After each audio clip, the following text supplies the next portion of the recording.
Hong Daliai's family lives in a small apartment building.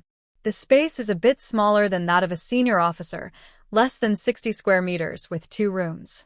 A young woman in her 20s opened the door. When she learned that Su Yunshi was visiting, she quickly invited her inside. Captain Hong said your wife just arrived here. Since you're not familiar with the area, I thought I'd take you to the breeding farm. Thank you, Comrade Su. I just arrived yesterday. I heard you didn't get to help with the warm house the day before yesterday, so I could have helped if I knew. Hong Daliai's wife is honest and straightforward. She wouldn't cause trouble at the farm. Su Yunshi liked her. Just call me Yunshi.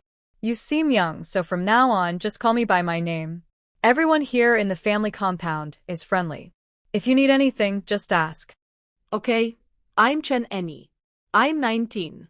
My name is a bit old-fashioned, but my parents chose it. I can't change it now. I have 2 sisters at home. Su Yunshi suppressed her surprise. The old couple Hong Daliai and Chen Ernie, with such a big age gap, wouldn't normally want their daughter to marry a man so much older. From now on, I'll call you Ernie. It's a coincidence you came today.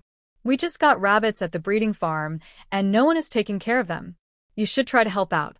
Once inside, you must follow the rules and prioritize the interests of the military district. Don't let outside influences interfere. Tomorrow at 8 a.m., go to the cafeteria. I'll introduce you to everyone and show you the rabbit farm's work process. Chen Ernie was touched by Yunshi's kind smile and nodded repeatedly. I'm willing to learn. Thank you, Yunshi. Don't mention it. We all live in the military district.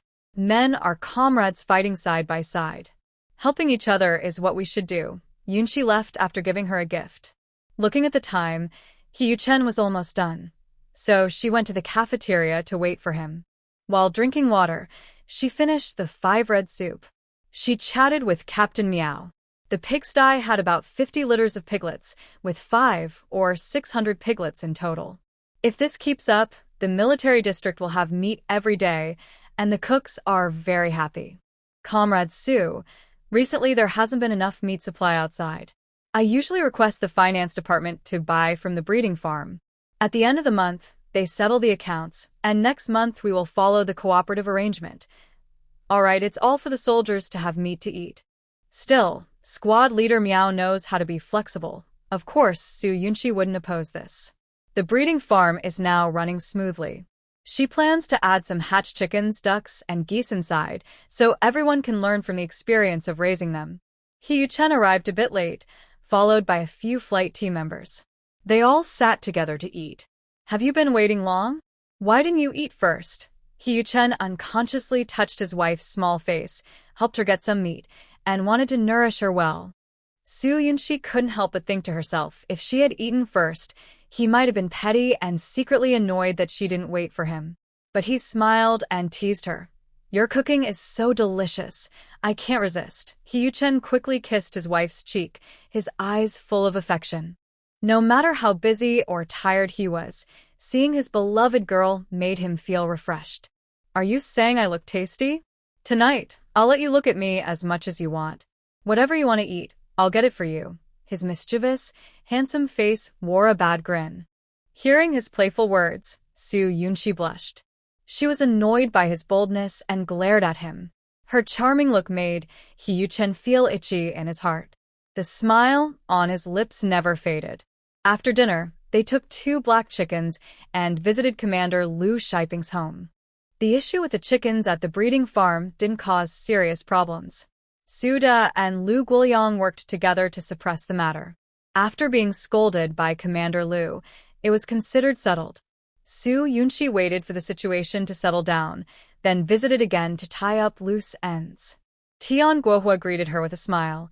Just come, and don't bring anything next time. I heard from Tian Yu that you are lacking in energy and blood.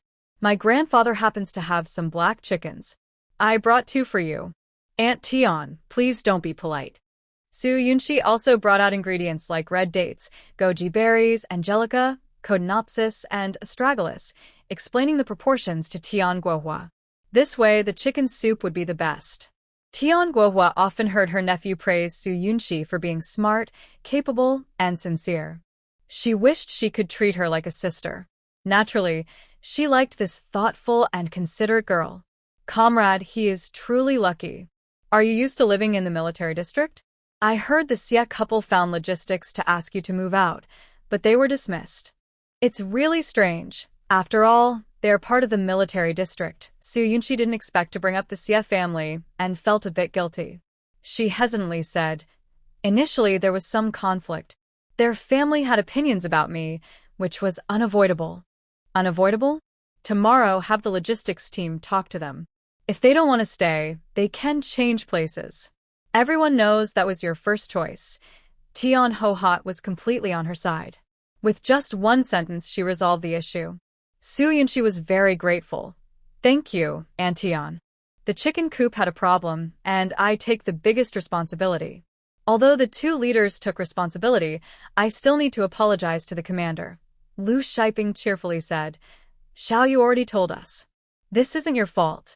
Don't apologize. Just do a good job with the farm as we planned, and that will be the best support for me. He didn't mention Suda and Lu Guoyang, probably trying to protect them in front of the younger generation. Rest assured, we will work hard. Su Yunqi also chatted with Tian Ho-Hot about healthcare. Meanwhile, Commander Lu spoke a few words with He Yuchen. Since the Army and Air Force are separate and don't usually interact, this time they got closer. Relationships are maintained through contact. There are no genuine friendships without effort. She didn't understand this in her past life, but now she was learning. After going downstairs, it was already dark, and there were hardly any people on the road. He Yuchen asked, Does your waist still hurt? Su Yunqi thought about his subtle hints and replied, Today was busy, so my waist and legs are sore. Tonight, she really couldn't handle any more misunderstandings. He Yuchen squatted down and said, Come up. Su Yunqi was surprised but didn't want to change her mind. It's not good if someone sees. You're my wife. Carrying you doesn't count as a mistake. I won't hold back anymore. He Yuchen knew how to handle her. Su Yunqi slowly climbed onto his back. The man was tall and strong, with broad shoulders and a muscular build. Carrying her easily, he looked relaxed and comfortable. Brother Chen, I noticed you've changed. Changed? More handsome. You're so vain. You used to be pretty honest, but now you always try to control me. You've turned bad. I was afraid you'd be scared off before.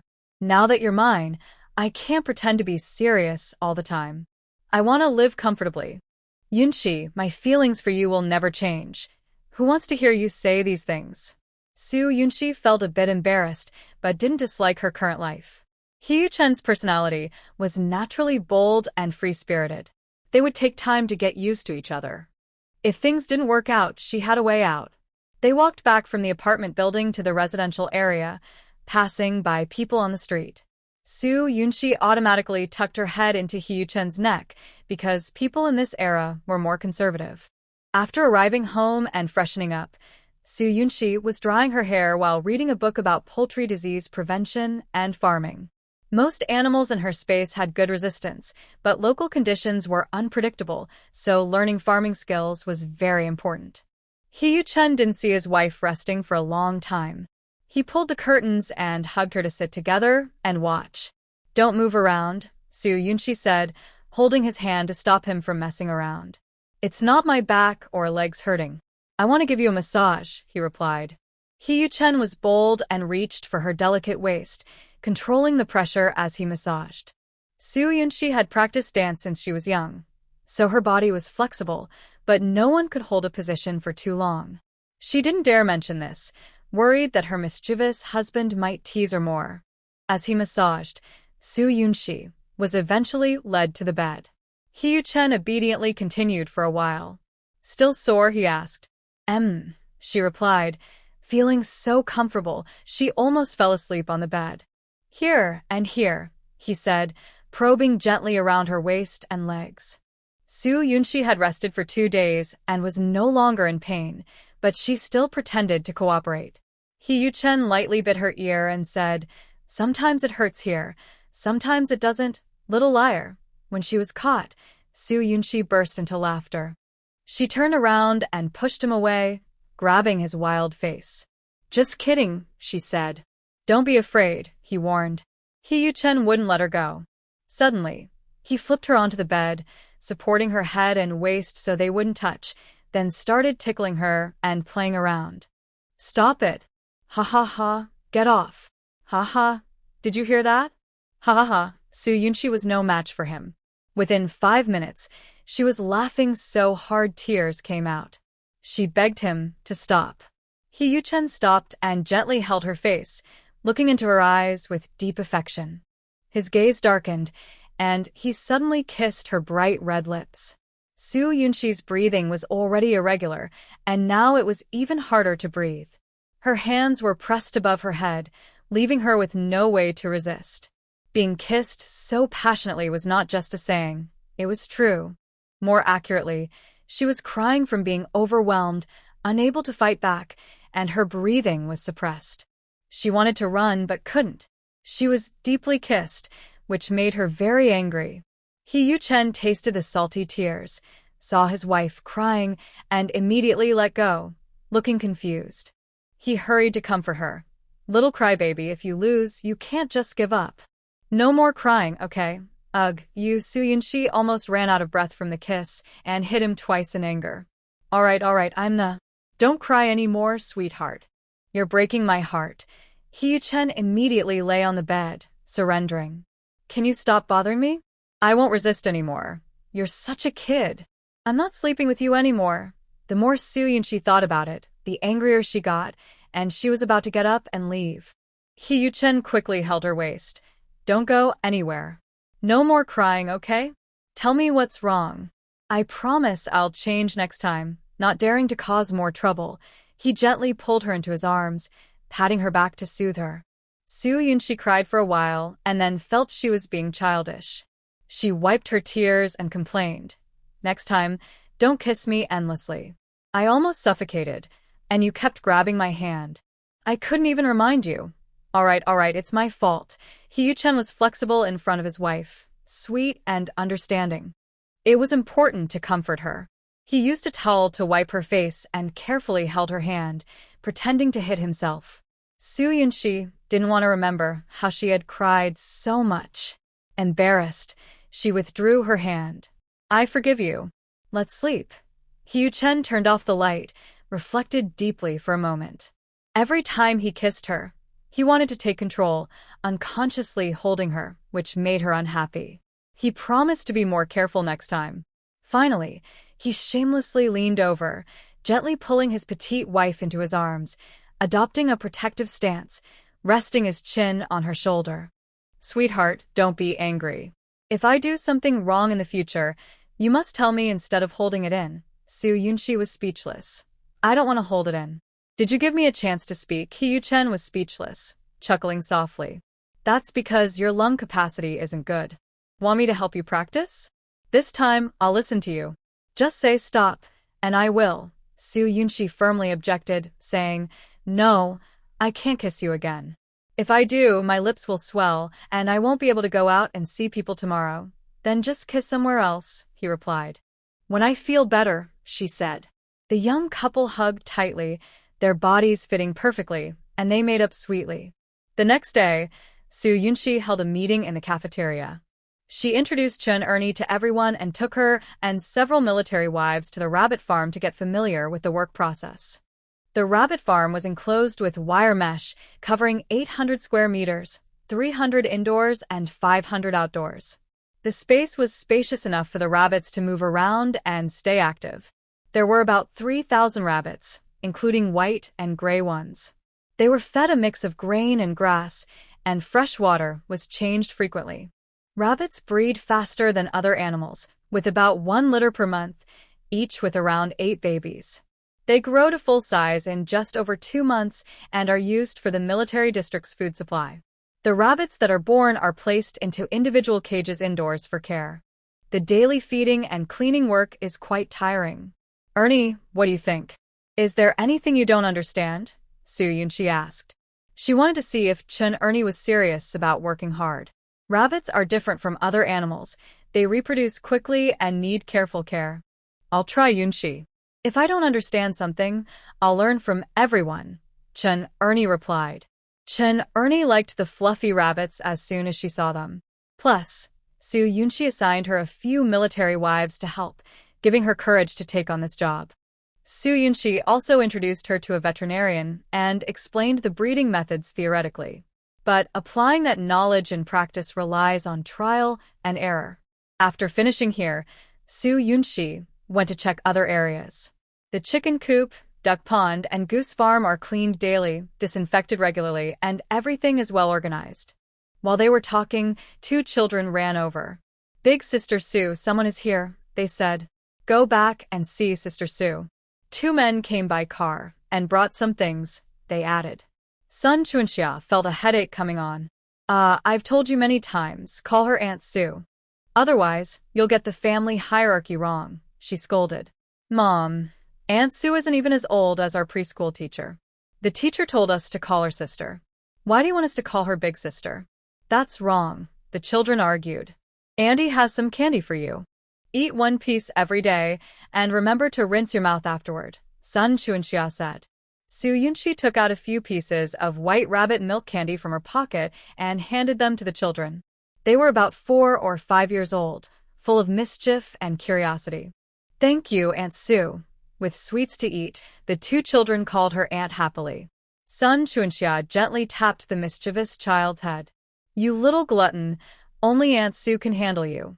Unconsciously, it was almost 10 o'clock. The visitor was a guest. Su Yunxi took out 5 yuan. Xiao Tian, please help me catch 2 chickens from the coop, slaughter them, and chop them up. Also, bring some green onions, garlic, chili peppers, potatoes, and onions. Inside, each chicken costs 2 yuan and vegetables are a few cents per gene. Tianyu took the money. Got it, sister. Don't worry, I'll deliver them to your house soon. When Su Yunxi arrived home, a deep blue Mercedes was parked at the door. The car was more expensive than the investment in the breeding farm. He Yuchen and 2 men were smoking in the yard. Seeing his wife return, he put out his cigarette, smiled, and approached her. They introduced themselves to each other. Cici, these are friends from Beijing. They came to deliver a washing machine. One of them, with charming peach blossom eyes, wearing a floral shirt and high-waisted trousers, was named Lu Hongfei. He had a lively personality. The other, dressed in an Air Force uniform with a calm demeanor, was named Si Yanli. He looked handsome and clear-faced. Seeing Su Yunxi, their expressions changed slightly. Lu Hongfei looked curious, while Si Yanli seemed to be observing carefully. The girl was wearing a bright pink long dress, elegant and charming, with a beautiful face and graceful posture. She was truly a rare beauty. Standing with He Yuchen, she had a perfect height difference, tall and handsome man, petite and delicate woman. Sorry to trouble you all for such a long trip. You can chat with Brother Chen while I go boil water and make tea. Since they were not very familiar, Su Yunxi politely finished her greeting and then went inside to busy herself. The washing machine was placed in the bathroom, already installed. The living room had some decorative ornaments, carefully transported without damage, showing great care. Good taste, more generous than Jiechi. Lu Hongfei had a good impression of Su Yunxi. Few girls could stay so calm and composed when facing the 3 young masters from Beijing. Don't compare my wife to anyone else. He Yuchen patted Lu Hongfei on the shoulder, warning him to be careful and not to say anything that might upset his wife. Come on, it's just a marriage. Why does it feel like I've been caught doing something wrong? Lu Hongfei's thoughts still stayed in the past. The 3 brothers enjoyed their carefree lives, and the girls they admired were like fish swimming across the river, plentiful and easy to find. Yan Li was a gentleman who kept his distance. He had been to Yuchen ballroom and restaurant. The girls he was sent to meet were bold and lively. When Yan Li heard about the marriage on the phone, they were very surprised. They took leave to see for themselves. At first, they thought it was a joke, but now seeing it, it felt unreal. The brothers had become very strict with their wives. Men should set rules, not let women get arrogant. This can't be right. Jiechi also believed the rumors and got upset with you. The matter has already been settled. Why do you want to transfer? And you even got married for no reason. Marrying a daughter of a declining wealthy family affected his career. Yuchen shouldn't ruin his future like this. He Yuchen seriously emphasized Su Yunxi's importance, Whether I transfer or not has nothing to do with Si Jichi. My wife is the girl next door I knew before I was 12 in Guangzhou. Be polite to her. If you upset her, don't blame me for turning hostile. 10 years of brotherhood, and Yanli had never seen Yuchen care so much about a girl. Yanli felt that his sister might have met a real rival this time. Yuchen, Jichi is coming with us to the city to handle some things. She'll arrive soon. She tends to overthink. If there's any misunderstanding between you, better clear it up. Li, I have no misunderstandings with her. Overthinking is a problem with the Si family's education. It's just about a washing machine. Why bring her here? Are you trying to make me unhappy? Seeing Yuchen's cold expression, Lu Hongfei quickly tried to smooth things over. Jiechi is like a little sister next door. After 10 years, why is her heart still so cold? There's no need to hold a grudge against her. Yuchen directly told them to leave. All right, Beijing is busy. I won't keep you long. Just go to the cafeteria for lunch and then head back. He absolutely couldn't let his wife see Jiechi, or it would cause trouble. Lu Hongfei was unhappy and shouted, "We came all this way, and you only treat us to lunch at the cafeteria? Fine, that saves us some money." Su Yunxi just brought out a tray of tea, smiling and said, "The herbal tea here might not suit your taste. I brewed it with chrysanthemum, lemon, and honey. It helps reduce heat and calm the mind." Seeing his wife in a good mood, Yuchen took the tea and handed it to them. They couldn't refuse face. Lu Hongfei and Li each took a sip. The tea was cool, sweet, and sour, with a hint of chrysanthemum fragrance. It left a sweet aftertaste that lingered. Truly, a sophisticated young lady who knew how to enjoy life. Comrade Su, are you used to the good life now, or still accustomed to this place? Lu Hongfei started causing trouble. To deliver the old washing machine, they walked slowly for 3 or 4 days in the hot weather. Her delicate hands couldn't handle washing clothes. Lu Hongfei, are you asking for a beating? My wife and I haven't been living a good life. He Yuchen immediately defended his wife and scolded his brother. Being with Brother Chen, I can get used to any life. Su Yunxi used a gentle approach. She had no real connection with them and didn't want to offend them, so she didn't make things difficult for He Yuchen. He Yuchen looked serious, while Lu Hongfei looked embarrassed and said nothing. If he really angered her, things would get worse. Xiao Tian carried 2 basins into the yard. One had chopped chicken, and the other had washed and cut potatoes, onions, garlic, and green and red peppers. Sister, many people bought chickens today. I picked 2 fat and big ones. After slaughtering, each weighs about 5 jin. Your family has guests at noon? I told the squad leader to help cook. Don't tire out your painting hand. This surprised Lu Hongfei and Si Yanli. He Yuchen had said they would eat at the canteen, and he was very firm about it. But Su Yunxi said they would host them at home, and even the kitchen staff was eager to help. Su Yunxi looked at He Yuchen and smiled. You are Brother Chen's best friends. Coming here isn't easy. The house doesn't often cook, but I can prepare a big chicken dish to help you recover from the tough days on the road. She spoke beautifully, with a generous heart. They didn't even know her true purpose for coming, but she had already won their hearts. When her wife spoke, He Yuchen naturally didn't oppose. Si Yanli politely thanked her. Thank you, Comrade Su. With a friendly smile, Lu Hongfei stopped causing trouble. With He Yuchen there, he didn't want to make things worse. The 3 of them went inside and sat on the sofa, talking about their lives after parting. Su Yunxi brought out fresh peaches, grapes, and a plate of chilled watermelon.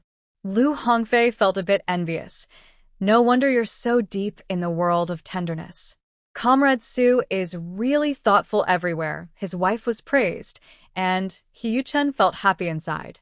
Most of his attention was in the kitchen. Xiao Tian kept calling out for his sister, looking a little annoyed. What's wrong? Even the little soldier is jealous? How did you end up like this? Lu Hongfei simply couldn't believe it. Hu Yuchen's handsome face, so stunning it made people jealous, had many girls in Jing City secretly fall for him. But now, in Guangzhou, he was acting jealous like a little kid, which made him seem less impressive. You don't really understand her, and you haven't met someone you truly like. Hu Yuchen knew how much his wife was respected and loved. Many men wanted to steal her away, but only Xie Mingxian dared to make a move. Yuchen, once the excitement from above passes, you should calm down and think about your future. This place isn't suitable for you, Xie Yanli spoke wisely. Compared to his future, love and romance didn't matter much. The Air Force Base in Guangzhou was quite simple, with only about 10 fighter jets. There weren't enough training opportunities, which greatly limited the pilot's skills. Hu Yuchen looked determined. Nothing is unsuitable. A career is important, but family is essential. I am already married, so I will take responsibility. This showed Xie Yanli and others that he was serious. He wouldn't give up his family for anything and had no plans to return to Jing City. Lu Hongfei joked, "If I didn't know you for 10 years, I would think you were replaced. It's been over a month since they parted, and now he was acting like a top-tier family man." But honestly, life in Guangzhou was pretty good. The military district was lively, and their home was warm and cozy. What some call a peaceful haven. Even though the dining room was separated by a door, the smell of food drifted into the living room. To prevent things from breaking, they traveled light and camped along the way. The hot weather made their appetites poor. There was a big plate of spicy chicken with rich aroma and thick sauce. Just smelling it made their mouths water, but they wondered how it tasted. "Brother Chen, invite your friends to wash their hands and eat." Su Yunxi was wearing an apron. Even with a fan blowing, the kitchen was hot and she was sweating. Hu Yuchen stood up, took a clean towel, and helped her wipe her sweat. His obvious affection made Lu Hongfei and the others uncomfortable to watch. Tianyu had to go back to the cafeteria to prepare lunch for the military district. Su Yunxi thanked him and packed half a basin of meat, vegetables, and noodles for him to take. The little soldier kept looking back with reluctance. Lu Hongfei couldn't bear to watch. They seemed to have come to a strange place. "I have training this afternoon. I'll drink with you guys tonight." Hu Yuchen invited his friends to sit and eat. He first handed his wife a bowl and chopsticks, then his 2 brothers, and finally himself. This family status is truly unmatched. Lu Hongfei was already at a loss for words. On the rotating table in the dining room, there were large plates of food, enough for about 10 people to eat comfortably. The chicken cooked with rock sugar, Sichuan pepper, star anise, cinnamon, and bay leaves had a bright, appealing color. The potatoes melted in the mouth, and the dish was garnished with onions, green and red peppers, and cilantro. It was slightly spicy and fragrant, so delicious that people couldn't stop eating. They also cooked 2 jin of noodles, mixed with the soup, which was simply a heavenly taste. Lu Hongfei's dissatisfaction disappeared at this moment. This dish was so amazing, better than any restaurant in Beijing. Maybe because he hadn't eaten well a few days ago, he remembered this meal vividly. It felt like the best meal he had ever had in his life. After finishing, Su Yunxi served them pu'er hawthorn tea, which was good for digestion and very refreshing. They sat together, listening to stories from the past. The appetites of the 3 grown men were truly impressive. The large plate of chicken was finished, and if they had a couple more steamed buns, they could dip them in the soup. Lu Hongfei wondered how he had ended up in such a situation. He let out a big burp, put down his chopsticks, and took a sip of cold tea. Leaning back on the sofa, he felt so refreshed. After the meal, Hu Yuchen tidied up the table and washed the dishes, while Su Yunxi swept the floor. "Brother, Hu Yuchen, are you there?" A girl's voice came from the yard. Su Yunxi took off her apron and went out to greet her. "Are you looking for Comrade Lu or Comrade C? Come inside and sit." The girl entering the yard was in her early 20s, clearly dressed carefully. She had styled her hair, light makeup, eyebrows drawn, and lipstick on. She wore a black polka-dot dress, which was trendy this year. Si Jiaqing always considered herself beautiful. She had heard of the talented Su Yunxi and seen her on TV and in newspapers. Now that she saw her in person, she naturally wanted to compare, but she couldn't find any flaws. Su Yunxi came from a wealthy family, was well-educated, and behaved gracefully and politely. Her kind smile made people feel comfortable. Most daughters of noble families like her are kind-hearted but unaware of life's hardships. When their family falls on hard times, they can easily become objects of men's affection. No one knew what good luck she had, but she ended up with Hyu-chen, and it seemed she was living quite comfortably. The sarcastic words made Soo Yoon-shi hold back her smile. She had planned to repay Hyu-chen for his dedication to the Soo family and to treat his friends well. But it turned out that showing kindness couldn't always remove someone's hostility. You came from afar, dressed up carefully, just to visit. That's a bit unnecessary, she said sarcastically, exposing the other person's hidden motives, then turned to go back inside. She was already at a disadvantage in the first round. Si Jiaqing saw that Soo Yoon-shi didn't give her any face, and her excitement about meeting Hyu-chen faded a little. She quickly followed, wondering how Soo Yoon-shi would complain to Hyu-chen. With her brothers around, it wouldn't be easy to deal with her. Hyu-chen washed his hands and saw the two girls come in one after the other. His heart skipped a beat. Seeing his wife's calm face, he felt a little more at ease. Yu-chen, I greeted Soo comrade, but she didn't even acknowledge me. That's really rude, Si Jiaqing complained, testing Hyu-chen's attitude. They hadn't seen each other for over a month. Hyu-chen looked more mature now. He was tall and strong, with a rebellious charm that made people fall for him easily. My wife is the gentlest and most polite. She even came out to greet people. Are you feeling guilty about what you said? He said, protecting Soo Yoon-shi and ignoring Si Jiaqing. He kicked the two sitting on the sofa. You mean, Hyu-chen? I don't care that Sister Yen came out of your dorm in her pajamas. Now you're married to a rich girl, and your future is ruined. Si Jiaqing had suffered a lot from motion sickness just to see her beloved. She didn't care that Hyu-chen didn't seem to care about her feelings. Instead, he called her a troublemaker and protected that soft-spoken, sharp-tongued Soo Yoon-shi. It was really annoying. Hyu-chen sneered, his gaze turning sharp. Marriage is my own choice. You have no right to interfere. Don't make me say things that sound too harsh.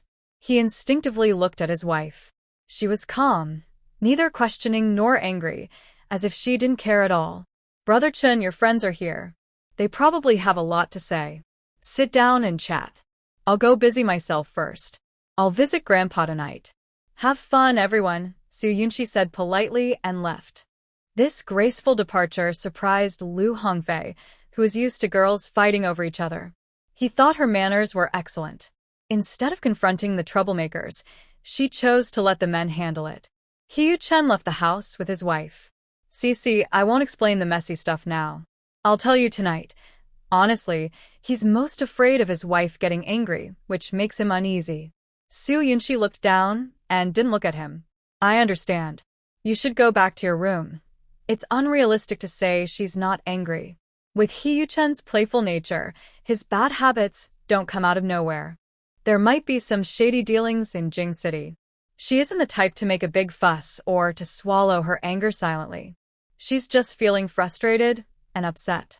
Watching his wife walk away, Hyu-chen gave up pretending and sat on the sofa.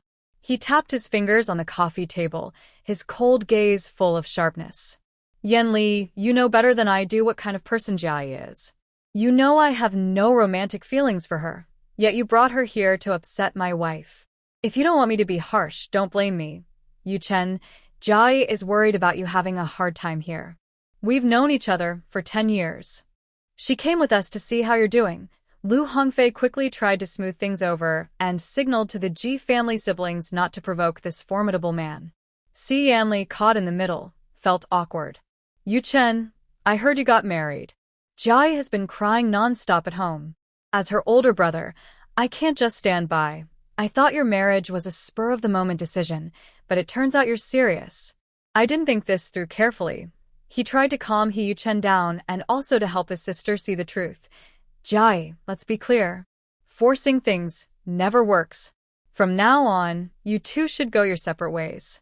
Jai was heartbroken. The man she had admired for 10 years was so cold to her. She couldn't accept it no matter what. Why? Hyu-chen, I've liked you for 10 years. Why did you marry a wealthy young lady? She doesn't even help your career, and Sister Yen, she's devoted to you. We agreed to support you together. Isn't having us enough? Su Yunxi is just a nobody. Even Commander Feng has retired. What benefits do you get from clinging to their family? In reality, talented men often have the privilege of having many women around. Besides, these women are willing. Gaining 2 more supporters makes a man more ambitious, and he wouldn't refuse. He Yuchen firmly rejected her. What are you? I can marry whoever I want. It has nothing to do with you. Even if I didn't marry, I wouldn't want you or them. Understand? Not wanting us. Haha, you should tell me what's going on with Yan Yan's baby. I forgave her regardless of past grudges.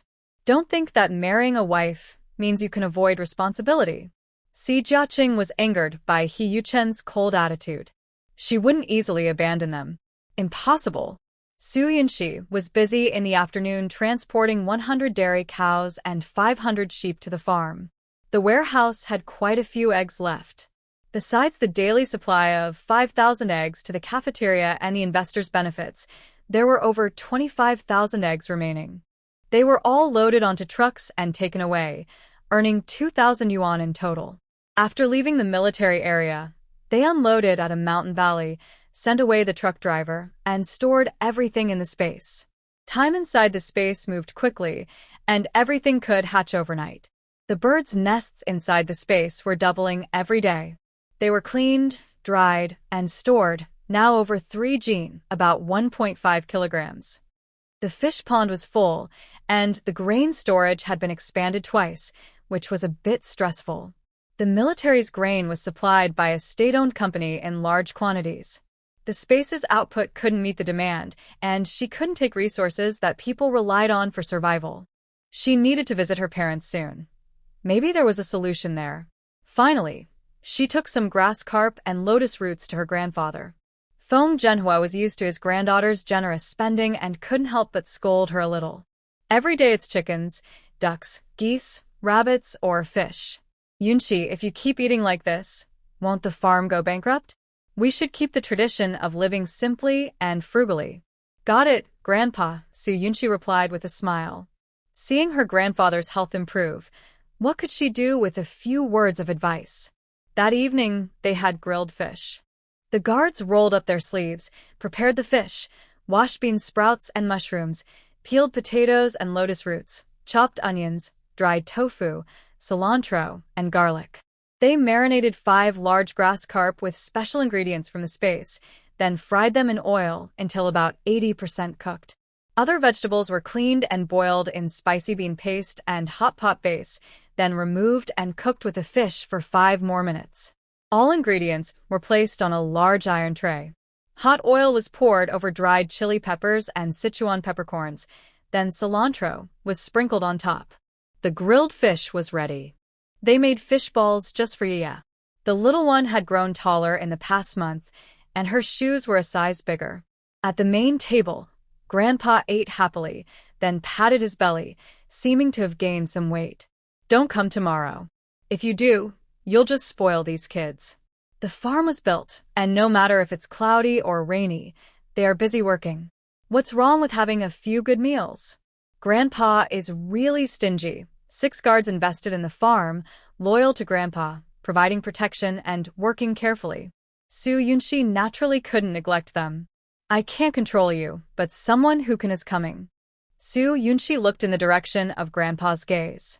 He saw He Yuchen entering the yard, looking a bit gloomy. Feng Manhwa stood up to stretch and digest. Yunxi said you had something to do and didn't come to eat, so I didn't wait for you. If you haven't eaten, you can eat with her. He Yuchen looked calm. Friends from Beijing are coming to stay for a couple of days. Everything is arranged. I brought some tea for Grandpa to try. Feng Manhwa noticed his unusual expression but didn't ask. Yunxi is gentle on the outside but strong inside, handling things properly.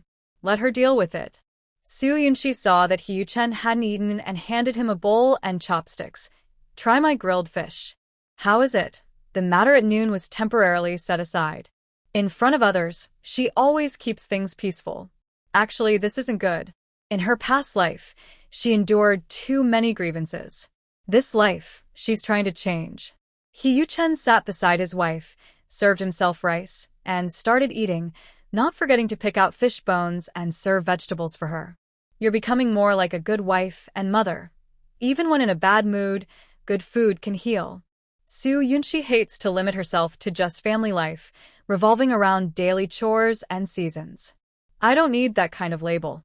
I cook when I want to, and I don't when I don't. Painting or cooking, I do it to please myself, not for meaningless praise. Just be yourself. I accept whatever kind you are. The confidence her inner self exudes is charming. Chen couldn't help but feel his heart race. He gently hugged her waist, wishing he could hold her and kiss her. Eat quickly, Soo Yunshi brushed his hand away. Even at Grandpa's house, she doesn't act properly.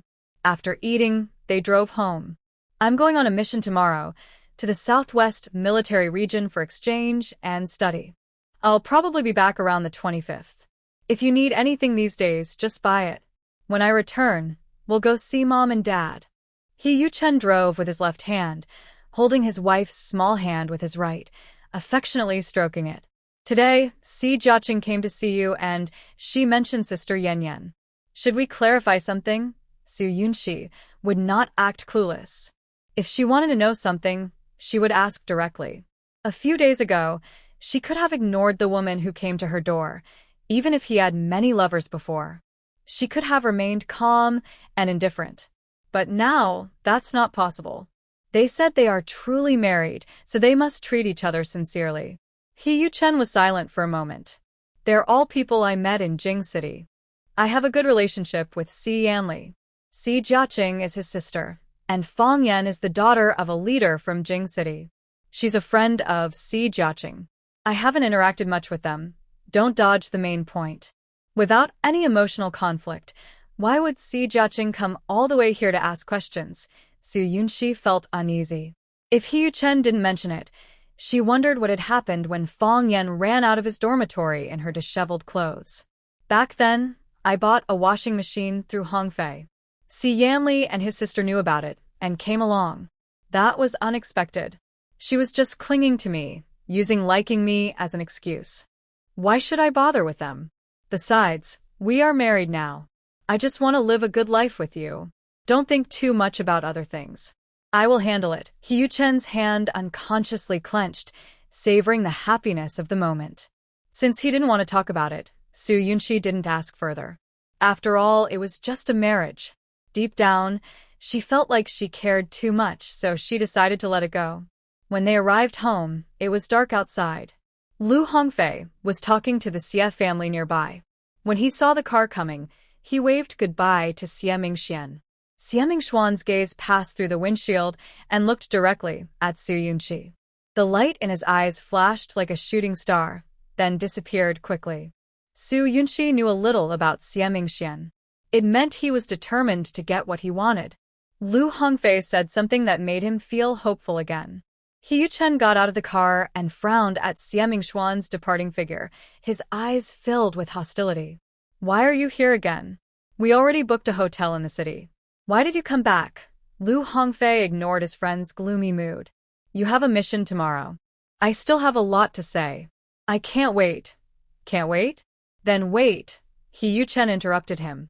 He pulled Soo Yunshi from the passenger seat and went into the yard. Soo Yunshi exchanged a glance with Lu Hongfei and nodded as a greeting. Shao Shi, rest first.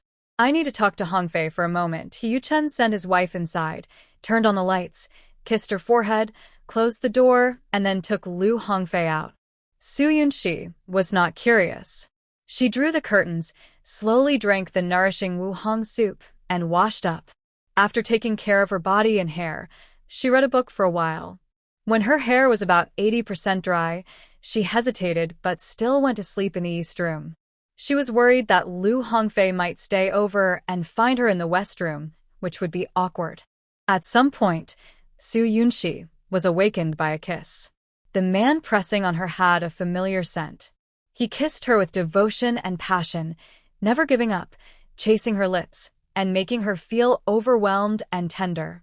Her whole body was under his control, and she started to feel short of breath. She clumsily grabbed his shoulders. Feeling her struggle like tickling, Chen's heart softened. He shifted his position, unbuttoned her pajamas, and kissed her again.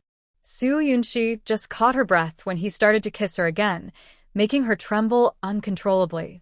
She couldn't help but make sounds of discomfort, saying, "Stop messing around." His kisses felt like an electric current running through her, making her feel intoxicated. He had already lost himself to her and wanted to do everything to make her happy. Soo Yoon-shi couldn't resist and tried to push him away, but she couldn't. He was very skilled at kissing, making her feel like floating. His big hand held her waist and took off her clothes. Suddenly, Soo Yoon-shi thought about Liu Hongfei. She asked nervously, "Is your friend staying at home?" He's gone. "Don't worry," He Yu-chen replied happily, then kissed her again. He was very patient, starting from her chin and moving down, teasing her senses. His hand moved along her soft, smooth waist and stomach. Soon struggled to resist. She didn't want to delay her health for anything. He Yu-chen stopped and asked, "Are you uncomfortable?" She gasped and said weakly, "The doctor said no." "Get up quickly." Her voice was faint and pleading. No man could bear to see her like this. He Yu-chen gently held her face and kissed her deeply, trying to control himself with great willpower. Tomorrow, they would be apart for 5 days. Thinking about the difficult days ahead, He Yu-chen wanted to leave more beautiful memories with her. He said, "If you're scared, just close your eyes and follow your feelings." Soo Yoon-shi couldn't resist anymore. She was either anxious or angry, sweating a lot and tears falling. No matter how much she shouted stop, she couldn't fight back. He Yu-chen gently held her tight, full of love. "Baby, when I'm not around, you must think of me every day." Soo Yoon-shi's mind went blank, exhausted. She simply wiped herself and then fell asleep. After He Yu-chen finished his shower, he rinsed off and held his soft wife in his arms. He kissed her face for a long time, smelling her enchanting scent, and his restless mood calmed down.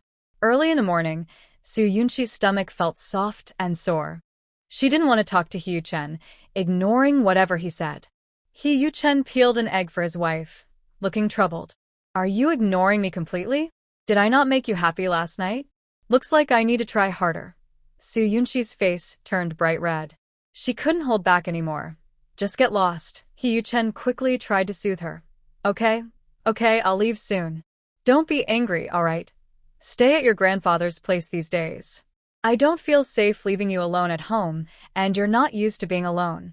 Soo Yoon-shi didn't forget the problems between them just because of last night's confusion. "I'm used to it. No one's life is perfect." He Yu-chen's carefree attitude disappeared.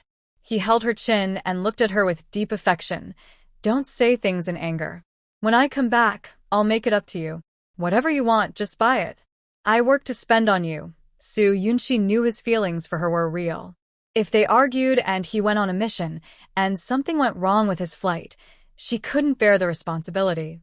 "Got it. You must come back safely. Good girl." He Yu-chen saw her attitude soften. He held her in his arms, feeling satisfied. "Miss me?" He was very reluctant to leave, kept kissing her, and before she could get angry and stomp her feet, he left the house. Soo Yoon-shi packed up and went to the cafeteria for a meeting. In the morning, she took 2,000 chicks, ducks, and geese each to the farm. After handing over things to the finance department, she planned to take a nap. She only slept 3 or 4 hours last night because of the fuss. Near the door, she met Xie Mingxian again. Soo Yoon-shi quickly walked away to open the door. Xie Mingxian's voice came from behind. "Did He Yu-chen tell you about the 5-day mission? He has quite a reputation in Jing City. Do you really trust him?" Soo Yoon-shi couldn't bear it anymore. "What exactly do you want to say?" "Thank you for sharing your text. Here is the corrected and simplified version." Xie Mingxian's voice was calm and steady. "He's lying to you. This flight only takes 3 days. The other 2 days, he will go to Beijing to see other women." Soo Yoon-shi felt numb, her body stiff. She stubbornly replied, "So what? It's none of your business." Soo Yoon-shi could feel that He Yu-chen cared about her, but that didn't mean he would be loyal forever. They had happy times as children, but during the 10 years apart, she knew nothing about him. She didn't know about his feelings or if he had a partner.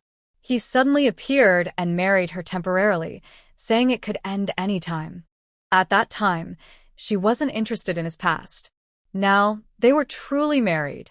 His friends seemed to dislike her, and two rivals appeared, stirring up her peaceful life. Xie Mingxian didn't speak without reason. He probably learned some clues from Lu Hongfei. Clink, the key fell to the ground.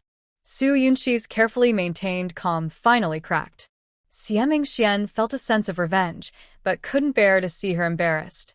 He Yuchen is a flirt. His bad behavior got him transferred here. Marrying you was just a trick. Su Yunxi bent down to pick up the key. Her slim waist looked graceful and charming. Xie Mingxian couldn't hold back his feelings. He clenched his fists, trying to control his pounding heart. Our marriage doesn't need your doubts. When she stood up, Su Yunxi's expression was back to normal. She had only slept a few days, so her feelings weren't deep. The initiative was in her hands. Even if He Yuchen did something wrong, she could handle it calmly. Xie Mingxian suspected he was trying to sow discord, but she still wanted to ask He Yuchen clearly. No matter the result, she would face it bravely. Watching her leave, Xie Mingxian's heart ached until it numbed. To others, he was just an outsider in her heart. So what? When she realized He Yuchen was a complete scoundrel, she would eventually see his true nature. Xie Mingxian's mother was worried.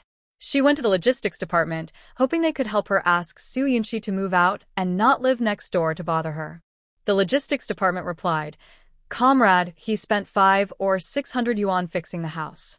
If your family is willing to pay double, we can talk to them." When told they had to give over more than 1,000 yuan to Su Yunxi's family, Mother Xie thought that even with money, she couldn't be the fool to do such a foolish thing. Why should we pay? Whoever lives there in the future can cover the cost of repairs.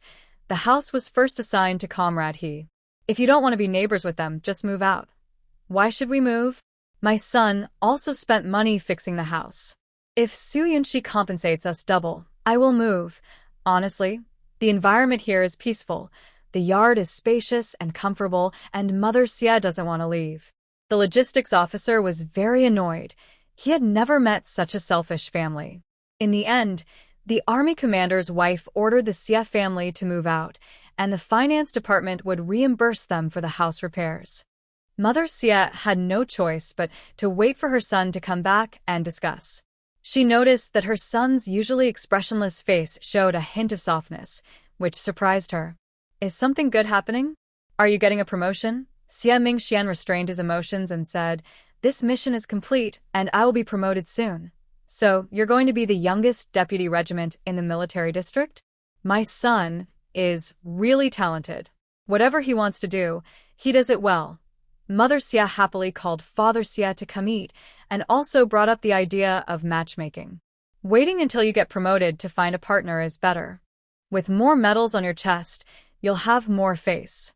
My son is so outstanding, there are plenty of good girls eager to marry him. We need to choose carefully. What she really wanted to say was that Su Yunxi was blind to her son's worth, and she would regret missing such an excellent man.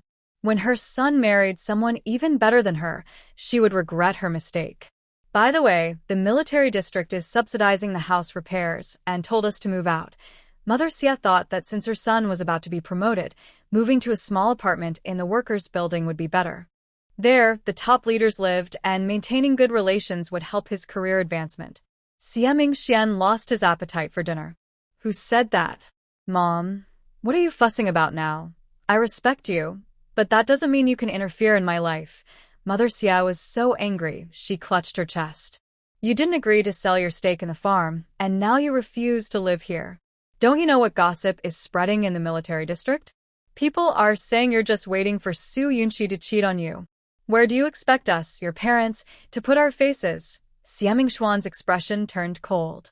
The thought of moving away from Su Yunxi made it impossible for him to stay calm. He made a quick decision. I'm about to go on a mission and might not return for a while. Pack your things. I'll take you to the train station. There are always parents who think they know best. In the name of caring for their children, they ruin the efforts the child has worked hard to build. Father Xie scolded his son. Is that how you talk to your elders? Your mother only wants what's best for you.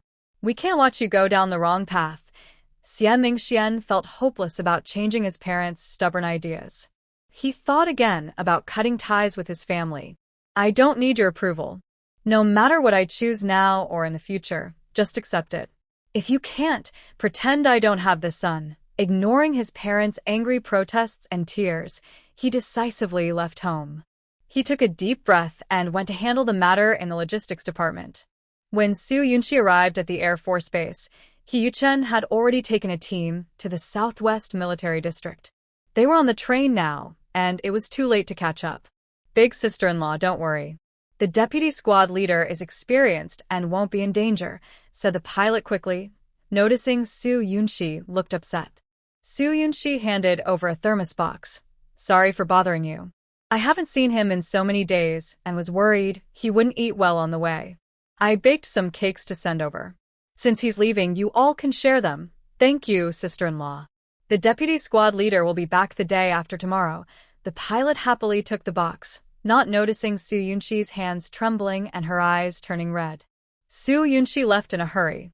The mission ended on the 23rd, but Hee Yuchen said he would return on the 25th. He skipped explaining the missing 2 days. If what Xie Mingxian said was true, that Hee Yuchen used the mission as an excuse to handle personal affairs in Jing City, he clearly knew how much she wanted to see her parents, brother, and sister-in-law sooner. Yet, he delayed their reunion just to see another woman. How could he do this? Soo Yunchi clenched her nails into her palms, feeling numb and unable to feel pain.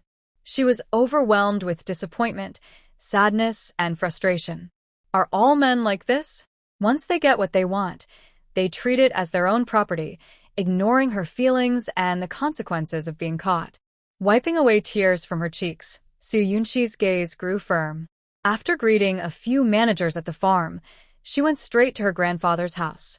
Feng Zhenhua saw his granddaughter carrying a cage of pigeons and a dozen chopped pig's trotters. He couldn't help but feel headache. Who could handle so much? Was she trying to turn the house into a small farm?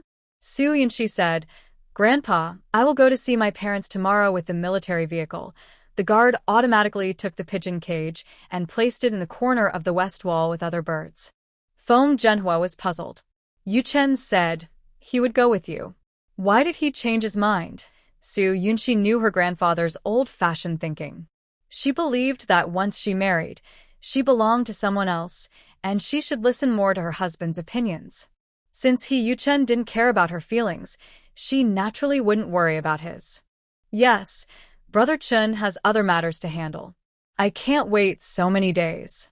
We can go together by the military vehicle, which is safe. Seeing her granddaughter acting normally, Feng Zhenhua thought of another issue. The military vehicle departs at 6 in the morning. Comrade Xia is also going on a mission. It's better to avoid contact with him on the road. Grandpa, don't worry. If everything goes smoothly, I will see my parents tomorrow night. Greeting her grandpa was just a formality to reassure him and prevent him from worrying. In fact, she had no intention of traveling with a military vehicle or having anything to do with Xie Mingxian. Soo Yunchi packed her documents and introduction letter, then bought train tickets in the afternoon. The joy of soon seeing her family eased her sadness. To prepare for leaving early the next morning, she stayed at the residential compound and met Soo Yunqing, who was returning from outside. Their last meeting was at the health clinic.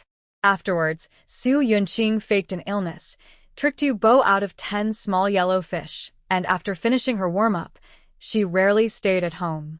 After about 10 days apart, it felt like a different world. Soo Yunqing had changed a lot. Her makeup was perfect, she wore high-end clothes, and her watch was worth 3,000 or 4,000. Yunchi, have your family visit documents been approved? Let's go together tomorrow. In her previous life, Soo Yunqing was suppressed by Grandma Xiao and never got to visit her family. Now, she seemed to have suddenly realized something. Soo Yunchi remained calm, as if the act of faking illness and tricking small yellow fish never happened. Soo Yunchi gave her a cold look. Soo Yunqing, 10 small yellow fish can't buy this watch. What have you done that you shouldn't? Her cousin's mouth was like a light had been turned on. One look, and Soo Yunqing was furious. The watch was bought to please an old flirt. The Xiao family mother and son didn't recognize its value, and kept eyeing it, even bothering her daily, making her wear it even when sleeping. Yunchi, we're sisters by blood. We should share good things together. The small yellow fish was sent out by my father, risking everything. Since they are mine, taking 10 back is only fair. The rest, I gave to you at a good price, Su Yunshi angrily replied. You forged my medical records, caused others to leave their homes, and almost caused my grandfather to get into trouble. Su Yunqing, for 10 small yellow fish. You are so shameless. Su Yunqing was also furious. That's because you forced me. The Su family gave me nothing, not even a penny. Even the useless Xiao family can control me. If I don't find a way to get back the small yellow fish, I'll be abandoned and pushed aside. Yunshi, what's wrong with trying to save myself? Because of past grudges, Su Yunshi just wanted to see Su Yunqing suffer and despair, pushed to the edge. In the end, who was more noble? Yunqing, it's not wrong for you to try to save yourself, but you shouldn't use the people around me. We are no longer related. There's no need to pretend. You better pray you never cross me. Yunshi, you don't see me as your older sister, but I see you as family. Recently, I learned that the Su family was pushed aside because someone used my father. I don't have much ability, and I haven't found out who harmed the Su family yet. Oh, and there's something you don't know. When the Su family was pushed aside, 2 documents got mixed up. My father and they are in Sichuan and Chongqing, while your parents went to the northwest. Su Yunqing didn't get carried away, as if she was just stating facts. But this news made Yunshi unable to stay calm. How could her parents have gone to the northwest? Why didn't her grandfather know? Was her father's secret plan effective? How are her parents, brother, and sister-in-law doing? Are they suffering? A bunch of questions flooded her mind, making Yunshi almost breathless. Her eyes reddened uncontrollably. When did you find out? How did you know? Yunshi, in this world, the strong eat the weak. Your grandfather is semi-retired and has long stayed away from power. We've done our best to protect you and me. Someone in Beijing wants to use him against us. Be careful in what you do. After saying this, Yunqing left. People grow quickly in tough times. Du Bowen is just a stepping stone. She will climb up by any means necessary. Suddenly, Yunshi felt overwhelmed by this information. Was what Yunqing said true? Grandpa's health has just improved, and she can't let such matters disturb his life. There's no time to mourn or feel sad. After thinking, she went to the office building to find Commander Liu Shiping. After a phone call, Su Yunshi got the exact address where her parents had been sent. Little Su, about this matter, the commander wasn't involved. It was arranged by someone from the city, and there might have been a mistake. Liu Shiping was a trusted subordinate promoted by Feng Zhenhua. He knew about the Su family situation but couldn't get involved. If there was a mistake, it couldn't be fixed. Su Yunshi couldn't understand why such an important matter like relocation was messed up. She could only face reality. Commander Liu, my grandpa's health can't handle big ups and downs. Please don't let him know for now. After I visit my parents, I will tell him when I return. It will be easier for him to accept. Su Yunshi made a quick decision, took on everything herself. The place where her parents were sent was different from what she remembered. The Northwest environment was harsh and uncontrolled. Her parents and brother-in-law, as capitalists, were in a tough situation. She decided not to let Grandpa suffer too. Liu Shiping helped think of a plan. Lil Su, bring your things. Tomorrow, take the military vehicle. When you reach their destination, you can take a donkey cart to get closer. In her past life, Su Yunshi lived under Xie Mingxuan's protection, following rules and routines, worried only about daily food and clothes. But now, she faced dark human nature, hidden monsters with secret motives, persecuting the Su family, even targeting her semi-retired grandpa. Grandpa was always cautious and low-key, making it hard for anyone to find fault. The farm was a ticking bomb that could explode at any moment. She couldn't just wait and see. She had no obvious flaws on the surface. The one standing in front was He Chen, but she ultimately used the power of the He family. I'll be away for about 10 days. I trust the 2 leaders to take care of the farm. If she had known earlier that relocation would turn out like this, she would never have married. But there's no use in regrets now. Everything depends on the future. The most important thing is to see her family as soon as possible. After leaving the office building, Soo Yunshi hurried home, then drove to the train station to buy a new ticket. On the way, she suddenly realized it was already evening. When she arrived in the city, it was completely dark. She parked her car, wrapped her head and face with a scarf, dressed simply, and carried a knife for protection. What she didn't expect was that as soon as she got out of the car, she was being watched. Before reaching the train station, a few troublemakers blocked her way. Around the train station, there were only a few scattered pedestrians. Suddenly, 4 or 5 men approached.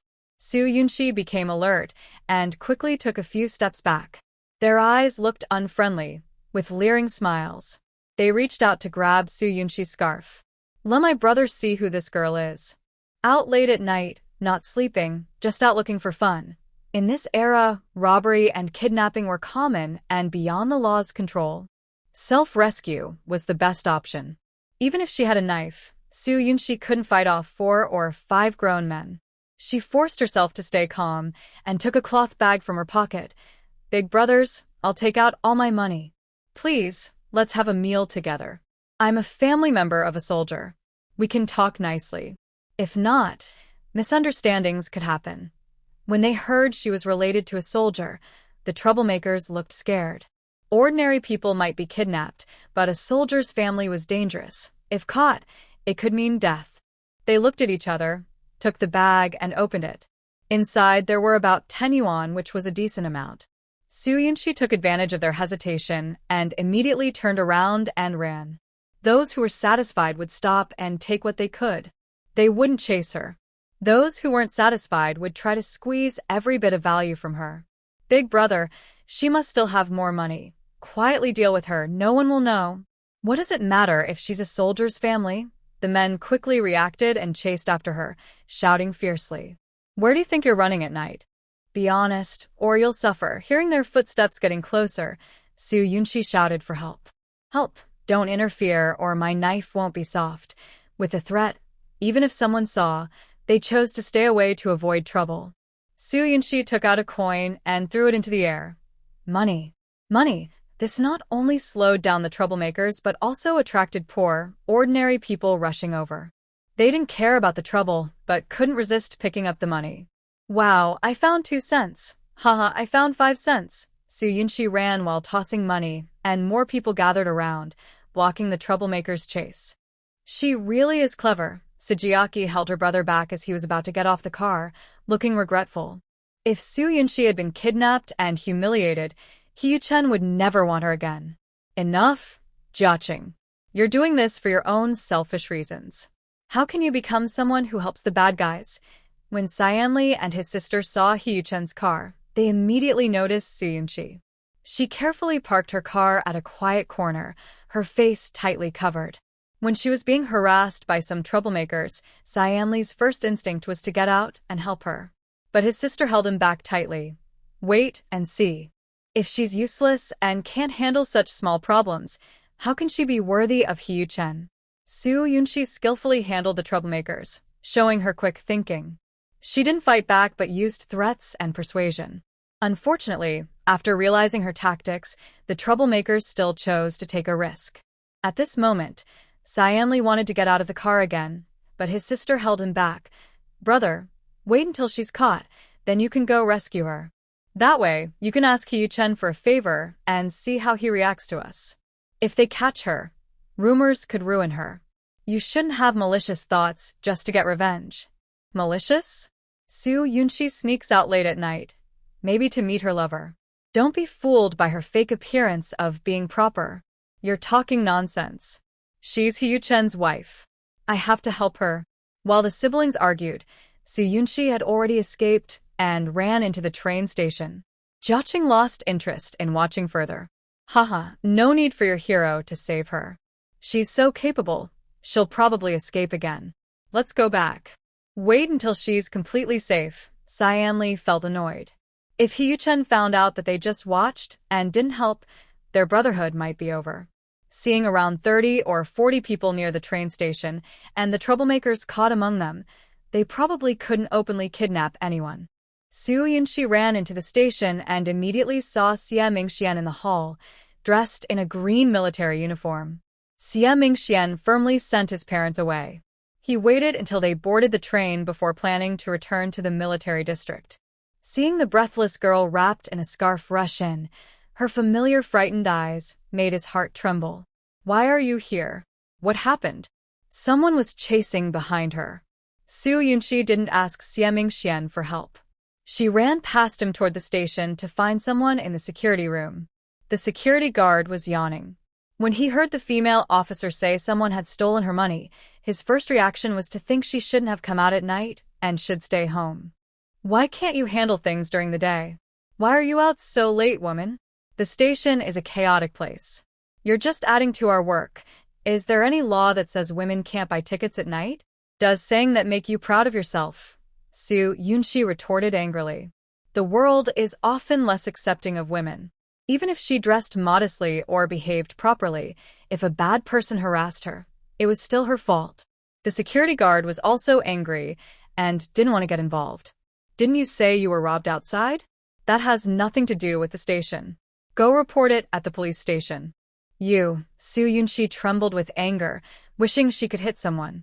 A deep, cold voice came from behind her. "The train station has rules. Staff on duty must stay at their posts. What are you doing sleeping in the security room? For people seeking help, security staff have a duty to protect them. Otherwise, they would be reported and fired."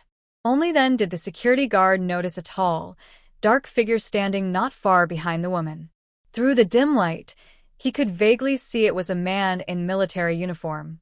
His shoulders shimmered with light, at least a battalion commander. The security guard immediately perked up, kicked his sleeping colleague, and went to greet the man. Yes, we'll go on duty now. Don't take what the leader said earlier to heart." Su Yunxi had planned to use the security to keep order, buy her ticket, and then quietly change clothes and leave.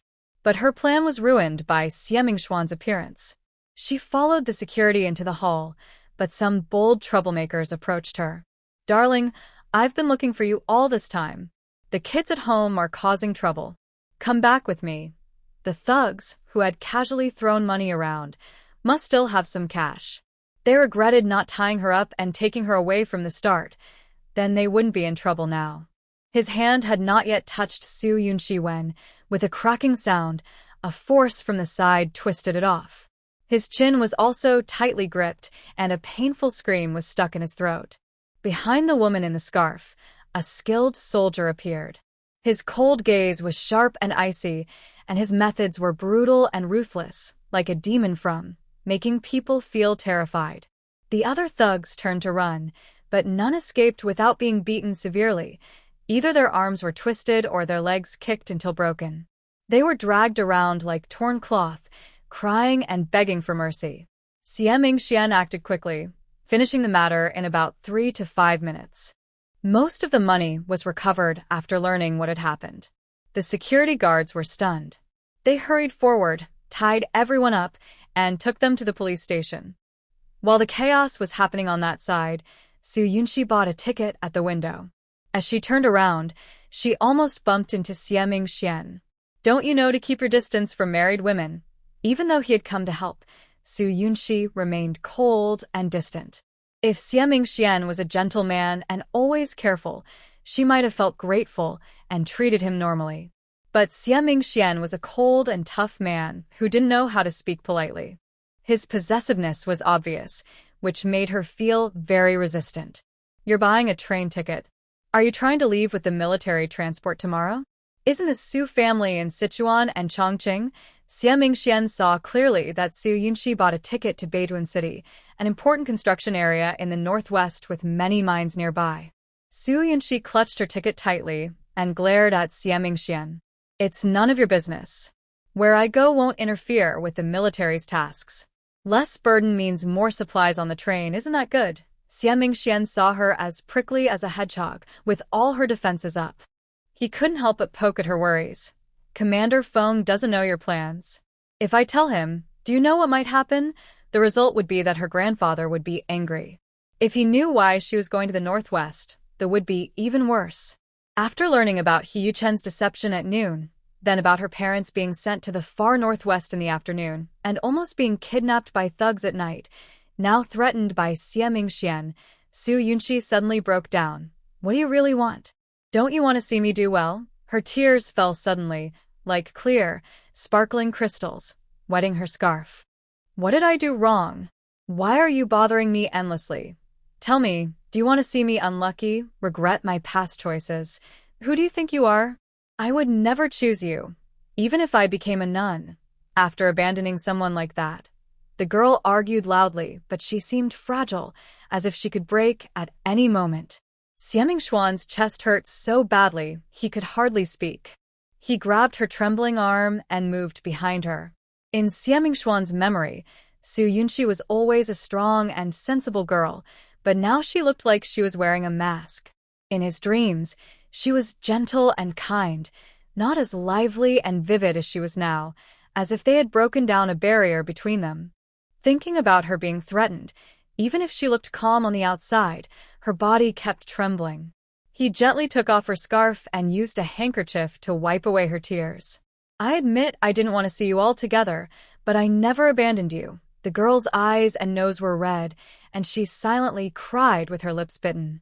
Tears left faint marks on her soft cheeks, which made the man want to protect her even more.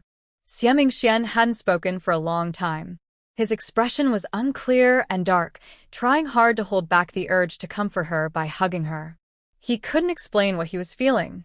He just wanted to get close to her, have her, give her safety, and even be willing to do anything for her. Su Yunxi smiled bitterly. Did she really abandon him? What about in the past life? She dodged his rough hand.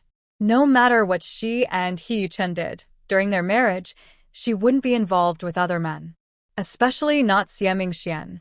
She was too quick to escape. Stay out of my affairs. Su Yunxi wiped her tears, regained her composure, took off the damp scarf, threw it into the trash can at the station, and walked out of the train station. I knew she was sneaking out late at night to meet her lover. Ha! Daring to cheat on He Yuchen, those two deserved to suffer. Si Jiaqing saw the couple coming out of the train station one after the other, her eyes filled with malicious hatred. Su Yunxi dared to cheat on He Yuchen behind his back. With He Yuchen's cunning, they would definitely regret their actions. Si Yanli was also surprised. Su Yunxi walked very quickly, while the tall, strong soldier behind her kept a sharp, alert gaze, always watching her movements carefully. When they spotted their car, the soldier looked directly into their eyes through the glass, as if he understood their curiosity about the situation. He then sneered coldly. Under the streetlight, his handsome features appeared clearly. He was Xie Mingxian, the top soldier of the Army Special Forces, who won 5 all-around championships at last year's military competition. Si Yanli felt like a tiger was staring at him, making him unable to move. He didn't know what expression to show and tried hard to keep his face calm. That is Xie Mingxian. When Si Jiaqie heard the name, she couldn't help but look carefully. No one could forget the famous army officer with a handsome face that kept people at a distance, and his powerful strength that looked down on everything. Huh? Su Yunxi, that shameless woman, actually got involved with Xie Mingxian. How can she be so shameless? He Yuchen, Xie Mingxian, both top figures in the Air Force and Army, were both involved with that woman. They really had good luck. Jiaqie, things might not be what they seem. Don't let Yuchen find out first. Si Yanli was annoyed inside. He didn't help Su Yunxi at all. Even if he told Yuchen about her being with Xie Mingxian, neither of them would come out well. Brother, you're just too soft. Can Su Yunxi, that woman, be more important than her brother? Yuchen will definitely divorce her. We'll just be witnesses, and everything will cancel out. Jiaqie sneered coldly, planning to ruin Su Yunxi's reputation like she did with flies in the past, so she'd never have a chance to stay close to Yuchen again. Once Yuchen abandoned Su Yunxi, with Xie Mingxuan's reputation, how could he marry a second-hand woman? At most, she'd be just for fun, or someone with a habit of sleeping with married women. Su Yunxi held the steering wheel, looking at the Jeep behind her in the rearview mirror. She felt very upset. Although he had been escorting her all the way, returning to the military area so late, with rumors spreading, just thinking about it made her hair stand on end. Near the military area, Xie Mingxian stopped by the roadside. Thinking of the angry, pretty face of that girl, he pressed his thin lips slightly, and warmth appeared in his eyes. Back home, she locked the door and remembered she hadn't eaten dinner. She drank 5 bowls of red soup but lost her appetite. After washing up and drying her hair, she rested, lying on the bed and reviewing the day's events. She and Su Yunqing had taken different paths from their past lives. Dealing with Su Yunqing was no longer her main goal. Finding out who harmed the Su family and understanding why her parents, brother, and sister-in-law were sent to the northwest were the things she wanted to do when she returned home. As for Hiu Chen, divorce was only a matter of time. She got up early, packed her things, turned off the water and electricity, and changed into a military green uniform she got from the military district. It was meant to intimidate when she went out. When she left the yard, she saw Su Yunqing standing in front of the locked door of the Xie family. "Comrade Xie, I won't hurt anyone. Look at how I entered the yard." "Oh, Yunqi is coming out. If you don't come out now, she will leave." Seeing this scene, Su Yunqi's fingers stiffened. Her mind replayed the betrayal from her past life. Those deep, unforgettable pains surged again. Even after decades, even until her death, she couldn't forgive. The pain had never truly gone away. It turned out she had never truly forgotten. She locked the door and turned to leave. Su Yunqing chased after her. "Yunqi, where are you going?" "You and they separated an hour apart last night. Don't think I don't know. So what if I do? Can you all just stay far away?" In her anger, Su Yunqi slapped Su Yunqing. She knew it was wrong, but she couldn't control herself. 20 years of heartfelt effort. Why did they betray her together? Even if Su Yunqing stole all her money, even if Xie Mingxian was with another woman, she wouldn't feel this much pain. She had run away for 30 years, living a life cut off from the world, forcing herself to pretend they were dead. But now, they still wouldn't leave her alone. Su Yunqing covered her face, also furious. "Su Yunqi, don't think everyone owes you. You're useless yourself. You're taking your anger out on me. Is it because you saw me flirting with Xie Mingxian and couldn't stand it? Pretending to be noble, loving Xie Mingxian but afraid to admit it. You chose to marry Hiu Chen and suffer the consequences. Serves you right." Xie Mingxian hurried over, blocking the two. His handsome face was cold enough to drop by shards. He looked at Su Yunqing as if she were a dead person. "If you want to cause trouble, go ahead. Don't drag her down. This matter between us is none of your business." Su Yunqing clapped her hands and laughed. "Having no title but still sticking around. Xie Mingxian, you deserve it. Watching the one you love never accept you. This is what you owe her." Haha. Xie Mingxian looked expressionless, completely ignoring Su Yunqing's crazy words. But Su Yunqi knew. Su Yunqing remembered her past life. So, are the three of them still entangled? Due to the delay, the military district's liberation truck arrived, driven by a young man in his mid-20s. "Comrades, you've been waiting a long time. Please load your things onto the truck." Su Yunqi had her own plans but couldn't refuse openly, or Commander Lu would immediately report to her grandfather. She could only wait until they left the military area to find a chance. She opened the gate, took out some items from the space, and a few people jumped down from the truck to help load everything. Xie Mingxian glanced at the yard, which had a vegetable garden and a sand pile with a swing, separated by a cobblestone path. The two houses had bright, clean windows, giving off a warm and elegant feeling. Su Yunqi directly approached the driver. "Sorry, comrade. Please stop in the city later. I need to buy some things. My name is Wei Xiongdong. Where would you like to stop? Just tell me." Wei Xiongdong is a company commander, mainly responsible for coordinating with the land combat troops led by Xie Mingxian. Xie Mingxian interrupted their conversation. "Don't waste time, get on the truck first." "Comrade Xie," Su Yunqi called out to him. He knew she had bought train tickets and might cause trouble. "Comrade Su, our mission this time is very important. Time is life. Don't waste everyone's effort." Xie Mingxian handled official matters professionally, leaving Su Yunqi with no choice. No matter how many reasons she had, She couldn't delay an important military matter, or her grandfather might get involved. The truck was tall, and Su Yunshi was helped up by others.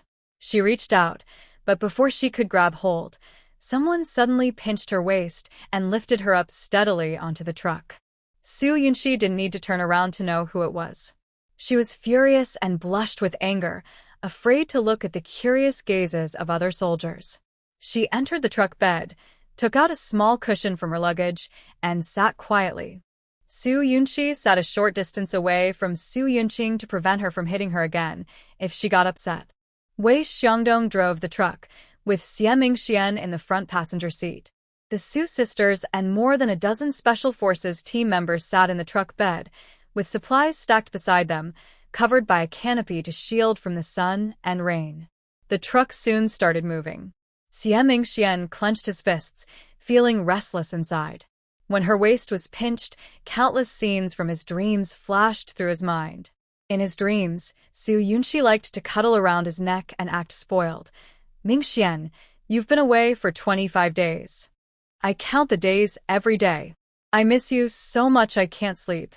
If you kiss me, I'll forgive you. Mingxian, seeing your face makes me soft-hearted. What should I do? I love you so much. Let's never be apart, okay? Mingxian, give me a child. They say it's easier to get pregnant that way. Let's try." Xie Mingxian naturally wouldn't be controlled by her. He responded with a gentle kiss. Their sweet love, expressed honestly through their bodies, made her feel endless energy, pushing her to reach new heights of desire.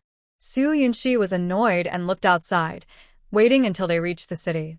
No matter what, she planned to find an excuse to get off the car. Turning her head, she saw Su Yunqing playing with a sandalwood bracelet, the one her grandfather often held. When the Su family was raided, everything that couldn't be taken was confiscated, including this bracelet. How did Su Yunqing get it? Without power, it was hard to retrieve. From Su Yunqing's outfit, Su Yunshi guessed the reason. She had no right to criticize from a moral high ground. In the past, the Xiao family had been draining and oppressing Su Yunqing. Maybe this was karma coming back. Right and wrong, how can they be clearly defined? Finally, they arrived in the city. Su Yunshi covered her stomach and asked the soldier in the car to help call for a stop. Xie Mingxian got out of the car and looked up at Su Yunshi, who had been sitting for a while and now had numb legs. She was eager to get off, almost stepping out too quickly, but Su Yunqing held her back. "Knowing you're leaving today, why are you eating so carelessly? Shut up, it's none of your business." Su Yunshi shook off Su Yunqing. She wasn't pretending. Last night, relatives came over, so no wonder she was irritable and quick to anger these days. Getting on the truck was easy, but getting off was a bit tricky. Su Yunshi didn't dare jump down. "Get out," Xie Mingxian said, opening his arms with a stern look that made it hard to argue. "Not necessary." Su Yunshi quickly wrapped herself in a sheet and slowly slid down. Comrade Xie probably isn't interested in women's bathroom breaks. Wait in the car. She'll be back soon. Her deliberate provocation didn't bother Xie Mingxian. He kept a 3-step distance to make sure she didn't escape. Su Yunshi took her bag into the women's restroom, quickly took off her military uniform, and changed into plain, modest, dark blue clothes. When no one was looking, she hid her bag inside a space and wrapped herself in a scarf, then hunched her shoulders and walked out. Xie Mingxian waited about 10 meters from the women's restroom. Though he wasn't strictly watching, he secretly observed everyone coming out. His cold, piercing gaze didn't miss any suspicious behavior. Even knowing her disguise was successful, Su Yunshi's heart still pounded with nervousness, and she sweated all over. Getting caught would be a big problem. At least losing that military uniform was serious. Fortunately, she kept her head down and avoided attention, disguising herself as an old, hunched person who couldn't walk well, successfully blending in. Xie Mingxian led an important team mission and wouldn't delay their work just to find her. After escaping, she quickly hired a car to the train station. She used the restroom to handle her hygiene supplies and changed back into her clothes. Wearing her green uniform made her feel safe wherever she went.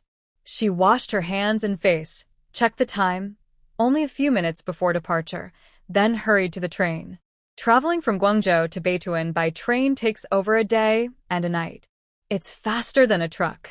She bought a sleeper berth so she could lie down and rest, making the journey less difficult. The platform was crowded. Unlike other travelers with many bags, Su Yunxi only carried a small bundle, walking lightly. Su Yunxi. She thought she was hearing things and ignored it. Su Yunxi. The voice sounded closer and a bit familiar. Su Yunxi realized something and didn't look back. She ran quickly, holding her ticket, and boarded the train. Somehow, she had the courage to push through the crowded, smelly corridor and head straight for her carriage. She even quickly swapped her lower bunk with an elderly woman who had trouble walking, climbed up, and covered herself with a thin blanket, nervously waiting, hoping it was just her imagination. That seat? Yes, it's a pretty girl. She's kind-hearted. When she saw I had trouble walking, she swapped with me and took the upper bunk over there. Hearing the elderly woman's hesitant words, Su Yunxi gave up hope. Where else can I hide?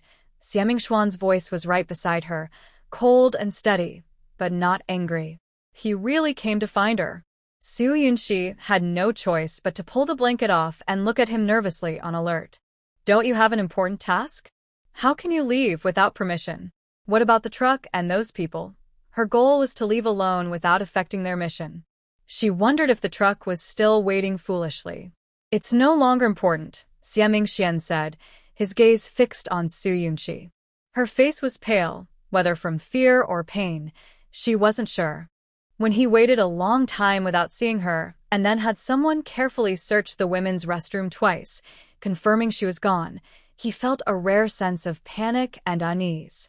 He was worried she might face the same danger as last night, or that he might never see her again. Various bad thoughts flashed through his mind during those 10 minutes, and he felt deeply distressed. He quickly gave the order for the trucks to follow the plan and head toward the destination. Following his memory, he went to the train station to find someone. Luckily, among hundreds of people, he recognized her immediately in her green uniform. She was safe, and Xiaming Xian felt like a heavy weight had been lifted from his heart. Su Yunxi felt uncomfortable under his gaze, becoming more anxious. That's not important. You should go back. I don't feel well and can't sit on the truck, so I won't delay everyone. Xiaming Xian remained calm and paid 10 times the usual fare to get a lower berth ticket. I told Xiangdong to drive ahead. You're so brave. Did you leave the things for your family behind in the truck? The reason he was willing to relax his guard was because Su Yunxi was going to see her family. How could she leave her belongings? It proved that Su Yunxi's quick thinking and decisiveness should not be underestimated. She managed to escape from the criminals and also sneak past him without being noticed. She was not helpless or just a fancy capitalist girl. She was smart and ambitious, running a large farm and bringing vitality to the military district. Getting to know her better brought more surprise and respect. That dangerous thought grew even stronger and harder to control. When he saw that her actions didn't delay the truck, and noticing he wasn't trying to pull her back, Su Yunxi relaxed her tense nerves. Her stomach hurt, and she looked exhausted. Just buy what you need over there. The stuff in the truck can be used by everyone. Xiaming Xian made the bed, borrowed an enamel cup, washed it, and poured hot water. He asked, "Are you still not feeling well? Drink some hot water." Su Yunxi refused. No need. I'll be fine after a little rest. She took out a warm belly patch and placed it on her waist, secretly drank some red herbal soup, then rinsed her mouth with a damp towel to clean her face and hide her tracks. She felt a bit better. If you're hungry or thirsty, just tell me. The train started moving. Xiaming Xian sat on the lower bunk. The Special Forces team members were highly skilled, so he wasn't worried about any mistakes on the way. In the morning, Su Yunxi had a slight pout. The two families' destinations had been mixed up, which was why she was heading to the northwest. Su Yunxi didn't reply and didn't need to. It was amusing to think that Xiaming Xian, who had always prioritized missions above everything else in his past life, was now going crazy and accompanying her to the northwest. As for Hiyu Chen, who said he would go see her family, he was still on a mission and also had to meet other women, placing her after everything else. Xie Mingxian could tell she wasn't asleep. Why didn't you go with the truck? If you're uncomfortable, you can find a way to fix it. Don't you know how dangerous it is to travel alone by train? Su Yunqi wanted to ask if he knew. She didn't want to see him, nor did she want to see Su Yunqing. Being with them made her feel uncomfortable. If there were other options, why did she have to endure it? Even knowing the risks, she would try to escape. Knowing his true intention, she didn't feel like arguing anymore. I'm an independent person. I can do what I want without others telling me. Just pretend you don't know. Don't worry about my grandfather. I'll explain to him when I return. Xie Mingxian didn't want her to see him as irresponsible. I'm not afraid of getting into trouble or being punished. I know, Xie Mingxian. I really don't need anything. We're like two parallel lines, never crossing. You should focus on your own life.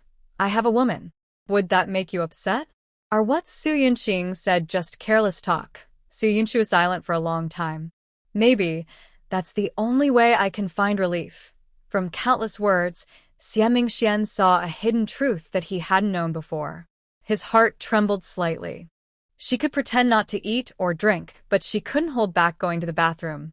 Unable to bear it, Su Yunqi got out of bed, put on her shoes without looking away, and walked outside. Su Yunqi, Xie Mingxian suddenly called her. Su Yunqi was really uncomfortable. Can we talk later? Every movement hurt her. Wait, Xie Mingxian quickly caught up and draped his clothes over her shoulders. The familiar male scent hit her, and Su Yunqi couldn't help shivering, her face flushing and her heart pounding. She was a little angry. She grabbed the clothes to throw them away. It's hot enough, and you think I'm not hot enough? Don't move. Xie Mingxian held her shoulders to keep the clothes from slipping, then leaned in and whispered in her ear, "Your pants are dirty." Su Yunqi turned to look at him. Xie Mingxian's dark copper face was expressionless, but his ears were suspiciously red, revealing his embarrassment. Got it, Su Yunqi replied, as if nothing was wrong. Because she had been replenishing her energy, this time she took a lot, and she was a bit caught off guard. As they got closer, Xie Mingxian smelled a sweet scent like blooming peach blossoms. The girl's delicate, pretty face showed some annoyance. He tried to fix the situation. My pants are ruined. You can't get them wet with cold water. Maybe I can find someone to help wash them. You seem to know a lot. No need to worry. I can handle it. Su Yunqi couldn't stay any longer. She quickly went to the bathroom, locked the door, and took off Xie Mingxian's clothes. She changed her clothes inside and out, put on comfortable sleepwear and leggings. The laundry was done and dried in a few minutes, so she put on her military pants. After washing her hands, Su Yunqi stared at the male military uniform, lost in thought. When Su Yunqi returned, Xie Mingxian was standing in the corridor. Sleep on the lower bunk. You can't sleep on the top. His voice was cold and firm as always. On the train, everyone waits until they reach their destination to pack up. There's no chance to change beds along the way. Su Yunqi hesitated. She couldn't stand to sit or lie down for a whole day and night. Why push her body so hard? She returned his clothes, took a blanket, and thought, since he insisted on coming with her, she could handle everything herself. Xie Mingxian thought she was shy. I'll go over there. Call me if you need anything. Su Yunqi accepted this arrangement.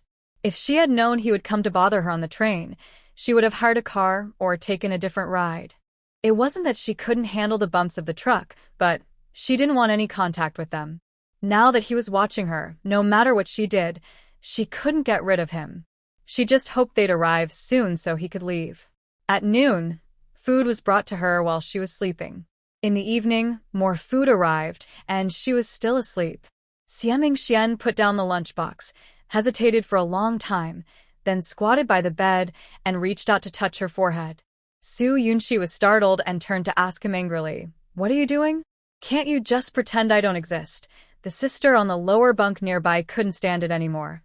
"Comrade, you've been lying here all day. Your partner is fetching water and food. If you're worried, just check on her now and then. Even if you're angry, you should calm down." These two soldiers, both called comrades, seemed a bit off from the start. Though they only understood part of the situation, it was enough to imagine the rest. Anyone could see that the male comrade was trying to show friendliness, while the female comrade ignored him completely.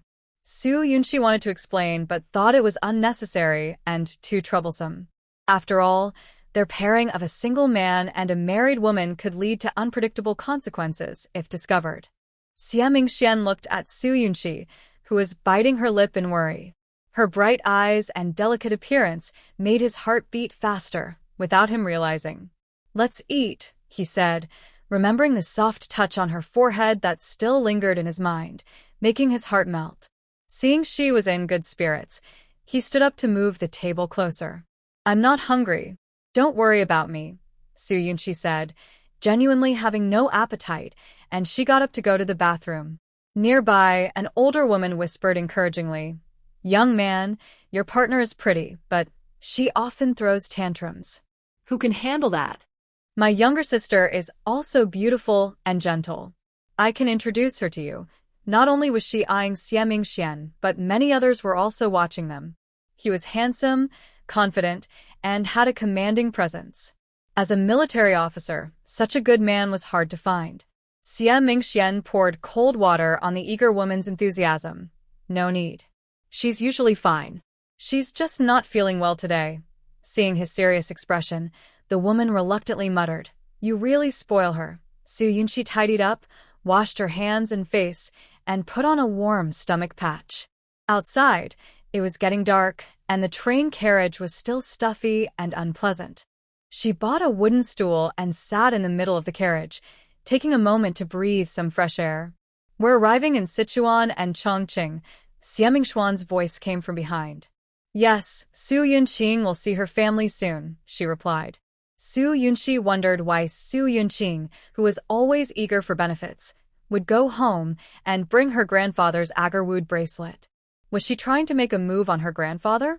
Xie Mingxian watched her sway with the train, her graceful posture and tender skin glowing with a jade-like sheen. He felt a bit frustrated. These were his to claim. "With someone like He Yuchen, are you still with him?" he asked. Su Yunxi smiled casually and said, "What do you mean? Am I involved with other women? Few men can truly control themselves. I'll just make do." Even if things couldn't continue, there was no need to tell outsiders. Perhaps lifelong commitment was just a romanticized story. Xie Mingxian took a deep breath. "That's not your character," he said. There was no room for doubt in her eyes. She should decisively give up a marriage that was only half-hearted. Su Yunxi chuckled indifferently. "If he really cheats on me, I'll do the same. That's immoral," Xie Mingxian coldly interrupted her. "You can choose to divorce and find another man." Su Yunxi listened to his self-righteous lecture and found it amusing. "Don't worry, it's none of your business. I won't let you carry the burden of immorality." After chatting for a while, Su Yunxi sat back down and leaned toward her older sister on the bed to talk. "Comrade, you really have a talent for making your partner fall completely for you. Are there any single men like that in your military district?" Su Yunxi almost said that Xie Mingxian had no partner, but quickly stopped herself. "Ask him yourself, I don't know much. He cooked you a meal and kept it warm for you. He didn't eat it himself, leaving it for you. Such a good comrade. What more could you want? Married couples sometimes argue at night, but make up by morning. You can't push men away. Once their hearts cool, it's hard to warm them again." Su Yunxi remained cold and silent throughout, not speaking or giving opinions, which made her older sister anxious. "Just lower your head. That comrade will surely want to reconcile. Young people think throwing tantrums is a way to control men, but those with small hearts hold grudges. I'm only doing this for your good." Su Yunxi took out 2 washed apples from her bag and handed one to her. "Eat an apple to soothe your throat, older sister." Fruits were rare for people of this time. Ordinary folks could only enjoy them a few times a year. The big, red apple exuded a sweet aroma. Her older sister resisted the temptation and quickly waved her hand. "Give it to your partner." "I can't take your things. He won't eat it." "You eat it," Su Yunxi said, just wanting her older sister to speak less. Her sister thought this beautiful young comrade must believe she was right, and happily accepted the apple as a thank you. "Oh, with handsome men and beautiful women like you, you'll surely be happily married forever." Xian couldn't understand the girl's feelings. Not eating all day was tough, especially in the Northwest. Seeing her chatting with her older sister over apples, he felt a little reassured. Be a bit more proactive. The bed isn't too small for 2 people. Hold her and warm her stomach. She'll be happy. Her older sister saw Xian sitting silently in the corridor, like a lonely pine tree, and couldn't help giving some advice. Xian thought about the consequences and stopped trying to explain that they were just friends. After finishing the apple, Su Yunxi secretly drank 5 red bean soups, rinsed her mouth, and lay back on the bed to continue watching her show. As time passed, the train compartment grew darker. She held the knife and didn't dare to sleep anymore. Thinking about Xian nearby, she felt a little less scared. I poured hot water and wrapped it with a towel, so it wouldn't burn. Use it to cover your stomach. A glass bottle was handed over. Su Yunxi didn't know where he got it but refused. No need. The woman next door couldn't help but speak up. Your boyfriend was gone for over half an hour, running through 7 or 8 cars to buy something. Please take care of him. Su Yunxi felt very embarrassed. The result of misunderstanding their relationship was having to accept many false accusations. Early morning, the train was about to arrive at the station. People in the compartment started to move, packing their things, taking luggage, calling children to get dressed. The day had gone by very quickly. Xian whispered to Su Yunxi, who was putting on her shoes. That woman lives in Beidouin City. The space in the sleeping car was tight. They stood close together, like hugging from behind, with a silent, tender feeling between them. Once we get off the train, you should leave quickly. Don't delay the mission. I won't contact her again. Su Yunxi took a step forward to create some distance, feeling surprised. If that woman was careless with her words and got exposed someday, it would be very troublesome. Xian knew this was the best plan but couldn't help saying, I will go to the military region to ask about your family. No, Su Yunxi immediately refused. One day and night is already enough trouble. Don't cause more chaos. Stay out of it. When I went on a blind date, I didn't care about your background, Xian suddenly said. Su Yunxi looked up at him. Really? If your parents threaten you with their lives, do you still want to interfere? Xian wanted to say that his parents couldn't control him now, but he knew that answer wouldn't make her happy. Between them, it was like a fog. Her eyes were clear like a lake, seeming to see through everything. When the train stopped, Malia, the woman, was still enthusiastic. My husband is coming to pick us up. He'll be here soon. If it's convenient, he can take you both. Noticing that the young couple seemed strange, him cold and restrained but kind to her, and her very indifferent, as if she wanted to act like a stranger once they got off, the atmosphere was awkward. Xian saw that Su Yunxi still had a pale face and looked a bit tired. When they got off the train, he held her waist to help her down, or she might have fallen. Thank you. We have other things to do. You should go now. Su Yunxi politely refused and still felt annoyed as Xian roughly dragged her out of the car, like pulling a sack of potatoes. She was capable of walking on her own.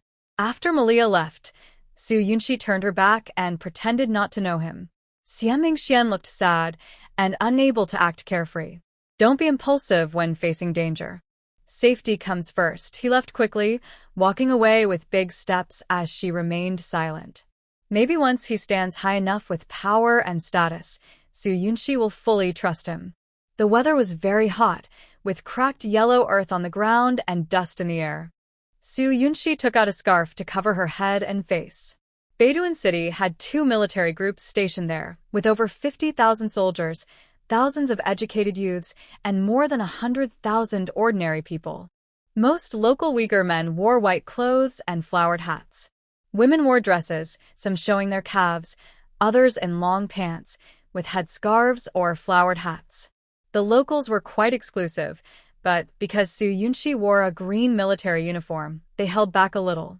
She looked at the cotton in the state-run store. It felt soft and comfortable.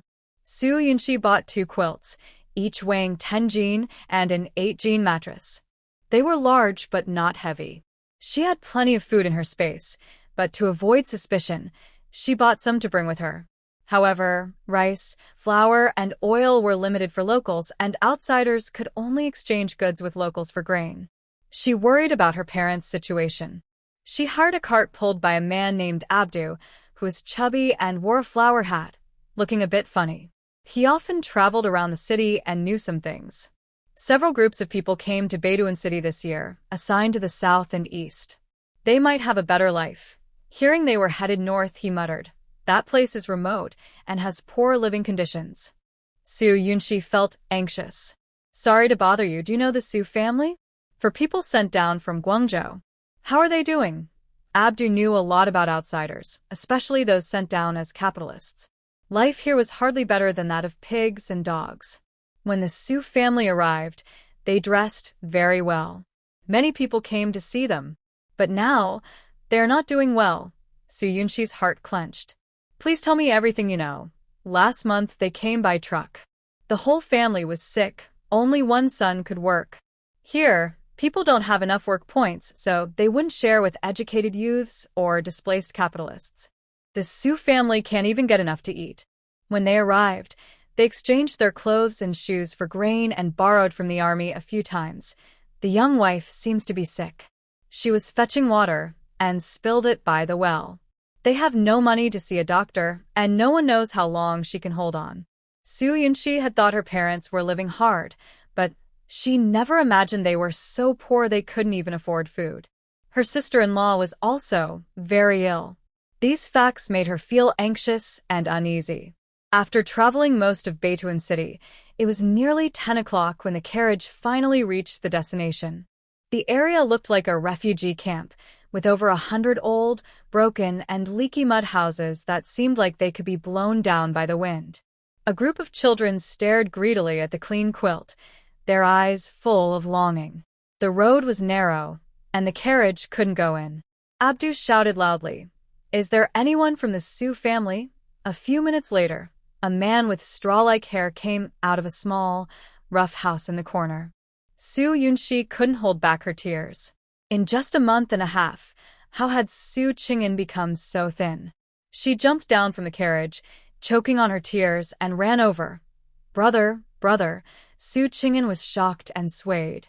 How could his precious sister, who was supposed to be living well in the military district, come here? He staggered and caught his sister.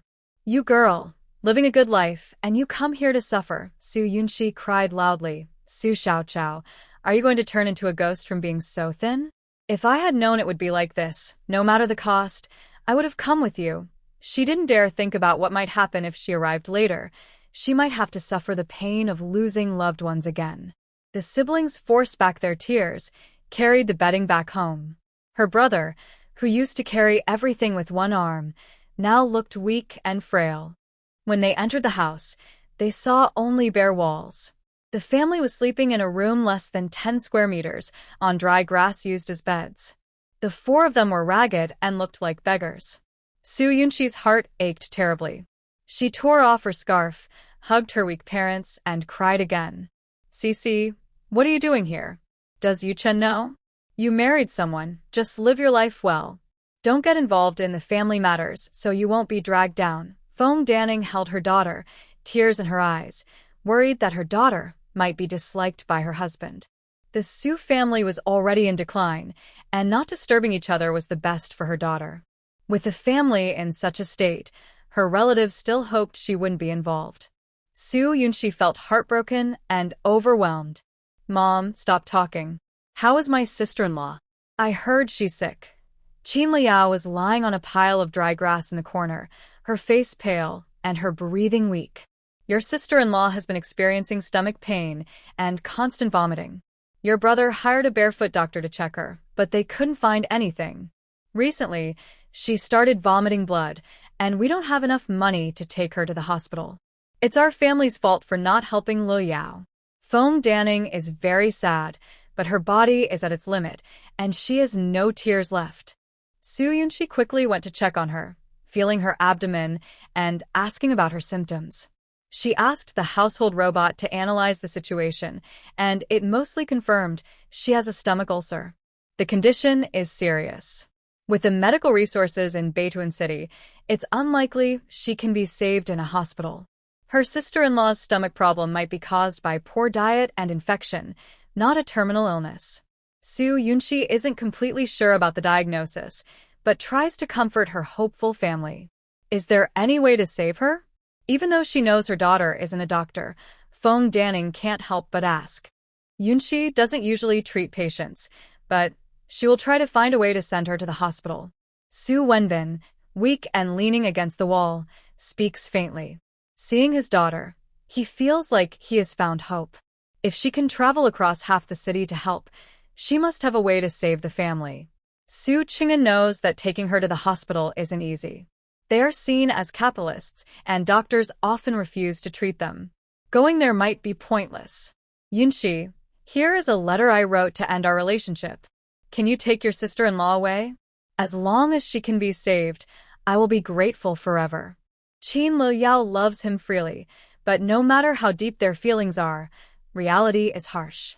He'd rather divorce than watch her die. No, I won't go. Qin Liyao cried as she tried to stand up quickly, but everything went black and she collapsed. She coughed up more blood.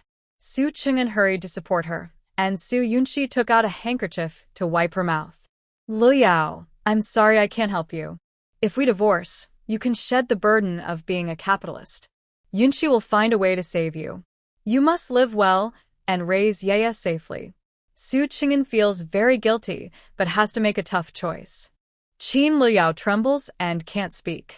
Her eyes grow dim, almost losing the will to live. Brother, don't say any more. Sister-in-law can't handle the shock.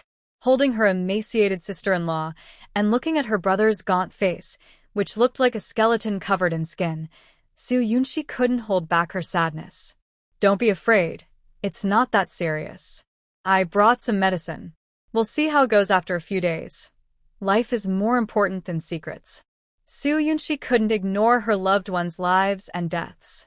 She took out some medicines from the space under the quilt, like magnesium carbonate and omeprazole, and helped Qin Liyao take the medicine. Knowing how precious the medicine was, even if Qin Liyao wanted to, she clenched her teeth and swallowed it. She wanted to live well. There was no food at home. Going out to buy some would mean being exploited. So, Su Yunshi took out a small bag of 10 pounds of rice, 10 pounds of flour, and a small barrel of oil from the quilt. Seeing her sister-in-law seem to perform a magic trick, Su Qing'an was surprised. After all, the quilt was carried back by him. How could he not know how heavy it was? He reached out to check what else was inside. But Su Yunshi held him back. Brother, this is a secret thing I brought. Don't touch this quilt for now. Even with close family, she couldn't share all her secrets. She would hide as much as she could. Su Yunshi rolled up her sleeves to cook, but there was no proper kitchen. They had set up a stove on the empty ground behind the house, with no pots, and the water in the bucket was muddy and dirty. Su Qing'an sighed, we can just bake some bread on the stove. Parents, brother, sister-in-law, I'm sorry I arrived late. Su Yunshi didn't want to cry, but tears couldn't be controlled. She hated herself for only arriving now. A family dressed in fine clothes was eating hard, stale bread, and couldn't even drink clean water. They lacked the most basic survival needs. Su Qing'an sighed. It's not your fault. No one expected to come to this terrible place. In this situation, they couldn't cook properly. Her parents, brother, and sister-in-law were starving and weak, and they didn't care about hiding it. Su Yunshi took out a can of milk powder and a large packet of instant porridge from the quilt. She brought a pot of hot water and a bowl from outside and prepared to feed her family. Eat slowly. If you eat too much, your stomach won't handle it. Tears falling, Su Yunshi helped her sister-in-law drink the porridge. The days of hardship were too much. Even a bowl of clean water was a luxury. After finishing their meal and tidying up, the family sat on the hay, talking about what had happened since they arrived. Su Qing'an was very angry. No one expected Uncle and the others to be sent to Sichuan and Chongqing, while our family was sent to the far northwest. I asked many times, but no one helped. They label us capitalists, and then they don't treat us like people. Su Yunshi felt very sad, not knowing how desperate her relatives must have felt. I only found out the day before yesterday. Even Grandpa still doesn't know. Fong Danning quickly said, "You must not let Grandpa find out. He's old, and such news would be too much for him." Su Yunxi reassured him. "Don't worry, Mom. I know what to do." Su Wenbin, feeling a little stronger, leaned against the wall and tried to sit up straight. "We got this leaky house with nothing. On the way here, your mother got sick. Your sister-in-law kept vomiting. Only your brother can work, earning 10 work points a day, but that's not enough for the 4 of us to eat. The people here are hard to get along with. When you exchange clothes and shoes, you only get a pound of flour. Your mom can only borrow grain from people she knows in the group. It's really not easy to survive until today." Su Yunxi spoke up. "Mom, Dad, brother, sister-in-law, don't worry. I will make sure you all live a good life. I heard that the south and east of Beidun City are better. Maybe we can find a way to move there. I can provide the money. Right now, the most important thing was to solve the survival problem. The environment to the north was harsh, with no clean water, which greatly increased the risk of illness." Fong Danning said, "I have a good friend, the wife of the commander of the second group. Because of Grandpa's influence, she lent us flour twice. Maybe I can ask her again." Su Qing'an opposed. "Mom, don't go.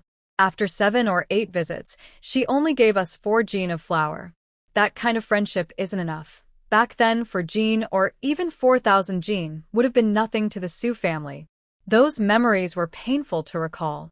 Su Yunxi decided to try. "Mom, let me prepare later. I'll visit her, return the flour, and offer something in exchange. It doesn't matter if we're friends or not." She only had 10 days of leave. Today was the second day, and time was tight. They had to settle the family within 7 days. Your sister is right. People need to be flexible. With our situation, it's not about whether someone is good or bad, but about having no choice." Su Wenbin sighed. If only his son had half the ability of a daughter, their family wouldn't be in such a mess. "My brother is doing well this way. A person should have integrity. My mom's friend isn't someone I want to get close to." Su Yunxi watched her brother holding a spoon, feeding himself formula, and giving some to his wife. She felt very sad. Fong Danning couldn't help but say, "Save some for later, so you can eat more meals." Su Yunxi wouldn't let her family go hungry again. "No need to save. As long as you're healthy, I'll make whatever you want to eat."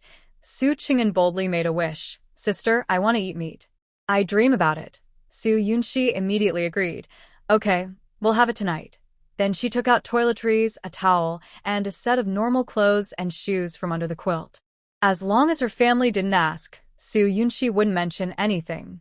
She couldn't risk hiring a car to carry things because there were too many eyes around. She wouldn't underestimate human nature's bad side. Su Qing'an chose some water. The family members washed up, changed into clean clothes, and their moods improved. Su Yunxi took out 2 blankets to rest for her father and sister-in-law. The situation at home made it hard to avoid suspicion, so she hung a curtain to separate the space. Su Yunxi grabbed some candies for her family, hoping that a little sweetness could slowly heal their physical and emotional pain. She showed them some photos she had watched. They recorded life at her grandfather's house, her grandfather and He Yuchen sitting and drinking tea, playing chess, eating meals. Yaya with 2 braids looked adorable, playing in the yard, feeding rabbits with grass, picking eggs from the chicken coop, leaving a white ring on her lips from drinking milk, swinging and laughing happily. The 4 of them wiped away tears. No matter how hard life was, thinking of the cute children gave them the courage to keep going. Fortunately, Yaya is living with you. Otherwise, with our situation, we couldn't support her. How are you and Yuchen? It's better he doesn't come, so he won't get involved. Fong Danning saw that the atmosphere at home was relaxed and happy, and her heart felt a little at ease. But she was still worried about her daughter's marriage. Su Yunxi remained calm and comforted her mother. "Mom, we're living well. He's busy with missions. The military arranged for me to come here with a military vehicle. Yunxi and Yuchen have known each other since childhood. Their bond is strong and reliable. It's not just a marriage of convenience. Don't worry about it." Su Wenbin couldn't help but worry about his daughter being bullied. Su Yunxi felt a bit embarrassed. Marrying Yuchen was indeed a bit of a compromise. "Sister, You're just craving my food, aren't you? Su Chingham looked at the records of her sister's daily life, probably taken by Hiyu Chen or their grandfather. The photos showed dishes like braised ribs, marinated pig's trotters, and spicy grilled fish that made her mouth water. Su Yunchi smiled and said, "Forget about pork, brother. You can only eat beef and lamb. Your stomachs can't handle too much, so take it slow." After settling the family at home, she left some beef jerky for them to snack on. Su Yunchi also changed into simple clothes, blending in with local customs. She and her mother wrapped their heads with scarves and went out, attracting curious looks from others. Seeing they had nothing with them, people lost interest. Dressed neatly, Fong Danning walked with her back straight, as if she had crossed a difficult mountain. The so-called Army Corps was a joint effort of the military and civilians to develop and build the area. Besides necessary state-owned enterprises, all of Beituan City was busy with construction. The most important project was transforming the land from mud huts to brick houses. The streets were full of busy people. Su Yunchi told her mother to wait a moment. She found a hiding spot and took out a bundle. At the military district, Fong Danning had been there many times but was stopped by 2 guards. "Comrade Fong, no one is home at Director Liao's house. Young comrade, please check again. I need to see if he's there for something." Fong Danning spoke politely, but the guards still thought they were just loitering and frowned, trying to turn them away. "Comrade Fong, please don't make things difficult." "You can't go in." Su Yunchi stepped forward, opened a corner of the bundle to show them. "Comrades, we are here to return the noodles. Please check again if Director Liao is back.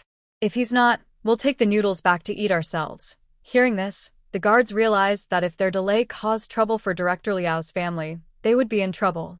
One guard stayed on duty, while the other ran into the yard. It wasn't that Director Liao's family was absent, but they simply didn't want to see the Su family. Su Yunchi didn't ask her mother how she had borrowed the noodles before.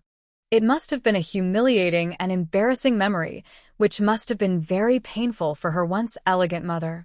The guard returned and let Fong Danning and her daughter in.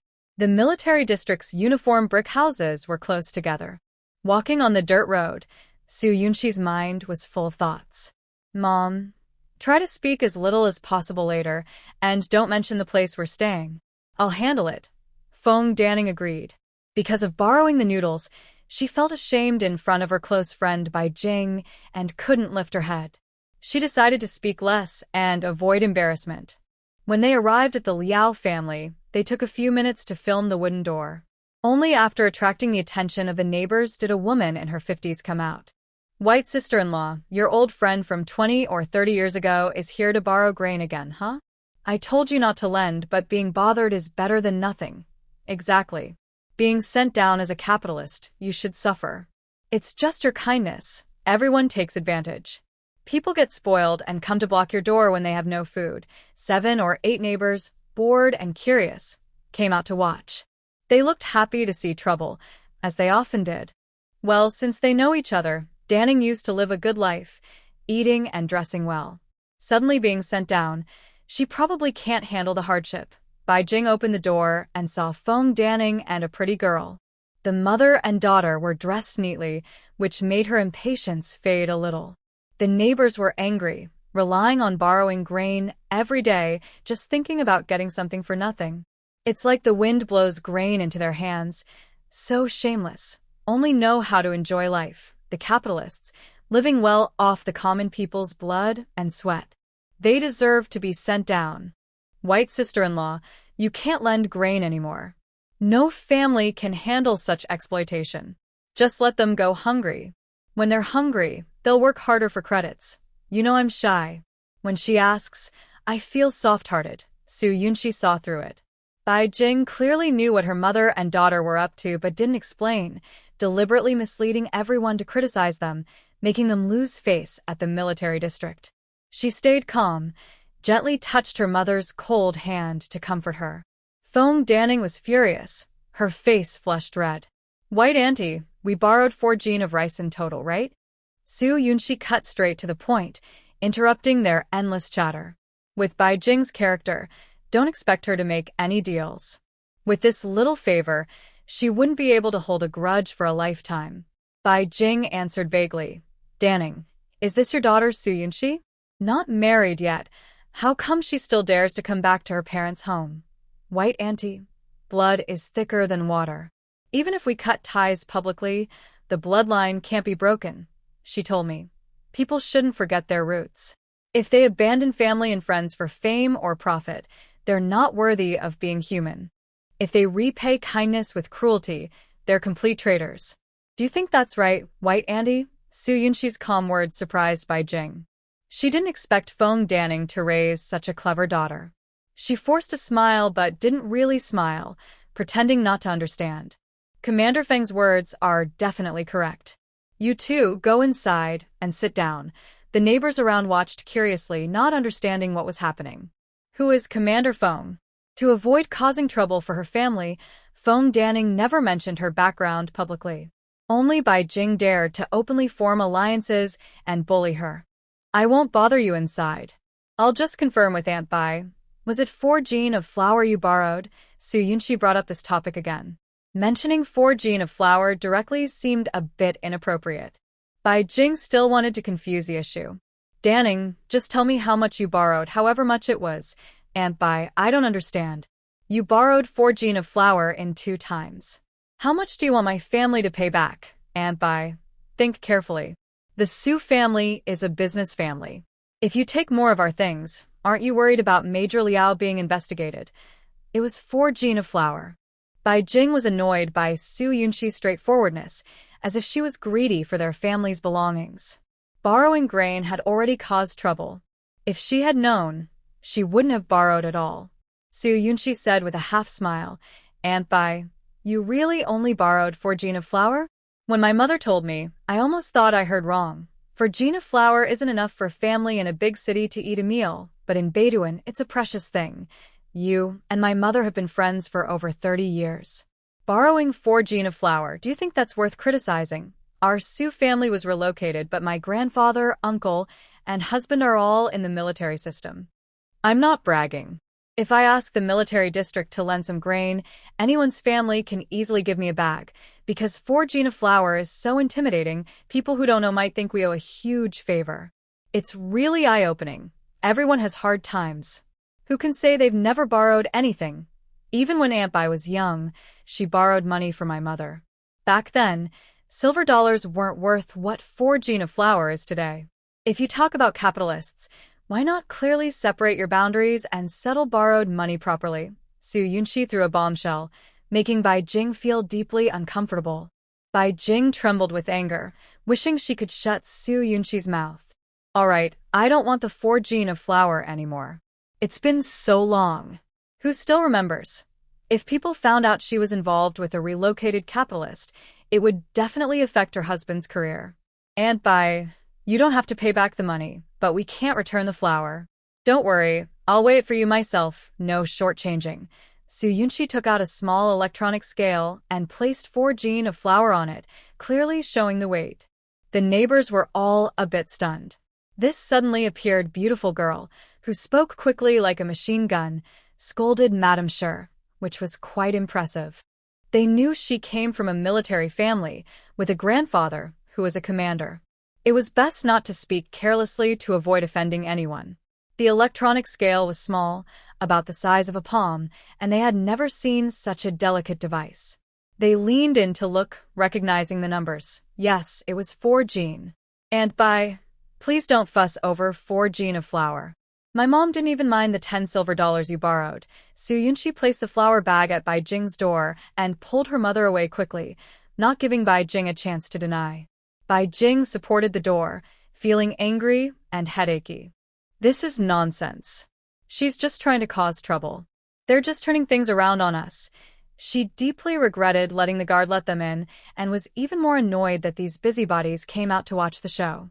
The neighbors stayed silent, exchanging glances, then gradually left. No one could hide how they were talking about it privately. Seeing Bai Jing get embarrassed, Feng Danning felt happy. All the frustration she had been holding back disappeared. But she was still a bit worried. Cici, the situation is stronger than us. Offending Bai Jing might lead to revenge.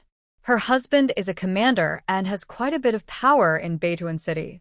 You're not going to take any loss, are you? She replied. She wouldn't dare, Mom. We're not afraid of anyone. They've already labeled us capitalists. We're at our limit, so I'll make her suffer if she makes us unhappy. Constantly tolerating and retreating wouldn't earn respect. We must make the other side feel pain and learn a lesson, so they won't dare to offend again. Fong Danning sighed. Well, if things don't work out, we can just stay in the north. It's the same anywhere. Don't worry, Mom. I have a plan. Are you tired? Su Yunxi helped Fong Danning out of the military area. Her mother had been malnourished for a long time, and walking a few steps made her gasp. She was already at her limit. Sit for a while. I'll hire a carriage. Because of the geography, Beituan City mainly used horses for transportation. Many people on the streets were riding horses or donkeys. Su Yunxi hired a carriage and took her mother home to rest. Then she went to pick up her father, Su Wenbin. The two of them rode around the southern and eastern districts in the carriage, finally getting off in the East District. The people in the southern district are many, and your mother, and I can't get used to the local food. For over a month, Su Wenbin has been haunted by the memory of eating flatbread. His son's cooking skills are poor. The food is dry and hard, making it hard to breathe. In the Eastern District, I see many educated youths from all over. We live in a small, unremarkable place. The environment in the Eastern District is much better. The houses are larger, covered with grapevines. People here dress better, and there is a river flowing from the mountains, making water access easy. All right, Dad, let's go talk to the head of the Eastern District. I have cigarettes and various tickets. When the time comes, give me a signal, and I'll quietly slip them over. The outskirts of Beituan City are managed by local team leaders who distribute work points. If we can persuade the team leader to accept, the handover will be easier. Traditionally, men are the heads of the family. Since she will leave in 7 days, her father will have to take charge. The two of them discussed, and Su Yunxi took 2 children with some candies to lead the way, chatting as they walked. Soon, they arrived at the team leader's house in the Eastern District. Su Wenbin is good at talking, but in the eyes of the team leader, he has no interest in dealing with capitalists. He refused after just a few words. Su Yunxi didn't expect to meet Milia at the team leader's house. Milia looked older than her age, but she was only 24. Comrade, I didn't expect to see you again. You and your... Su Yunxi quickly covered her mouth to hide the identity of Xie Mingxian, pulling her away. Milia, I didn't expect to meet you again. I had a disagreement with him and don't want my family to know. Please don't spill the beans. He's so handsome, taller, and stronger than our weaker guys. How can you argue with him? All right, Milia, I came to talk to your elders. Can you help me? Tell me, my father-in-law isn't easy to deal with. Su Yunxi explained about her family's situation in the Northern District. Milia shook her head vigorously. No way, who dares to get involved with capitalists? The 4 of us need to share work points in the Eastern District. Not to mention, my father-in-law wouldn't agree, and many families with more members don't want anyone from here. Milia, my family won't let you help for nothing. Su Yunxi handed her a box of snow cream and continued. I heard your mother-in-law is sick. I have ginseng. If you don't know its value, you can ask your father-in-law. On the way here, Su Yunxi learned from the child that she could only use ginseng as a bargaining chip first.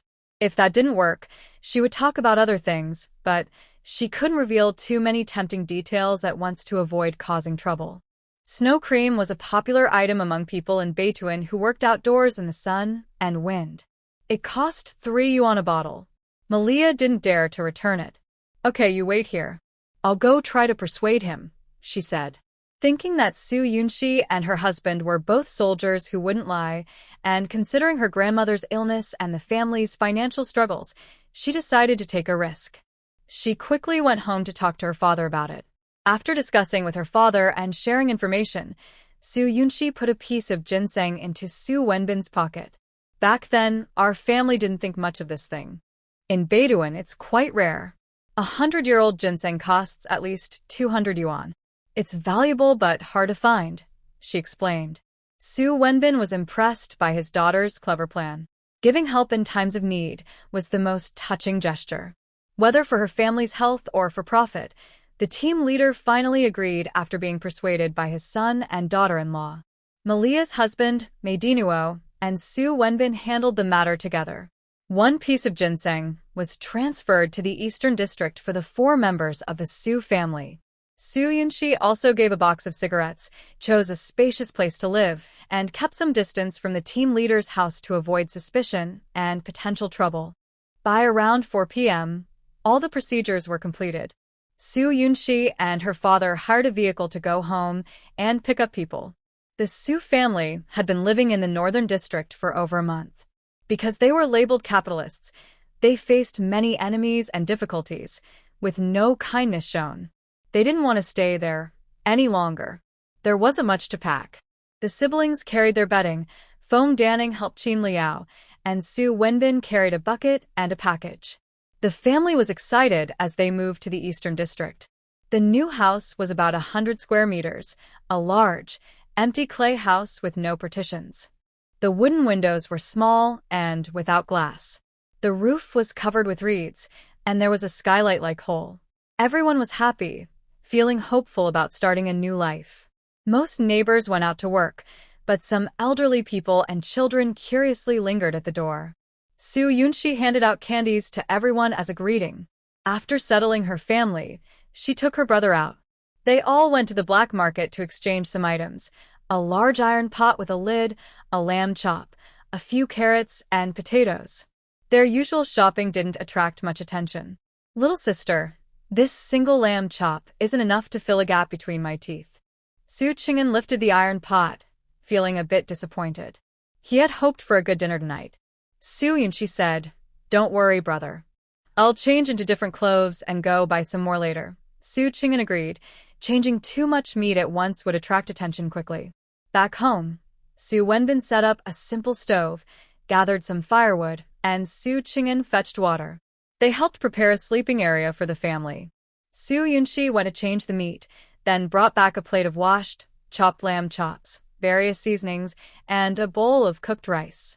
First, she cut a cantaloupe for the family to eat, then cooked a fragrant, tender yellow braised lamb stew, adding only a little salt. She used a manual kitchen exhaust fan to remove the smell. She worked until after 9 o'clock to finish everything. It gets dark late here, and dinner is usually around this time. The temperature has dropped to about 10 degrees Celsius, so warm coats are needed. The family sat around the steaming pot, enjoying their first hearty meal after moving in, and they couldn't help but feel tears of happiness. Qin Liao's symptoms had improved, her vomiting had lessened, but she still couldn't eat solid food. She was drinking instant porridge and taking medicine half an hour after meals. After dinner, Su Yunxi took charge of cleaning up. With some space available, she quickly boiled water for the family to use. After a simple wash-up, she washed her hair and dried it, then slept in the same big quilt with her mother. Her heart gradually calmed. Moving was just the first step. Next, they needed to repair the house and organize work for the 4 of them.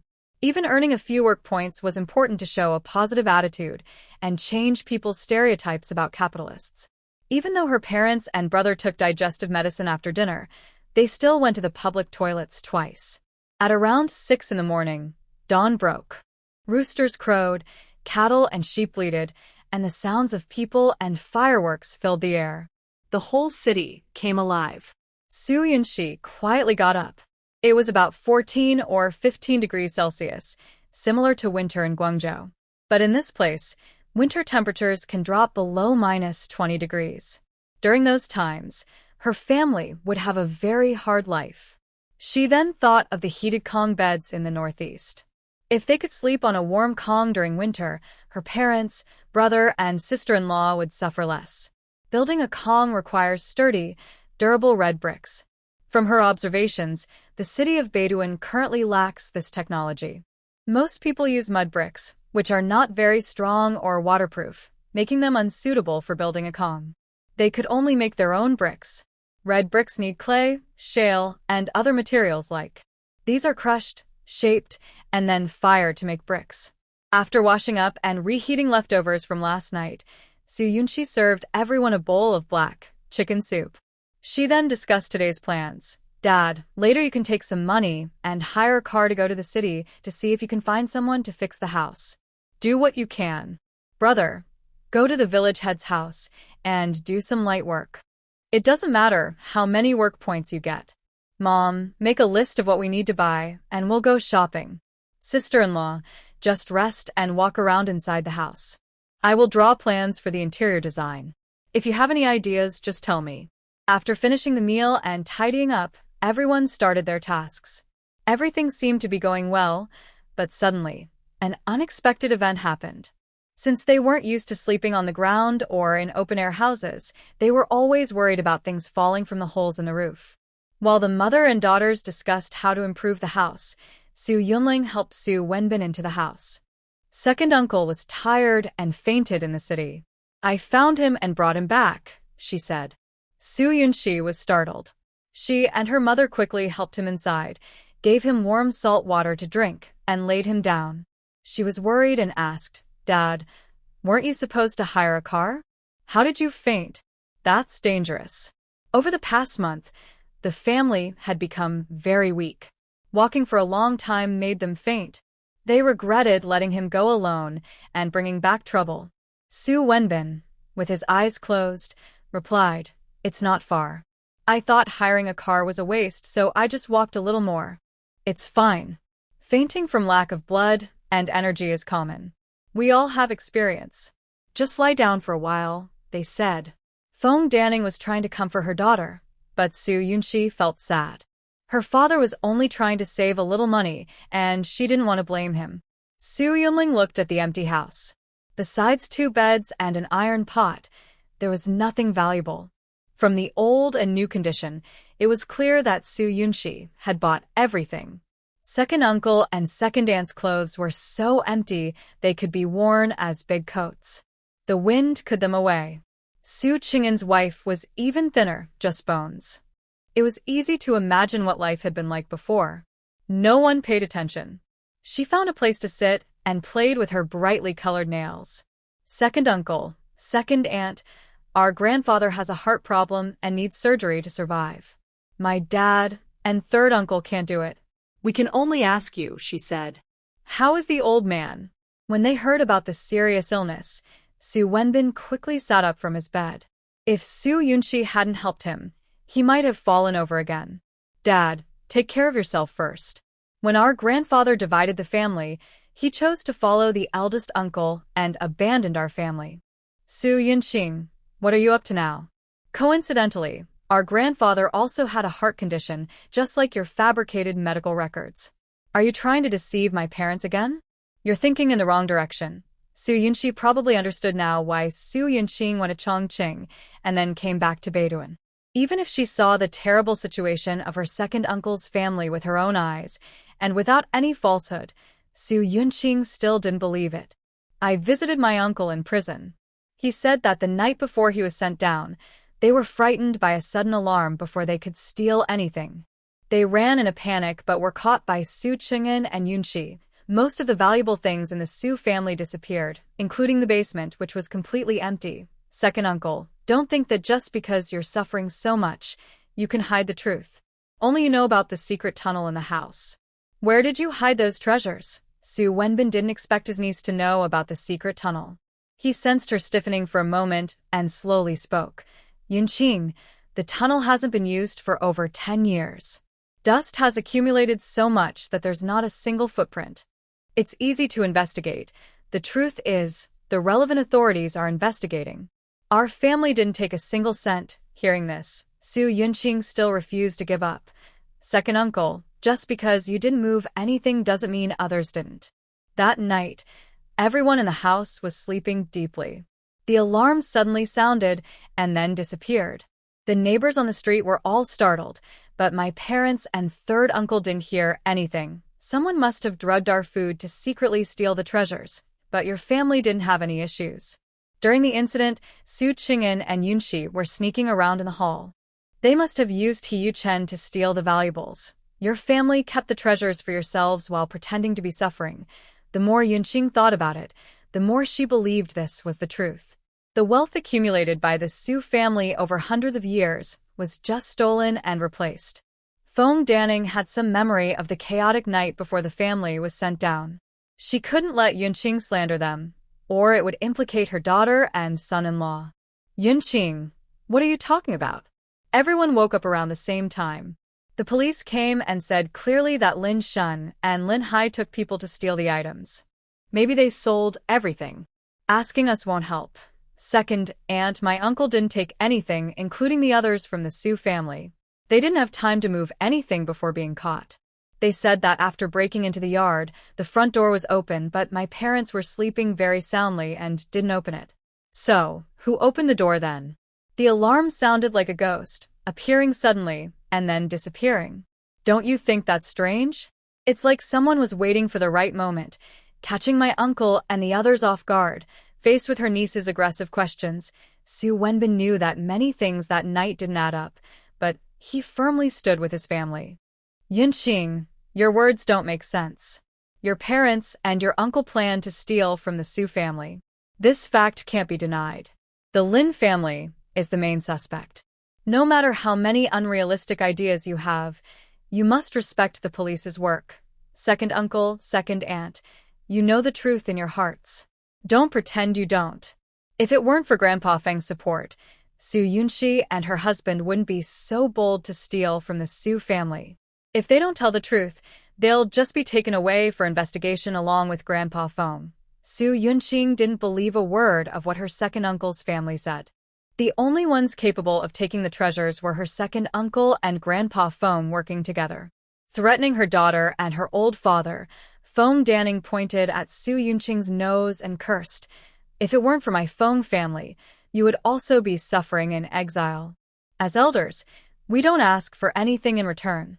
Now you have no proof and want to clear Lin family's name, dragging our family down. You're shameless and ungrateful, second aunt.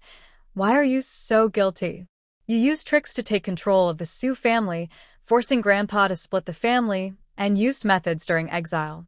Fortunately, the Luo family stepped in, swapping the exiles between the two families. Otherwise, my dad and third uncle would have been worn out, and your family could just take over the inheritance openly. Such scheming. You dare to do things that go against our ancestors, and you're afraid others will talk." Su Yunqing's guesses were pretty close. Recently, she had been working hard to get the Su family's wealth, but no matter how much she tried, she couldn't get a single cent. It turned out that her former fiancé, Luo Jin, had done something bad, causing her parents, brother, and sister-in-law to be replaced and exiled to Beiduan City. Su Yunxi clenched her fingers in anger. Luo family, just wait to die. Su Yunqing, solving this case isn't about your fantasies. If you have tricks, use them. If not, just die. We don't welcome you here. Leave now. Su Yunxi knew all traces had been erased. The police couldn't find the truth. Until they caught Lin Hai and other suspects, there would be no other leads. But her family and grandfather were her weak points.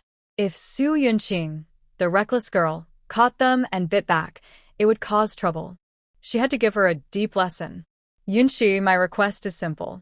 Give me half of the stolen property, and I won't mind that you damaged the underground room of the Su family, nor will I report it to the police. Su Yunqing started negotiating, holding a leverage point to make her uncle's family hand over the money. Thinking that her daughter might be taken away for questioning, Su Wenbin felt dizzy with anger. Our family has been good to you. We provided you with food, clothes, and everything. Why are you doing this? Are you trying to ruin Yunxi? Second uncle, people only look out for themselves. I was forced to do this. I heard you just moved here. If neighbors find out that you not only hide behind the capitalist label but also steal from your own family, I wonder if they will keep their distance from you every day. Su Yunqing couldn't continue because her cousin's knife was pressed against her neck. The sharp blade lightly touched her, leaving a bleeding cut, making her scalp tingle with fear. Su Yunqing, don't push me. If I go crazy, I might do something terrible. Su Yunxi's words were icy cold, making it clear she was capable of doing what she said. A wave of overwhelming fear suddenly hit. Yunxi, let's talk nicely. If you kill me, you won't survive either. Who says I can't survive? Who knows you came to Beiduan? Maybe Su Wenli and the others don't even know. Since Su Yunqing had the idea of stealing the family's wealth, she wouldn't share it with Su Wenli or Su Wenjing. She wouldn't tell them her plans or whereabouts. As long as it's handled properly, erasing you from the household register is easy. The Xiao family will get the money and stay quiet. No one cares whether you live or die. Su Yunqi's words finally made Su Yunqing afraid. Her cousin was no longer the kind and polite girl she once was. She had become cautious, ruthless, and calculating. The wound on her neck started to sting, and blood flowed from the tip of the knife. Su Yunqing became afraid and started to breathe more softly, worried about getting cut again. Yunqi, I was wrong. I'll leave right now. Don't be impulsive. Su Yunqing quickly softened her tone. She didn't want to die yet. She could take her time investigating the Su family's wealth. Confrontation wouldn't help, and she could tell that Yunqi really might kill her. As long as the mountains are there, firewood will be available. If her life is gone, everything is lost. Su Wenbin and the two others were so scared they were trembling, their lips trembling as they said, Yunqi, don't hurt yourself. Su Yunqing, you have someone backing you. I'm not helpless either. If you want to play tricks on me, I'll play along. But if you dare to target my parents, brother, or sister-in-law, Yunqi whispered softly into Yunqing's ear, I'll cut you into pieces, starting with your fingers and toes. Yunqing was already terrified out of her mind, screaming like crazy. I won't dare anymore. I won't bother Uncle and Anne again. Just let me go. Yunqi let go and watched Yunqing run out of the door, crawling and scrambling, without looking back.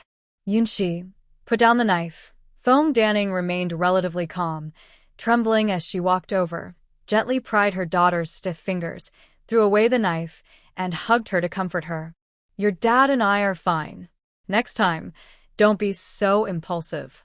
If you face a real man, you might get hurt. Mom, I'm fine. Don't worry. As long as I'm here, no one can bully you. Yunqi also wanted to be a gentle, quiet girl, but reality didn't allow it.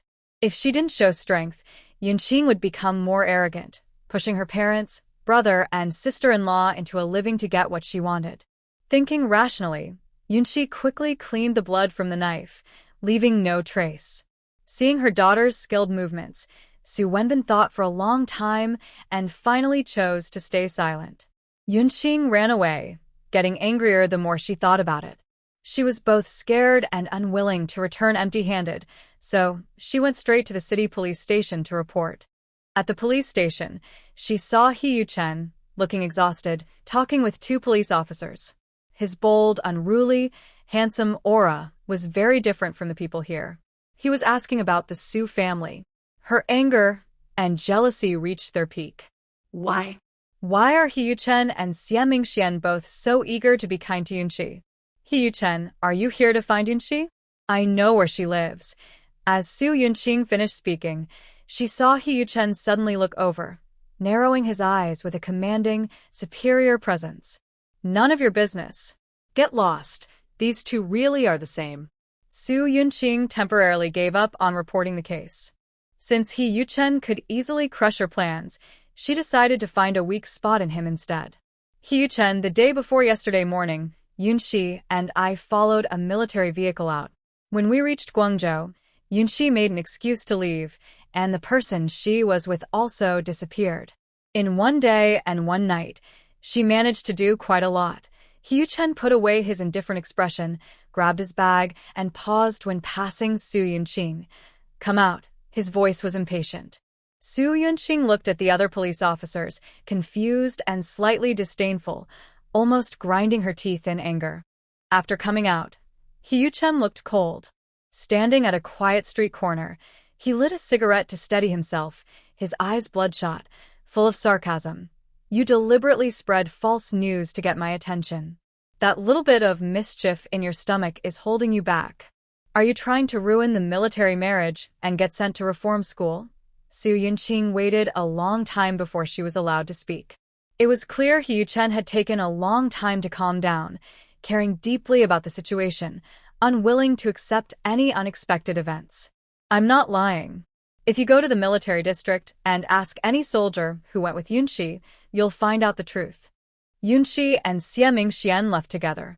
No one knows what happened between a man and a woman alone. Try saying that one more time.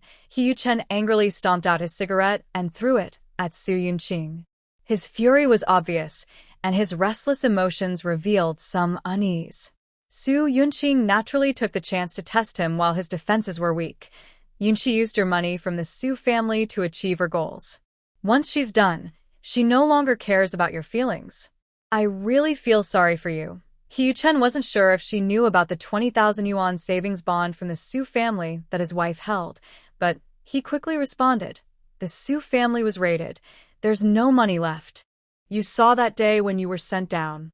You still hold a grudge after Yunqi slapped you twice. Hearing this, Su Yunqing was furious. Yunqi either slapped her or threatened her with a knife. She was truly crazy. Hee-yu-chen, is it interesting to deceive yourself? I have been sisters with Yunqi for 18 years and understand her feelings well. To be honest, she likes Xie Mingxian without a doubt. Even if you treat her well for a lifetime, it might not be enough to match Xie Mingxian. Her choice of you is just using you to escape her situation, to take away the Su family's wealth, even using the breeding farm to benefit the He family. When something goes wrong, she's the one who puts you in front. I don't understand how a smart man like you can't see through Yunqi's fake feelings and lies, and why you're covering for her and taking on such a big problem for Uncle. Su Yunqing wants to cause trouble and also has her own hidden motives, which makes Hee-yu-chen angry. His eyes flash with cold sharpness, and he clenches his fists with a cracking sound. If Xie Mingxian were in front of him, he would fight to the death without hesitation. You think I would ignore the He family and just care about the trivial matters of the Su family? Just because you're not smart enough doesn't mean others are the same. Su Qing'an finished work at noon and went home. Outside, there was no smell of food. When he entered the backyard, he saw a big pot of braised beef, and his mouth watered. Little sister, you're like a worm in my stomach, knowing I want to eat this. You're now the only worker at home. You must eat well.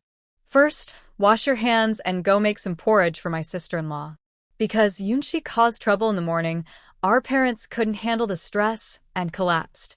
Su Yunqi couldn't help but sigh, hoping that before she leaves, the family's health would improve. The beef was almost done, and Su Yunqi didn't add more firewood. As she lowered her head, a strand of hair fell on her cheek. A big hand gently tucked it behind her ear with infinite tenderness. She suddenly turned her head and looked at Hee-yu-chen in front of her, surprised. How did you find me? Aren't you coming home tomorrow? He finished his task and didn't go to Jing City or see other women. Instead, he came to Beituan to find her. So, what is he really thinking? After 3 days apart, Hee-yu-chen still looked carefree, but his gaze at her was a bit strange. Probably feeling guilty. Do you miss me? Hee-yu-chen's hand gently stroked her cheek, tenderly caressing her. After a day of traveling and exposure to the sun, even with sunscreen, her face was a little red. Of course I miss you. I imagine how handsome you look flying around. You must be able to charm everyone. Su Yunqi smiled indifferently, thinking about those women like moths to a flame, probably all completely captivated. Hee-yu-chen's eyes darkened as he pulled his wife into his arms. His anxious heart seemed to be calmed. I miss you too, very much. He cupped her small face and kissed her on her eyes, nose, and cheeks, reluctant to let go. Su Yunqi couldn't push him away. She covered her mouth and shyly said, "Stop it. Mom, Dad, brother, and sister-in-law are all inside. Thinking about her seeing other women apparently isn't a conflict." Hee-yu-chen stopped, but he didn't want to let go. After I finished my work yesterday, I called Grandpa in the afternoon. I learned you left early and asked Commander Liu about the situation. I found out that your parents were sent to Beituan City. Even if you're anxious, you shouldn't risk going to the train station at night to buy tickets, and you definitely shouldn't have left the military area on your own. Hee-yu-chen had a clear understanding of her movements over the past 3 days. Su Yunqi took a deep breath, thinking of her sick family, and softened her tone. Brother Chen, are you here to question me? Before you do, can you explain why, after the mission ended yesterday, you told me to go home on the 25th? What were you planning to do during those 2 days? Hee-yu-chen honestly admitted, I was going to Beijing to handle some matters. I didn't explain it well, and that's my fault. There's no need to be angry with me. Coming to Bedouin City impulsively, do you know how dangerous this journey was? From the moment he learned she was in Bedouin City, he hadn't stopped worrying. He left everything to find her. I won't do anything foolish that harms myself just to be angry with you. That would be stupid. Su Yunshi was unhappy with his casual attitude about her actions. She shook off his hand. Your apology isn't sincere at all. So, what exactly were you doing in Beijing that made me wait? How important was it? Important enough to delay me seeing my family. He Yuchen pursed his lips, refusing to say what he was doing in Beijing. Su Yunshi didn't press him. I hate being lied to the most. You mixed up your personal matters with work. Who told you I went to buy train tickets at night? Did you ask her? Did she see anything? He Yuchen stiffened for a moment. His sharp face showed clear hurt. He gritted his teeth and forced out 2 words. So, you really met Xieming Xian at the train station? Did you really come to Bedouin City with him? His focus was only on being jealous and didn't care about her nearly being taken by a troublemaker at the train station. Su Yunshi looked calm and smiled. Since you already know, what's the point of asking? Sunlight filtered through the grape trellis and shone on her, giving her a unique, peaceful beauty. He Yuchen's heart felt a bit chaotic. He didn't care what the consequences would be if she knew. Rationally, he knew his wife was very principled, raised with good traditional values, and wouldn't do anything to betray him. But emotionally, he couldn't handle it. She didn't explain her relationship with Xieming Xian, just as he couldn't explain the situation in Jing City. Thinking about her meeting Xieming Xian at night at the train station and their entire day and night on the train made his chest feel like it was about to burst with pain. Let's all calm down. We can talk about this at home. The weather was hot and stuffy. He Yuchen almost couldn't breathe. In the end, he chose to step back, not wanting to say something irreversible out of impulse. Whatever you say, Su Yunshi composed herself and went inside to call her family for dinner. She saw her brother standing in the corner, having overheard their argument, and felt annoyed. She didn't know why He Yuchen came, whether to cause trouble for her. Su Yunshi helped the weak Feng Danning out, and with the thin and fragile Su Qing'an and the emaciated Su Wenbin, she supported them out. He Yuchen had expected that life in the Su family would be tough, but seeing this scene, he choked up. Mom and Dad, you've suffered. If it weren't for Yunshi coming yesterday, we wouldn't have lasted 2 days. You're on a mission, so don't delay your work, Su Qing'an spoke sarcastically. No matter who it was, if they treated her sister badly, they were enemies. Stop talking nonsense. Yuchen came from far away, and his kindness is rare. Feng Danning glared at her son and warmly invited her son-in-law to sit. Seeing the family sitting on the dirt bricks, gathered around the pot to eat, with no tables or chairs, He Yuchen felt guilty. He hurried to explain, I thought you were in Sichuan and Chongqing. My flight mission ended yesterday. I called the military district and found out you were in Beituan. I took the train here directly this afternoon. I've been running around for the family these days. Mom and Dad, you should rest well, Su Wenbin responded kindly. Having you as a son-in-law makes us feel more at ease. You don't know, yesterday Yunshi. Dad, wash your hands first and then eat, Su Yunshi carried over the wash basin. After her parents and brother finished washing, she brought it to He Yuchen. Looking at his obedient wife with a gentle smile, He Yuchen felt a strange feeling inside. Even when they argued or she ignored him, he couldn't let go of his deep attachment. He took the basin and let her wash first. He would wash last. Su Yunshi happily cooperated. In front of her family, she still tried to maintain the image of a loving wife. The 3 members of the Su family were very thin, almost skin and bones. Even with plenty of food and good appetite, they couldn't eat much. This was because they had been hungry for a long time and had small stomachs. Seeing her calm expression, as if no setback could defeat her, showed her strong and resilient spirit. But He Yuchen knew that his wife was probably very sad inside and felt guilty for arriving late. They ate a meal without much taste. Afterward, looking at the bare, empty house, he was deeply moved. It was easy to imagine what life had been like for the Su family when they lived in the North District. Suddenly, He understood why his wife was willing to take risks and go to the train station at night to buy tickets. She just wanted to see her family sooner. I'll get a carriage and keep it at home. My parents can use it conveniently. He Yuchen discussed with his wife, as if their previous argument never happened. Su Yunxi's eyes lit up, but she hesitated. Is that okay? Our family is still associated with a big company. Won't it get stolen? Register it with the city management office. If it's under my name, no one will dare to steal it. If it's lost, the police will help find it. Then let's buy it. Don't hire anyone to fix the house yet. I have plans. Finally, He Yuchen saw his wife happy, and his restless emotions eased a little. He took Su Wenbin out to choose a carriage. Su Qing'an watched his sister finish packing, closed the pot, and pulled her aside to talk. What's going on between you and He Yuchen? Did he do something wrong or make you upset? Brother, even good couples argue. Besides, we're in a fake marriage. A few quarrels are normal. Su Yunxi showed him the house design plans. I discussed with Dad, Mom, and my sister-in-law. We'll fill in the hole in the roof and change it to a 3-bedroom, 1-kitchen layout. Each room will have a small window, and we'll dig a basement underneath. The dry toilet will be built in the northwest corner.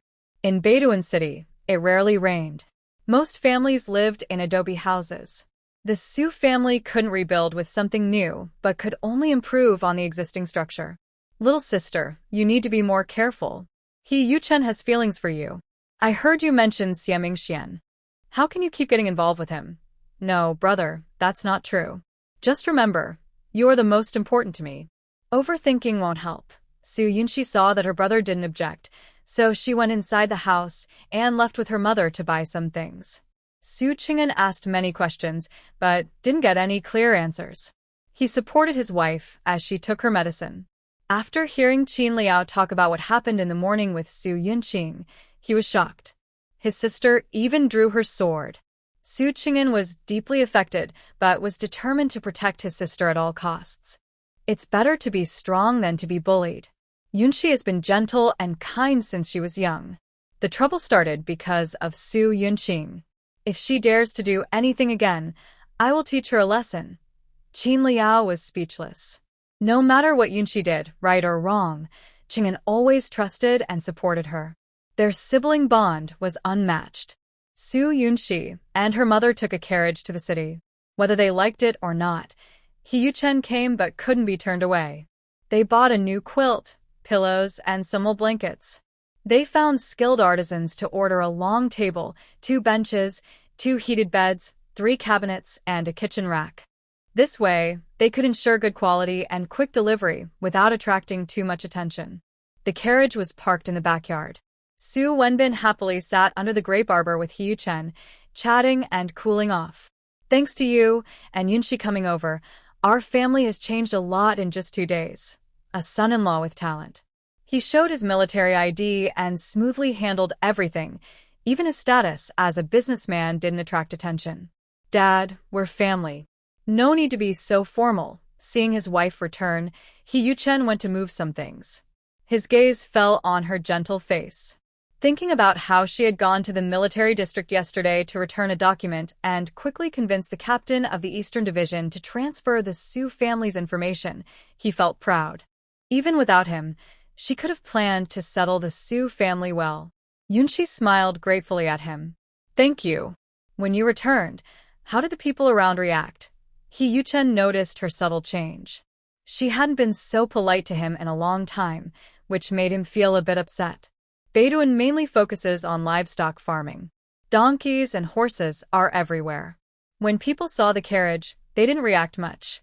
Su Yunxi relaxed and washed the lamb leg she bought. She scored it with a knife, marinated it with a special seasoning, and threaded thick iron wire through the bones. She told her father to put it in the hanging oven to roast in 2 hours. With a cart, they could go fetch clay, find materials, try to make bricks, and prepare cement. Using a smart tool, she checked nearby mining areas. She went inside and pulled Su Qing'an to go out. He Yuchen naturally took the reins and drove the cart.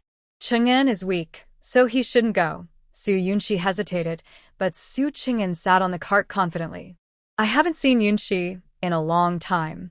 I want to get close. Wherever my sister goes, I go. He didn't want to be a third wheel, so he moved aside. Foam Danning chased after them, took a water bottle, and laid a thick cushion for her daughter. Your stomach still hurts. Don't jostle. Let them do the work. Come back early. Got it, Mom. Su Yunshi sat on the cart holding the water bottle and told Hyuchen which way to go. Her stomach hurt? Hyuchen suddenly remembered something.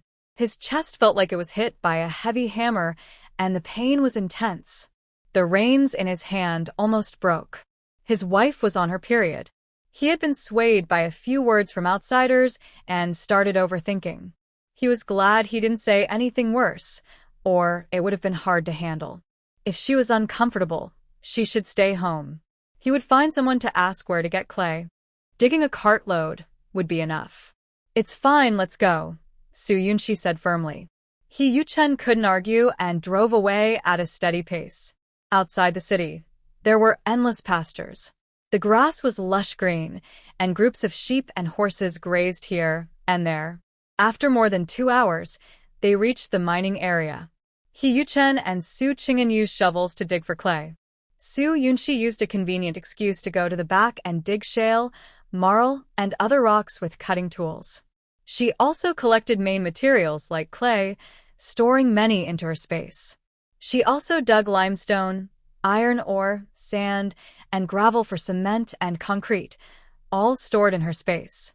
On the way back, the cart was almost full. Su Yunshi asked them to load some other mineral powders too. Using her mind, she tried to make bricks by mixing the materials in the right proportions. It took 3 tries to get the fire just right, and she finally made sturdy, durable red bricks. Hyuchen watched his wife stay silent. Worried about her stomach pain, he said, "Rest on me for a bit." If it weren't for Su Qing'an being there, he would have pulled her into his arms.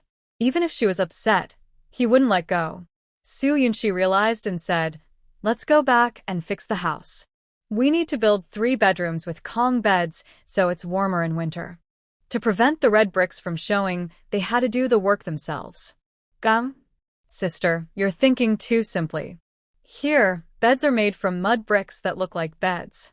There's no way to build a proper Kong, and we don't even know how to do it properly. Su Qing'an had seen traditional heated beds in the Northeast, but those were far from their usual life.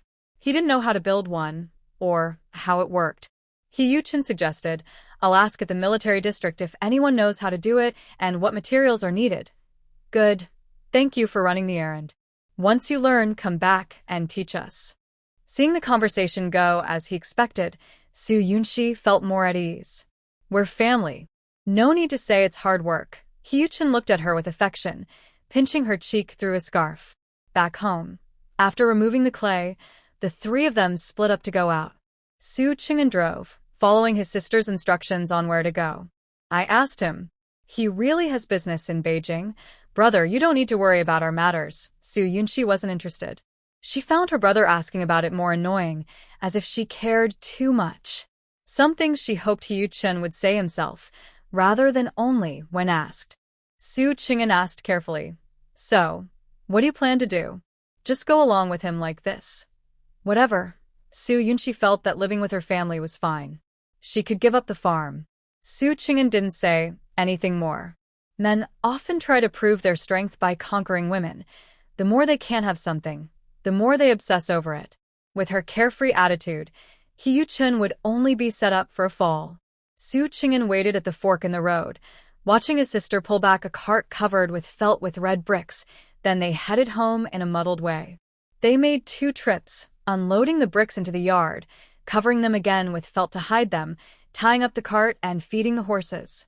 It was already after 8 p.m. The lamb leg roast was almost done.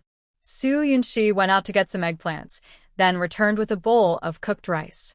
While making fish-flavored eggplant casserole, Hyuchen came back. I asked my comrades in the Northeast. To build a Kong, you need high-temperature fired red bricks. Mud bricks won't work. They might collapse. There are red bricks. Su Qing'an felt a bit guilty, pointing to the tightly covered felt in the yard. Hyuchen hesitated and walked over to open a corner. When he saw the neatly stacked red bricks, he was surprised. He quickly covered them and asked seriously where Su Ching'an got them. Su Yunshi knew he would react this way and said, I saw a bricklaying truck. I bought the bricks at a high price. Su Ching'an quickly shut up and nodded in agreement. He Yuchen couldn't verify the source and could only think of ways to hide it.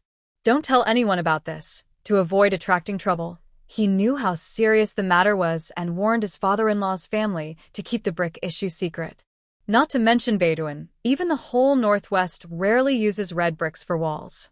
They are usually used by wealthy families, and revealing this could lead to further investigation of the Su family, who are already suspected of being capitalists. Later, when it gets dark, we should take the bricks away and throw them out. It doesn't matter if you don't build a stove. It's better not to cause trouble for you. Feng Danning was startled and instinctively wanted to deal with anything that could bring disaster to his family. Su Wenbin wiped his sweat and said, Your mom is right. We shouldn't do this. Just be like everyone else. After dinner, take the bricks away and throw them in a mountain ditch. Su Yunshi disagreed. Mom and Dad, you've lived in Guangzhou most of your lives. The coldest winter there is only about 10 degrees Celsius. You don't know that winters in Beituan can be deadly, with temperatures below freezing. Without a stove, you won't last. Her parents' and sister-in-law's health was already a warning sign. If they experienced harsh cold again, she couldn't even imagine. Since they dared to use the bricks, Su Yunshi had a solution. It's not a big deal. When we build the wall with the bricks, just mix some clay and wrap it around the outside. No one will look inside. He Yuchen didn't originally plan to throw the bricks away. After being scolded by his wife, he thought of a compromise. Mom and Dad, don't worry. Throwing them out is risky. Like Cece said, we can cover the bricks with some dirt. It won't be easy to see. When we need to use them, just knock off the dirt. He was very proactive. He mixed some clay with water and smeared it on the outside of the bricks, making them look like ordinary earth bricks. Su Wenbin and Feng Danning felt a bit relieved. If they threw the bricks out, there was a risk of being seen. Using them quickly was better. Su Ching'an took care of his wife after she finished eating porridge. Smelling the stir-fried eggplant and green pepper in the pot, he swallowed hard and hurriedly served rice for everyone. Let's eat first. We'll figure out how to handle the rest later. Su Yunshi went to get the roasted lamb leg from the stove.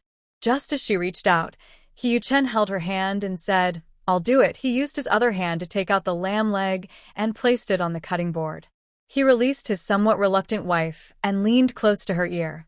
Don't be angry. I'll listen to you.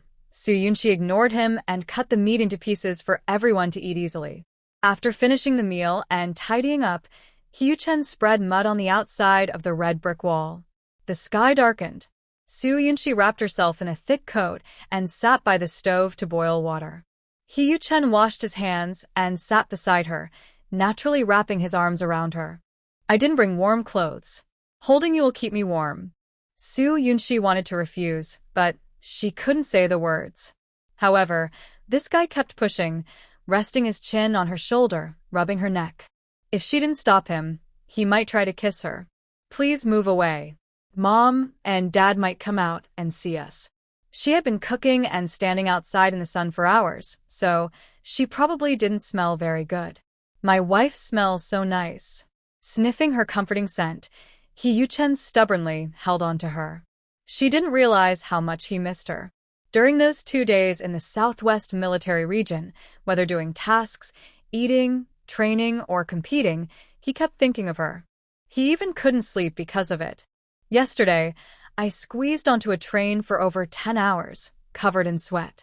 I didn't take off my coat to avoid bothering you. Come with me to wash up. Someone said you can wash in the river downstream. Su Yunshi awkwardly pushed him away. Go by yourself. I'm unfamiliar with this place, and I'm so handsome. If some girl likes me and takes me away to a stronghold, what should I do? Looking at his strong build, which girl could possibly catch him? The more he talked, the more unreasonable he sounded. Su Yunshi was annoyed. Better to catch you. Less trouble. He Yuchen was dissatisfied and lightly bit her cheek. You're so unkind. I'm yours now. Do you really want to abandon me? I'm just touching my own treasure. His big hands moved along her soft, slender waist, wrapping around her tightly. Su Yunshi held his hands firmly, blushing. Stop messing around. I'll go wash with you. He Yuchen achieved his goal, his narrow eyes full of smiles. He kissed her reddening cheek and went inside to get something. Su Yunshi couldn't help but hold her forehead. Why didn't she think of asking her brother to go with He Yuchen earlier? Now it was too late to change her mind. He would definitely not give up easily. As the two of them just stepped out of the house, He Yuchen handed her his toiletries and clothes. Hold on tight. Su Yunshi was still confused about what was happening when he suddenly picked her up horizontally. Oh. She was startled and quickly wrapped her arms around his neck, angrily hitting his shoulder. Can't you just tell me first? Honey, I was just reminding you to hold on tight. Don't worry, if you fall, I'll cushion you. He Yuchen always had a bold and carefree attitude, with a smile on his face, looking very proud. He walked steadily, occasionally teasing her with a quick kiss. No matter how she tried to dodge, she couldn't escape.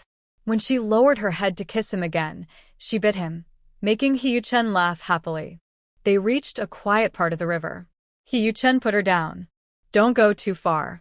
I get anxious if I can't see you. He quickly took off his clothes, put on swim trunks, and jumped into the river with a big splash. Even in the cold weather, the water was icy. Su Yunshi muttered to herself that he didn't complain about being cold, but he was just pretending to make her feel soft. He took out a damp, warm cloth to wipe his face and neck. He Yuchen finished washing quickly. After about 10 minutes, he swam back, wiped the water from his face, and stood on the shore watching her. Honey, do I look good? The man had a chiseled face, thick eyebrows, and deep eyes filled with admiration for the girl in front of him, as deep as ink. He was strong and broad-shouldered, with a tan skin that showed his incredible strength. His chest muscles were well-developed, with six-pack abs and a V-line that disappeared into his waistband. He looked very handsome, with a charming and slightly mischievous aura, like a tempting little demon, but also very masculine and powerful. Su Yunshi frowned and threw a dry towel at him. Don't catch a cold.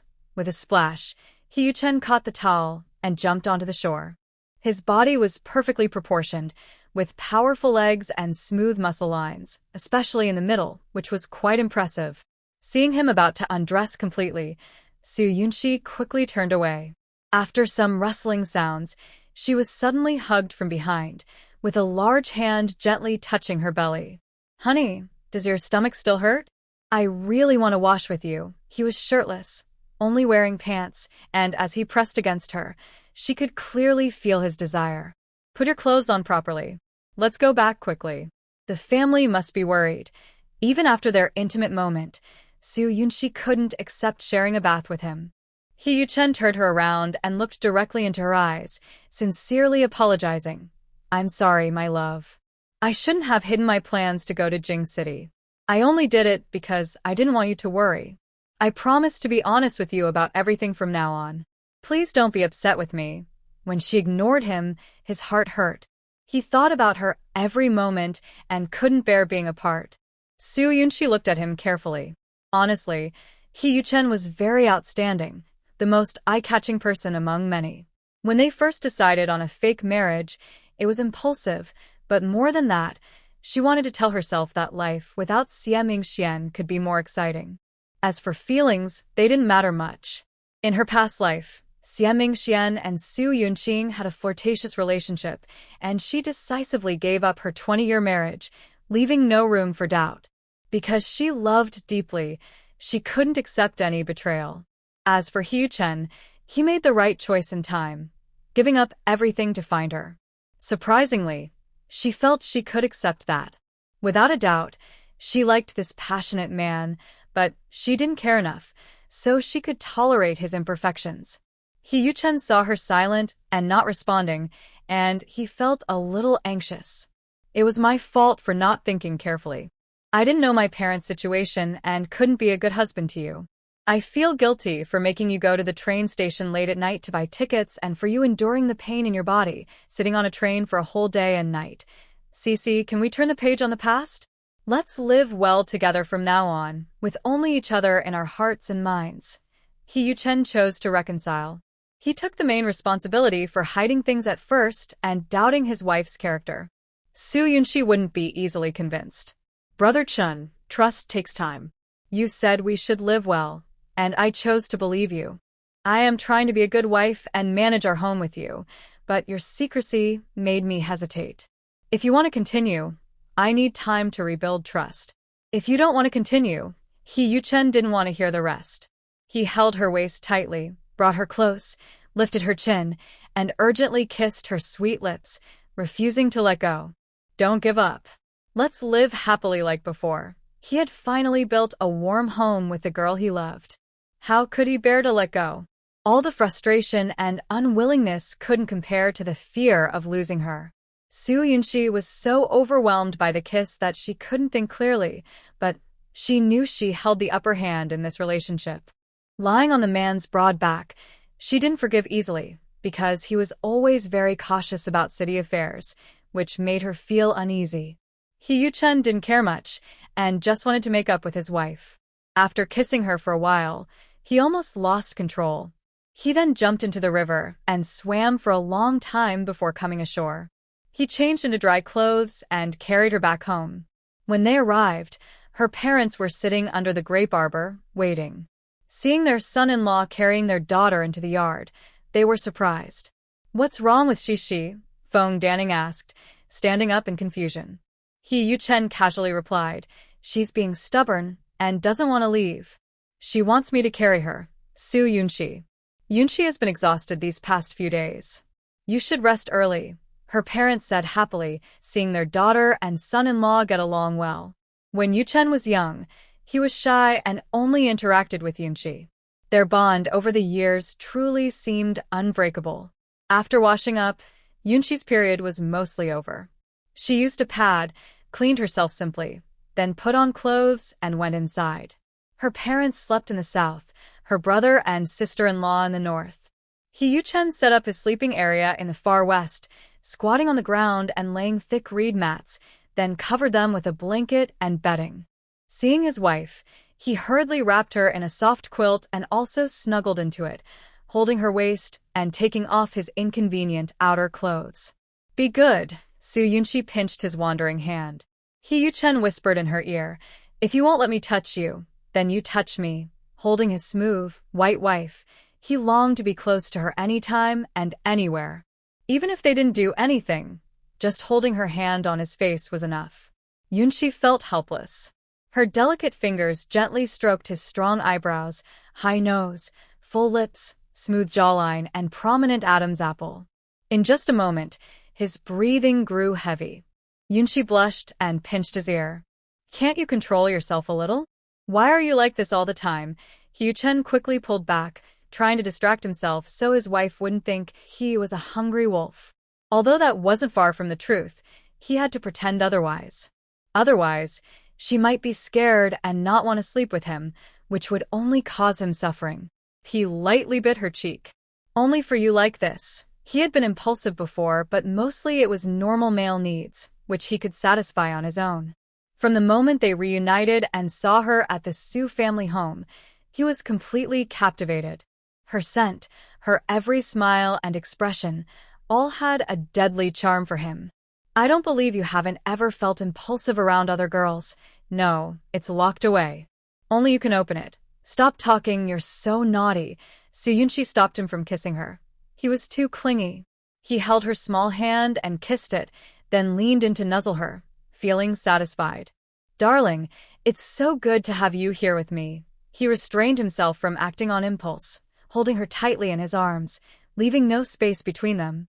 When Soo Yunshi woke up, she felt her breathing was tight. She realized her face was pressed against Yuchen's chest.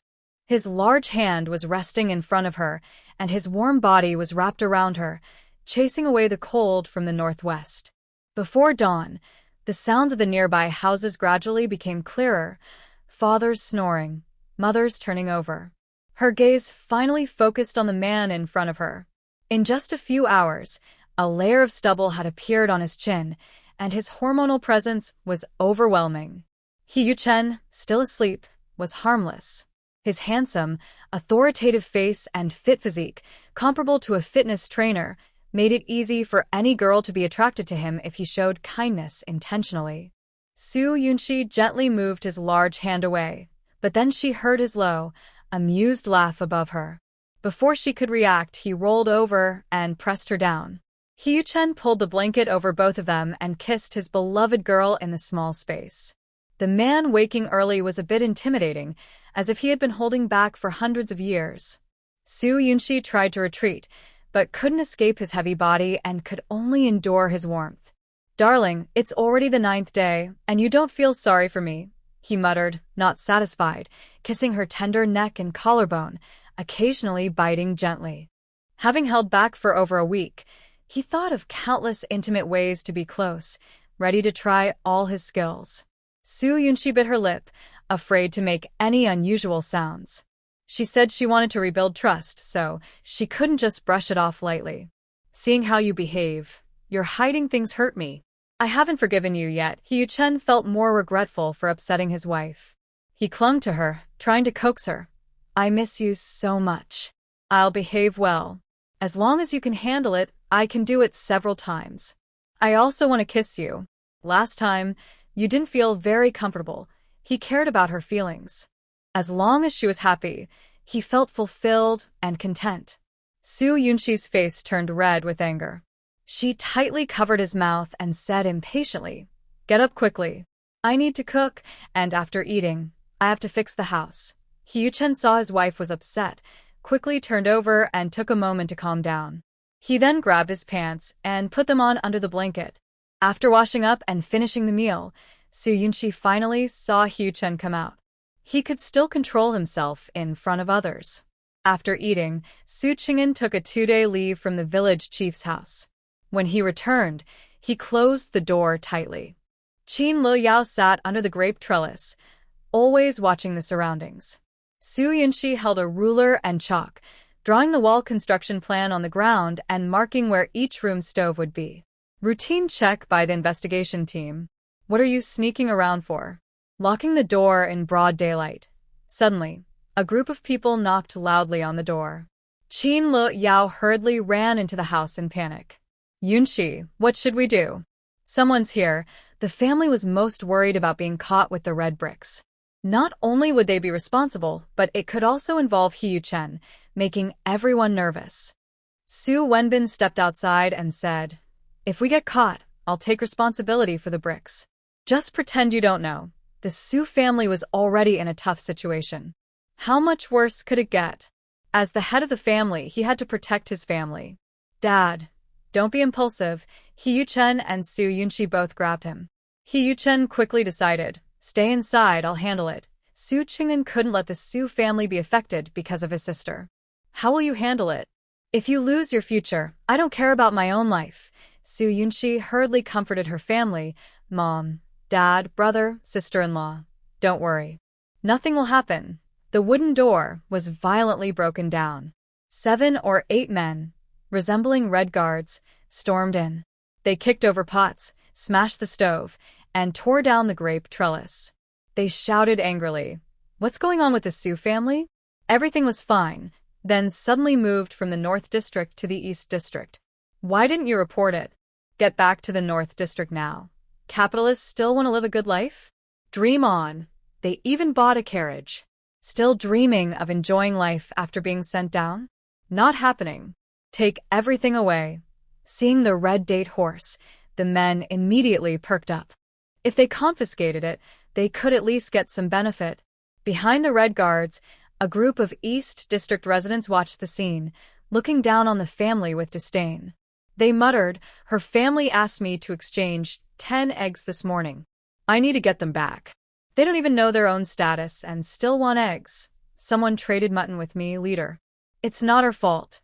Who knew they were capitalists? We lost out. Everyday trades among ordinary people are mutually beneficial, but for capitalists, it's completely different. Trading feels like giving charity, and they always push down the value." A group of people chatter loudly, rushing into the yard to valuable items. To them, capitalists are the common enemies everyone criticizes, and there's no regard for human rights. Hee-chen slightly spreads his legs, standing in front of everyone. He is tall and strong, giving off a commanding presence. His face, sharp and skillful, is filled with a strong sense of threat.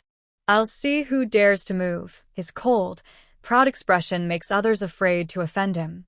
Usually carefree, this man exudes a heavy pressure that makes the chaotic scene suddenly calm down. Su Yunxi stands nearby, watching dozens of people surround the Su family. Her heart pounds with worry. Sometimes, reasoning doesn't work. Having a strong man to protect the family is quite good. The Red Guards know a bit about the Su family. They heard that their daughter and son-in-law have returned. Although Hu Chen isn't wearing military uniform, he is an Air Force officer. They aren't connected to capitalists, so they can't be bullied. Their arrogance is subdued. "Comrade He, we're just following the rules." The Su family was assigned to the North District to help them realize their mistakes. Living here isn't appropriate. If everyone can move their districts freely, it would cause chaos. Someone reported that the Su family was hiding weapons, and others said they brought dangerous items from outside, so we came to investigate. The head of the East District team was also called in. Usually, district relocations are quiet if no one takes them seriously, but the Su family seems to have offended some powerful figures. He reluctantly says, "Comrade Su, I see your family is kind to take you in, but higher authorities think it's not proper. Maybe you should move back." Su Yunxi immediately understood what the team leader meant. Someone was deliberately making things difficult for the Su family. She instinctively thought of Su Yunqing and Bai Jing. Her parents just had a peaceful few days. How could they go back to the harsh environment of the North District? Hu Chen's eyes narrow slightly, sharp as a blade. He raises an eyebrow and asks the Red Guards, "Are you in charge of district relocations? Northwest customs are tough." Several Red Guards have seen many reckless people. The person in front isn't wielding weapons, but exudes a fierce, bloodthirsty aura. Just one look makes people feel scared. Under pressure, I can only tell the truth. "No, I won't go back." The Red Guards are responsible for supervising the daily lives of the displaced capitalists.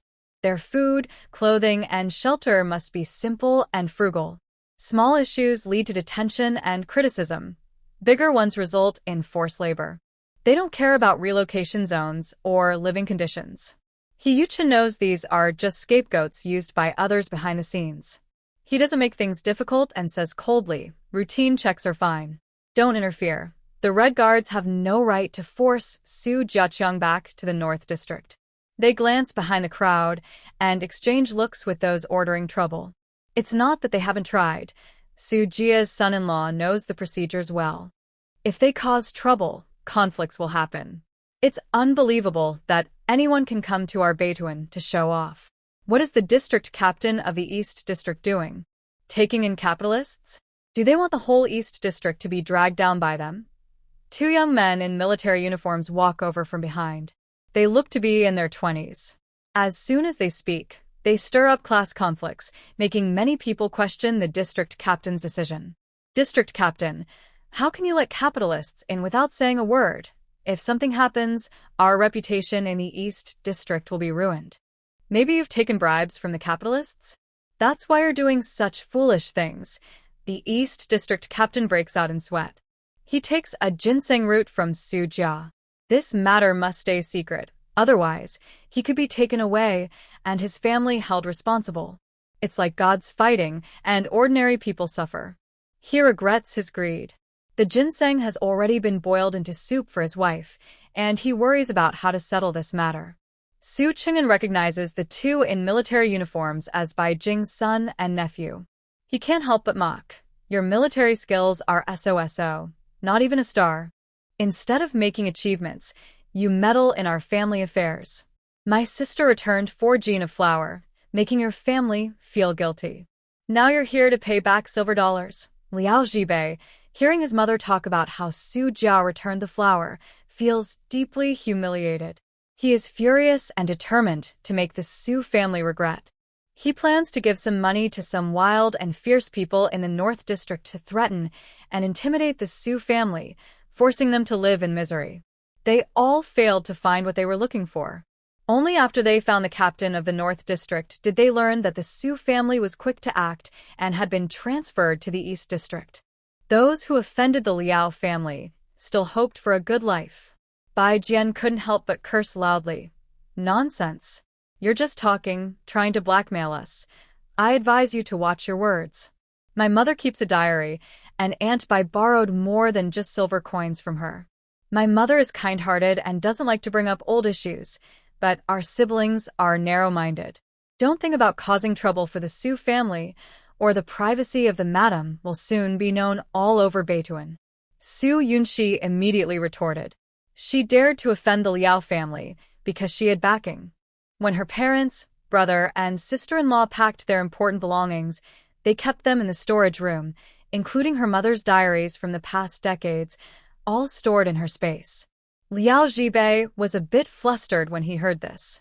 His mother said that the daughter of the Su family was very formidable. No one could beat her. She specifically told them to fight dirty and not waste words with her. But this round was almost a total loss. Trying to forge diaries and blame us? You capitalists are all the same, the blood of the people and stirring up conflict. The prettier the girl, the more malicious her mind. Whether true or false, they would just deny it and refuse to admit anything. Bai Jian kicked the ball back, stirring up the crowd's hatred for capitalists, preventing the Su family from having a peaceful life. He Yuchen's lips curled into a teasing smile, his expression turning colder. Suddenly, he grabbed Bai Jian's collar and punched him in the stomach. Is my wife something you can talk about? This is training time for the army. Just because you're a platoon leader doesn't give you the right to cause trouble. Or, do you think you can ignore military orders because you have someone backing you? Well, I'll handle this for the army.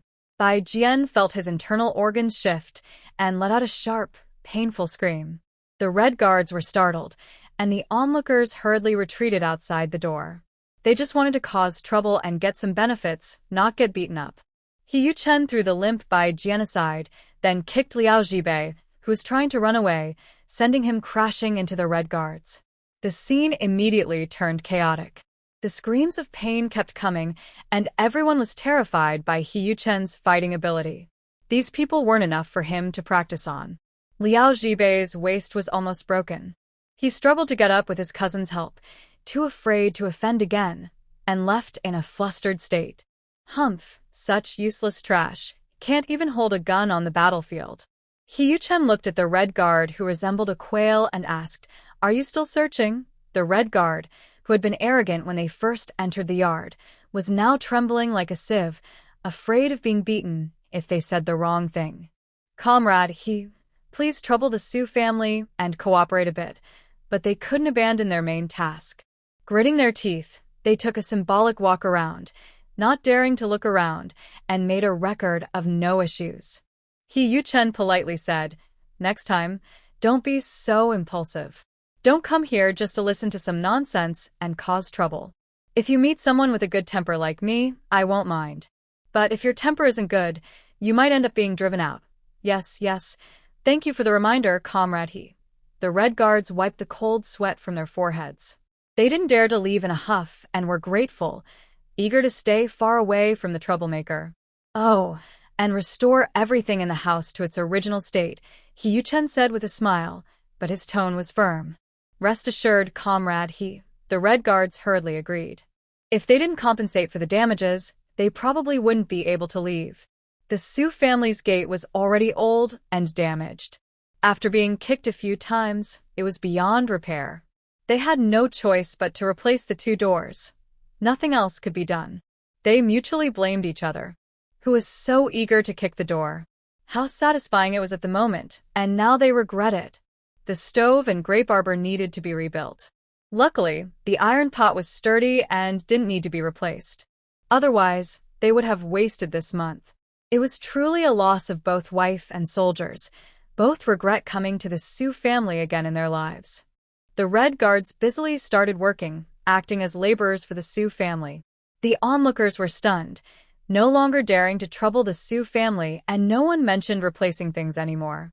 The leader of the East District left with his hands behind his back. Since the Su family dared to hit even Director Liao's son and used the Red Guards as their pawns, it was clear they weren't easy to deal with. How could he dare to suggest moving people away? He continued to pretend to be clueless. According to Soo Yunchi's wishes, the stove was built larger, and the grape arbor was shaped into an arch for better shade. As for the gate, they measured the size and reported it to the Red Guards, asking them to build according to that standard. After about 2 hours of busy work, Soo Yunchi felt they had finished enough. She spoke up.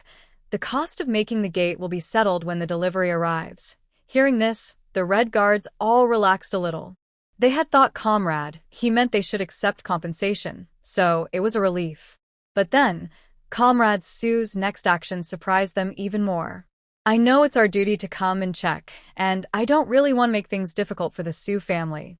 Please accept this small token of goodwill, and let's forget our grudges. Soo Yunchi handed each of the discouraged Red Guards a box of cigarettes.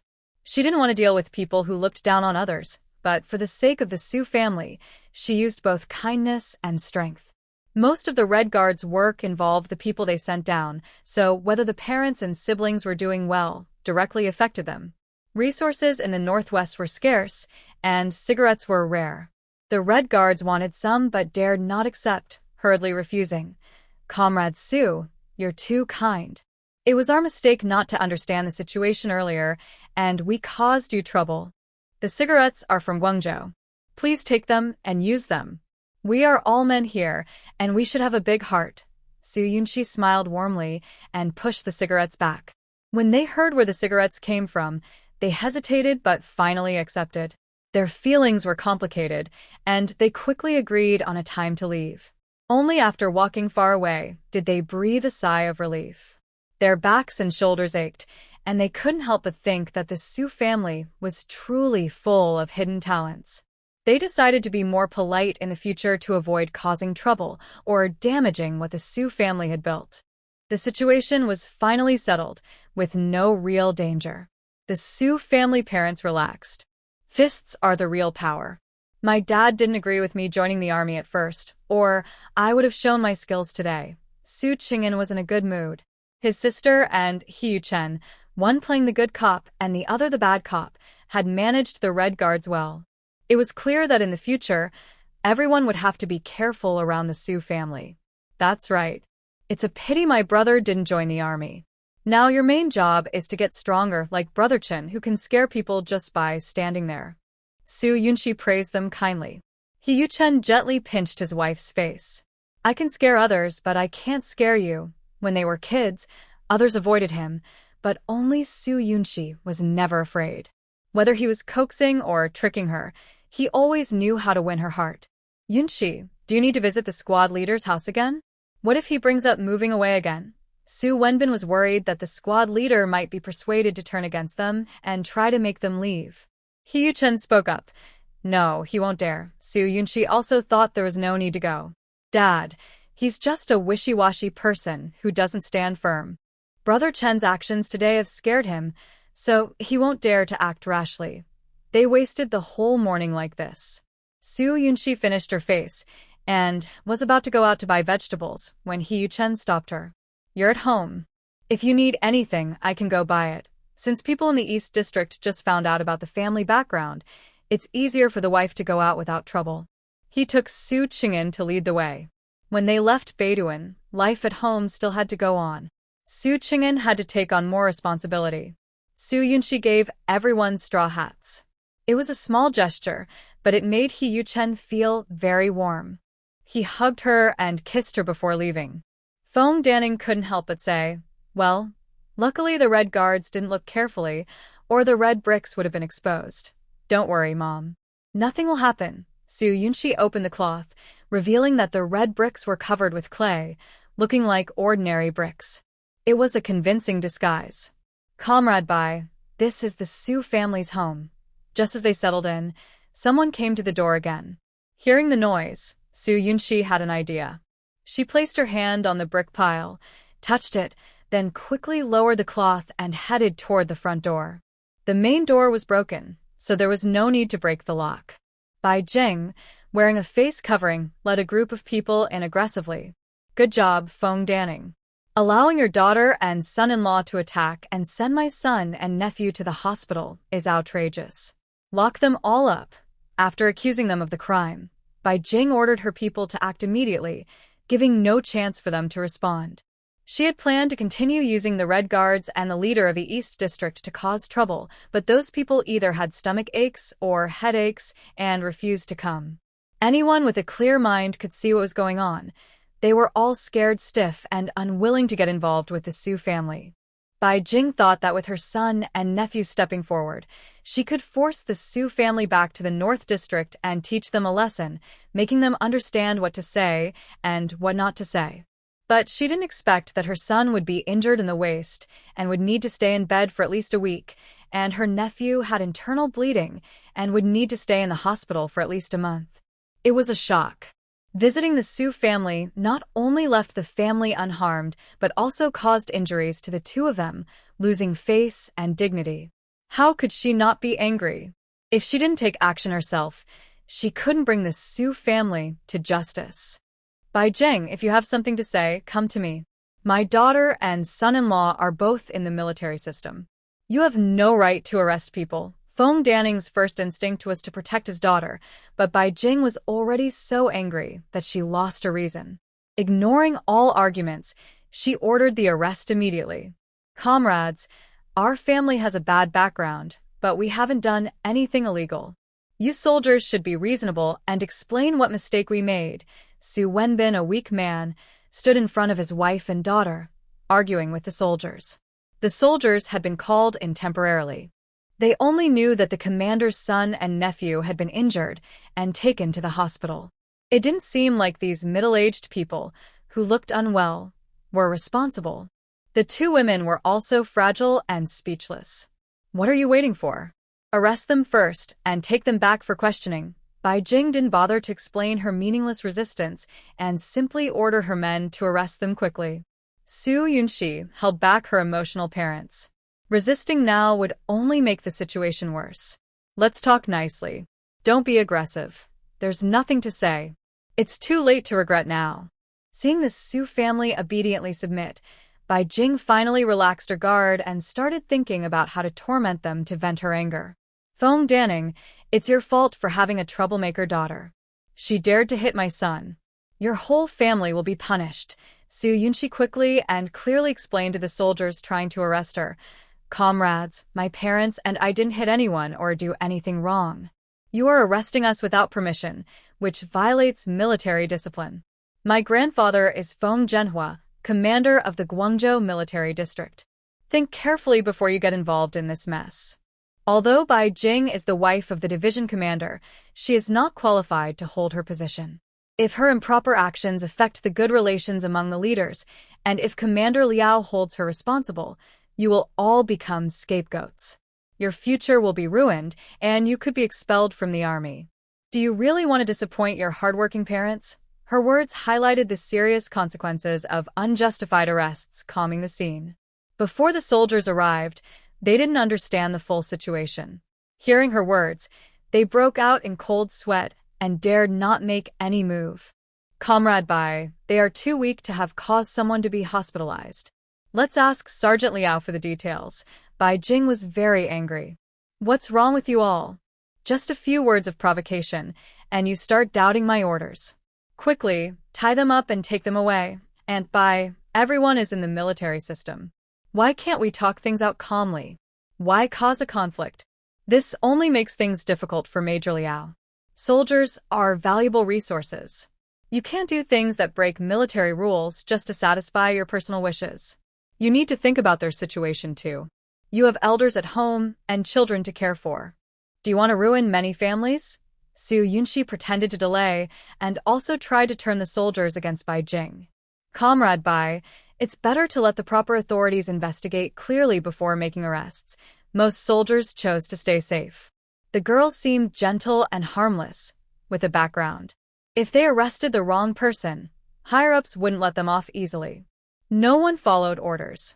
Bai Jing regretted not stopping Su Yunxi from talking so smoothly.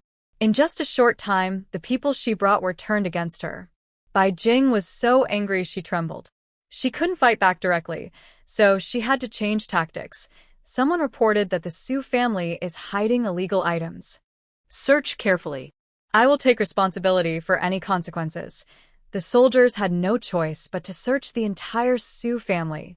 Su Wenbin remained calm, but Feng Danning was panicked. If the red brick incident got out, it would be over. Su Yunxi held her mother's hand, telling her not to panic. The Su family is innocent and honest. No one can smear our name. I'll make you stubborn. Once we find the illegal items, it's not just the Su family. You'll be and criticized too.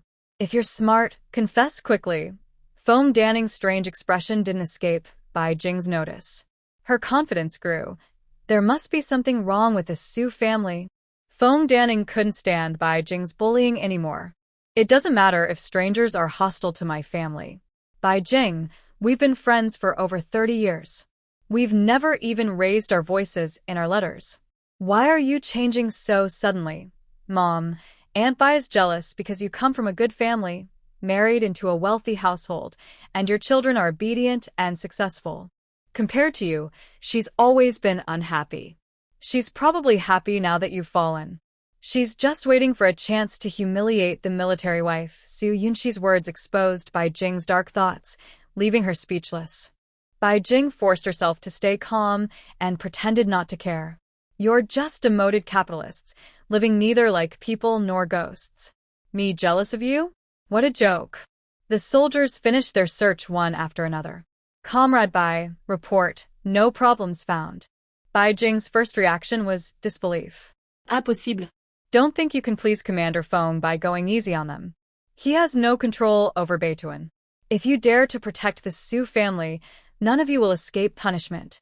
The soldiers' faces turned red with frustration. Comrade Bai, we searched twice, very carefully. If you don't believe us, you can check yourself. The house was empty and bare. Bedding, blankets, and straw had all been turned over. Bai Jing's eyes swept across the yard and finally stopped on a piece of felt. What's this? Why is it covered so sneakily? It's just adobe bricks, one soldier said, lifting a corner for her to see. Bai Jing picked up a brick. It was indeed made of clay, but when she noticed Feng Danning's nervous expression, suspicion grew in her heart. Break all the bricks open. Let's see if something secret is hidden inside. No. You can't just destroy people's property without reason. Feng Danning rushed forward to stop them, and Su Yunxi didn't even have time to pull her back. You treat a pile of dirt like treasure. If you're smart, tell the truth now, what's hidden inside. Maybe you'll get lighter punishment. But if you keep resisting and we find something illegal, you'll bear the consequences. Even Commander Feng might get dragged into this, and he's too old to handle such trouble. Bai Jing kept pressuring the Su family, trying to make them confess to a crime. As for leniency, there was no chance of that. Seeing her parents about to give in, Su Yunxi grew desperate. She rushed forward, grabbed the brick from Bai Jing's hand, and smashed at the ground. You want to see? Fine, I'll let you see all you want. Su Wenbin and Feng Danning both gasped, so tense they could hardly breathe. Bai Jing looked triumphant. She was sure something would be revealed. Even the soldiers stared closely, afraid to miss anything.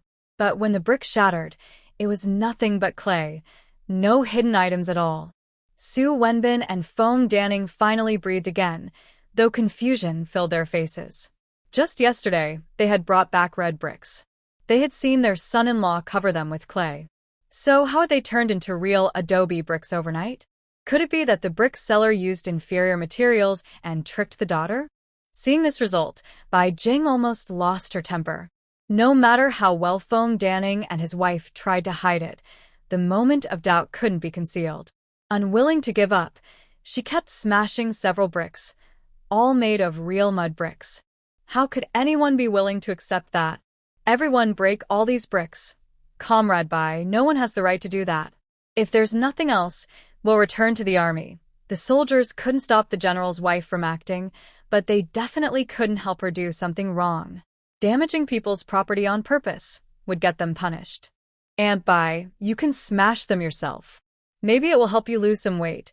Su Yunxi lightly mocked her, making Bai Jing's face turn ugly. After smashing thousands of bricks, her arms would be useless. Stupid girl, don't think I won't smash everything. I will find a way to get revenge on the Su family and you'll never have a chance to turn things around. Su Yunshi remained calm, and by getting angry can cause wrinkles. You're younger than my mom, but you look several years older than her. Bai Jing's bad mood reached its limit. She lost her temper completely, rushing over to hit and curse. Su Yunshi, you bad luck charm, you caused my son to be hospitalized. Your family will never have a good life. Bai Jing, enough with the accusations. We're not bothering each other. Why are you forcing this? Feng Danning got angry. She desperately tried to stop her, but because she was weak and Bai Jing was overweight, she was pushed away and fell to the ground, hitting her head and bleeding. Mom, Su Yunshi quickly ran over, turned her mother over to check her injuries. It was just a skin wound. She hurriedly shielded her mother's face with her body, pretending she was fainting. When she reached out to wipe her, she smeared some chicken blood from the room onto her mother's forehead and face, making it look like her face was covered in blood. She cried loudly and urgently shouted, Mom, did you hit your head? Why is there so much blood? Don't scare me. If something happens to you, Aunt Bai will have to pay for it. She accidentally pushed her, feeling a bit frustrated. She forced herself to stay calm. She's probably pretending. I didn't even use much strength. Everyone, testify for me. No soldier dared to speak. Bai Jing's pushing was obvious, and no one could lie with their eyes open. They also felt relieved that they hadn't hurt the Su family members. Otherwise, with such a push, she would have fallen and blood would have been everywhere. They would all be in trouble. Sniff, Mom. Please don't die. Aunt Bai, you're the wife of a leader. How can you not care about people's lives? Hurry up and return the silver coins you borrowed from my mom. Otherwise, my mom won't forgive you even after death. Su Yunshi was still acting dramatically, and Feng Danning naturally played along, remaining still. Bai Jing was so angry, she felt dizzy. Su Yunshi was definitely her biggest enemy in this life. When Qin Liao heard that her mother was in trouble, she dragged her weak body out of the house, stumbling over to her. Seeing her bloodied mother, she was both anxious and scared, tears streaming down her face. Mom, what's wrong? Sniff, sniff, you killers, give me back my mom's life. Because she was too emotional, she coughed up blood and fainted. Su Yunshi was a little scared and hurriedly checked Qin Liao's nose, noticing her weak breathing. Brother-in-law, sister-in-law, how are you? Help! The wife of the leader has hurt someone, and 2 lives are at risk. Outside the Su family, a crowd had gathered to watch the commotion. They weren't necessarily on Su family's side but wanted to see what had happened. They witnessed the crime. The wife of the leader pushed someone down, causing a head injury and bleeding. If she really had killed someone, it would be a shocking event in Beiduan. If soldiers hadn't stopped them, they would have rushed in to see what was going on. Su Wenbin, who was nearby, saw his daughter and wife making small moves and joined in crying out, Is there no justice? First in the morning, then in the afternoon, the leader's family is so powerful that they can harm lives. Hurry up and send everyone to the hospital. If you're late, you'll all end up in jail. Though angry, they knew that their family's safety was the most important. Crying at home was pointless. They had to go to the hospital and make a big fuss. They didn't know where Bai Jing got the courage to attack this weak family. If she didn't ruin them, how could she have the audacity to show up so openly? The soldiers were frightened by the father and daughters shouting. They hadn't done anything wrong but were accused of murder. Ignoring Bai Jing's reactions, they quickly carried the 2 unconscious people onto a nearby carriage, shooed away the crowd at the door, and headed to the hospital. Su Yunshi deliberately showed her mother's bloodied, tragic face. Her sister-in-law's mouth was also covered in blood, making her look terrifying. Anyone who saw her would think she was dead. Throughout the journey, the father and daughter kept accusing the wife of the leader of abusing her power and intentionally hurting people. They worked together to expose Bai Jing's evil deeds to everyone. Now, I don't care about face or reputation. The bigger the trouble, the more White Jing will pay, and it can also completely change the difficult situation of the Su family. In the future, no one will dare to bully them easily. The soldiers standing nearby looked very embarrassed, but had to hold their ground and act as maintainers of order. Within half an hour, White Jing's wrongdoings spread throughout Beituan City, becoming a topic of conversation among the residents for a long time. The military district also became very upset. The higher-ups ordered Major Liao to handle the matter quickly and properly so that the public wouldn't misunderstand the military district's image. Major Liao came to the hospital and personally arranged the best team of experts to treat the injured. When He Yuchen and Su Qing'an arrived, Feng Danning and Qin Liao were already doing detailed health checks. A group of soldiers in uniform stood in the corridor, making the situation confusing. Seeing Su Yunxi with red eyes, He Yuchen's expression flashed with anger.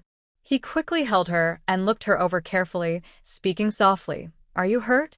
Su Yunxi shook her head, but her sister-in-law's sudden fainting from blood loss was real. She didn't expect it to happen like this. Her tearful, pitiful look almost broke He Yuchen's heart. Unable to hold back, he hugged her to comfort her. "I'm sorry. I wasn't there with you. Don't be afraid, Yunxi. Where are Mom and your sister-in-law?" I heard someone say her face was covered in blood. What exactly happened? Su Qing'an was getting very anxious. He hurriedly asked, as many people were saying that someone in his family had died. Su Yunxi quietly explained what had happened. Su Wenbin was nearby, trying to persuade them not to act impulsively and lose their reason. Feng Danning hit his head, which was risky, and Qin Liao's condition was worse. The group anxiously waited outside the examination room. Liao Feng conducted a detailed investigation. The soldiers didn't dare hide anything. White Jing, in front of the crowd, pushed Feng Danning down, which was extremely foolish and made him very angry. He shut the door and started scolding. All this trouble because of him. "I told you if Feng comes to borrow grain, either do it openly and build good relations or not at all and cut ties completely. Instead, you borrowed and made everyone unhappy." Feng's kindness was not appreciated, and now the Su family is offended. And what is the point of encouraging Jibei and Xiaojian to cause trouble for his family? He is both a Red Guard and the leader of the East District. Causing chaos to build his reputation, they wouldn't be wrong if they got beaten up. Not staying properly in the army and running off to handle personal matters, getting caught and causing trouble for me, makes me look like I don't discipline my troops and damages my son's reputation. Do you have any ideas you want to discuss with me? Instead, you impulsively led soldiers to arrest someone, almost causing the Su family to fall apart. I think you've just been gaining weight, but not brains these years. When returning, facing the crowd watching and gloating, Bai Jing appeared calm on the surface, but was actually terrified. At this moment, she couldn't hold on anymore. If someone really died because of her, she would be sentenced to death. Her mental defenses collapsed, and she started crying in fear. "Lao Liao, you can't just ignore me. Talk to the military leaders and try to delay things. You have to believe me. I didn't push hard. Su Yunxi's mischievous girl deliberately framed me and tarnished our family's name. Now, the truth doesn't matter. What's important is that public opinion outside can't be suppressed. Everywhere they say you're taking revenge and endangering lives, making me lose face among colleagues. The leaders have ordered me to resolve this quickly. If I can't, I have to leave." Liao Feng rubbed his forehead. In just one day, his son and nephew were hospitalized, and 2 members of the Su family also fell ill. How did he end up marrying Bai Jing, who seems cursed? Seeing her husband look so worried and disappointed, Bai Jing felt even more scared. Suddenly, she thought, "Lao Liao, listen to me." Someone reported that the Su family was hiding weapons, and others saw them pulling several carts covered with felt. Since they are all at the hospital now, you can secretly investigate. There must be something hidden in the brick wall of the Su family's yard. If we find evidence against them, we can use it as bargaining chips. If that doesn't work, we can frame them. Anyway, the Su family is just capitalists, and their downfall wouldn't be a loss. "Lao Liao, you must clear my name. I don't want to die." Liao Feng was so angry he kicked over the table and slapped her twice. "Shut up. You made such a big mistake and don't want to fix it, and now you want to frame the Su family? You're hopeless. If something happens to the Su family, do you think Commander Feng will just let it go? Do you know who the son-in-law of the Su family is? He's the grandson of General He from Beijing. If you mess with their family, you'll only die faster. The soldiers who went earlier had already reported that they found no illegal items in the Su family's house, and the Red Guards also had no records of issues. However, Bai Jing smashed bricks in someone's yard and still stubbornly refuses to give up, insisting on causing trouble for the Su family. Bai Jing, who is over 40, was hit by her husband for the first time. She cried loudly, shocked and scared. "Liao, you have to save me." Liao Feng doesn't listen to her schemes that are hard to understand. "Let's wait and see what the hospital says. If the Su family members die, you'll be buried with them.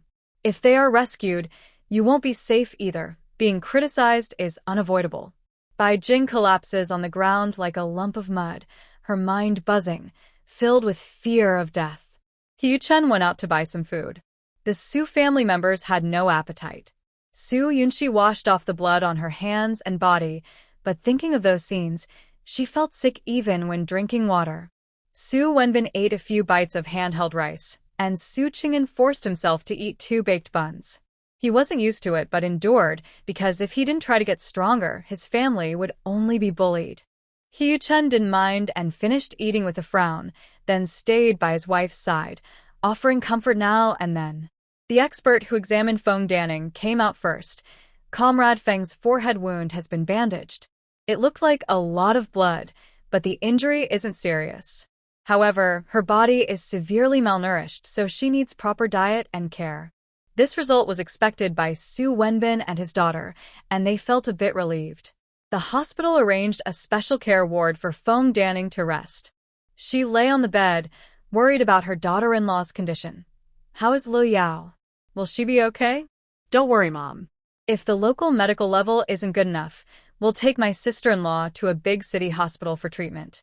Su Yunxi served her mother porridge that Yu Chen had bought from several streets away. Since their marriage, Yu Chen had been caring sincerely, treating her and her family well.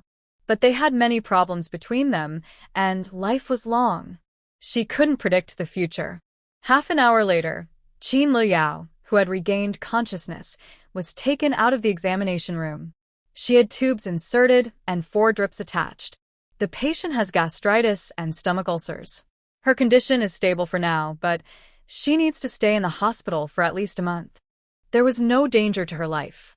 Su Qing'an was so happy, he almost jumped up and quickly pushed his wife back to the ward. Both the mother and daughter-in-law had thorough health checkups and were admitted to the hospital for the best treatment, which slightly eased his anger. When Liao Feng heard the news, he also breathed a sigh of relief. At least his wife didn't have to be taken away for execution. "Hurry up and get ready. Let's go talk to the Su family. You must sincerely apologize and show a genuine attitude. If the Su family is willing to forgive and cooperate to improve the army's reputation, you will suffer less during the criticism sessions." When Bai Jing heard that both the mother-in-law and daughter-in-law were safe, and that experts subtly suggested Feng Danning was pretending to be unconscious, she suddenly became very angry. "Why should I apologize? That daughter-in-law from the Su family is just pretending to be sick and trying to cause trouble. Feng Danning is also pretending. Su Yunxi deliberately spread malicious rumors about me, damaging our family's reputation, and caused the military district to investigate. I want my innocence to be clear." Liao Feng's blood pressure, which had just started to stabilize, shot up again. He slammed the table hard. "What do you want to do? Make a big fuss. Let everyone know that Jibei and Xiao Jian left their posts to confront the Su family? Getting beaten is minor. A reprimand means no chance for promotion.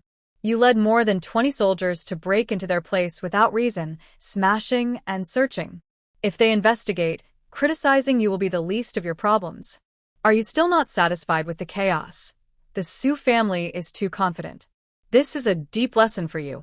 You have to accept this loss, whether you admit it or not. Otherwise, who can you play with? One Su Yunxi can manipulate all of you easily. The situation has escalated beyond just 2 families. It's about the reputation of the military district. It can't be ruined by just one bad apple. No matter how angry you are, you must hold it in. Even if you beg, you have to ask the Su family to show mercy." Bai Jing was silenced and no longer dared to gamble with the military district's reputation. Still, She was unwilling. I can apologize, but I won't be criticized. Lao Liao, you have to think about our son. If I get criticized, his future will be ruined. Liao Feng was almost furious. When you do foolish things, did you think about your son? Now it's too late. If the Su family doesn't back down, I might have to be demoted. If you can't complete the task, just give me a clear answer. I will apply to leave my post now. Let's all go back to our hometown and farm. In the hospital room, the parents, brother, and sister-in-law were talking affectionately. Su Yunxi and He Yuchen sat on a bench in the corridor. How can you not eat? You've lost weight these 4 days. He Yuchen gently touched his wife's delicate face and fed her porridge with a spoon. People passed by back and forth, some curious, some envious. Su Yunxi feels a bit shy. I can't eat right now. I'll talk about it when I get home. He Yuchen peeled an egg and finally persuaded her to eat. Bai Jing's husband, Liao Feng, has a good reputation in the military district. How do you want to handle this matter?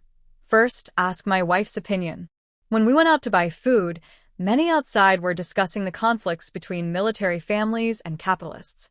Some said Su's family deserved it, and Bai Jing was punishing villains. Others said Bai Jing was narrow-minded, trying to eliminate old friends. Some simply discussed the incident, saying Bai Jing came to pick a fight and push down Su's mother and daughter. In short, opinions varied widely, not all positive. My parents-in-law might feel worried if they hear about it. The lively public discussion made the military district take this seriously. To protect the army's image, they will soon send people to negotiate. Su Yunxi's request is simple: prioritize her family's interests. Of course, I want my parents, brother, and sister-in-law to get fair treatment, like better jobs with higher work points, so my relatives don't have to worry about food and can avoid being oppressed when exchanging goods. Just as she was speaking, Liao Feng and Bai Jing came over. They are in their 50s. It's clear Bai Jing has been reprimanded. Her face still shows the marks of a slap. Worried that her husband might be demoted and sent back to farm, losing her status as a military wife, Bai Jing dared not argue further. She forced a smile. Yunxi, I didn't mean to hurt your mother. I came to see her with your aunt. Su Yunxi stood up calmly. My mother protected me from harm. If she's hurt, the consequences for Bai aunt will be even worse. Bai Jing, being harshly criticized by a younger person, could only swallow her anger. It's my fault, Bai aunt. I won't make such a mistake again. Seeing her good attitude, Su Yunxi didn't insist further. Her goal wasn't to fight or cause a scene. Commander Liao, He Yuchen saluted. They had met in Beijing before, so they weren't strangers. Oh, I saw Comrade, he last time at the military competition. You performed brilliantly in the Air Force, leaving a deep impression. Old Feng and old here in good health. Bai Jing's wife didn't cause trouble, so I, on behalf of the military district, came to visit the patient and see if the Su family needs anything. Liao Feng, who also achieved merit as a division commander, personally coming to visit shows sincere effort to resolve this matter. Behind them, several soldiers carried valuable gifts like milk powder and malt drinks, which were precious at that time. Su Yunxi remained calm and confident. My mother and sister are resting now. It's fine if only I talk with Commander Liao. The Su family didn't want to see Bai Jing now, as it could upset their mood or cause conflicts. It's better to stay apart for now. This was Su Yunxi's first time meeting Liao Feng. She was confident and graceful, with bright, lively eyes. She knew how to judge the situation well. He Yuchen was handsome and had a strong presence. The young couple looked good together, making others respect them. All right, Liao Feng said, inviting them to sit in the empty room next door, with soldiers standing outside. After a few casual words, He Yuchen mentioned the incident of hitting someone. This morning, 2 comrades went to someone's home to cause trouble. I gave them a little lesson. Later, I found out who they were. Commander Liao, don't take it to heart. Liao Feng didn't mind. He hoped this matter would quietly pass. Those 2 kids didn't know their limits and needed a lesson. Now they understand how important regular training is. On the battlefield, enemies won't be kind. Bai Jing knew Su Qing'an recognized Ji Bei and Xiao Jian that day. He Yuchen's actions were deliberate. She was trying to settle things peacefully, so she didn't dare to cause trouble. Yunshi, look. I've known your mother and sister for over 30 years. We'll cover all their medical expenses. Aunt Bai knows she was wrong. Don't pursue this matter anymore. Just clarify it as a misunderstanding. She thought paying for the treatment was enough to make amends.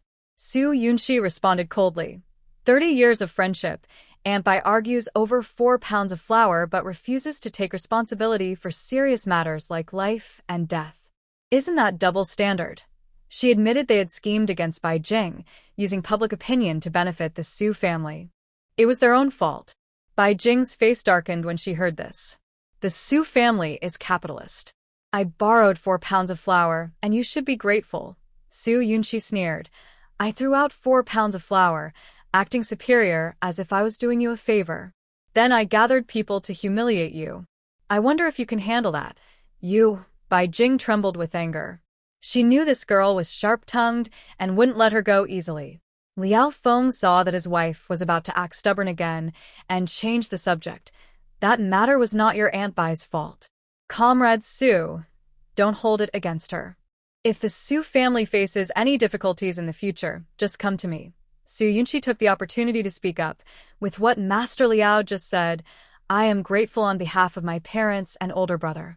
As a capitalist, it's hard to find good jobs. Things are expensive, and some people keep coming to cause trouble at our home.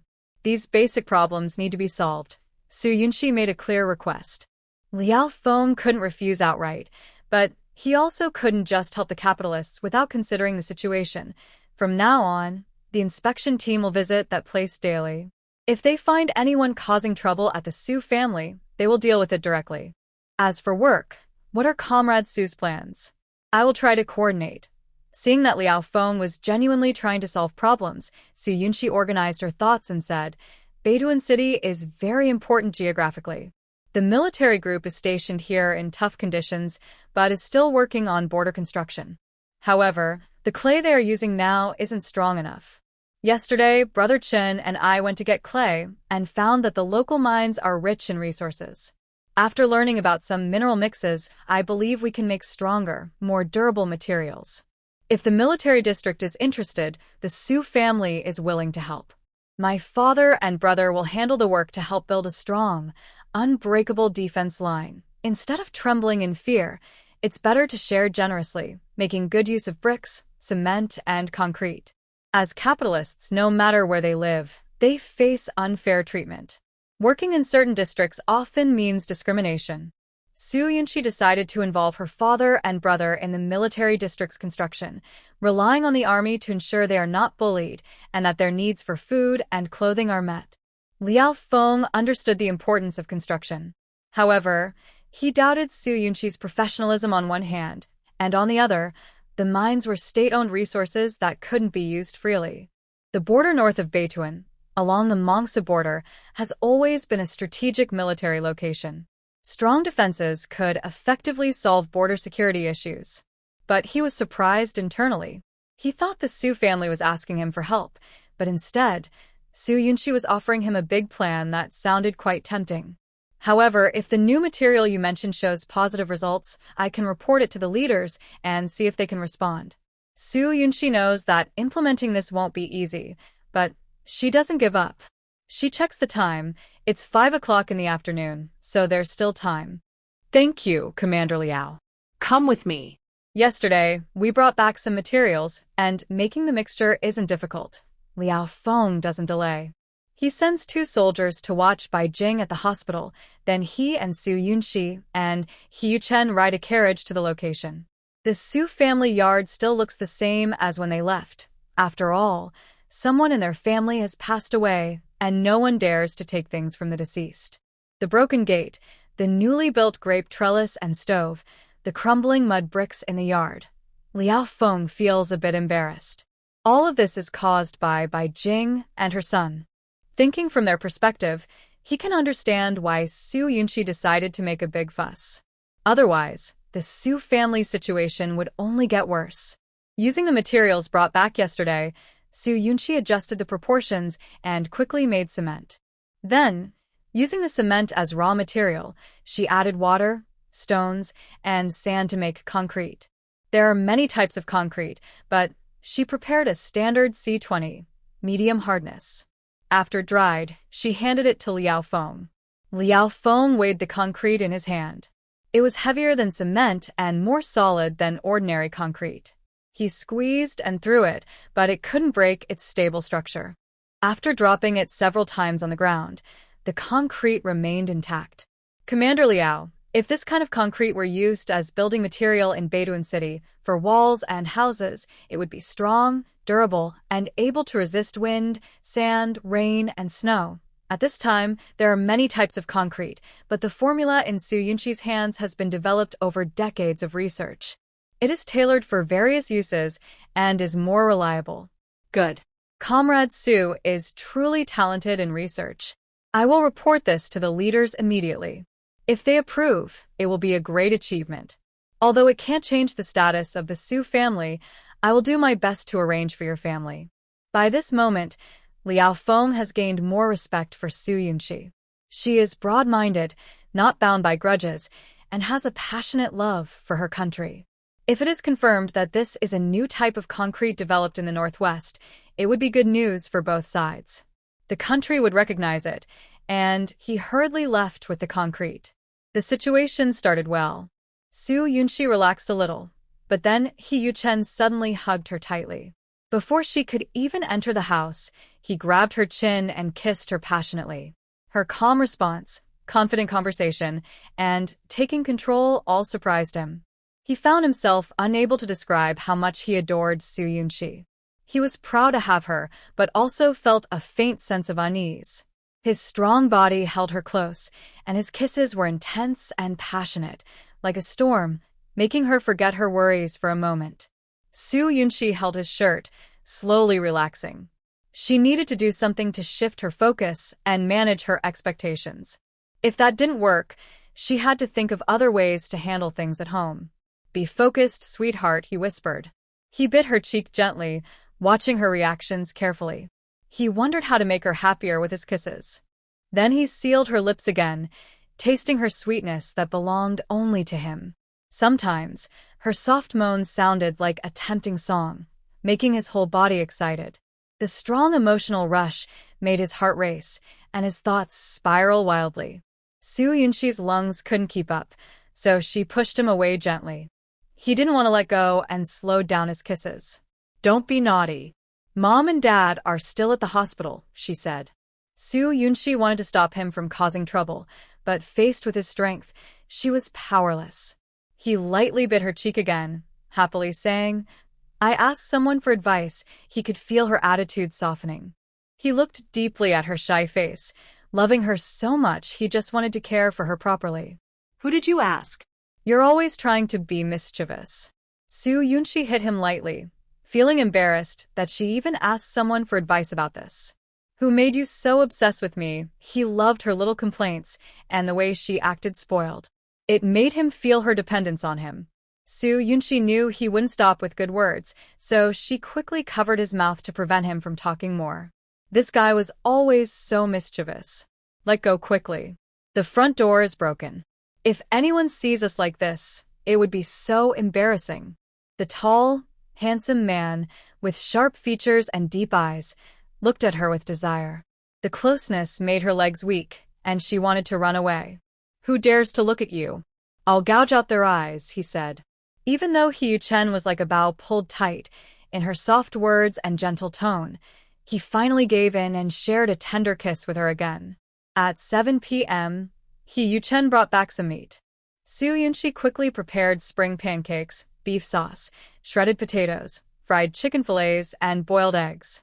While his wife cooked, He Yuchen cleaned the yard and was surprised to see broken adobe bricks.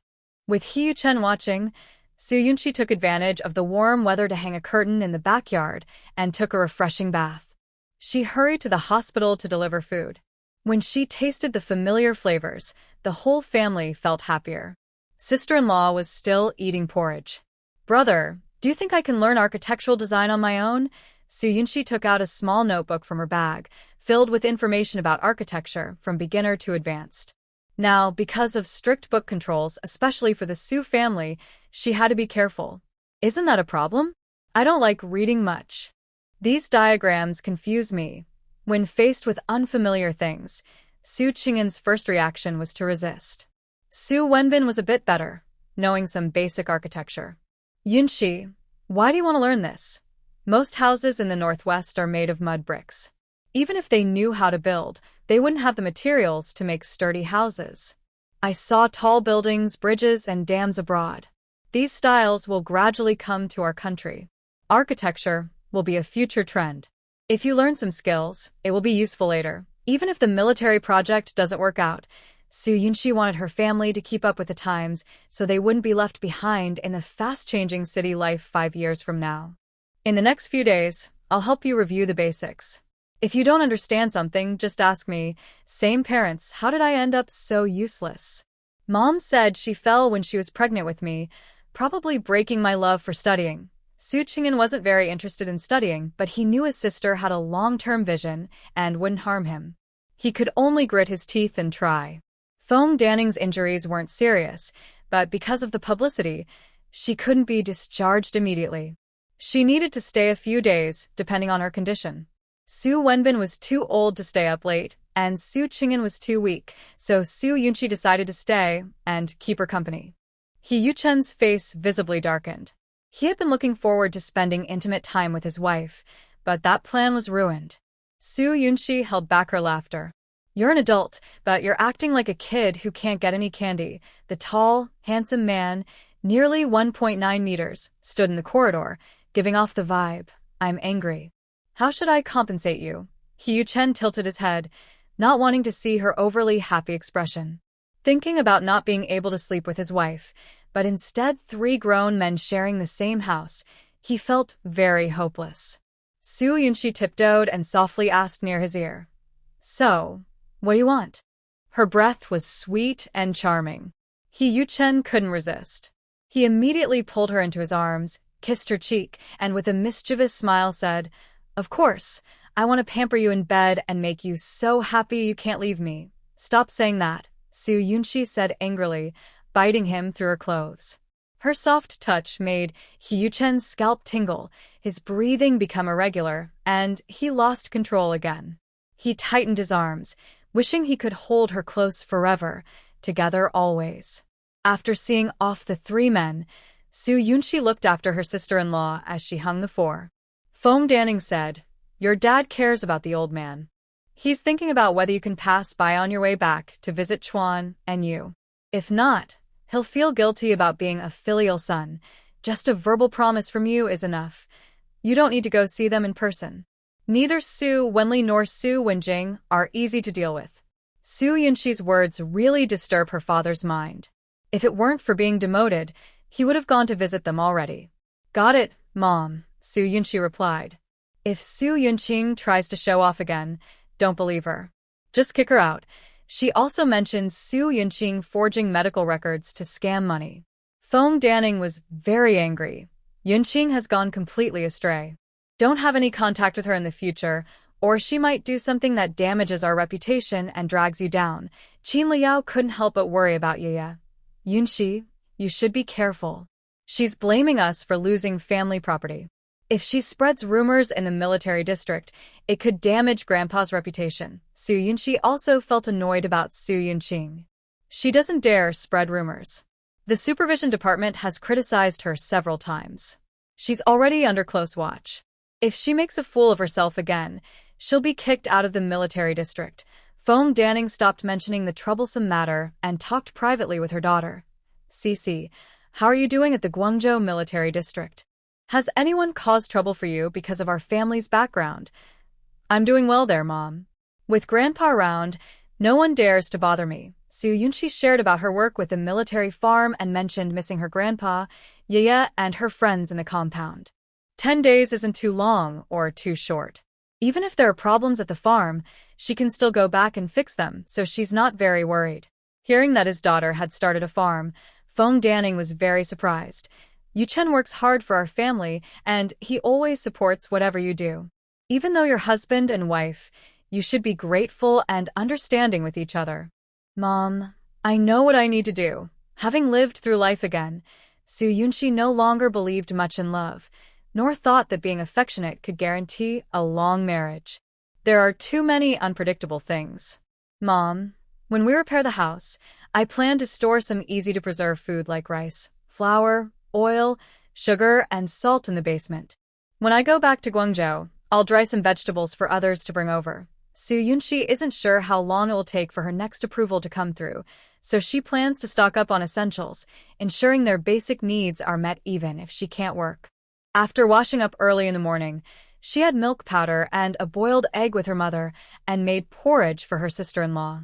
When her father came over, Su Yunxi went home to repair the house.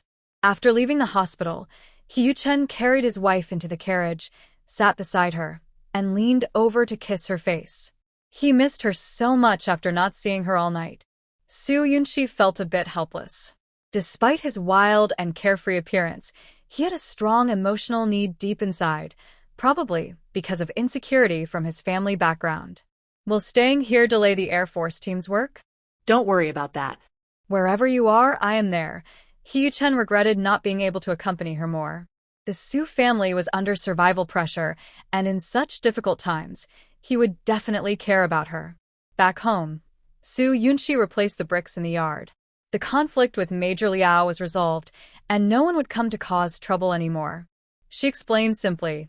Fortunately, only the outermost few bricks were broken. Those were just mud bricks to hide the truth. The ones behind are all red bricks. He Yuchen and she ignored the details, knocked off the dirt from the red bricks outside, and moved them into the house. They studied the design plans to figure out how to build the walls and the Kong bed. Su Yunxi folded all the bedding, blankets, and other items and placed them outside. He Yuchen, experienced in building houses, measured the dimensions, dug out the soil beneath the wall foundation to ensure it was flat and stable, then laid bricks and built the wall, adjusting as needed to keep the walls straight and even. Su Yunxi mixed 2 buckets of mortar and filled the gaps between the bricks. Su Qing'an worked for 2 hours, but couldn't climb higher because of his fear of heights. Most of the work was done by He Yuchen building the wall. They built up to a height of 2.5 meters. On both sides, they applied a layer of cement. The hole in the top of the house let sunlight shine through, so it dried quickly. Outside the cement, they covered it with a layer of clay to hide it. Su Qing'an rested for a while and studied the blueprint for the stove for a long time. Su Yunxi also didn't know how to build it. She could only look up information and take notes on what to watch out for. The most important part was the chimney. The mud brick house had thick walls, but was not very strong. If they made a hole, it might damage the house. It was better to make a hollow cylinder inside the space to act as a chimney. The brother and sister tried building the stove with red bricks and clay. When they failed, they took it apart and rebuilt it. If they made a mistake, they took it down and started again. Comrade Su, is anyone home? Someone called from outside the door. Now, the house had become a haunted place, and neighbors kept their distance. When Su Yunxi saw Milia, she felt a bit guilty and quickly pulled her away. Milia, what brings you here? It's nothing urgent, just wanted to ask how your family is doing. Many people were scared yesterday. My father-in-law is very worried and doesn't know how to solve this problem. Milia felt very regretful because she had gotten some snow cream on a capitalist's things. She thought that summoning spirits was easy, but sending them away was hard. Her whole family was worried. My parents and sister-in-law are in the hospital. The military district is talking to our family and offering compensation. We will get news soon. Don't worry. Su Yunxi knew she had caused trouble for Milia's family, but felt helpless. Hearing that the military district was helping, Milia felt more at ease. By the way, yesterday I saw the man in front of you in the crowd. He was so strong and handsome. Is he a relative of yours? Can you introduce him to my sister? Su Yunxi didn't know how to explain. The Su family was in chaos, and she decided not to mention her personal issues to avoid making things worse. I am his wife, He Yuchen answered coldly. He was worried about his wife and came out to check, but he didn't expect her to hesitate on this question. Milia's expression suddenly changed to surprise. Could it be that Comrade Su has 2 husbands? She had heard such customs existed. Before she could ask, Su Yunxi quickly dismissed her. Milia, don't worry. Our family's problem will be solved soon. When I have time, I will visit you. I won't ask you to come in. Malia looked at Hee-chen twice. Both of Comrade Su's husbands are very handsome and stylish. The soldier who sent her on the train was a bit cold, very serious and precise in his work, probably not someone who would be charming to girls. The man in front of her, with a smile on his face but fierce in a fight, had strong, firm arms that looked very safe. Malia compared the two men and found it hard to choose who was better. Still, she thought Comrade Su was lucky. Both men belonged to her. But her small body probably couldn't handle either of them. Hee-chen noticed Malia's strange expression. Thinking she was still thinking about introducing her sister to him, he looked sharply and said, I have a wife, don't think about it. Malia felt this man had a strong presence, as if he could crush her at any moment. It was not a good place to stay long, so she quickly decided to leave. Su Yunxi reached out and took Hee-chen's hand. Let's go back. Why not just tell her who I am? Hee-chen was a little unhappy. There was nothing wrong with their relationship being known. He sensed something was off. Su Yunxi hadn't mentioned what happened on the train, and she was also upset with Hee-chen. He hadn't told her about going to Beijing to see a woman, so she didn't bring up what happened on the train with Xie Mingxian. She wouldn't be the one to back down first. Wouldn't it be the same if you told her? Hee-chen was annoyed by her careless answer and couldn't hold back his temper. Do you think it's the same if I tell her? What do I have that I can't show? As for you not wanting to admit our relationship, someone said they wanted to introduce his sister to him. Given the situation, as her wife, not rejecting immediately was unusual. Unless she didn't care about this relationship, he couldn't think of any other explanation. Thinking of this, Hee-chen felt uncomfortable and couldn't accept it. Su Qing'an quickly called the two back. Enough, stop arguing. What's there to argue about? Su Yunxi looked at the time, almost noon. She went into the yard to start cooking. Hee-chen didn't go back. He lit a cigarette outside the yard and smoked, unable to focus on anything else. He just wanted to understand if she had someone else in her heart. But asking such a question would hurt their feelings and make their relationship tense. If he didn't ask, he'd keep it inside, feeling upset and restless. Su Qing'an also lit a cigarette and smoked with him, of course supporting his sister. Yunxi probably just doesn't know how to refuse that woman. Why are you so angry? Are you too sensitive? You don't know anything. She doesn't seem to care at all. She doesn't even bother to respond when I get angry. Hee-chen was so annoyed that his teeth almost ground together. The more he thought, the more he couldn't stay calm, and his heart ached with every beat. He knew there was an invisible barrier between them. She said she wanted to rebuild trust, but in fact, she had no plans for their future. During intimate moments, she never took the initiative. Unlike other women who compete to be close to him and try to please him, but he was so self-deprecating that he ignored all of them. He kept trying to get her attention, even if she didn't care about him. Su Qing'an knew that in love, it was hard to say who was right or wrong, but deep down, he still hoped they would be happy. When you first married, you lowered your stance, which made your relationship unequal. You should be glad you married her. Otherwise, if she married someone else, you might regret it forever. Living together means not taking things too seriously. You need to learn to accept each other's flaws. With time, everything will work out. Hee-chen wasn't comforted. He left before finishing his meal and went straight to the hospital to visit his parents-in-law. After dinner, Su Yunxi started teaching her brother how to mix mortar, cement, and concrete, explaining their functions.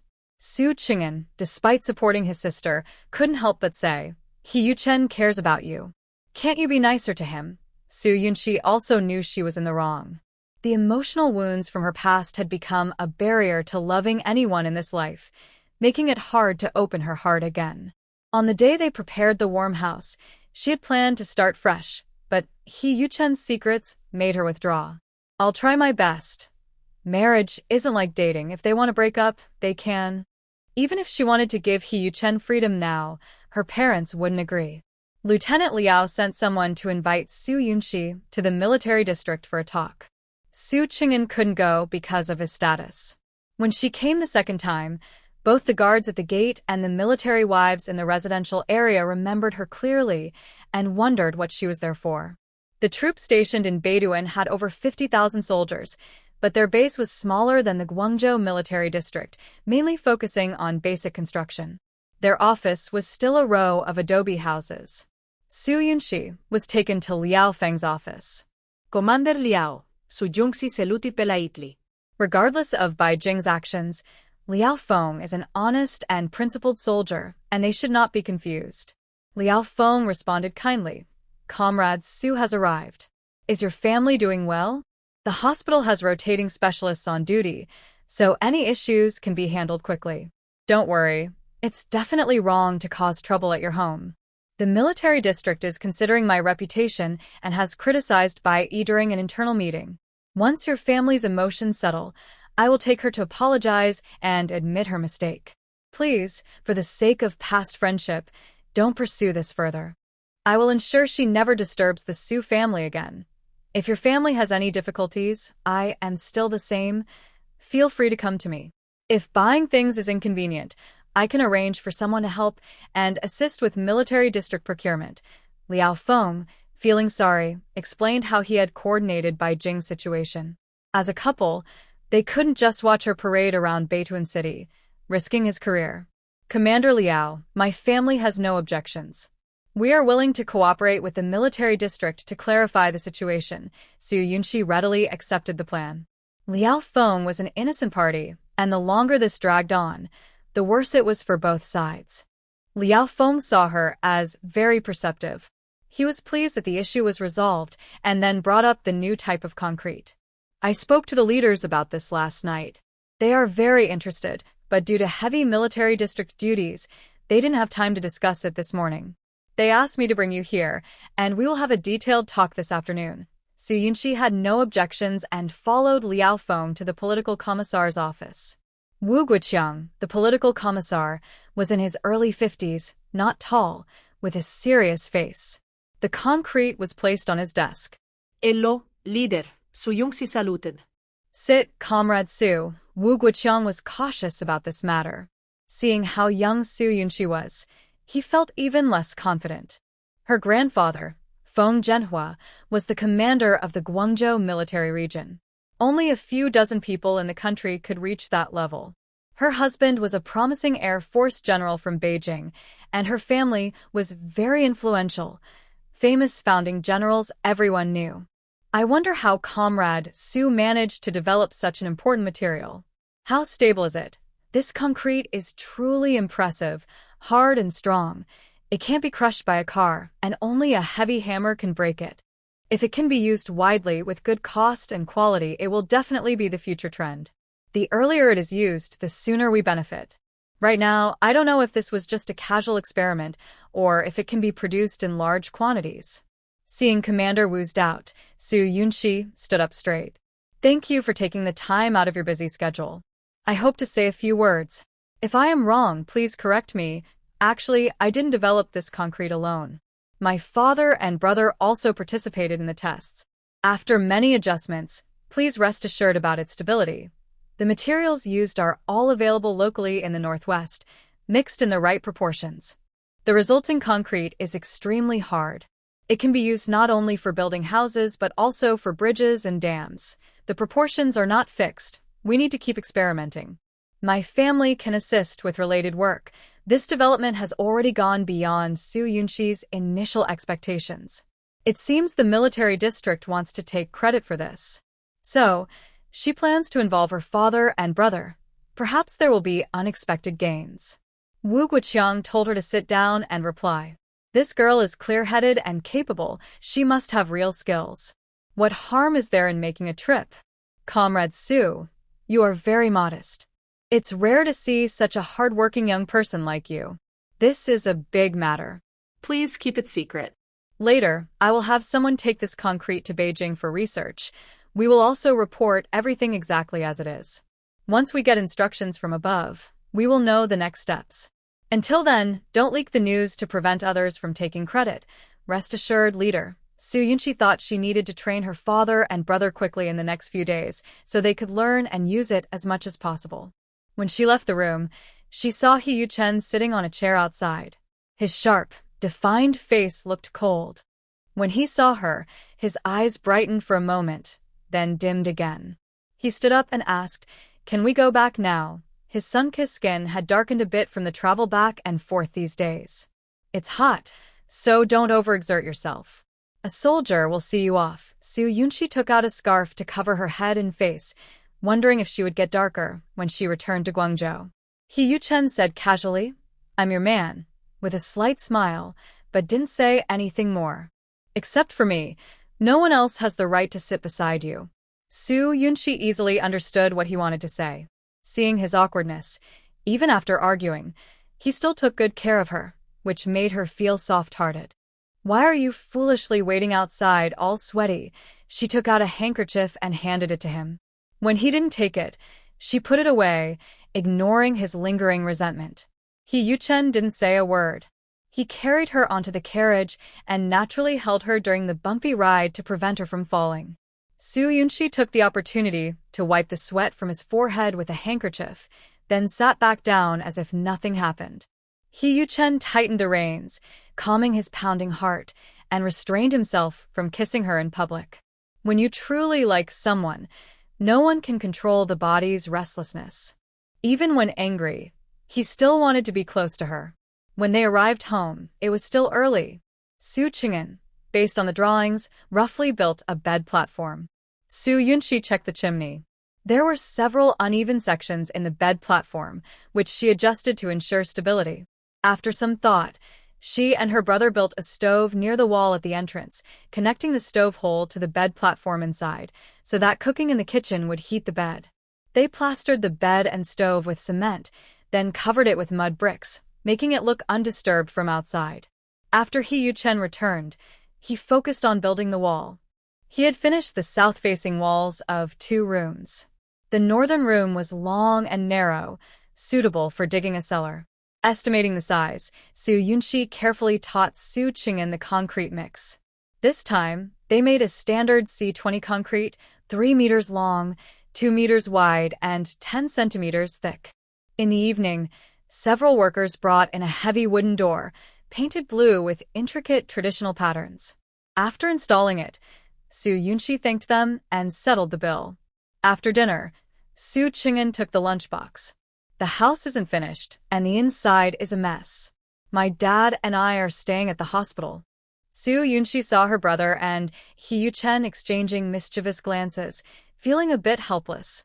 Her brother was even starting to rebel. He Yuchen cleaned the northern room, laid out the bedding, and asked, "Do you want to go take a shower? It's too cold." "I don't want to go." "You can go alone." Soo Yunshi didn't want to move. She was tired from bending all day. He Yuchen didn't insist. He went out, telling her to lock the door from inside before leaving. After finishing her simple wash-up, Soo Yunshi warmed herself with an electric heater. Unknowingly, 5 days had passed, and she had 4 more days before she had to go back. She rubbed her sore waist, feeling that time was a bit tight and there were many things she still needed to do. He Yuchen returned quickly, carrying a cold aura. He entered the yard with one hand, pulling her into his arms. After closing the door, he wrapped her in a quilt. "Today, it's just us. Let's have a good talk," he said, sitting against the wall on the bed. His chin rested on her head, and for once, he didn't try to kiss her right away. Soo Yunshi said, "I was very happy that you came to pick me up from the military area today, but you looked so cold that I didn't dare to talk to you." He Yuchen couldn't help but pinch her cheek. "It's because of that naughty girl making me angry. Next time someone makes a silly request, what will you do?" He was a small-minded man, holding a grudge over such a small matter. Seeing him still upset, Soo Yunshi couldn't help but smile and reply, "Of course," I said, "this is my husband. Even a single hair belongs to me, so no one else should think about it." "Smart of you." He Yuchen's feelings of grievance slowly eased as he held her tighter. "Working so hard alone, aren't you tired?" "Brother Chen, I'm glad to have you here." Soo Yunshi lazily leaned into his arms, beginning to doze off. He Yuchen's heart softened like mud. He couldn't help but kiss her on the top of her head, feeling an indescribable happiness. "Baby, you were born to test me."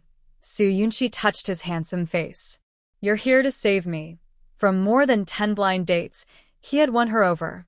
Her eyes always sparkled with joy when she looked at him, and he treated her well day after day.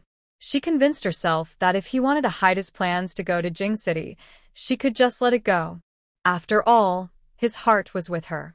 Her feelings for him weren't pure enough, so why bother worrying about things that hadn't happened? Life must go on, and sometimes it's better to be a little naive. Yu-chen couldn't stand his wife's gentle words and soft voice. His strong feelings surged up, and he lifted her chin to kiss her.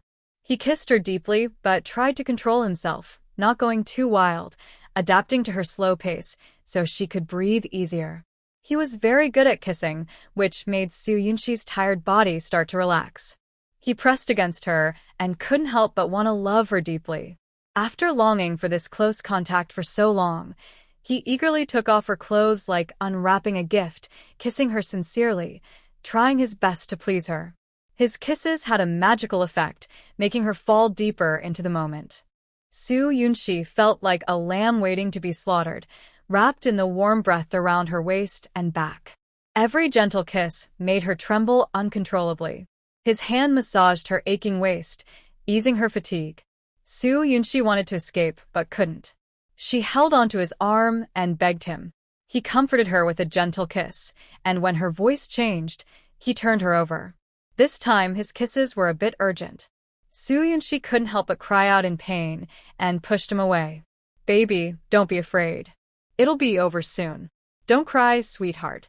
You're breaking my heart." He was filled with love, kissing her tearful eyes, whispering softly in a seductive voice, calling her his precious. The more controlling a man is, the stronger his desire. He was gentle for a moment, then suddenly turned into a fierce beast. Su Yunshi bit her lip to suppress her voice, gasping for air. She opened her mouth to breathe, but couldn't control her broken voice. Besides holding the man tightly and begging him, she couldn't do anything else, crying and pleading not to do this. He also felt uncomfortable. He tried to focus on her waist and held her closer, his back probably scratched badly. No matter how much she cried, her voice hoarse, she started to scold him. Let me go now. Boo-hoo, I can't take it anymore. If you keep doing this, I won't talk to you." Her tearful, swollen eyes and trembling lips made him feel heartbroken. How could he ignore her feelings? He held her again. He pulled her into his arms, bit her ear, and kissed her. Su Yunshi finally gave in to him in another way. "Baby, you're so soft and fragrant." He was caught between wanting to be gentle and passionate, kissing her delicate neck, inhaling her intoxicating scent, becoming more relaxed and carefree.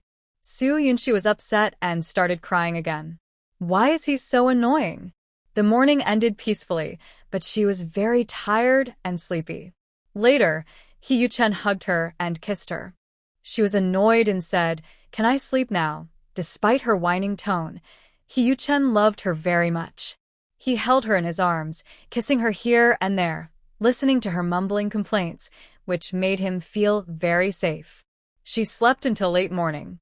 When she woke up, she was tightly hugged by a strong, masculine body. "Good morning, wife." Before she could fully wake up, she was covered with a morning kiss. She was so angry she almost wanted to explode. Yu-chen, who had been bitten, was not angry. Instead, he affectionately kissed her cheek. "Get up quickly," Su Yunshi said, but she quickly fell silent. Her voice was hoarse, and she remembered her brother would come back soon. She blushed with embarrassment. "Drink some water." Yu-chen saw she looked like she was about to cry and hurried to give her some water. "It's all your fault." "Yes, you're right, wife. I begged you so many times, but you still made me suffer so much." Su Yunshi felt her body was no longer hers, especially her waist, which was almost useless now. She probably couldn't bend today. Yu-chen gently massaged her waist. "Baby, you're holding me too tight. I can't stop loving you. I want to use all my strength and methods on you." "Shut up." I didn't. "Just go away." Su Yunshi covered her ears to block out his teasing words. The man had a sharp, handsome face, but was very mischievous. "You're not acting like a proper wife. Don't say you ignore me." Yu-chen teased her small hand. Hearing the sound of a car, he got up, put on his pants, and said, "Chingon is here. Rest a little longer, baby. I'll go cook." He kissed her again and grabbed his vest to go out. "Today, wear your coat," he said. Soo Yunchi didn't want to look at his chest and back, which were covered with scratch marks. She didn't want to admit she caused them.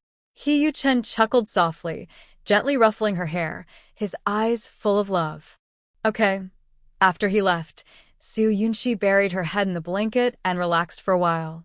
She didn't need a mirror. She knew she was covered in love marks.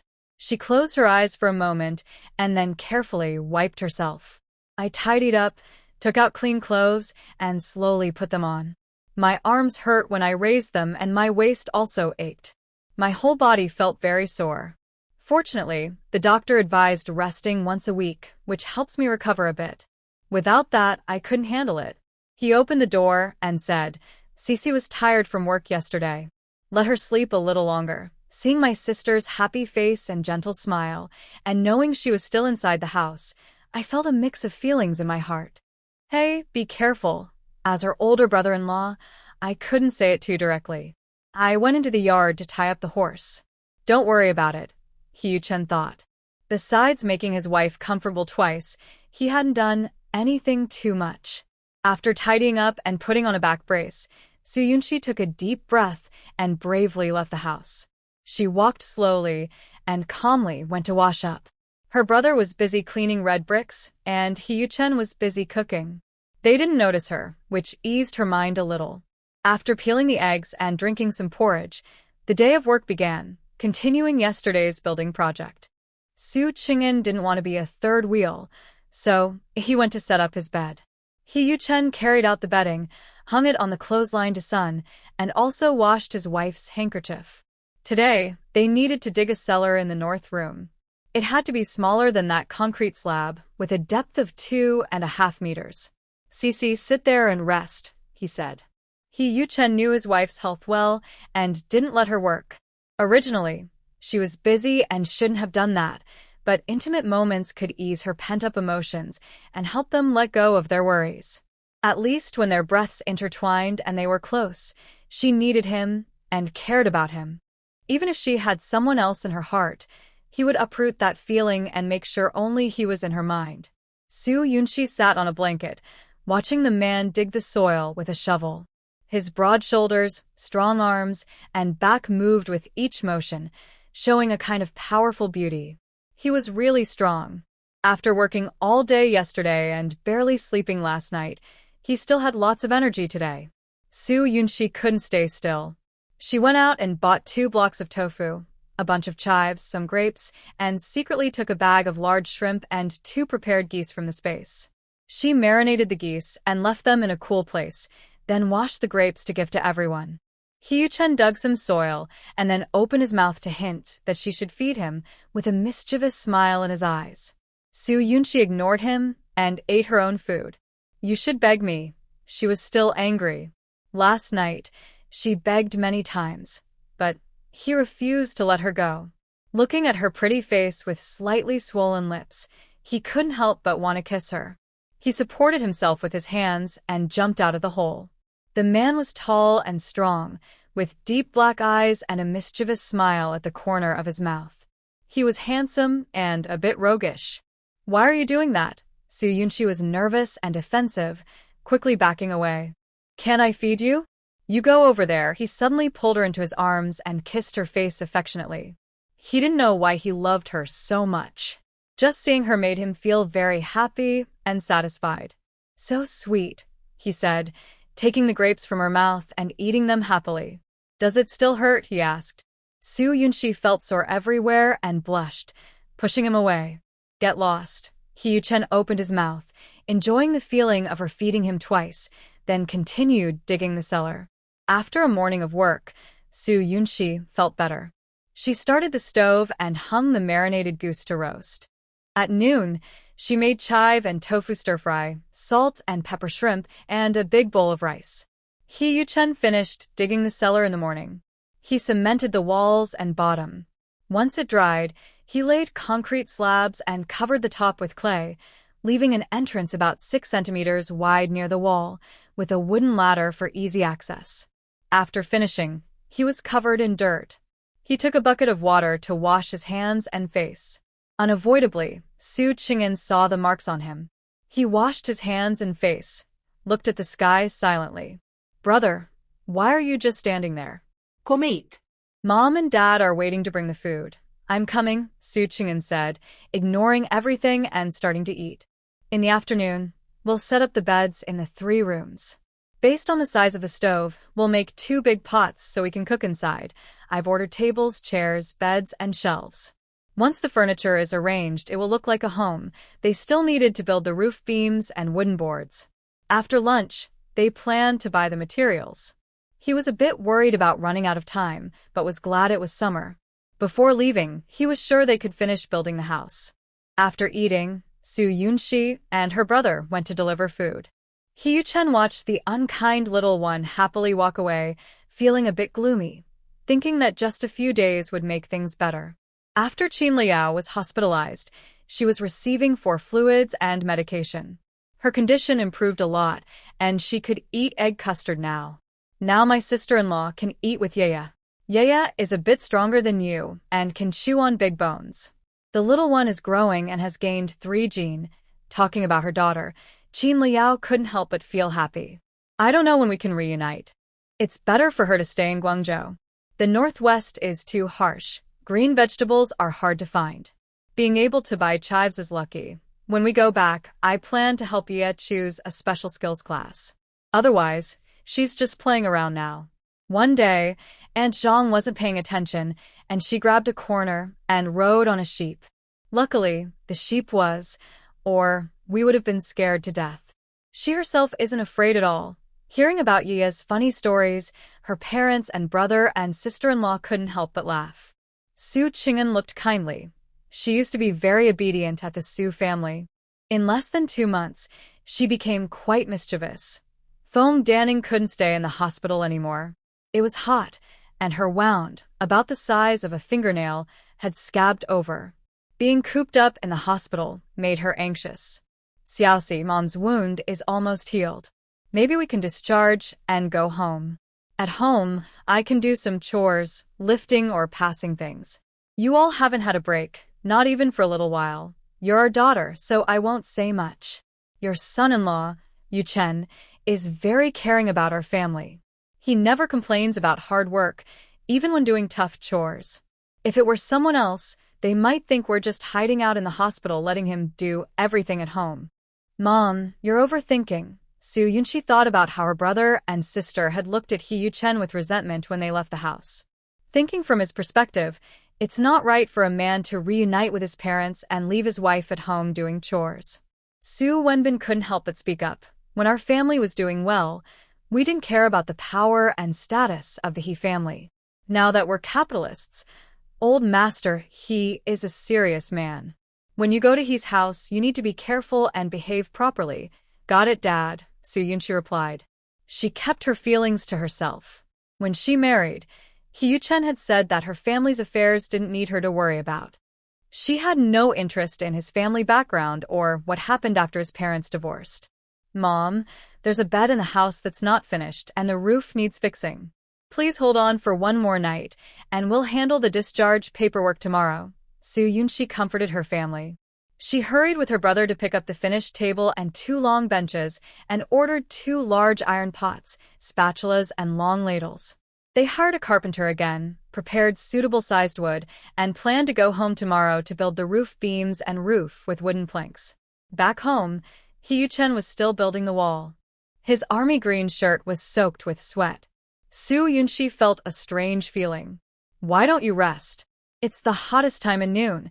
He was covered in brick dust and dirt. Su Yunxi pulled him to sit under the grape arbor, took out a new handkerchief to wipe his sweat. He Yuchen turned his head, bit open her scarf, and leaned down to kiss her little face. "My skin is tough, I can handle more work. You don't need to worry so much." Su Yunxi went to get cold water for him, muttering, "You've turned darker." His messy hair fell over his strong eyebrows. His half-smile looked a little mischievous. "Both black and white are your man's, don't look down on me." While he couldn't move, Soo Yunshi grabbed his ear. "If you turn as black as coal, don't even think about kissing me." Then she stood up and ran away. Hee-yu-chen watched the little rabbit run away, clenched his teeth, thinking, she wants to rebel. Tonight, I must kiss her until she takes back that words. The soft, delicate feeling on his ear made him feel a little sweet inside. He continued working. The three of them spent the afternoon busy building walls, making a Kong bed and a stove. They finished heating the Kong. The house's basic construction was done. By evening, Soo Yunshi used her space noodle machine to make noodles. She cooked beef sauce with sliced roasted goose on top. Under the grape arbor, there was now a table with benches on both sides. They had a proper place to eat. After dinner, she saw her brother off. Soo Yunshi was so tired she couldn't keep her eyes open. Hee-yu-chen took off her clothes and shoes, washed her body, and after returning, held her in his arms. Even if he was restless, he didn't disturb her. He just held her happily and fell asleep. She slept until after 9. She heard the sounds inside and outside the house. Her parents had returned. Since her family was no longer around, Soo Yunshi rested well. Her body pain eased a lot. She dressed and tidied up, then went out to wash up. The Kong is very solid. Your dad and I walked around on it twice. It's stable and firm. It even connects to the stove. In the future, when cooking outside, the house's Kong will keep warm. Fong Danning had a bandage on her head, covering her ears. Su Wenbin was feeding the horse. They were all happy about the changes at home. Seeing her parents and brother back, Soo Yunshi asked, "Brother, why did you let my sister-in-law stay alone in the hospital? Someone looked after the nurse, no problem. Today, I need to watch the beams on the roof, so I'll come over tonight." Su Qing'an checked the 2 rooms in the south, filling in gaps and reapplying clay. These days, he mostly learned the ratios for cement and concrete. It's not very hard, and he's gained confidence in learning. All right, teach Dad how to mix concrete. After dinner, I'll go to the hospital to visit sister-in-law. Soo Yunshi couldn't help but sigh inside. She knew what her brother was like, typical spoiled rich kid. When the family was doing well before, he rarely learned from their father. Instead, he often went out taking photos, racing cars, and didn't take family responsibilities seriously. Although he and his sister-in-law fell in love freely since Ye was born, their relationship has become dull. Maybe many marriages are like that. Hee-yu-chen was cooking porridge. When he saw his wife, his strong features softened. Soo Yunshi pulled her mother aside to talk. "Mom, since Dad and my brother are working outside and my sister-in-law is sick, you need to learn how to cook, light the fire, prepare ingredients, cook porridge, mix vegetables, stir-fry, and stew. You should try to learn. Otherwise, you won't be used to the food here. Just thinking about how thin you all are makes me worry. I can't eat or sleep well when I go back. Life at home has been so hard." No one is innocent. Soo Yunshi can't criticize, only try to guide. If she continues to live so confused as before, even if she builds a good foundation, many problems will still arise. She wants to use these 3 days to help sort things out. Fong Danning heard her daughter isn't doing well and immediately tried to cheer up. She's never cooked before, so she was a bit overwhelmed. "Xiaoxi, can I do it?" "Mom, you definitely can. You used to handle everything at home. Now it's just a pot and a spatula. There's nothing you can't do. Relying on yourself is better than relying on others." "All right then." Fong Danning knew that, given the current situation, she couldn't just depend on her son to cook. Soo Yunshi took her mother to the stove. She took a spoon from Hee-yu-chen and explained the key points for cooking porridge. "Our cellar is fixed. Before we leave, we'll leave enough grains, oil, and daily supplies. I'll also leave some cooking notes. Feel free to experiment. If it tastes good, eat it. If not, give it to others." Fong Danning took the spoon, tried it, and found cooking porridge wasn't too hard. Suddenly, the porridge boiled over the pot, startling her. She carefully stirred it to prevent it from spilling. Soo Yunshi went out to buy a few potatoes and came back. She showed her mother how to peel, wash, and cut them into strips. When the porridge was ready, she boiled the potato strips in boiling water for 40 seconds, then took them out and rinsed with cold water. She also explained in detail how to mix them with seasonings to make a tangy, sweet, and crispy dish. You're a beginner, so you can taste and adjust the seasoning as you go. The family isn't too picky. You can also replace the potato strips with dried tofu strips or cabbage strips. Dried tofu needs to be boiled for a minute, but cabbage doesn't need boiling. Just wash, cut, and mix. After breakfast, Hiyuchen took his wife to the hospital. He carried her into the car and sat beside her, then asked, "If I get sick someday, would you leave me at the hospital and go about your business?" Su Yunshi replied, "Who knows what will happen? He is young and healthy, so illness seems far away." Hiyuchen raised his eyebrows and gently bit her cheek. "You're so unkind. I thought I'd be taking care of you 24/7, but you treat me like this." Su Yunshi wrapped her head and face with a scarf, knowing what he wanted to hear. She sighed, "I won't leave you at the hospital and ignore you." Hiyuchen, feeling better, thought about what he would do if he really got sick. He wouldn't want to trouble her. "Don't worry. Our family has good health genes. I'm strong. I'll be satisfied if I live to 80. Su Yunshi quickly moved away from him. "You're already halfway in the ground, and you still think about being inappropriate. There are many ways to be satisfied: material things, spiritual happiness. It's not always about the bed." Hiyuchen chuckled softly and pulled her back to sit beside him. His biggest goal in life was to grow old with her, so he would cherish his health. "Come noon, you take care of the house. Don't need to come to the hospital to bring food." Su Yunshi told Hiyuchen to go back and watch the house. In the hospital room, there was indeed a nurse giving 4 fluids. When the family members arrived, the nurse left. Qin Liao didn't expect her sister-in-law to come. "There's so much going on at home. You shouldn't come. The nurse is watching over everything, so it's fine. I can't do much physical work, but with my brother and Yuchen here, it's enough. I just came to keep my sister-in-law company," she said. Su Yunshi sat on the side of the bed with her bag, chatting with Qin Liao. Qin Liao, who had left her hometown to come to the Northwest, was always anxious and uneasy. Plus, she was sick, and her condition was very poor. She once thought she wouldn't make it through. Luckily, her sister-in-law came, and everything changed. "Sister-in-law, are you interested in learning something?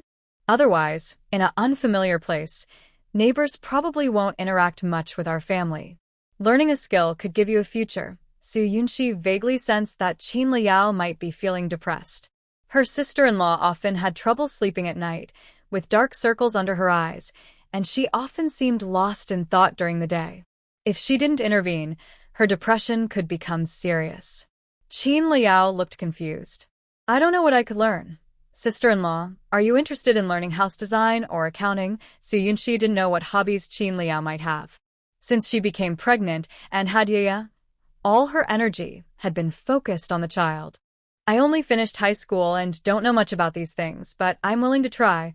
The dull, monotonous life in the Northwest had made Qin Liao feel overwhelmed. Learning something new could help distract her and stabilize her emotions, preventing her from feeling like she might lose her mind.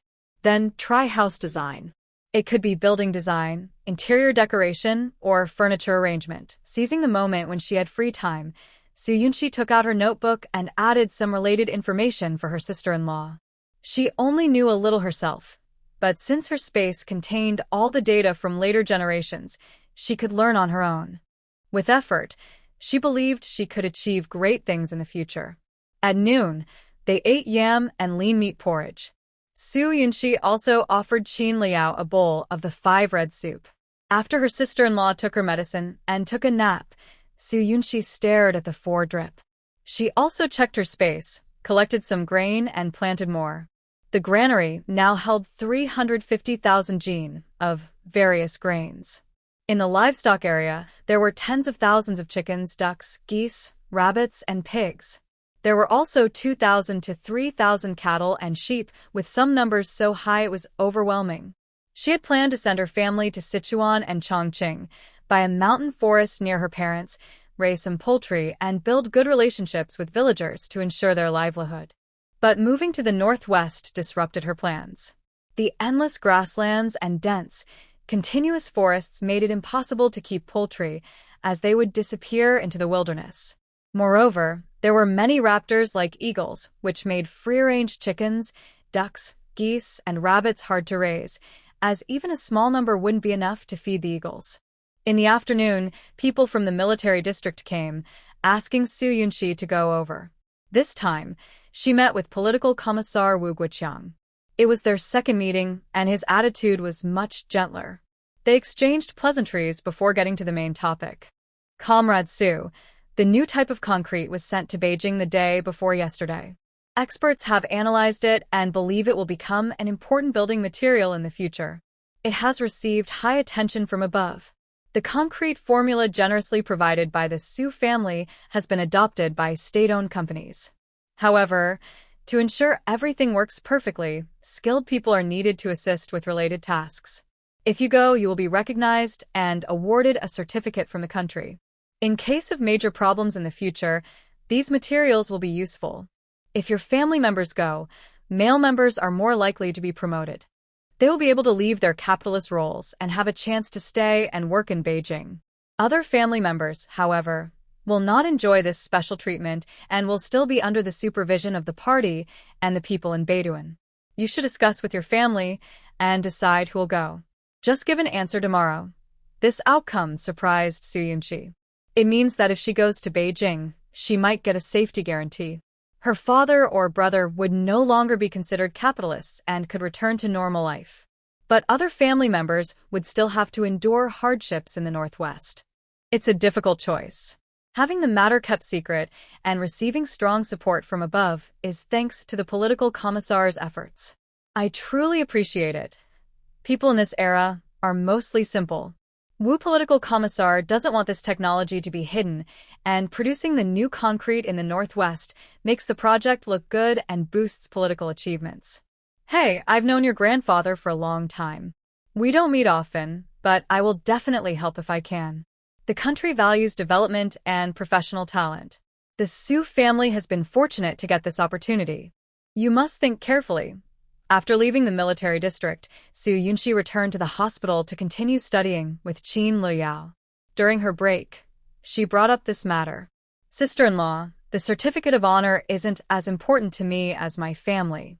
I don't need this opportunity, but there are many concerns about giving it to our family. I'm telling you first because I want to hear your thoughts. Initially, she recommended her father and brother to Wu political commissar, so they could have jobs in Beidouin. But now things have changed. Qin Liyao was a bit stunned. After nearly 2 months of hardship, no one wanted a normal life more than they did. Anyone would be tempted by such an opportunity, but what could she say?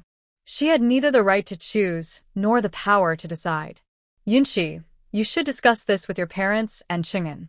My opinion doesn't matter, Su Yunxi couldn't help but clarify. Sister-in-law, if the family agrees to let my brother go, what will you do? Qin Liao has cut ties with her family. Now she is sick and hospitalized, showing signs of depression. If her husband isn't by her side, how will she get through it? Another option is divorce, which would allow her to leave here, but the relationship between her brother and sister-in-law would be closely examined. If any problems are found, everything could fall apart. She also has to consider her aging parents. Without younger family members nearby, how can they live in the Northwest? Yunxi truly finds it hard to make a choice. She doesn't even know what to do. Whether to give this opportunity to her family might break the current balance. Either dad goes and mom will endure the pain of separation, or my brother goes and you'll be left alone. If you want my brother to stay, I will try to persuade our parents to let dad go, Yunxi sighed. She still had some say in this matter. She was also worried about what might happen if her brother went to Beijing. At least her father was decisive and cautious in his actions. Yunxi, leave it to the family to decide. Your brother is still young and has many ambitions he hasn't fulfilled. He shouldn't waste his time here. He's doing well, and Dia has someone to rely on. Qin Liao didn't want her own interference to cause her husband to feel unfulfilled here. Living in the northern district, he often regretted not focusing his energy on the right things before.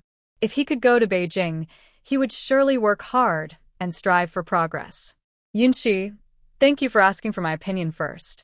Rest assured, when I get out of the hospital, I will take good care of the family.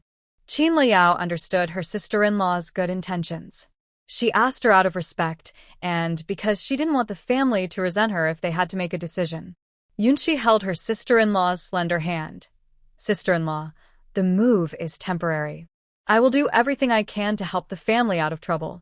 You must keep studying and, once you're free from the capitalist's influence, become a wonderful mother who can support Yaya. Qin Liao took her daughter's photo from under the pillow, holding it close and tears streaming down her face. I will.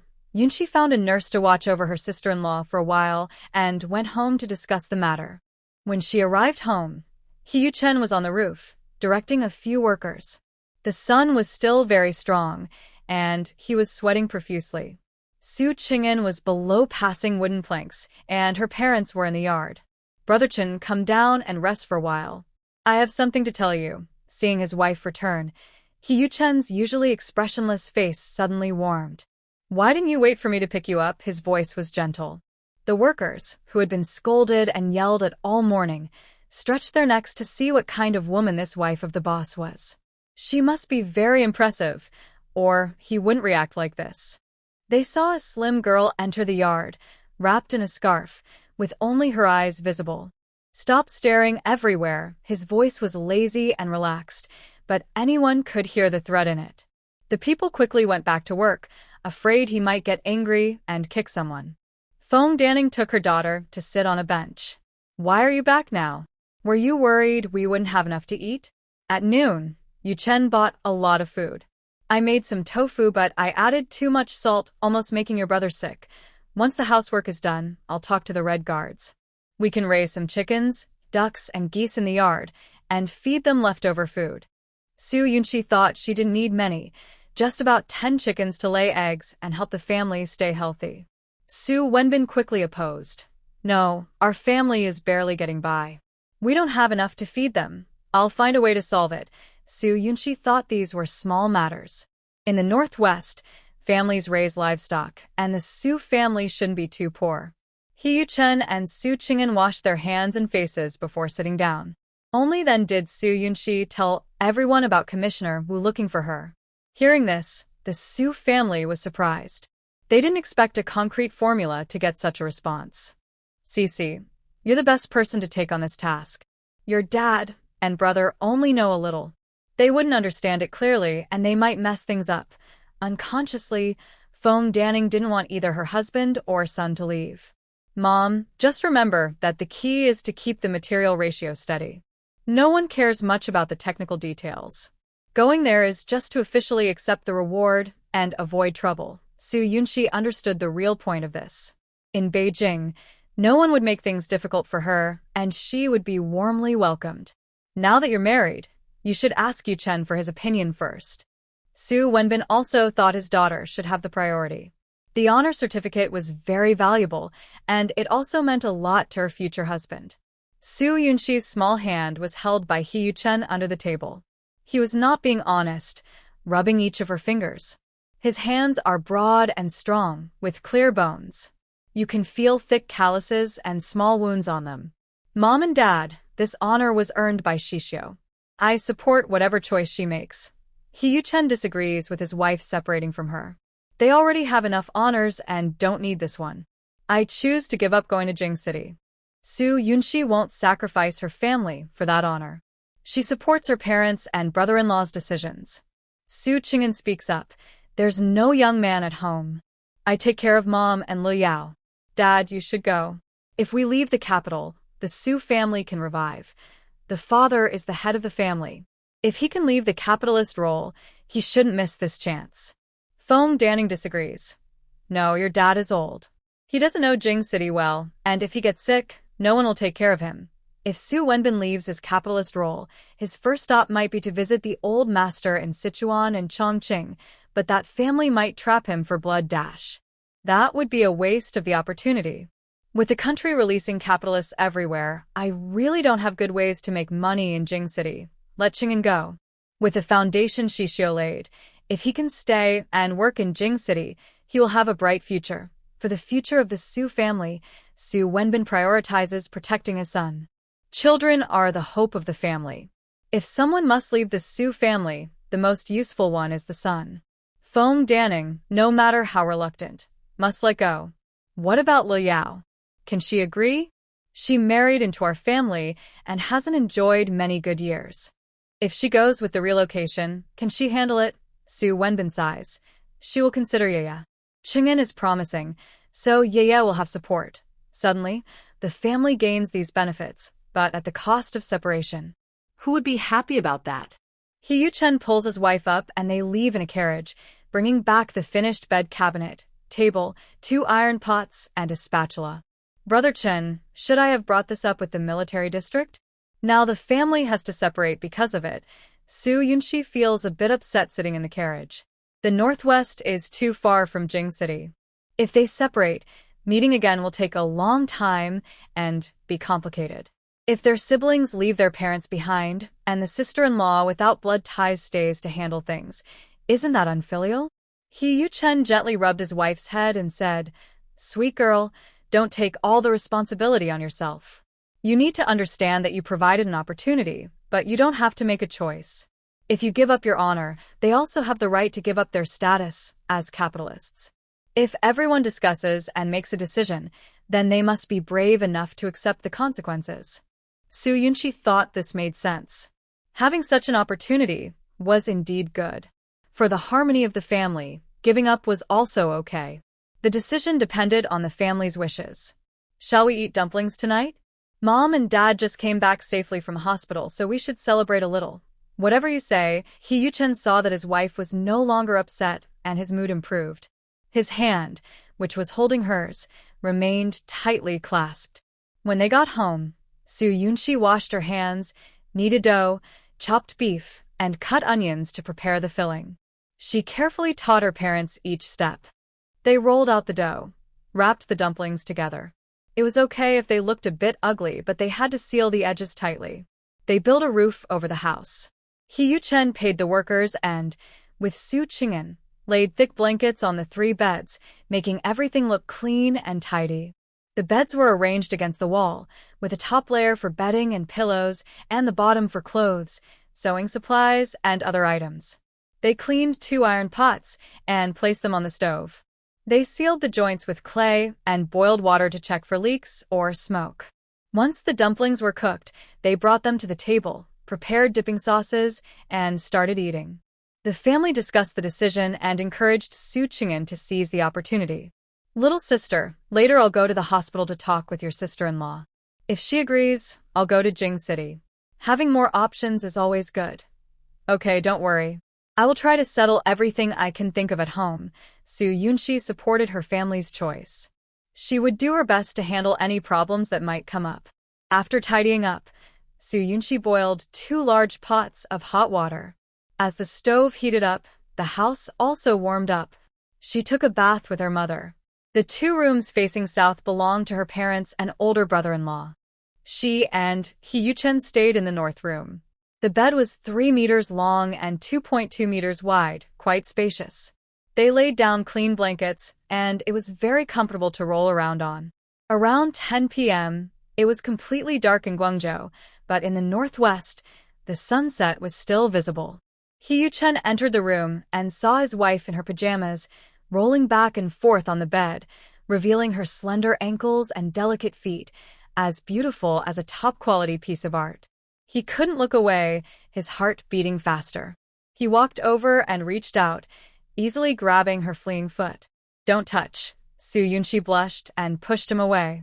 His rough hand stroked her delicate foot, feeling a bit itchy and tingling. The man had just washed up, his shirt open to reveal his attractive Adam's apple and well-defined chest, giving off a strong, commanding presence. He smiled slightly, his voice deep and relaxed. "You haven't touched me before." A warm breath brushed her ear, and he gently bit her cheek before releasing her foot. Instead, he pulled her into his arms and started to remove her inconvenient pajamas. "Stop. We agreed on once a week." Su Yunxi hurriedly tried to stop him. The feeling from the night before was so intense it made her nervous and excited just thinking about it. "Once a week for a kiss? I didn't agree to that." His voice was husky as he pressed her legs apart, quickly revealing her smooth, beautiful skin like fine jade, dazzling to look at. As soon as he touched her, He couldn't hold back his desire. He quickly covered her with a blanket to keep some distance. He held her small face and looked into her eyes deeply. Her delicate features, every part of her, were so perfect to him. Even when she looked down, she still looked adorable. "Baby, I won't give up on you for anything." "Why are you saying that?" "Our family only cares about the kids." Soo Yunshi couldn't handle his intense gaze, which felt like it could ignite a fire. She pushed him with her hand. He caught her small hand and wrapped it around his strong waist, pressing close to her. "No one is more important than you, not even the kids." He lifted her chin and kissed her. When he became assertive, Soo Yunshi was no match. She endured his passionate kisses, which took her breath away. Her slender body was completely covered, making her seem fragile and weak, until she grabbed his ear in protest, and he finally let go of her mouth, both of them gasping for air. "Fool! You can't even breathe properly." He kissed her earlobe and neck deeply, inhaling her captivating scent and gently. He used all his skills to kiss her, sparking a series of pink bubbles that burst like fireworks. Soo Yunshi's already sensitive body was so soft she could hardly move. She bit her lip, afraid to make too much noise. Even through two walls and the kitchen, Soo Yunshi was still worried about being overheard by her parents, but this troublemaker didn't care. Listening to her soft breathing and gentle sounds, Hee Yu-chen pulled at his clothes. Soo Yunshi couldn't resist him. Her body was adjusting, but he couldn't help himself. He held her hand tightly. "Baby, let me kiss you," Hee Yu-chen said as he leaned down. "I don't want to," Soo Yunshi replied, trying to push him away.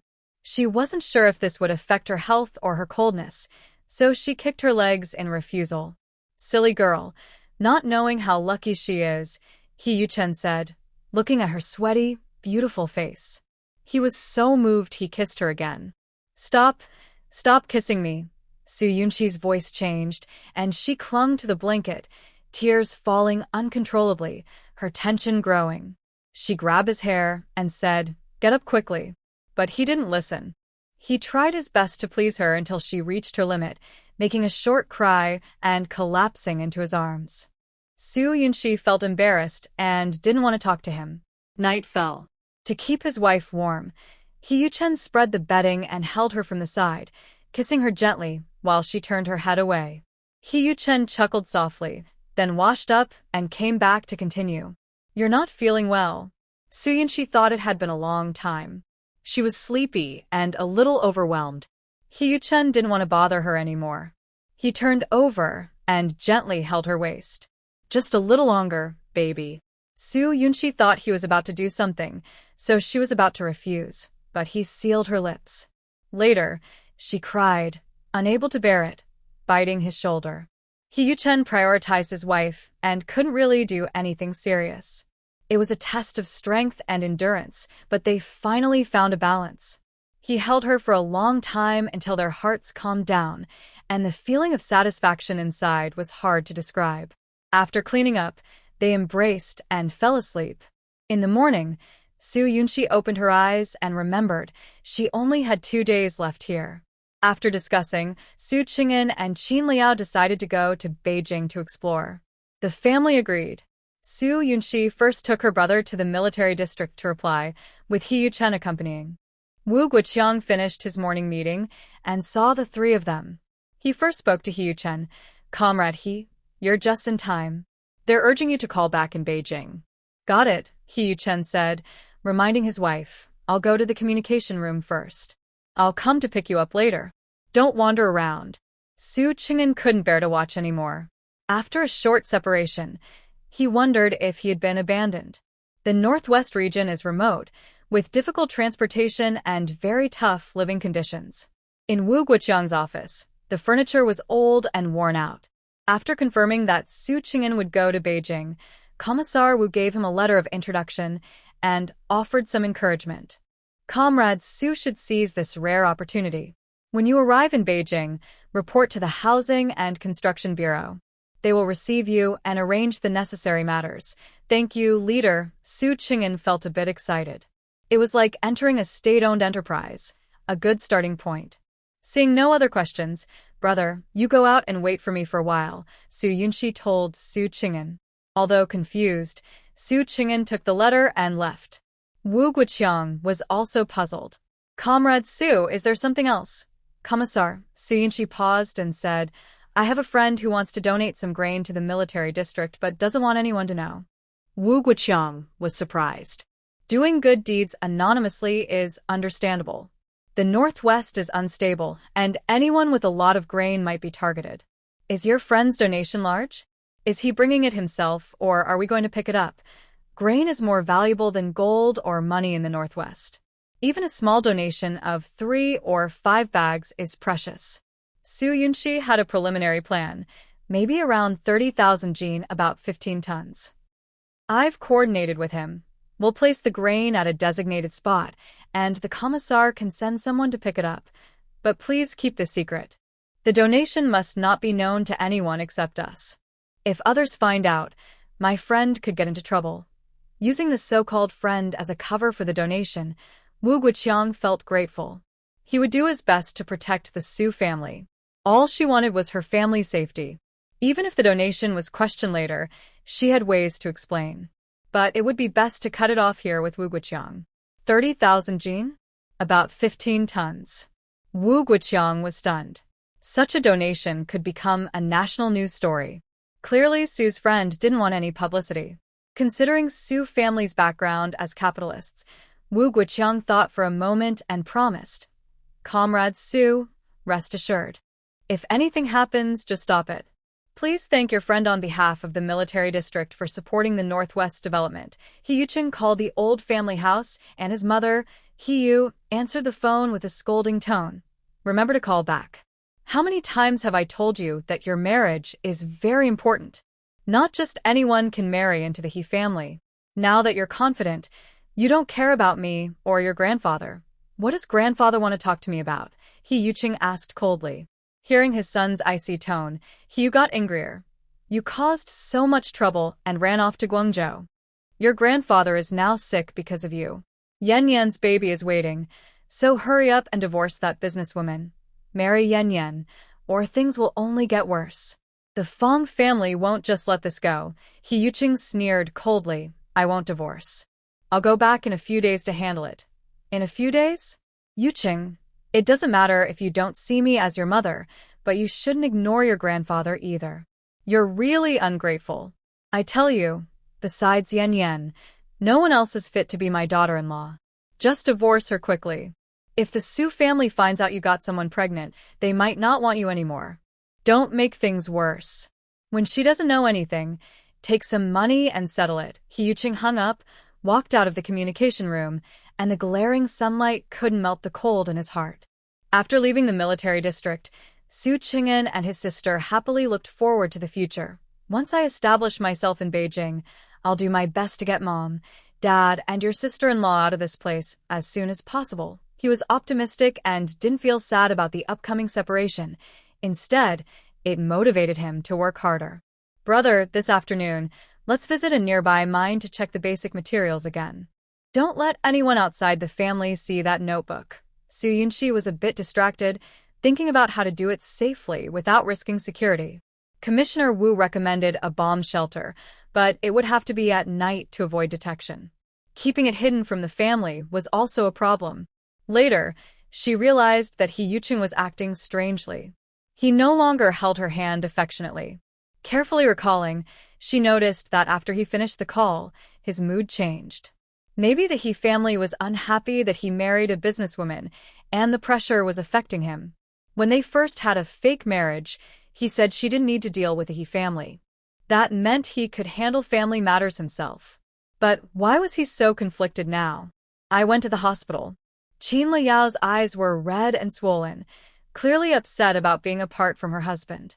Women are often more emotional and caring about feelings, while men tend to be more rational and focus on the bigger picture when making choices. Su Yunxi asked her brother to go into the ward to keep her sister-in-law company. She then talked to a nurse who usually provides daily care. She gave the nurse money and a ticket, asking her to take care of Qin Liao's meals and daily needs during her hospital stay. When she returned, She saw He Yuchen standing alone in the corridor, smoking. He is tall, handsome, and has a confident, slightly rebellious look that makes many passing girls blush. But he didn't even lift his eyelids. He lazily held his cigarette between, smoke swirling around him, making him look blurry and distant. Smoking isn't allowed in the hospital, Su Yunshi said as she approached. Seeing his wife, He Yuchen's cold expression melted away instantly. He gently pinched her face and said affectionately, "Little housekeeper," then carefully put out his cigarette. Su Yunshi looked up and asked, "You seem upset after your call. Is there something difficult bothering you?" He Yuchen promised not to hide anything from her. "After I take you home, I need to go to Beijing." He was worried she might be upset if she knew he was returning to Beijing to see a woman, but since her expression didn't look angry, he relaxed a little. "Cece, I need to handle this myself, or it might get complicated. Do you want me to go with you?" Su Yunshi felt a little uncomfortable. After all, he had gone back before to see a woman. What about now? He Yuchen teased with a smile. "Are you anxious to see your elders at home?" Then he pulled her into his arms, smelling her comforting scent, feeling deeply infatuated. Su Yunshi softly said, "If you say I should go, I'll go with you. If not, I'll wait for you in Guangzhou." Her warm words moved him. That's his girl, always able to soothe his heart. He Yuchen found it hard to describe how he felt at that moment. No one else had ever given him this sense of security. His childhood trauma could only be healed when he was with her. To him, Su Yunshi was not just his lover, but a unique, irreplaceable person. He absolutely couldn't lose her. "I caused some trouble earlier, so I'll probably get a scolding. I don't want you to see me looking so helpless, or it might ruin the strong image you have of me." Su Yunshi couldn't help but complain. "You don't have any grand image in my heart. You're just a big dog who loves cuddles and has high emotional needs." "Then what do you think I am in your heart?" He Yuchen chuckled angrily, playfully pressing part of his body onto Su Yunshi, making her struggle and protest. "What do you think?" "Just a big troublemaker." The man laughed boldly, holding her tightly, whispering in her ear with a husky voice, "Only mischievous with you, baby." Heard that He Yuchen was also going to Jing City, Su Qing'an thought about going together. First, they would send his sister to Guangzhou, then head to Jing City. They had all bought train tickets for tomorrow afternoon. Su Yunshi said, "I'll call Grandpa later and tell him to bring Yaya to the station the day after tomorrow so you can see her." Su Qing'an hesitated a bit. Although he had been resting for 6 or 7 days, he still didn't feel well and was worried about scaring the child. "It's just a bit thinner. For family, meeting is more important than worries. If we miss this chance, who knows when we'll see each other next." Most left-behind children long to see their parents, while only adults tend to overthink. "All right," Su Qing'an said nervously but excitedly. Back home, after finishing the remaining chores, building a toilet, a chicken coop, replacing 10 chickens, and buying 2 carts of chopped wood, they were busy all day. By around 5 o'clock, Su Yunshi, claiming to be studying materials, took her brother out. "Brother, when you go to Jing City, don't think about making a lot of money. Focus on building good relationships first. Start with small circles, gradually meet more people. The more you know, the broader your view and outlook. You might also find good opportunities. When I got married, my family gave me the last 20,000 yuan savings certificate. Now, I'm giving you 10,000 yuan as a backup. Spend when you need to, but control yourself when you shouldn't." Su Yunshi handed him the savings certificate, but Su Qing'an strongly opposed it. "This money is your dowry from the family. I don't want it, and your parents wouldn't agree. Recently, you and your family have spent a lot of money, and Yuchen hasn't complained at all. I must admit he's a good brother-in-law, but when it comes to money, everyone has their own interests. Brother, I decide about my dowry. He won't interfere. I thought this money was invested in the farm.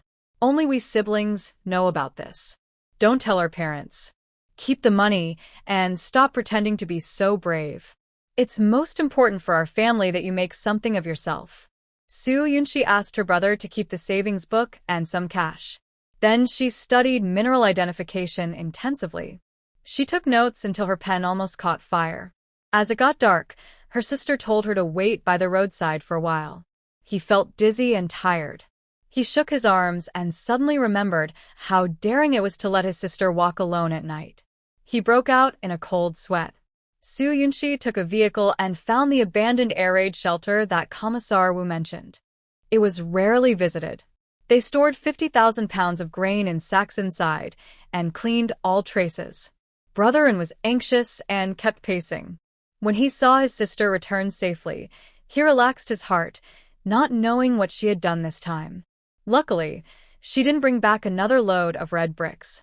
In the city, after disguising herself, Su Yunxi asked someone to deliver a message to Commissar Wu at the military district, saying "clear skies" as the secret code. That night, during his patrol, Commissar Wu accidentally discovered a large amount of grain, mainly rice, flour, sorghum, millet, cornmeal, and various beans, totaling 25 tons. The agreed 30,000 jin had become 50,000 jin. Wu Guoqiang was very excited. He knew Su Yunxi had played a big role but had to keep the promise and not mention it. This incident alarmed the top leaders of Beituan military district. The northwest lacked grain, and 50,000 jin was like a gift from heaven. They quickly ordered to keep it secret. The military district sent 3 trucks to transport the grain about 10 trips. The next day, Feng Danning woke early to cook porridge and learn how to make steamed buns with her daughter. "Mom, you're getting better. Your buns look much nicer than mine." After hearing the praise, Feng Danning's gloomy mood improved a bit. "Don't worry about us. You and your brother must take good care of yourselves." After steaming the buns, Su Yunxi took her mother into the house. "Mom, the 15 small yellow fish Uncle you returned last time are with me. Keep them for emergencies. With some money, I won't worry." I handed the bag of small yellow fish to my mother.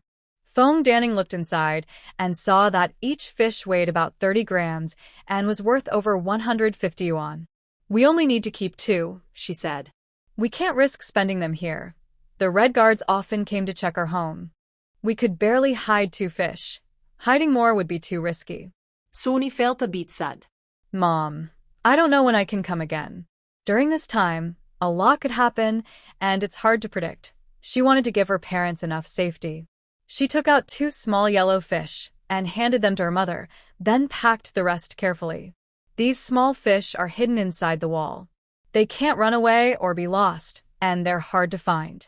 We keep them for important moments." Su Yunxi knocked on the wall, used a knife to remove half a brick, placed the bag inside, then knocked off part of the brick and sealed it with cement and mud. Once dry, it would be completely hidden. Feng Danning watched her daughter's quick and neat movements. In just a few minutes, she managed to hide the bag perfectly, so she no longer objected. "I and Brother Chen hate to see you suffer. Always eat well and dress warmly. When you go out, try to be careful and not attract attention." Su Yunxi also left some money and tickets for her mother. She knew these things wouldn't be very useful in Beituan City, where trading was mostly barter. Over the past few days, she bought her parents' and sister-in-law's daily clothes, winter coats, pants, shoes, skincare, and toiletries. They were all stored in the bed cabinet, ready for winter. Not long after breakfast, Liao Feng brought his wife Bai Jing and their son Liao Zhibei to visit. The mother and son looked exhausted, like wilted eggplants, forced to socialize. Liao Feng spoke to Su Wenbin at the door. "There was a misunderstanding before. The military district sent us to visit. We didn't mean to disturb you, right?" Su Yunxi stepped forward and opened the door. "Commander Liao, please come in and sit." The past conflicts between the 2 families weren't very deep, but for their own interests, they chose to pretend to be peaceful. Liao Feng said, "The military district sent some rice, flour, and grains to make up for it. If you need anything, just let us know." Su Yunxi glanced behind him. There were 5 or 6 bags in the car. She had donated 50,000 jin of grain to the military district in her friend's name. Whether out of morality or for her parents' benefit, her goal was achieved. Everyone got what they wanted.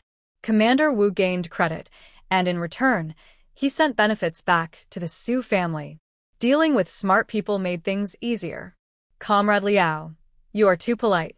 My mother is already much better, thanks to the timely contact from the military hospital's experts.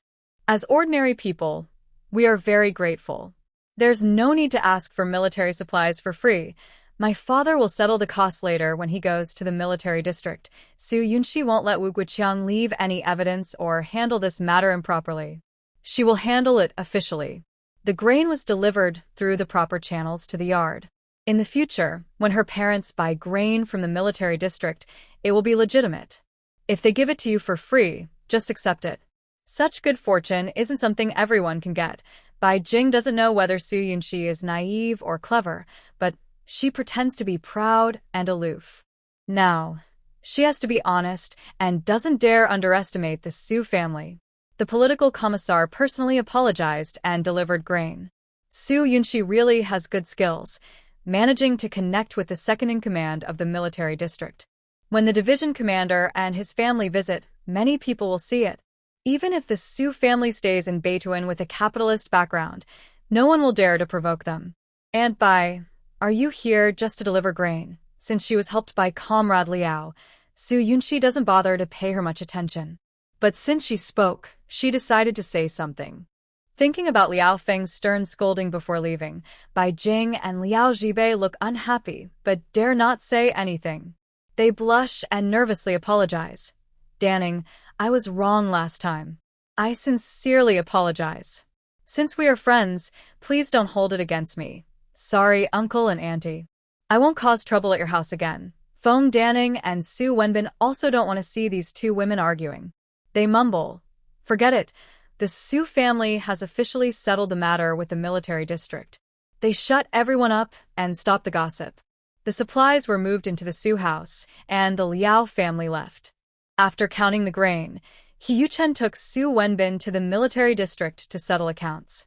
He also called his grandfather to tell him that tomorrow afternoon, he would take Ye to the station. Su Qing'an and his sister divided some of the grain, and the rest was stored in the cellar of the northern room. The leftover wooden planks from the roof were used by Su Yunshi to make some shelves about 10 centimeters high to keep the grain dry. She labeled each bag with its name and purpose. After finishing, she climbed out using a ladder, sealed the cellar entrance with a metal plate, and walked back and forth without disturbing anything. Su Yunshi also visited the captain's house again. "Captain, how is your wife?" "My husband brought some goji berries and red dates. I was thinking of bringing some to your family. Cooking soup with these can help boost energy and blood." The captain forced a smile and said, "Comrade Su, the division commander's family has come to apologize. I dare not accept your things. Rest assured, I will not chase the Su family away again. If there are any simple tasks, I will arrange them for you. Captain, you misunderstood. I don't want you to arrange work for my family. My father is old. My mother had a minor injury, my sister-in-law is still in the hospital, and my brother was hired by a state-owned company in Beijing. We have no labor force at home. I just want to tell you that my family doesn't need work points. It's enough to be registered in the East District. If anything comes up, I hope you can help cover for us." When the captain heard that Su's family didn't need work points, his worried expression immediately eased.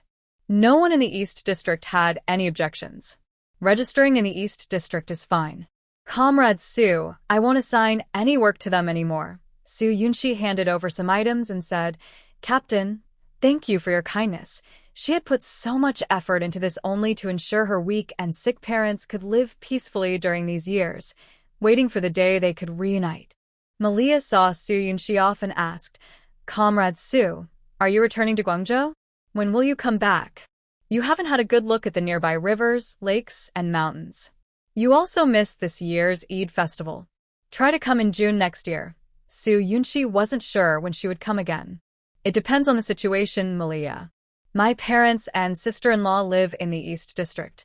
Actually, you're about the same age as my sister-in-law. Because of our background, I can't introduce you to them. If they need anything in the future, I hope you can help take care of them. That's all right. Comrade Su, do you have 2 husbands? What do you do at night? Or, do you have 2 homes? I think the husband on the train is more handsome." Ahem, Malia, that's a beautiful misunderstanding. Before Su Yunshi could explain, Malia had already run into the yard. She turned and saw He Yuchen's face dark as a pot, looking like he was ready to scold someone. "That's a misunderstanding. Su Yunchi was momentarily embarrassed and thought it was best to clarify things with He Yuchen. He Yuchen's eyes burned with anger, his jaw tight like a sharp blade that could hurt anyone. He couldn't stay calm and blurted out, "Can a misunderstanding explain everything? You called each other husband and wife on the train. Do you think I'm dead? The girl he wanted to marry was being mistaken for being married to another man." This was a serious insult to his pride as a man. "I said it was a misunderstanding. Can you listen to the explanation?" Su Yunchi knew she was in the wrong, but it was too late to go back to the train and correct her mistakes. Besides, she felt she had done nothing wrong. To avoid contact with Xie Mingxian, she chose to take the train. However, Xie Mingxian caught up with her. She couldn't drive him away, nor did she have the right to do so. She hadn't eaten anything he offered, nor drank his water. The only thing she shared with him was his coat, and she had slept in the bed he had used. He Yuchen looked cold and distant, feeling a tight, bitter pain in his throat, as if something was stuck there. "Fine, then explain. That night at the train station when you bought the ticket, who were you with? Why couldn't you find anyone else among so many military wives? Why him specifically? Knowing full well he had intentions toward you, why couldn't you keep your distance from him?" Even if she kept these feelings hidden inside, pretending nothing was wrong, the questions would keep bothering her, piling up until they exploded. On the train, what exactly did he do to make others think you were a couple? Why didn't you explain? If this matter is still being brought up today, it feels like he's stabbing my heart with a knife. Xie Mingxian was like a thorn in his heart, making him want to destroy him. The thought that they might have been close made He Yuchen's heart feel as if an invisible hand was squeezing it. His eyes reddened with pain, coldness seeping from his very core. "Who told you I went to the train station with him? Do you know I almost..." Su Yunchi was exhausted, her voice choked with emotion. She didn't want him to know how scared she was that night when she was almost taken by troublemakers. She had tried hard to escape Xie Mingxian but was helplessly entangled. He said everything from the past was over, but he couldn't do it. Suddenly, she lost the will to explain. "Are you trying to bring up old issues again?" She refused to back down on this matter. "When you're questioning me, can you honestly ask yourself, have I hidden anything from you?" Su Yunchi couldn't deny the influence of her past life. She was trying to accept her current life, but his concealment was just as hard for her to accept. If he wanted honesty, he should have openly told her everything. Instead, he forced her to confess and prove herself, but he refused to reveal his true purpose for returning to Jing City. What right did he have? The calmer and more restrained she became, the more painful it was for He Yuchen. He clearly felt that someone else was in her heart, and that icy coldness cut straight to his soul. Looking at the beautiful face in front of him, which he loved and hated at the same time, pain surged inside him. "Since the person in my heart is him, why didn't I firmly refuse you back then? Since you decided to marry me, why are you still entangled with him? Su Yunchi, do you even have a heart? Why do you keep hurting people like this?" His red eyes showed deep sadness. When he saw tears falling from his eyes, it felt like a strange illusion, and the tears disappeared instantly. He stood straight, trying to hold onto his last bit of pride, but his trembling hands revealed his nervousness, very different from his usual confident self. Su Yunchi's heart was torn apart. Once again, she felt that getting married was a mistake. She couldn't handle such deep feelings and couldn't respond in kind.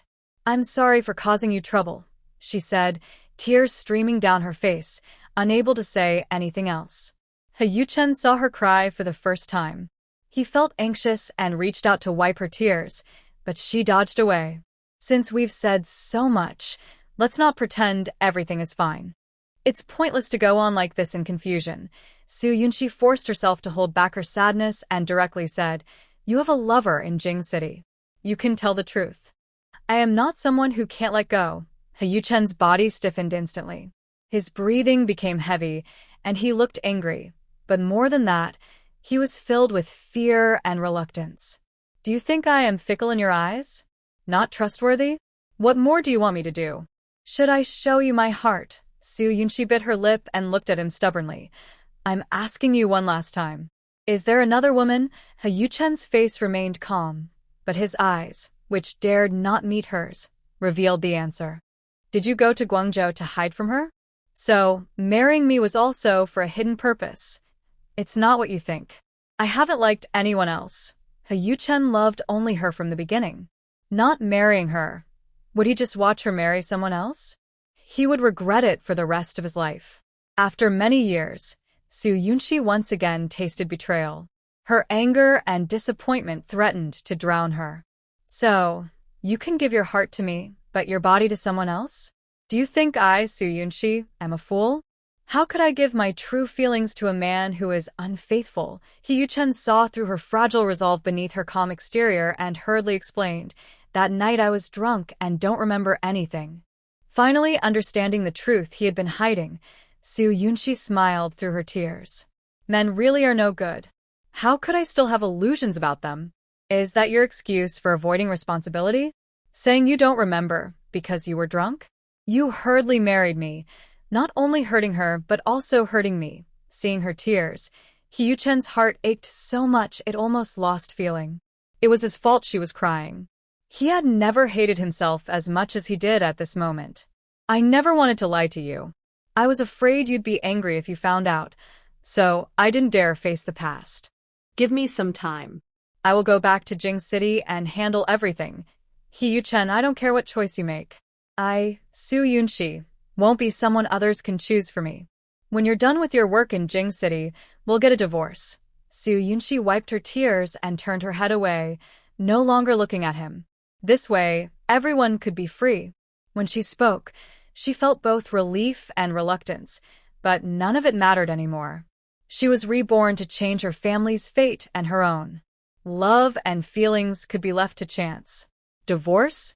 The string in He Yuchen's mind snapped. He staggered and stopped her, his expression full of desperate madness. No divorce, we won't divorce. Thinking of losing Su Yunxi, He Yuchen's heart ached as if he were dying. It was like returning to a dark room with no one around, never seeing the sunlight again. Seeing his lips tremble, his voice hoarse, his back slightly bent, like a discarded dog, she softened for just a second. Then she firmly pushed him away.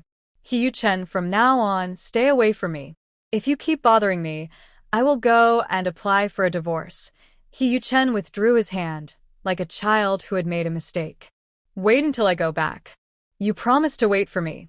Su Yunxi's tears burst forth again. She couldn't bear to see his nearly broken expression. She was afraid she would be too soft-hearted.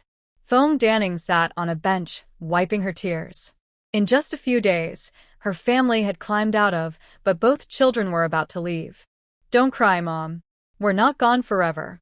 I promise to try to be with you during the new year. Su Qing'an looked helpless. When he went to the hospital, Qin Lu Yao wiped her tears. Seeing her mother crying at home seriously dampened his motivation to work hard. I turned to look at my sister, who had just returned. Sigh. Her eyes were red, and I felt overwhelmed. Mom, I went to the squad leader's house to say hello. The family doesn't need to work anymore. Your health and safety are more important than anything. Rest and recover quickly. You and Dad should eat eggs every day. If you want meat or green vegetables, go to the military area to buy some, I said calmly, trying to handle household matters and solve potential problems before leaving. I organized chicken feed, grains, supplements, cigarettes, alcohol, sugar, and tea, and stored everything in the cellar. When they leave, my parents will be surprised, not knowing when I put these things there. Over time, they won't think much about it. Su Wenbin returned with the cart. Yuchen's family might have had an accident. I came back to tell you that he left first. Feng Danning looked puzzled. It's only a few hours difference. His bag is still here. Even if it's urgent, there's no need to rush like this. Hearing this, I felt a bit sad but understood that He Yuchen was overwhelmed and couldn't face it. I quickly comforted my family. Don't worry, Mom and Dad. When we get back to Guangzhou, I'll call and ask. If there's a problem, we'll handle it. Don't get too anxious just because we're far away. Su Qing'an looked thoughtful and pulled my sister aside. Did you bully him again and make him leave? Did I bully him? Brother, Why are you taking sides against me? Men grow up and leave. I didn't understand what my brother was thinking or how he could ask such a thing. Listen, sis, men understand men best. I saw from when we were kids that he had feelings for you. It's been over 10 years, and he's still only thinking of you. Such pure love is rare. When you meet someone like that, cherish it. You won't regret it in your life. My brother seemed to realize that the two of us were having a disagreement. Whoever couldn't hold back first would fall deeper. Clearly, my sister had the upper hand. He advised her not to waste a sincere heart. Brother, I know what to do. After lunch, you can stay with my wife. At 5 in the afternoon, we'll go to the train station together. It was hard to admit, but I couldn't connect the Hyuchen who treated me well with the man who drank and irresponsibly slept with other girls. It felt so disconnected and absurd. I couldn't accept such a relationship. At noon, I made a big pot of chicken and spent quality time with my family, cherishing every moment together. Mom and Dad, you should be careful in how you handle things. Clothes can be torn and not fixed, but you must stay warm. The food might not taste great, but you must eat enough. Always lock the door when going in and out. When it was time, the parents hurriedly took the horse-drawn carriage to send their children to the train station. Fong Danning cried as she hugged her daughter tightly, and Su Yunxi also wept, reminding them to take care of their health. The four of them said a tearful goodbye, slowly fading away as the train's whistle sounded. They had 3 sleeper tickets.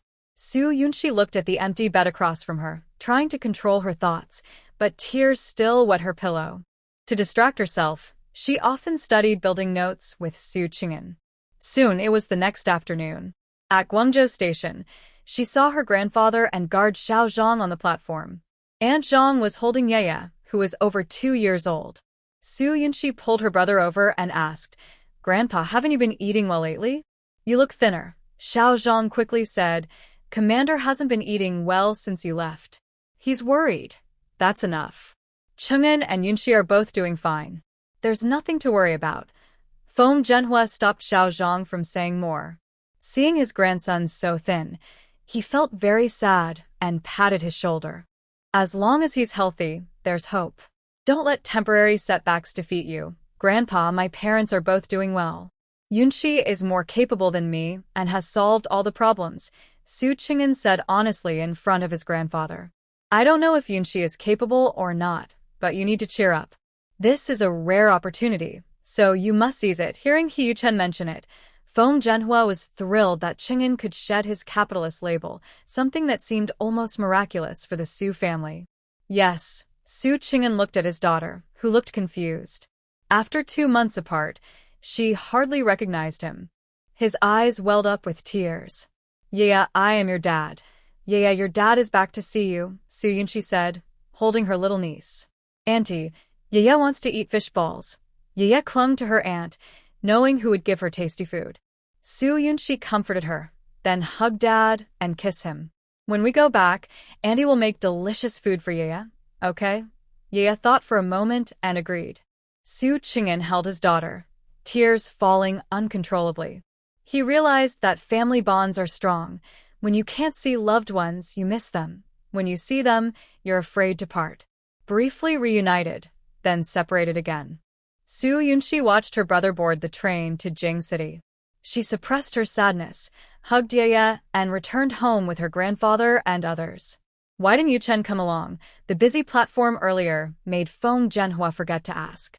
He went back to Jing City first to handle some matters and will return in a few days. Su Yunxi looked relaxed. Feng Zhenhua felt relieved and asked more about the situation in the northwest. He only learned on the second day after his granddaughter left that Yuchen's assignment had been changed due to a mistake. It's too late to change anything now. He was anxious but knew he couldn't do anything. He just hoped his granddaughter would settle everything well. Back home, after hearing about the Northwest, Feng Zhenhua was angry, then sighed and felt emotional. Luckily, his daughter and son-in-law were safe, and things were gradually improving. "By the way, I heard old Su is very sick and might not live long." Su Yunqing said Grandpa has a heart condition and went to ask my parents for money. "We thought she was just trying to scam again." Su Yunqi thought about Su Yunqing causing trouble and worried it might bring trouble to her grandfather. The Su family is a mess now. The house has been seized, so there's no point in asking where things went. It's better to stay quiet and avoid trouble. I stand firm and won't be affected by their investigations. Feng Zhenhua now acts like an old man who doesn't care about worldly affairs, cautious and careful. No one can find any dirt on him. Try not to get involved with old Su's affairs. It costs money and effort and isn't worth it. I understand, grandfather, Su Yunqi said. She wouldn't interfere with those two families. Once they are gone, she would go to pay her respects. After washing up and tidying her room, Su Yunqi couldn't help but think about the awkwardness of sleeping here with Yu Chen. He liked her so much that he didn't take advantage of her at the time, surely using all his self-control. But when he was drunk, he could do anything. Maybe he was fooling himself, using indulgence as an excuse. Old Master He, over 70, was still strong.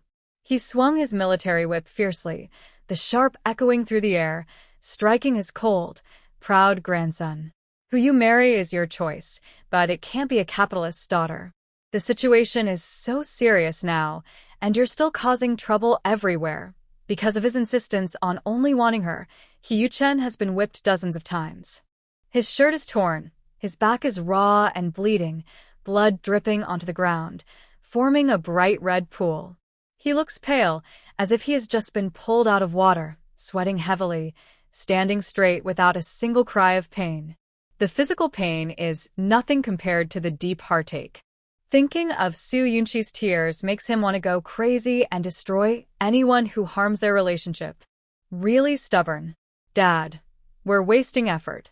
We raised such a reckless son. Yu Chen's mother, Yu, holds a girl of about 10, both looking at Yu Chen with disgust. Mom, why let him come back? He's just dirtying the floor again. They seem used to this scene, ignoring Yu Chen's bloodied and battered body. Old Mr. He, tired from the beating, calms down and throws aside the broken whip. His rebellious grandson, full of defiance, refuses to listen to anyone. Beating him won't help. Moreover, his grandson is drifting further away from the family. Their relationship is as fragile as paper, easily torn apart and impossible to mend. Yu Chen, you love to play and mess around, but you must take responsibility as a man. When you got drunk in your dorm and got caught, you were demoted from a lieutenant colonel in the Air Force. You should have learned your lesson. Why did you quietly get a marriage license with a businesswoman in Guangzhou? Yu Chen stands there, eyes bloodshot, with a self-deprecating smile. Grandpa, I've earned my military honors through blood and tears. I didn't rely on the family at all. Who I marry and spend my life with is my choice. Respect that or stay silent and stay away. She doesn't need your approval. Loving her is enough for me. His expression is firm, radiating a cold, determined aura, like a Buddha blocking or killing gods. Now you understand what love is? Getting someone into your bed and forgetting who you are. You're still young. There are plenty of good girls out there. Don't waste your time on a businesswoman. Yu sneers mockingly. She doesn't believe he can truly develop genuine feelings. You have no right to say that. Yu Chen's attitude towards his biological mother is cold and distant, sparing no warmth. His anger is terrifying. Yu has never seen her son like this, covered in blood, like a demon from. She dares not scold him and pulls her daughter back into the house. Old master, he was once again angered by his stubbornness. That's easy to say. How did the miss from the Fong family get pregnant? Someone saw her leaving your dormitory, crying and disheveled. You did something beastly, then married someone else. How can our He family raise such a troublemaker? Yu Chen replied, I will investigate clearly and give the Fong family an explanation. How will you explain? This can't be hidden anymore. Only by divorcing quickly and marrying again can we calm things down. Because of his grandson's tall stature and handsome face, old master, he had refused many girls. The Fong and Si families were the most persistent. Marrying either of them would be a great boost for the He family. It was unthinkable that the granddaughter of the Fong family would be involved, like a pig rooting through one's own cabbage. Divorce is impossible. If it were me, I wouldn't let the Fong family get away with it. He Yuchen wore a faint smile, with blood splattered at the corner of his eye, giving off a cold, sinister feeling. Old master, he was startled. His grandson used to be indifferent, lazy, and careless about everything. But in just 2 months, he had changed. It felt like, those who follow me prosper, those who oppose me perish. The sound of car horns echoed outside the gate. He Yuchen picked up his coat and walked out steadily. Lu Hongfei was shocked to see He Yuchen looking like a bloodied person, and hurriedly got out of the car to help.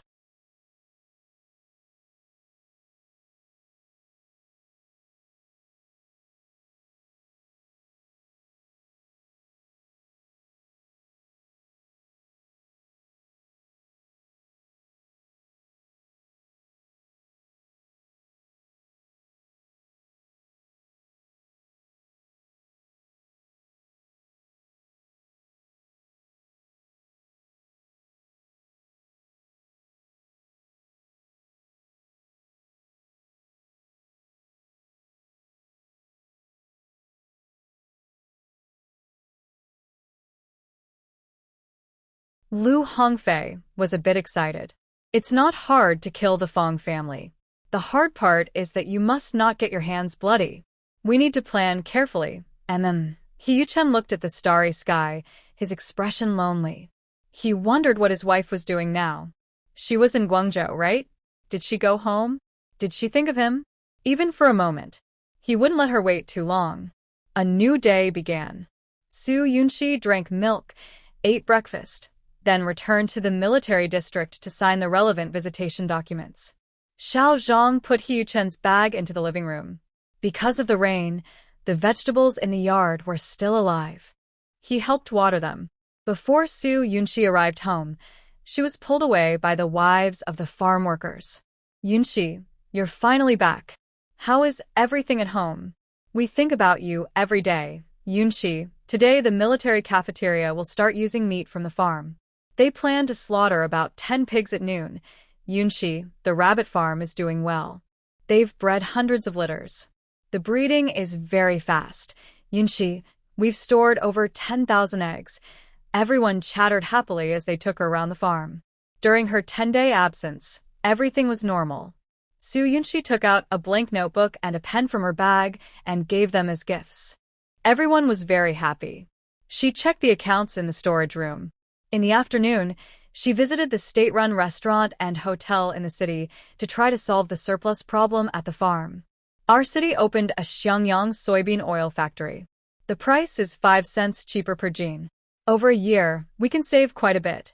The taste is okay, but I don't know if they added anything. Hearing some waiters talk about soybean oil from Xiangyang, Su Yunxi thought, her ideas weren't very original. The soybean oil factory hadn't opened inside the military district. It was set up outside. There are about 50 or 60 state-run restaurants and 10 big hotels in Guangzhou.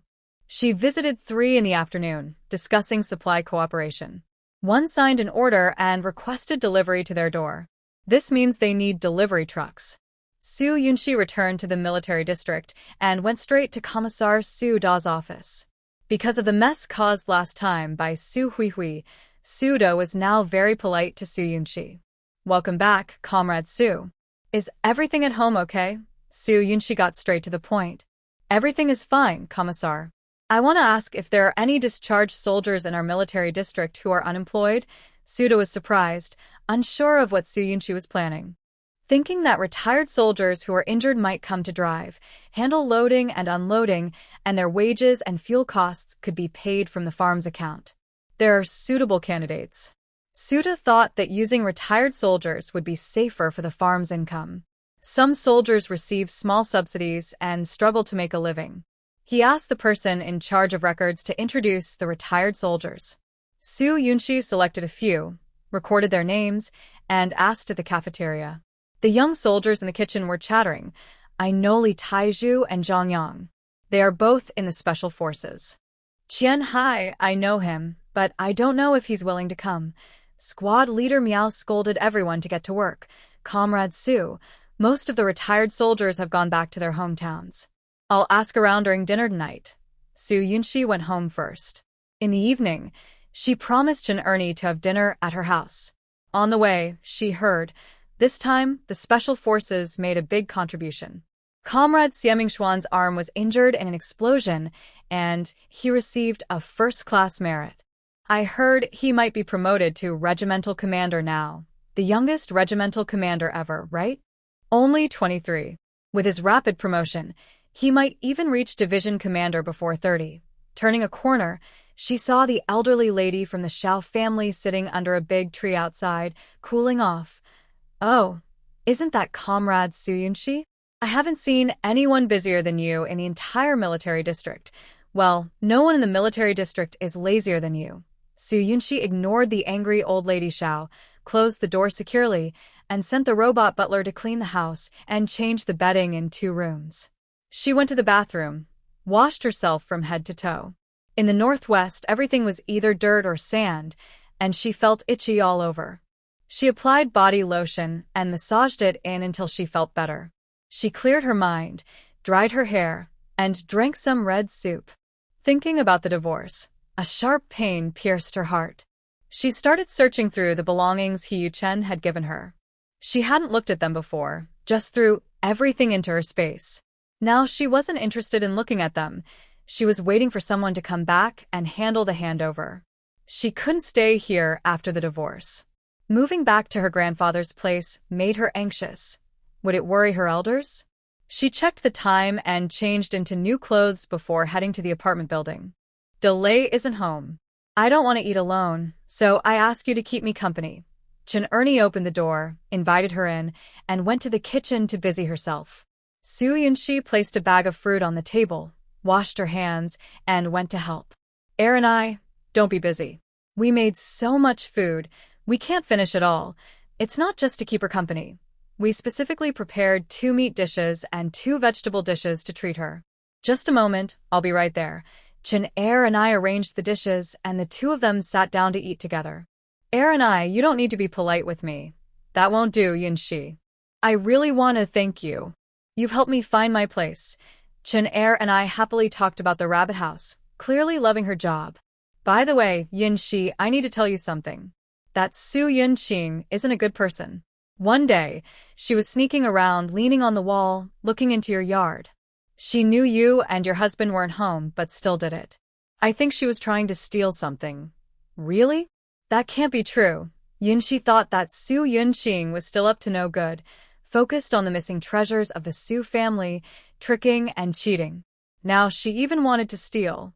That day, I saw her too, along with Chun Xia and Ning Mei. We go there almost every day. When you came back and we saw Su Yunqing leaning on the wall, Chun Xia shouted, and she quickly pulled back. Then we reported it to the inspection department. Old Lady Xiao caused a big fuss, but nothing was done. They didn't pursue it. You should make sure your door is locked at night. Thank you for telling me this. Yunxi wasn't afraid of Su Yunqing coming to her door. She was ready for her to come in and leave easily. After dinner, it was still daylight. Yunxi was walking home when she saw 7 or 8 officers escorting someone in the middle, like stars surrounding the moon, coming toward her. Ming Xian, I brought wine for the dinner at the military commander's house. Don't refuse. You must drink well to celebrate your promotion. The order hasn't come down yet. That's too early to celebrate. The man's voice was proud. Yunxi could tell the person speaking was in a good mood. She looked up and saw Xiaming Xian, with a bandaged hand and wearing a halter top. He was also looking at her, his deep black eyes bottomless. They exchanged glances and then passed by each other. Hey, isn't that Comrade Yunxi? I heard from the cafeteria that the special forces are looking for retired soldiers without jobs. She's hiring. Zhang Yang should go. He tore his Achilles and walks with a limp, but it doesn't affect his work. Xiaming Xian appeared calm on the surface, but his mind was in chaos. The girl looked a little tanned, with a slight blush on her cheeks. Her beautiful, clear almond-shaped eyes looked bright and pure. Her delicate, fragile figure was so slender that one hand could control her. She didn't see her struggling to endure, but when she saw her, just one glance was enough to make his heart race. He couldn't help but want to get closer. That night at the train station, he brought out her emotions and broke the long-standing silence between them. The day and night on the train was something he fought hard to experience. Every small movement and cute expression of hers replayed in his mind over and over. Even when he was hurt, he kept thinking about her. Did she know she might shake his feelings? Would she feel pity? Or would she remain indifferent? At the local military hospital, many nurses were happy and excited to welcome him, praising him warmly, like a hero. The most beautiful nurse shyly and nervously bandaged him, but he remained calm and didn't want to say much. He knew he should move on. He had tried, but he couldn't escape his feelings. In his heart and mind, he was always thinking of Soo Yoon-shi. Either he kept fighting for her, or he would accept his fate forever. Soo Yoon-shi strolled home and saw a woman standing at the door. She was in her early 40s, dressed appropriately, with a faint resemblance to Yu-chin. "Are you Soo Yoon-shi?" "I am Yu-chin's mother. I want to talk to you." "Have you observed Soo Yoon-shi?" The girl looked very beautiful at first glance, with elegant manners and a relaxed aura. Thinking about her son refusing to divorce her no matter what, her good impression quickly faded. "Come inside and talk," Soo Yoon-shi said, opening the door and inviting her in. She pressed the switch, and soft lights lit up the living room. The sofa had beige cushions, a small ornament on the coffee table, and everyday items on the shelves. The color scheme was fresh, creating a warm feeling. Soo Yoon-shi washed her hands, brewed tea, and placed it on the coffee table in front of Hayu. "Just say what you need to." Her memories felt distant, but she knew that during the 4 years Yu-chin was in Guangzhou, from age 8 to 12, his mother never visited him. He was like a forgotten child left behind by his parents. Yu-chin is good-looking. Since he was young, those girls have been like moths to a flame. Hayu wanted to praise her son first, then criticize Soo Yoon-shi. But she didn't have time for her rambling. "Sorry, I'm not interested in what you're saying. I am also a child loved by many." He was immediately angry. Even if she wasn't interested, she should listen to the elders finish speaking. "But he asked me to marry him." Soo Yoon-shi calmly looked at her. Hiyu's mother must have been a beautiful woman when she was young, but her high cheekbones made her look a bit selfish and harsh. "I don't agree with you two being together. Hurry up and divorce Yu-chin. The He family can make up for it." Hiyu expressed her opinion, but Soo Yoon-shi remained calm.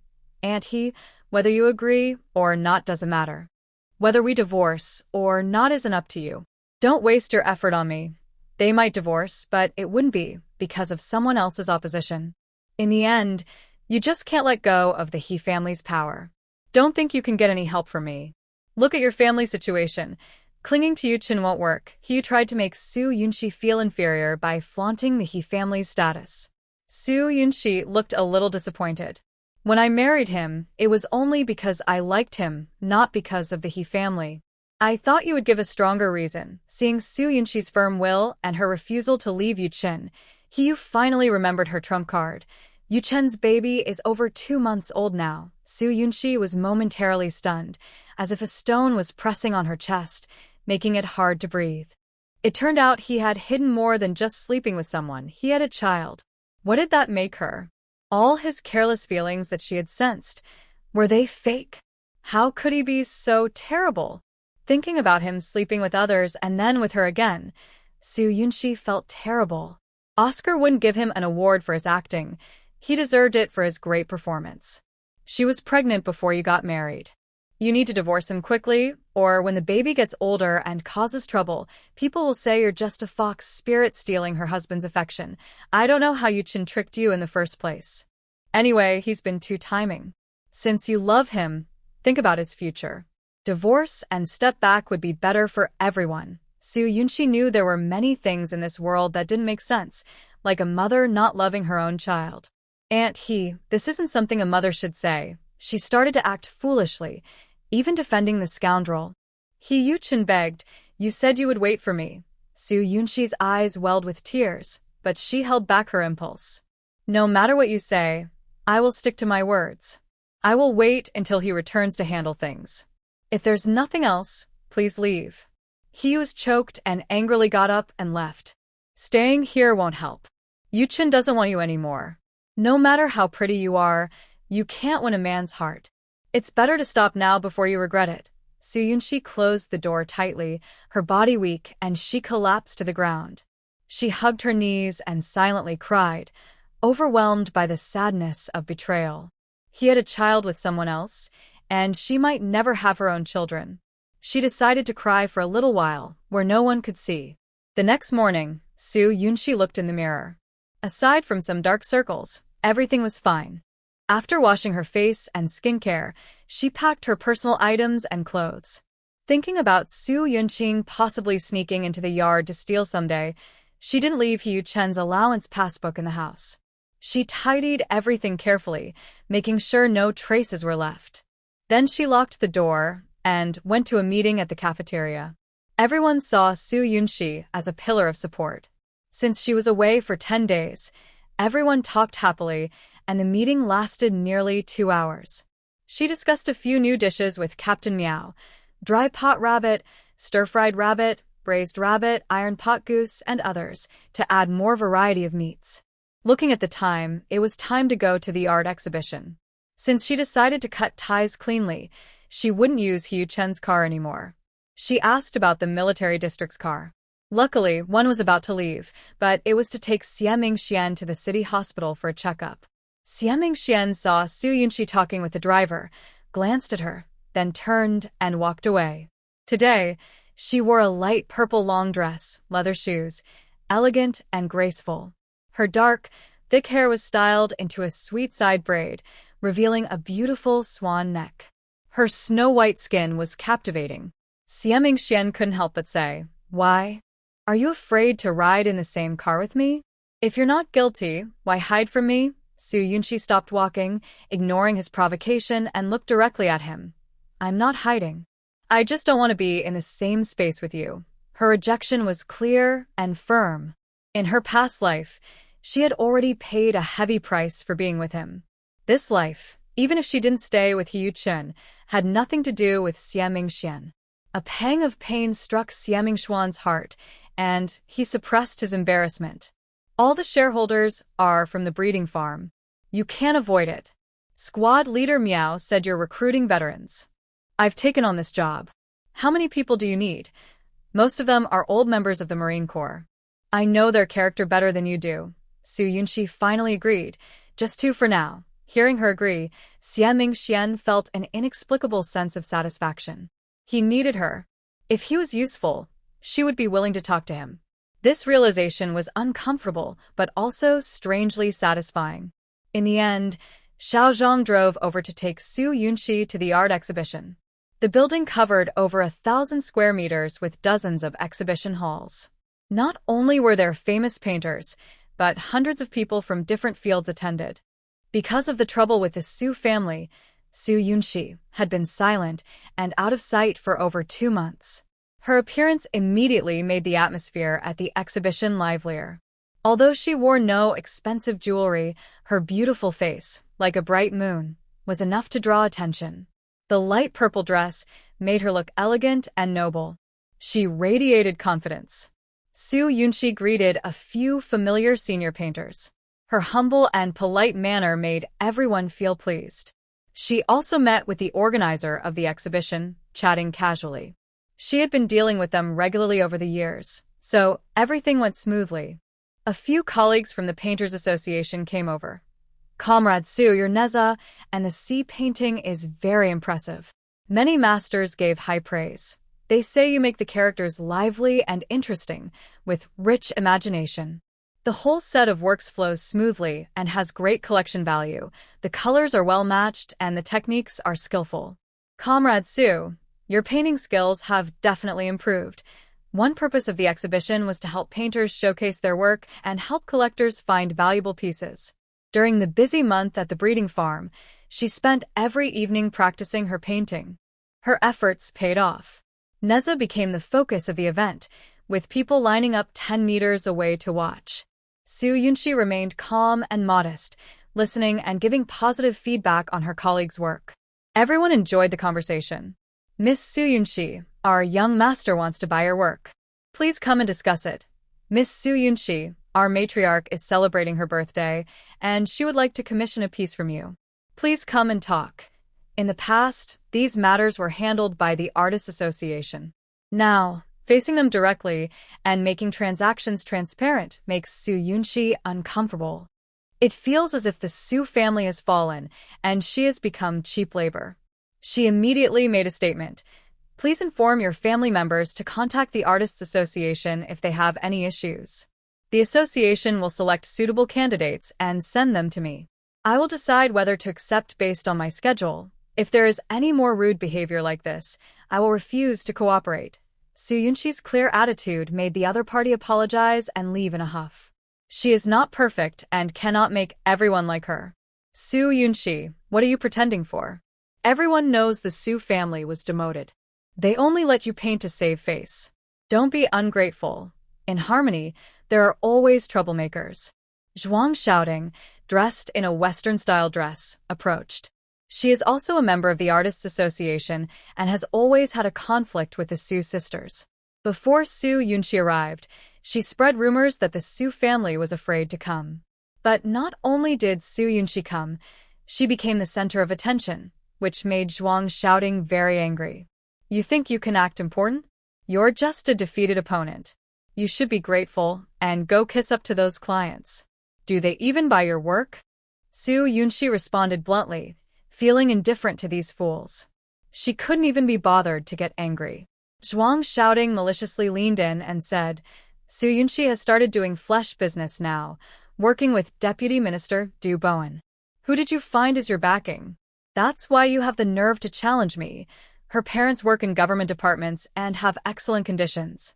Yet, everything seems to be overshadowed by Su Yunshi. How can she be willing to accept this? In the past, they could barely avoid conflict. Now that the Su family has been demoted, no one will indulge Su Yunshi anymore. I don't need a backing to crush you easily. Show me your strength. Your nonsense is useless to me and only makes me look down on you more. Su Yunshi is unshakable, not taking herself seriously, which only makes the other person more furious. It turns out Su Yunshi has connected with Du Bowen. Currently, she has no reliable allies and can only wait to contact the retired soldiers to deal with Su Yunshi. In the future, she will use some methods, and no one from her grandfather's side can participate. Many people have noticed Su Yunshi's change. She used to be gentle and polite, but now she is confident and controlled, like a thorny rose. The art exhibition has been going on for a while, and it's already past noon. Su Yunshi wants to leave. I met Vice President Deng Liang of the Guangzhou Artists Association in the lobby. She is over 50 and has always admired Su Yunshi. Many times, both at home and abroad, she has accompanied Su Yunshi to painting competitions, treating her like a successor and being very close. Su Yunshi walked over and took Deng Liang's hand. Aunt Deng, I haven't seen you in a while. I've missed you. Deng Liang felt a mix of excitement and sadness. Yunshi, the matter with the Su family is over. You don't need to keep your distance from everyone.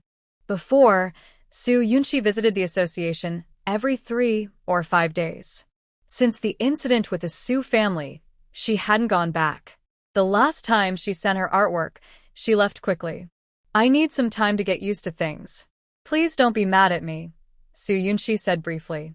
In the future, I'll try to participate in association activities. I wouldn't blame you. You're just a kid. It's good that you're able to move on, Deng Liang said gently. She then changed the subject to work matters. The association's application to run classes with the government has been approved. Many parents have asked if you could teach. The schedule might be tight, but the pay is quite good, Su Yunshi thought for a moment. It might be inconvenient to travel back and forth. Do they provide accommodation? I could spare 2 days a week.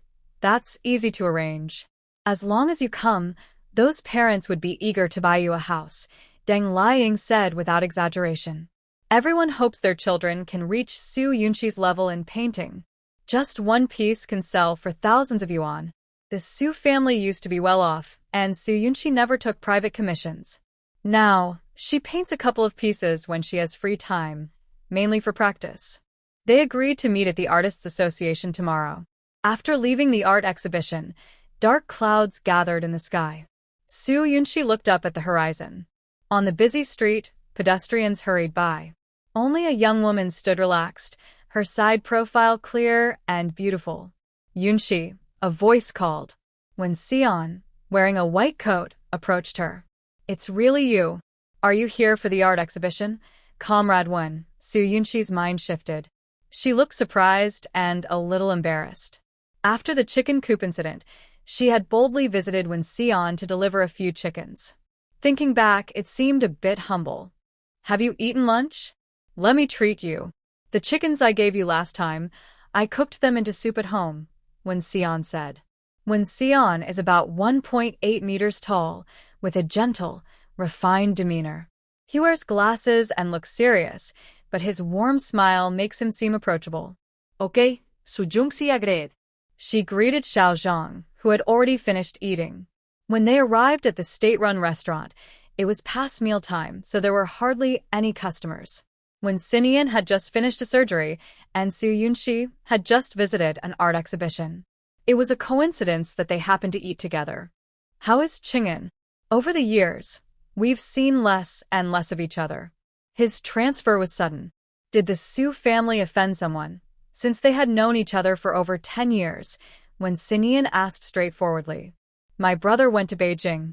Now, he's focusing all his energy on working hard. Su Yunshi didn't know who might be targeting the Su family. Such matters could only be investigated slowly. There's no need to tell outsiders. I heard that Su Ching'an lives in the construction bureau in Beijing. When Sinian was a bit surprised but mostly happy. If I get a chance to go to Beijing, I will visit him. I'm now at the neurosurgery department of the City People's Hospital. If you need anything, just come find me. When they parted, when Sinian hesitated but finally waved goodbye. Su Yunshi went to the market and bought green beans, eggplants, cucumbers, peppers, daylilies, mushrooms, carrots, potatoes, and other vegetables, filling her car. The space was also quite full. Back at her grandfather's place, she changed into clean clothes. With a security guard, she washed, cut, steamed, and blanched all the vegetables, then laid them out in bamboo baskets under the sun to dry. The same process was done in the kitchen. She didn't know how long her parents could eat this much, but she tried to prepare as much as possible. I promised to teach a class at the Artists Association. I'll take Yaya with me to help her learn and grow. Su Yunshi discussed this with her grandfather. Feng Zhenhua didn't oppose. In this new era, women can also hold half the sky.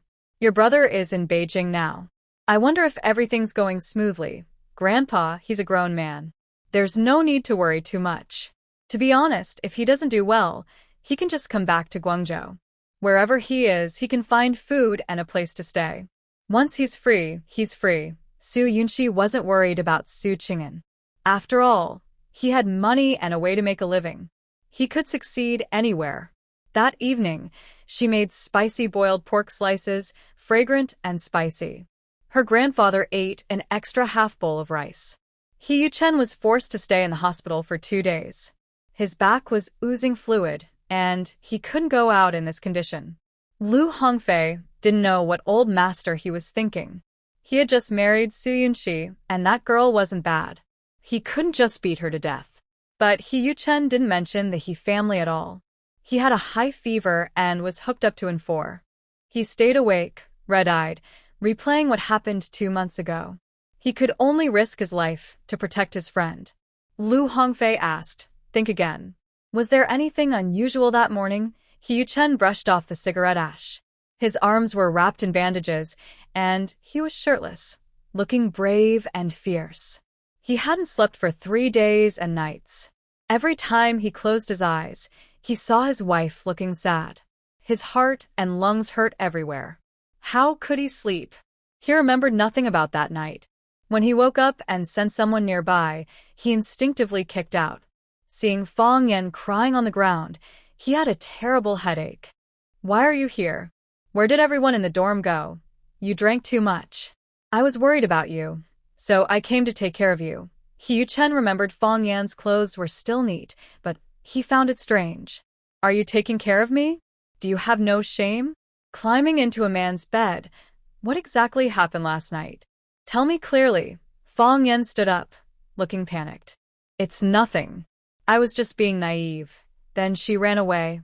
Soon, the news about He Yuchen's drunkenness came out, leading to his demotion. He finally went to Guangzhou as he wished.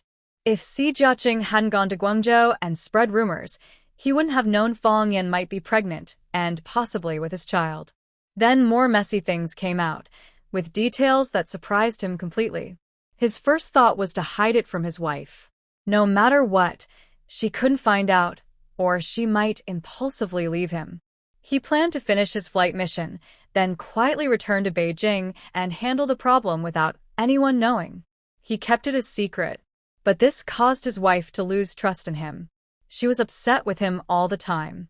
Now she knew about his past indiscretions before marriage and was determined to divorce him.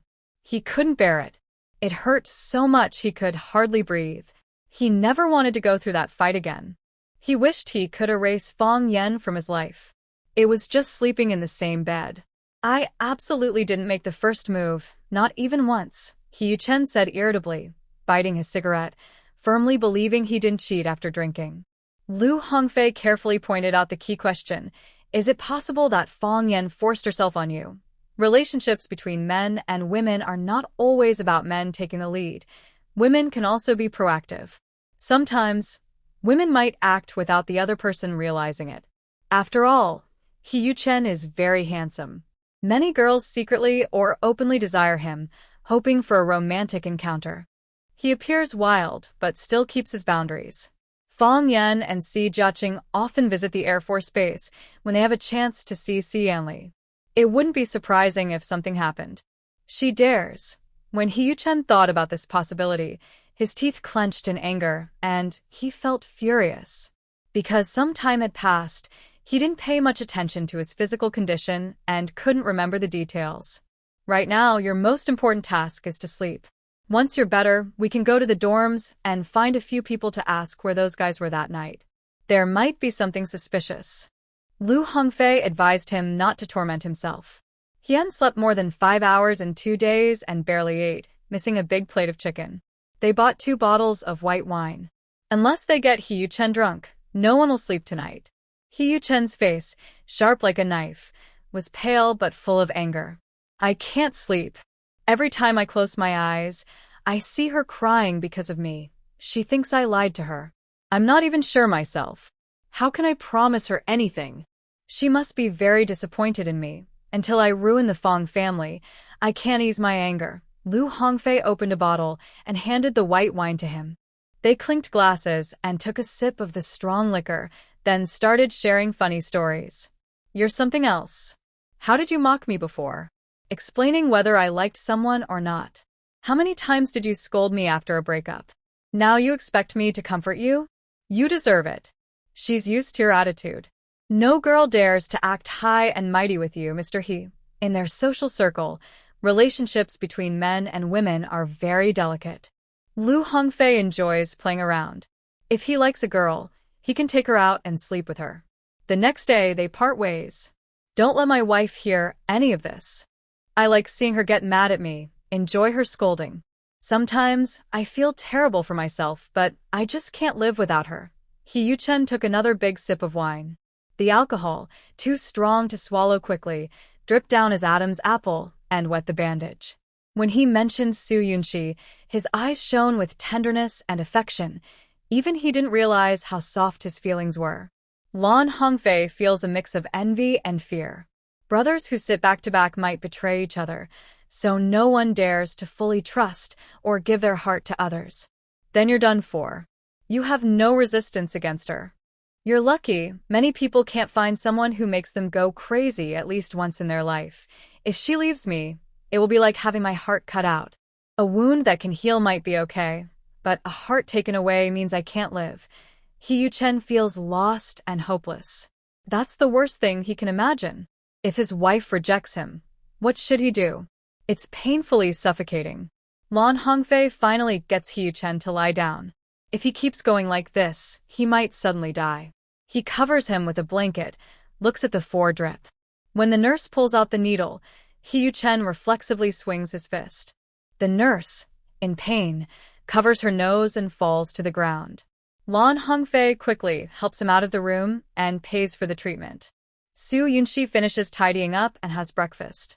She then takes Aunt Zhang and Yaya to the Artists Association. The painting class is in the building next door. On the first floor, many parents are registering their children for school and greet Su Yunxi politely. Su Yunxi smiles and nods, showing basic politeness. There are a few empty classrooms on the first floor, currently used for dance classes. The painting classrooms are on the second floor. There are basic, advanced, and refined classes, each with 2 classrooms, plus an adult class, all with teachers teaching.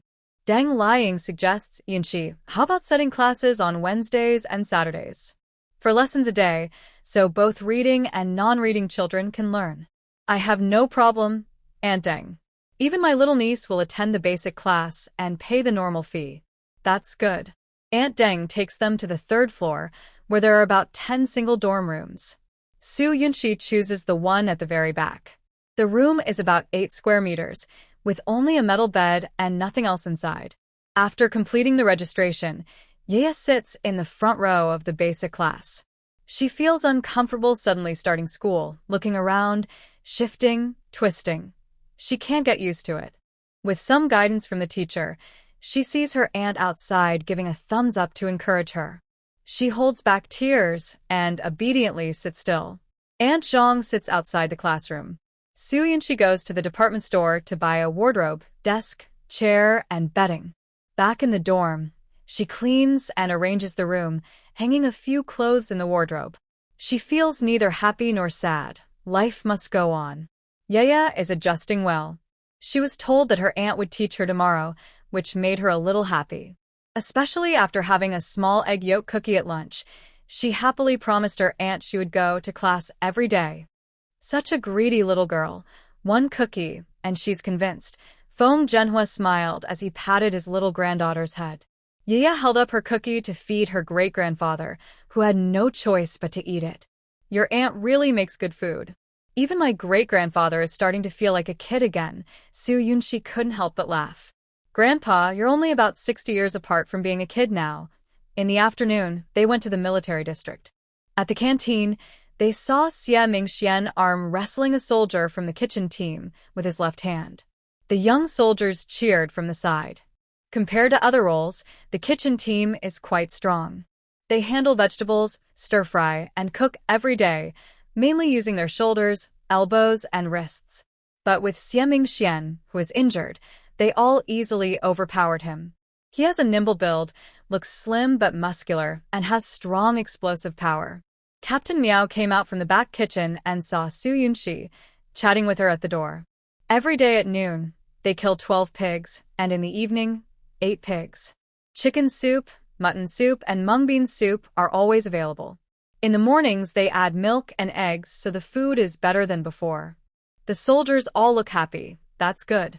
They eat 5,000 eggs a day. If they find the food boring, they can make scallion egg pancakes or egg and vegetable pies. That way, everyone can get enough nutrition. Su Yunxi cares a lot about the canteen. Her original idea for running a farm was to ensure the soldiers eat well and stay strong. Since last month, they've been eating pork from the farm one after another. Many have gained weight, about 2 or 3 pounds in half a month. Captain Miao noticed Xie Mingxian looking over and said, Mingxian has contacted some veterans. Let him tell you. After that, he took people to the pigsty to catch pigs and prepare for dinner. Su Yunxi entered the canteen and sat opposite Xie Mingxian. Did you get in touch with anyone? Zhang Yang. His right leg and Achilles tendon are injured, so he's a bit limping. Li Taizhu was blinded in one eye by an explosion, but they can come. They'll stay at my place for now. Seeing Su Yunxi look tired, as if she hadn't rested well, Xie Mingxuan's heart was unexpectedly touched. She is a very determined girl, almost building the farm on her own, from planning and design to layout and staffing, all done clearly and carefully. He must admit that his earlier opposition to her was foolish and silly. Now, it's not too late to fix things. You all have different schedules. They get up at 3 or 4 in the morning to slaughter pigs, catch chickens, and deliver goods to state-run restaurants and hotels. I'll ask the logistics team to see if we can get a house. Su Yunxi felt she had finished speaking and was about to stand up. Yesterday, I saw you eating with the doctor at the hospital, Xie Mingxian said slowly. What he didn't say aloud was that he had gone to an art exhibition to look at her paintings. Her talent deserved those awards. Getting to know her life gradually, he realized she had the confidence to be proud, many options available to her, and she could live well even without a man. What do you want to ask? Su Yunxi's eyes were calm and steady. Why can't it be me? Xie Mingxian looked at her steadily. He was very handsome, with thick eyebrows, a straight nose, thin lips slightly pressed, and a face with strong, full features. He carried a cool, distant aura that was hard to approach. Su Yunxi turned her head away. Just having dinner with a friend. Xie Mingxian's smile was faint, even a bit sarcastic. You can smile at others, talk normally, and be sincere. Why are you so cold and distant with me? Even your words are full of hostility. You can eat with others, so why not with me? Su Yunxi lowered her eyes. Xie Mingxian, if you're bored, you can find someone else. Xie Mingxian was immune to such words. What did I do to offend you? Why are you treating me like this? If it's not love, then it's hate. So, Su Yunxi, which one are you? Are you avoiding me because you're afraid of falling in love with me again? He Yuchen woke up before dawn, having a nightmare. His wife was with Xie Mingxian. He couldn't move or speak, and he was sweating anxiously. The dream was reversed. He grabbed a towel to wipe his sweat, but it pulled at his wound. His back burned with pain. He gritted his teeth and got out of bed, making a noise that woke Lu Hongfei. You just closed your eyes, and you're already awake, Lu Hongfei yawned, surprised to see him about to leave in his coat. He quickly pulled him back. Are you serious? You didn't brush your teeth or wash your face, and you went out with a scruffy beard. I can't be seen with someone like you. Hurry up and get ready. I won't bother changing my clothes. What if the nurse comes in and sees my arm exposed? A man with a partner is different. You can't even show your arm. Go away. He Yuchen quickly finished getting ready. After sleeping for 4 hours, he felt a bit better. The two of them had breakfast, and then left the hospital room. The young nurse eagerly looked over. Everyone knew that 2 handsome men had moved into the high-class ward. The injured one looked even more stylish than a model, and the other with charming eyes was flashing smiles everywhere. But neither paid attention to her, breaking her heart. Lu Hongfei said, Are you okay? The doctor almost kneeled to you. They said you shouldn't be exposed to the wind. He Yuchen left faster than him. When have I ever been unable? The small injury won't kill me. Let's get to work.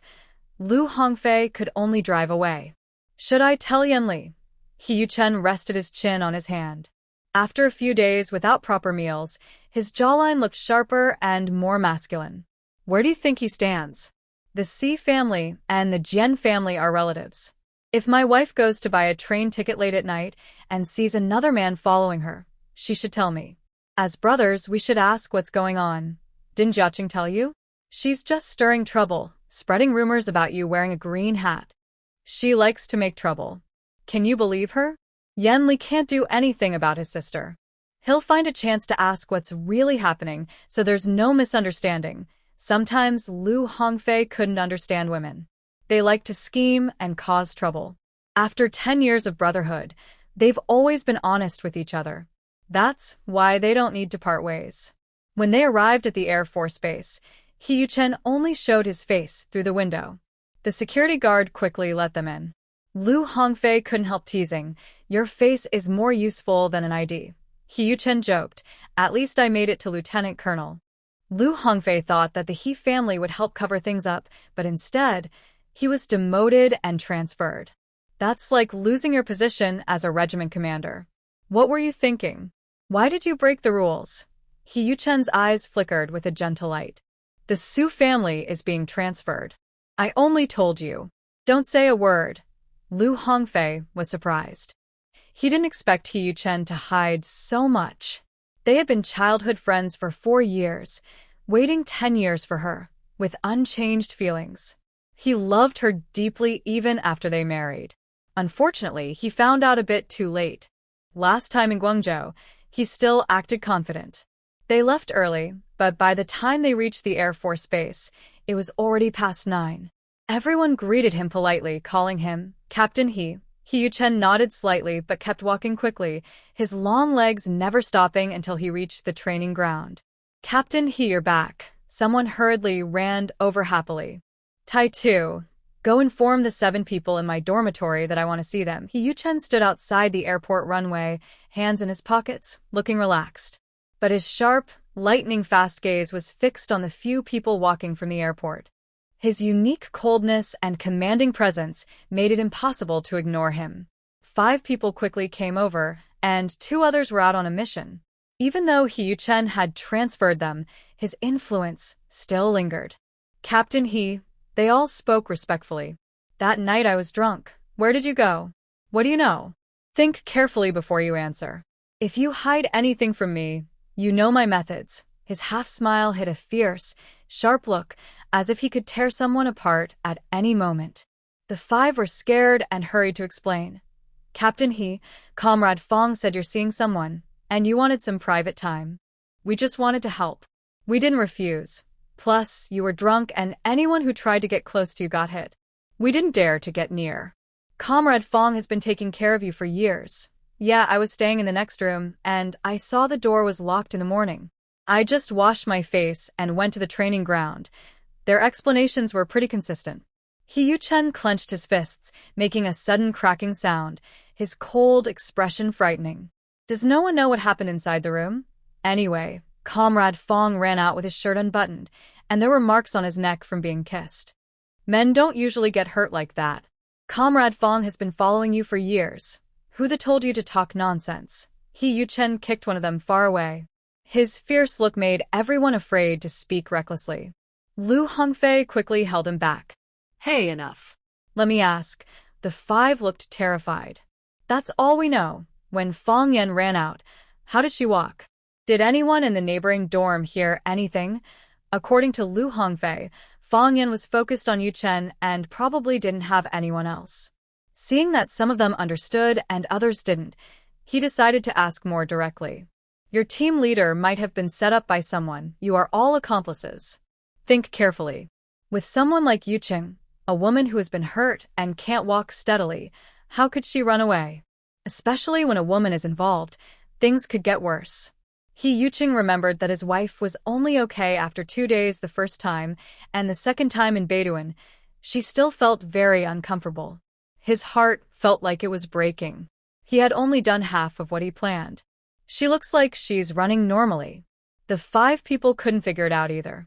Without a close look, no one could tell what was really happening. Ask Da Xiong, he seems to have gone back to the dorm to get something. Qida Yong went on a mission and returned after 2 days. Lu Hongfei dismissed the person. Go back and think carefully. Keep this secret and don't spread it around. Otherwise, you'll be taken for questioning. Don't say I didn't warn you. The 5 hurriedly agreed and ran off. Most of He Yuchen's energy these days was on thinking about his wife. He ignored his own injuries, and his mind wasn't clear. Only then did he remember to arrange for others. Check with Biaozi. He's been watching the Fong family. Go ask him. He is managing the rent collection for his business in Jing City, with Biaozi and others watching over it. First, go back to the hospital. Your clothes are bleeding from the back. I told you to rest for 2 more days. Lu Hongfei quickly sent someone back to the hospital. Infection would be a big problem. I'll go find Biaozi and tell him to come to the hospital if there's any news. After much persuasion, they finally got the person back to the hospital. He Yuchen looked impatient as he urged. When the doctor was removing the gauze, facing the bloody, mangled back, he trembled and his hands shook like chaff. Just show off if you want, but if you don't treat it properly, you'll be left with scars. Su Yunxi will dislike you even more. Lu Hongfei hit the right spot. He Yuchen calmly changed the dressing and bandaged the wound. Right after finishing, Si Yanli arrived. You 2 went to the Air Force Base without saying a word. How did you get hurt like this? Seeing He Yuchen wrapped up like a mummy, he felt a bit less annoyed. It was all Fong Yan's fault. When Old Master, he found out about the pregnancy, he scolded Yuchen harshly. Lu Hongfei was full of resentment. No one was responsible, and he really thought a country bumpkin could marry into a wealthy family. Si Yanli made his stance clear. My family has some connections with the Fong family. What does Yuqing plan to do? Just tell me. Yuqing, holding a cigarette, had a dark, unreadable expression, his voice low and commanding. Yanli, we've known each other for 10 years. Be honest with me. What really happened the night I saw my wife? Things have gotten to this point, and Yuqing no longer cares about the wild man Xian. He just wants to know the truth. Si Yanli knew this day would come. He instinctively avoided the question. Yuqing, there's no need to be upset over a woman. Hearing this, Yuqing stubbed out his cigarette, slowly stood up, his expression turning cold. He suddenly punched Si Yanli in the face. Suyongxi is the person I, Yuqing, want to spend my life with. I consider you a brother, and this is how you betray me. Don't be impulsive. Yuqing, your injury just healed. Lu Hongfei was almost furious. He had never seen someone so ruthless. It was one thing to be harsh to others, but to be so harsh to himself. He didn't dare to hit Yuqing. Instead, he quickly pushed Si Yanli, whose cheek was swelling, to the side of the door, ready to avoid the. Yanli, can't you just hide? Why do you like getting hit? Can't you all just talk nicely? Fighting among friends is pointless. Yuqing ignored his bleeding wound and sneered. Look at my wife with another man, and just act as a messenger. Ask him if I consider him a friend. Si Yanli wiped the blood from his mouth, feeling heavy inside. He didn't expect Yuqing to care so much about Suyongxi. Knowing the truth might make him explode. Not saying anything would only make things worse. With Yuqing's vengeful personality, Jiechi might be in serious trouble. Yuqing, calm down. I was wrong about this. That night, Jiechi and I were passing by the train station. Si Yanli paused, calling Lu Hongfei over. Let him punch me twice first to vent his anger. Otherwise, I'll have to lie there while he gets blood all over himself. Lu Hongfei looked confused. You like getting hit? You asked me to hit you, but don't turn around and blame me later. Seeing that Si Yanli was determined to be hit, Lu Hongfei gave him a punch on the left cheek. Afterward, he looked at both sides. All right, it's pretty symmetrical. Yuqing was impatient. This is just a few words. Is this going to go on forever? Seeing him calm down a bit, Si Yanli gritted his teeth and explained. Comrade Su went to the train station by herself. I saw her get into your car and followed her. She covered her face and got out, heading toward the train station, but was approached by a few hooligans. Lu Hongfei quickly calmed down the angry Yuqing. Don't be like that. Su Yunxi is fine. Yanli must have gone to help. Si Yanli smiled bitterly. I really did go to help, but Jiechi held me back tightly. At that moment, Comrade Su tried to pay off the hooligans with money. When the hooligans wouldn't stop, she ran to the train station, tossing coins to distract them, which drew a crowd to pick up the money and blocked the hooligans. She then hid inside the station. Before Yuqing made a move, Lu Hongfei punched Si Yanli twice. You really deserve a punch. That's so rude. Even if you see a stranger girl, you should get off and check on her, especially if she's Yuqing's wife. Si Yanli spat out some blood and continued. Comrades Su and Xie Mingxian met at the train station. They didn't have a prior arrangement. Xie Mingxian fought the hooligans who tried to grab people at the station until they were badly hurt. Su Yunxi left the station first, with Xie Mingxian following behind. The two cars returned to the military district one after the other. That's how it happened. Jiechi tried to stop her, but I also thought she wasn't worthy of you. But I was wrong. She's really smart and decisive. Even when scared, she didn't see anyone as a life-saving straw, but kept thinking of ways to save herself. Yuqing, I, your brother, am sorry about this. Hey, what are you doing? If you didn't see it, forget it. But from start to finish, how dare Jiechi slander Su Yunxi and add fuel to the fire for Yuqing? But honestly, whether you act or not, it doesn't change anything. The wife Yuqing married can't be bad, Lu Hongfei criticized while pushing Si Yanli out the door, closing it behind him and pulling Yuqing away to calm him down. Otherwise, he might lose control and get beaten. Xie Mingxian, who lives next door to Yuqing, seems to be trying to steal his wife. No wonder he offered to share a cigarette and chat casually. At that moment, he let his guard down and mentioned Yuqing returning to Beijing. Thinking carefully, it's like brothers stabbing each other, rivals digging pits. Everywhere is a trap. Hee-yu-chun is probably crossing a love test. The room grew quiet again. Hee-yu-chun's heart started to ache again, an intense, tearing pain that numbed him. He clutched his chest and gasped for breath. It's hard to imagine how his wife felt when she found out he had hidden his return to Beijing, then suddenly learned that her parents had been sent to the Northwest. She was anxious and went to buy train tickets, only to encounter hooligans. She must have felt helpless and scared. She thought she had failed as a husband, yet she kept questioning and blaming herself. How could she still say she loved him? Her tears showed sadness, frustration, and even feeling wronged. Xie Mingxian did what he was supposed to do, but he only cared about his reputation and didn't consider her feelings. I wish I could fly to my wife and ask for her forgiveness. Even if I get scolded or hit, it would be better than feeling this regret and pain now. Hee-yu-chun wiped his face, put on his clothes, and went out. If he didn't do something soon, he really would go crazy. Su Yunxi went to ask Commissioner Su for permission. Behind the guardhouse at the farm, she found some people to build a few small houses for retired soldiers to live in. Building the houses would take at least a month. If someone arrived, they could only stay at Xie Mingxuan's place for now. Su Yunxi measured the empty land, estimating it could hold 6 single rooms and a kitchen. A little farther away, she planned to build a public toilet for everyone's convenience. The army has so many people. With a little help, we can finish building in just a few days without hiring outside workers. Leader Miao agreed to take charge of the project. Tian, you help measure with the tape. Exactly. Don't worry, Sister Su. We have enough strength. We can finish quickly, early or late, without delaying anything. Fang Yingmei, Sun Chuanxia, and others also joined in actively. Yunxi, the farm isn't just your responsibility. Anyone who has free time can lend a hand. Now that there's a kitchen in the farm, maybe we can start cooking separately so the military district doesn't get jealous and accuse us of taking advantage. Even Xie Mingxian spoke up. I have some free time recently. I can go buy materials.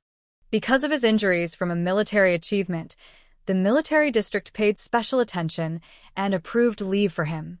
He would return to the army when he recovered. These days, he was either at the hospital, the farm, or the cafeteria.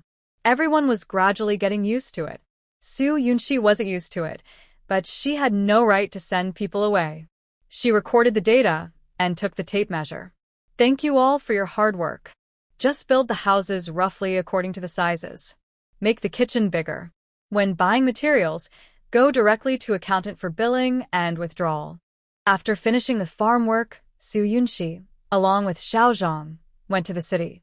She had her first class at 8 a.m. tomorrow, so she needed to prepare for the lesson. Sun Chuanxia asked, Yunxi, you're not staying at home today? Comrade, he hasn't returned from his mission. I was thinking of inviting you to my house for dinner. No, Chuanxia. I have something tomorrow. Once the kitchen is built here, we'll have a shareholders' dinner at the farm. You all can think about what to eat. Su Yunxi plans to have a meal together once a month to strengthen team unity. I want to eat big plate chicken, Sister Su. Last time we made big plate chicken, it was all taken by others when we got back to the cafeteria. If I hadn't nibbled on 2 pieces on the way, I wouldn't even know what it tasted like. Tian, you thought about it and regretted it.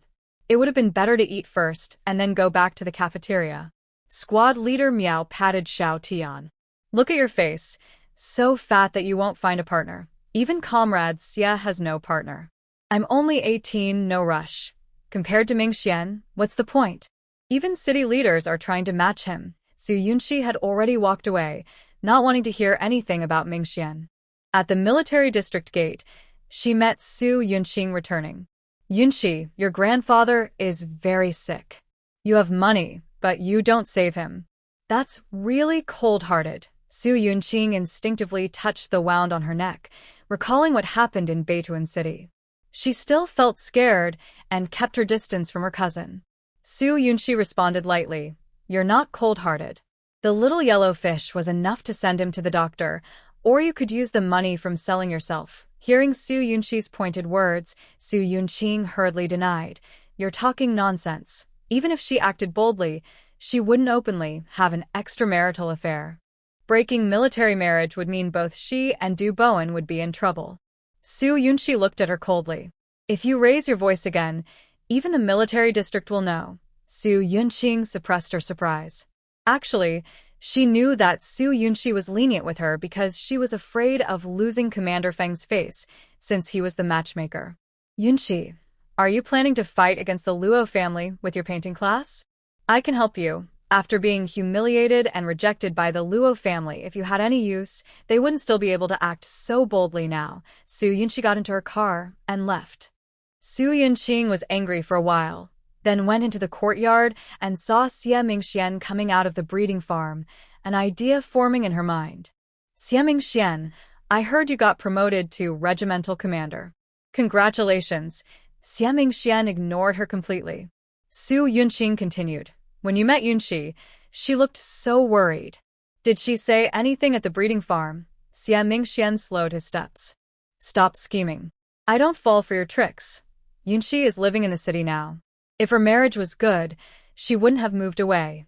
Xie Mingxuan's heart suddenly jumped. Thinking about how Su Yunxi had been in Beidouin for over half a month without seeing He Yuchen, he wondered, are they really having problems? I can help you because I also don't like He Yuchen, the who flirts everywhere. He's not worthy of Yunxi. Su Yun thought about her cousin's proud attitude. If she accidentally cheated, she would be utterly humiliated. It's not impossible that she might disappear forever. He Yuchen strode out of the hospital. Outside, Lu Hongfei, who was smoking, felt a headache. He patted Si Yanli and hurried after him. Yuchen, get in the car. He Yuchen glanced at Si Yanli behind him, sneered, from now on I have him but not you. I have you but not him. After saying that, he got into the car and left. He's a troublemaker. Don't show up for a while. He's quick-tempered and doesn't hold back. I'll go see what's going on. Lu Hongfei rudely threw Si Yanli to the side of the road and drove after him. He Yuchen arrived at West Chang'an Street. This is the most bustling area in Beijing. Looking north, several long streets lined with department stores, clothing shops, cinemas, dance halls, and countless other shops. He entered a dance hall. On a row of sofas against the wall, a dozen young men from the underworld were sleeping. They were startled awake by the noise. You scared me. We only open after 5. Open your dog eyes and see who I am. A familiar deep voice sounded. The people inside were both surprised and happy. They quickly stood up to greet him. Yuchen, Master Yuchen, you're back. I was blind. That person slapped his own mouth loudly, which annoyed everyone. Get out and slap yourself. Yes, yes, yes, He Yuchen asked. Where's Biaozi? Another replied. Brother Biao is watching over Fang's family. He hasn't come back in 3 or 4 days. Tell him to come back. I need to ask him something. He Yuchen walked straight inside. A subordinate quickly opened the door to the rest area for him. Sitting on the sofa, he lit a cigarette. He had smoked more in these few days than in a year. It was like he was relying on cigarettes to survive. Lu Hongfei, panting, rushed into the room and collapsed beside him. At least take care of your brother. I don't have your physical strength. I've been enduring for 3 or 4 days and still look energetic. Let me tell you, I definitely want to go home and sleep tonight.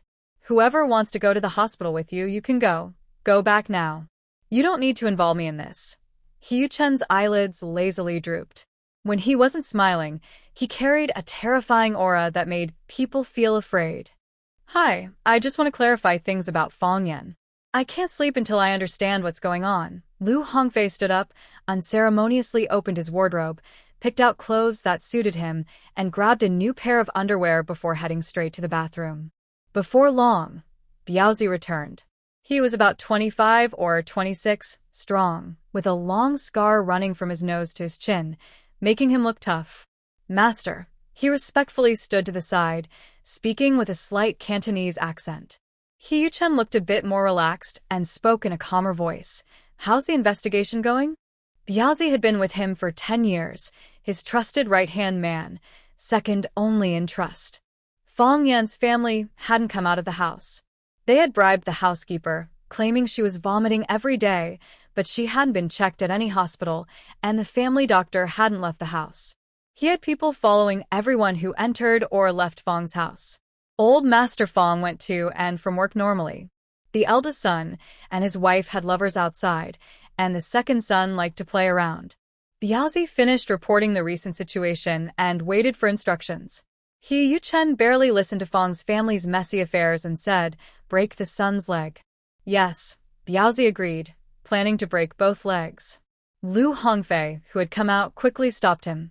"Wait, don't be so brutal. Just give them a beating. Otherwise, Fong's family might go to old Master He, and he can't control you. Can't you handle this in Guangzhou?" Old Master He no longer had authority over He Yuchen, but if he caused trouble for Feng Zhenhua, Su Yunxi would inevitably get involved. A dark shadow crossed He Yuchen's eyes, and a cruel smile appeared on his lips. Get a reporter to expose the shameful secrets of Fong's eldest couple and make the second son lose everything. Old Master Fong would probably prefer to see his son's legs broken himself. Yes, Biaozi left to handle the matter. Su Yunxi returned to her painting dormitory. She lived comfortably, with plenty of space, and everything was simple: meals, showers, all easy to manage. She only needed to go out for the bathroom.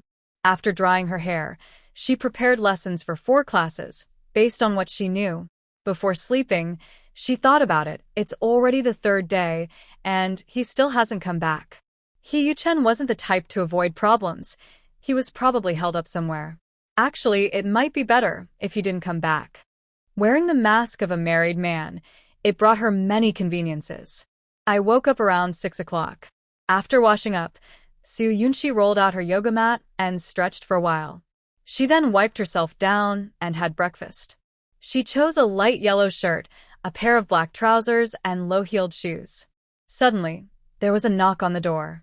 "Yunxi, are you there?" Su Yunxi opened the door to find a girl with a round face, straight bangs, and a frilly hairdo, her old friend Zheng Jiejie. As soon as they saw each other, Zheng Jiejie's eyes turned red. "Yunxi, it's been over 2 months since we last met. How have you been?" "Jiejie, I just moved in yesterday." "Come in quickly." Su Yunxi pulled her inside, closed the door, and sat down to chat. "I heard you went to an art exhibition yesterday and agreed to teach at the painting class. I came to find you earlier, but you weren't home. I came again this morning. Something happened to the Su family and I couldn't help. My dad kept me at home, so I wouldn't come to see you." "I'm really sorry, Yunxi." Zheng Jiejie looked ashamed with tears in her eyes. Su Yunxi quickly comforted her. "It's better not to get involved. I don't want you to get caught up in this. It's all in the past now. People have to move on. How about you? Are you planning to study abroad?"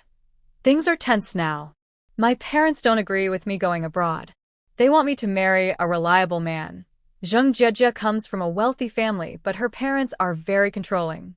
For the past 20 years, they've followed a steady, predictable path. After talking for a while, they went downstairs to the classroom.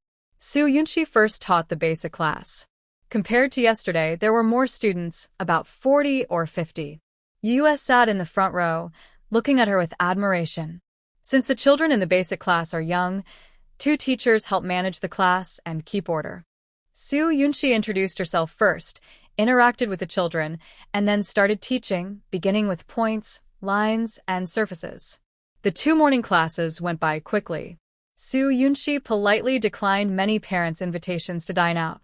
She then discussed with Teacher Yu, who manages the painting classes, about splitting some students into different groups. Some older students need more advanced lessons, while younger ones are at a middle school level. After finishing her talk with Su Yunxi, Zheng Jiejie joined her for lunch. "I didn't even know you were getting married. I heard you married a pilot. How is it?" Zheng Jiejie's family is strict. She hasn't been in a relationship before and doesn't really know what marriage is like. "He's very busy and often on missions," Su Yunxi replied simply. "My dad also wants to find a military officer for me. Sigh, I really have no choice. Zheng Jiejie has no right to marry, and thinking about living with a stranger makes her feel scared." "Yunxi, can you help me check out my blind date tomorrow? I'm really worried my parents might just marry me off to anyone." After thinking for a while, Su Yunxi, who is married, agreed. But she didn't expect that her blind date would be with Xie Mingxian. In the afternoon, there were classes for the advanced class and the adult class. The advanced class was okay, but the adult class was a bit awkward. People of all ages attended, and their skills varied a lot. Even after class, some people kept asking her questions. After 4 classes and 8 hours, Su Yunxi felt dizzy and went to see Deng Liang at the neighboring Artists Association. Yunxi, it's normal to find it hard at first. Take care of yourself and rest well. If you have any questions, just let me know. Deng Liang was happy that Su Yunxi was teaching. Many parents came mainly because of her fame. Su Yunxi smiled and said, "I'm fine, Aunt Deng. I've experienced the hardships that my teachers went through. Deng, Aunt, I came to talk about the comic book exhibition. Many people want to collect it. There's an offer of 50,000 from Xiangjiang. What do you think?" Deng Liang thought about Su's family being relocated and Su Yunxi's reduced living standards. Now, making money was the main goal. The spending level across the two sides was very different. 50,000 yuan in Xiangjiang was just enough to buy a 10-square-meter apartment. Su Yunxi thought for a moment and said, "Aunt Deng, let's cooperate with a domestic publisher to sell it as a small picture book." Before television became popular, the market for small picture books had a golden 10-year period. If we seize this opportunity, we can enrich children's lives and promote traditional culture at the same time. All right, we're planning to work with some large publishers in Guangzhou. I'll tell you more once we finalize the details. Deng Liang was a bit surprised. Su Yunxi used to care little about publishing. Many of her works were donated to exhibition halls, and the small amount sold was donated to remote mountain areas.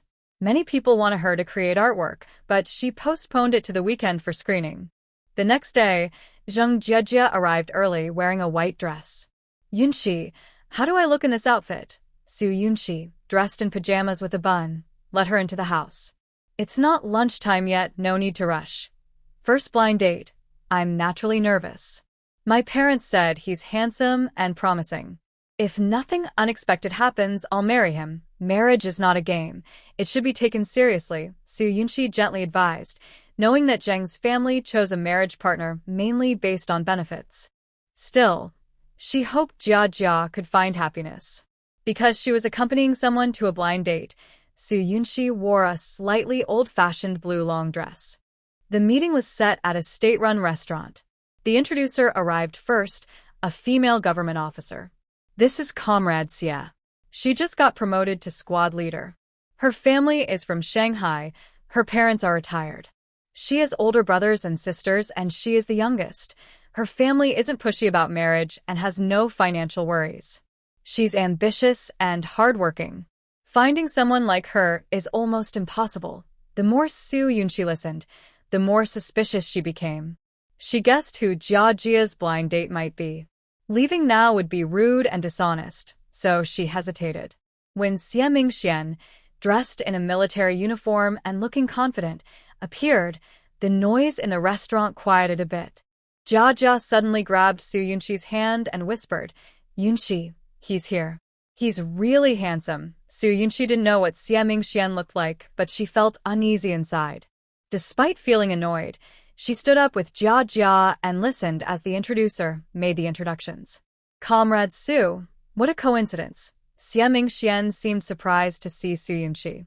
Her beautiful face, fair skin, and the deep blue dress she wore suited her perfectly. Su Yunxi forced herself to respond politely. "Yes, it's quite a coincidence, Comrade Xie." Jia looked surprised. "Do you two know each other, Yunxi?" "We're neighbors in the residential compound. Comrade Su is very talented. Many men in the military district see her as a good match." Xie Mingxian spoke seriously, making some ambiguous comments that annoyed Su Yunxi. She felt helpless, but Jia was interested and kept chatting. "Oh, Yunxi is very smart. Whether it's piano, painting, or dance, she always learns quickly. So, her husband is very lucky." Su Yunxi and the introducer, who was the deputy director of the government office's organization department, talked about health topics, enjoying the conversation. The introducer was busy and tired from her work. Su Yunxi gave her a hair care recipe. Black beans, black rice, black sesame, peanuts, walnuts, crushed and boiled into a soup. "Comrade Su, you really know a lot. As people get older, white hair can really affect their mood. You put too much energy into work. Every gray hair shows your dedication to serving the people. Zheng Jejia saw Xie Mingxian look down absent-mindedly. Comrade Xie, what do you like to do in your free time? When asked a second time, Xie Mingxian slowly looked up, his gaze lingering on Su Yunxi. She was still talking to the introducer, showing no concern for their conversation. His voice was deep and clear. I like all rainy days. Zheng Jejia asked curiously, really? What's so good about rainy days? Xie Mingxian seemed to recall something. His handsome side profile carried a cool, charming aura, and his voice was soft. Once, on a rainy day, she got sick and went alone to get an injection. I was returning from a mission and went to the clinic to find her. I saw her sitting on a chair, asleep. I sat beside her to keep her company and let her lean on my shoulder. When she woke up, she was happy like a child, threw herself at me, and the light in her eyes I will never forget. Zheng Jejia was a bit confused. Who is she? Seeing Su Yunxi's delicate fingers clutching the cup stiffly, struggling to maintain her composure, her feelings confirmed a guess in his heart. Somewhere in time, Su Yunxi had deeply loved him. She came with memories, but was resolute in refusing to choose him again. Comrade, his voice was strained.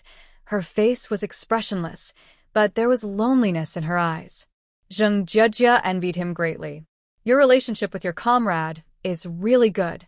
People say comrades are like close partners who trust each other with their lives. Xie Mingxuan's eyes were deep, with a faint, gentle glow. It's a strong bond. When we're on missions and can't see each other, we miss each other a lot. When we meet again, we wish we could spend every second together. Zheng Jejia seemed very interested and kept asking questions, showing she wasn't opposed to the idea of matchmaking. Xie Mingxian had more and more dreams. Those buried memories were being uncovered. Su Yunxi felt uneasy. Finally, the matchmaking session ended. She couldn't wait for Zheng Jejia to share her feelings and hurriedly returned to her grandfather's place. The vegetables in the yard had dried completely. Su Yunxi used a clean cloth to carefully pack them, sealing each one and labeling the names. Then she packed everything into a large burlap sack. Feng Manhwa said, when someone from the army comes home for a visit, those who are nearby can help carry some over. Okay, Su Yunxi thought about sending dried vegetables there every 2 or 3 months. She preferred to make more so her parents and sister-in-law wouldn't go without. By the way, Yuchen's mother came to our house today. When I heard Grandpa mention Hiyu, Su Yunxi couldn't help feeling nervous. Grandpa, we can handle our own affairs. Don't listen to what others say and don't get upset. It's not outsiders. She's from your husband's family. She didn't say much, just asked how your relationship is and when you plan to have children. Su Yunxi felt a little relieved. It didn't matter how Hiyu approached her, but if she talked to Grandpa, it would seem like she didn't want to face the issue openly, which could cause trouble between the two families. Early in the morning, Su Yunxi tidied her mood and went to the military district cafeteria for a meeting. Xie Mingxian sat comfortably among everyone, introducing the new colleagues at the farm, Zhang Yang and Li Taizhu. They served in special forces for 2 years and are good at reconnaissance and fighting. He looked at Su Yunxi subtly. After a few days, her skin had become fair and smooth again, but she still looked tired. Su Yunxi led the welcome for the new colleagues and explained their work duties. Our farm is special and doesn't allow outsiders in. Anyone outside the military district who wants to buy meat must go through Zhang Yang and Li Taizhu. Xu Welian arranged an accountant for them to handle daily transactions. After the meeting, Su Yunxi stayed behind with the two to ask about their situations. They were both around 24 or 25 years old. Li Taizhu was blind in one eye and had married in his hometown. Zhang Yang had a slight limp in one leg and was single. Although you retired because of injuries, there's no need to feel pressured. Here, everyone earns money through hard work. The monthly salary at the farm is currently 30 yuan with employee benefits. You get 20 jin of grain, and if your performance is good, your salary will increase. Every day, you'll transport freshly slaughtered pigs, chickens, ducks, geese, and rabbits in cages, along with 3 baskets of eggs. You'll promote sales at restaurants and hotels in the city. When someone orders, note the details, report back to the accountant for reconciliation, and clean the vehicles. You can take meat based on the needs of the stores. How much is up to you? Don't worry about selling the pork. You can give it to Sergeant Meow at the cafeteria, and it will be recorded in the military district's accounts. Once the dormitory is ready, you can bring your wife to live here. Initially, meals will be at the military cafeteria, and later at the farm's cafeteria. If there's something at home, tell the accountant. You can get money or supplies in advance. Do you have any questions? Yesterday, Zhang Yang and Li Taizhu arrived and spent the day at the farm. Everyone was very welcoming, bringing food and supplies, and old comrades came to visit them. They felt a warmth they hadn't experienced in a long time and decided to work hard. Now, seeing the farm manager, a girl about 18 or 19, who handled meetings confidently and efficiently, made them feel more at ease.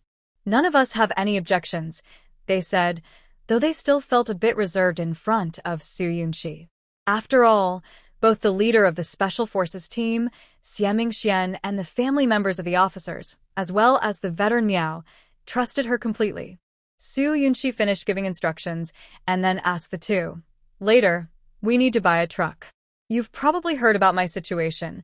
I'm not a displaced capitalist lady, so buying a car might be tricky. The car needs to be registered under someone with a clean background. Would either of you mind? If both do, I'll ask others. I don't mind, Zhang Yang replied. His family only has his sick parents, so there's no concern about investigations.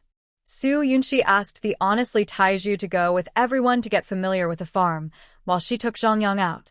They went to the city and bought a Dongfeng truck for 52,000 yuan, registered in Zhang Yang's name. Although he had a leg injury, it didn't affect his driving. Keep good records of the fuel expenses, report to accountant for reimbursement. Over the next few days, get familiar with the truck's performance, learn how to slaughter pigs from the kitchen staff, and try to build relationships with local restaurants and hotels. Su Yunqi handed Zhang Yang 2 cigarettes for them to use. She couldn't teach him step by step, so he had to figure it out himself. Zhang Yang, feeling a bit dizzy, drove back to the military area. After the duty soldier checked and allowed him to pass, he drove straight into the farm. He was immediately surrounded by a group of people, all eager to look at the new truck, touch it, and admire it. Our farm now has its own vehicle.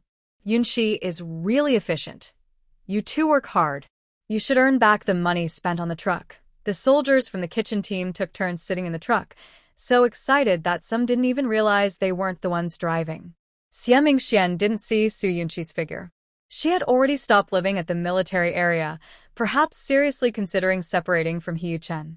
When Su Yunqi returned to the painting class, Zhang Jiejie hurriedly ran upstairs to catch up. Yunqi, wait for me. Su Yunqi felt a headache coming on. Jiejie, I'll be going out again soon. Let's talk later, if we have time. I'll just say a few words. Zhang Jiejie followed to the dormitory and closed the door behind her. Yunqi, I just want to ask about Comrade Xia. How is he liked in the military area? Who does he usually interact with?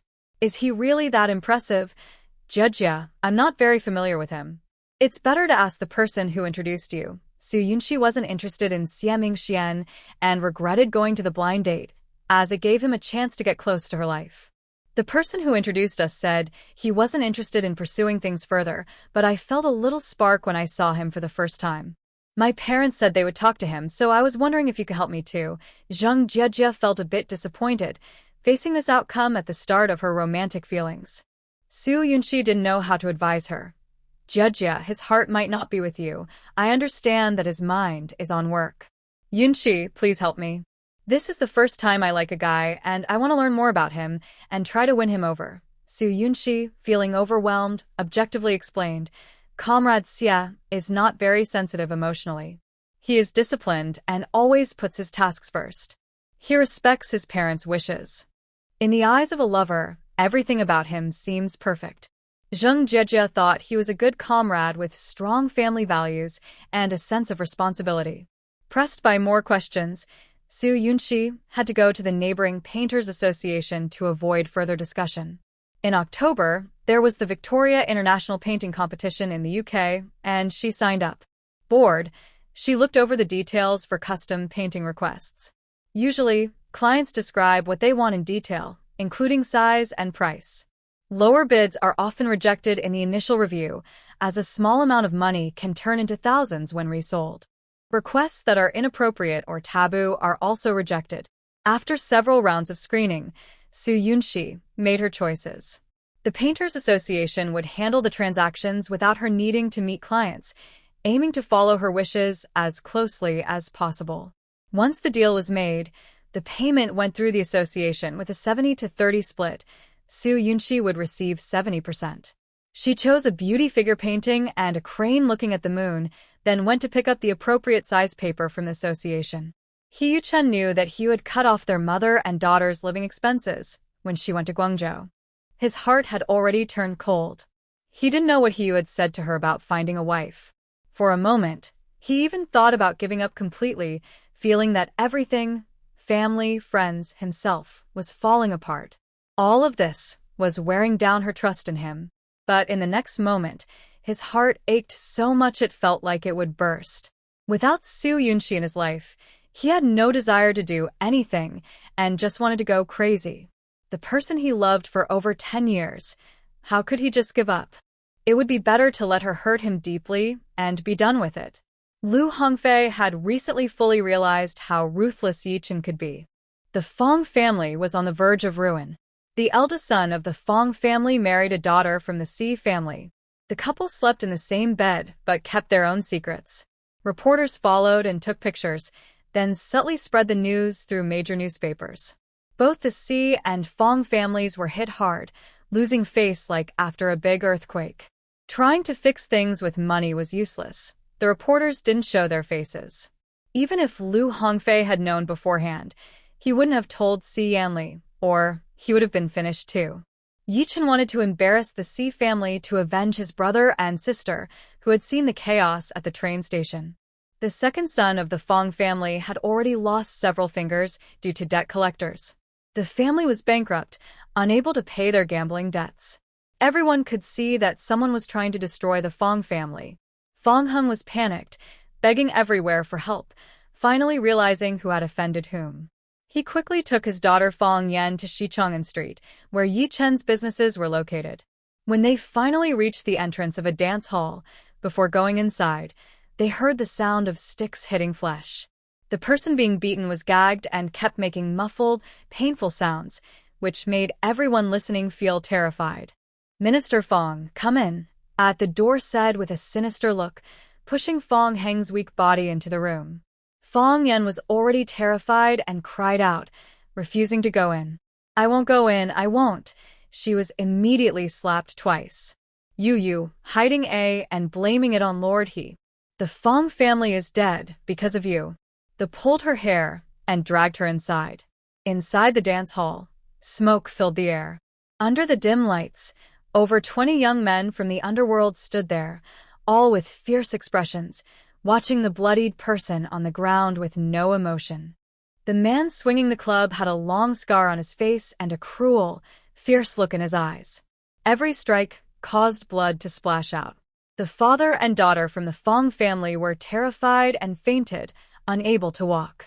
2 henchmen dragged them into a restroom and threw them on the ground. A man leaning lazily on the sofa, with his legs crossed and a cigarette between his fingers, looked relaxed but had a cold, fierce glow in his eyes. "What brings Minister Fong here? Hee Yoo-chun, you can't treat me like this." Fong Yan stared blankly at the man she had loved for 10 years. His sharp, handsome features made her want to rush at him without thinking. "Trash, if you look around again, I'll pluck your eyes out." The henchman noticed Yu Chen's disgusted expression and immediately slapped Fong Yan twice. Her face was red and swollen, her stomach hurt, and tears and mucus covered her face. She already understood the consequences and trembled with fear.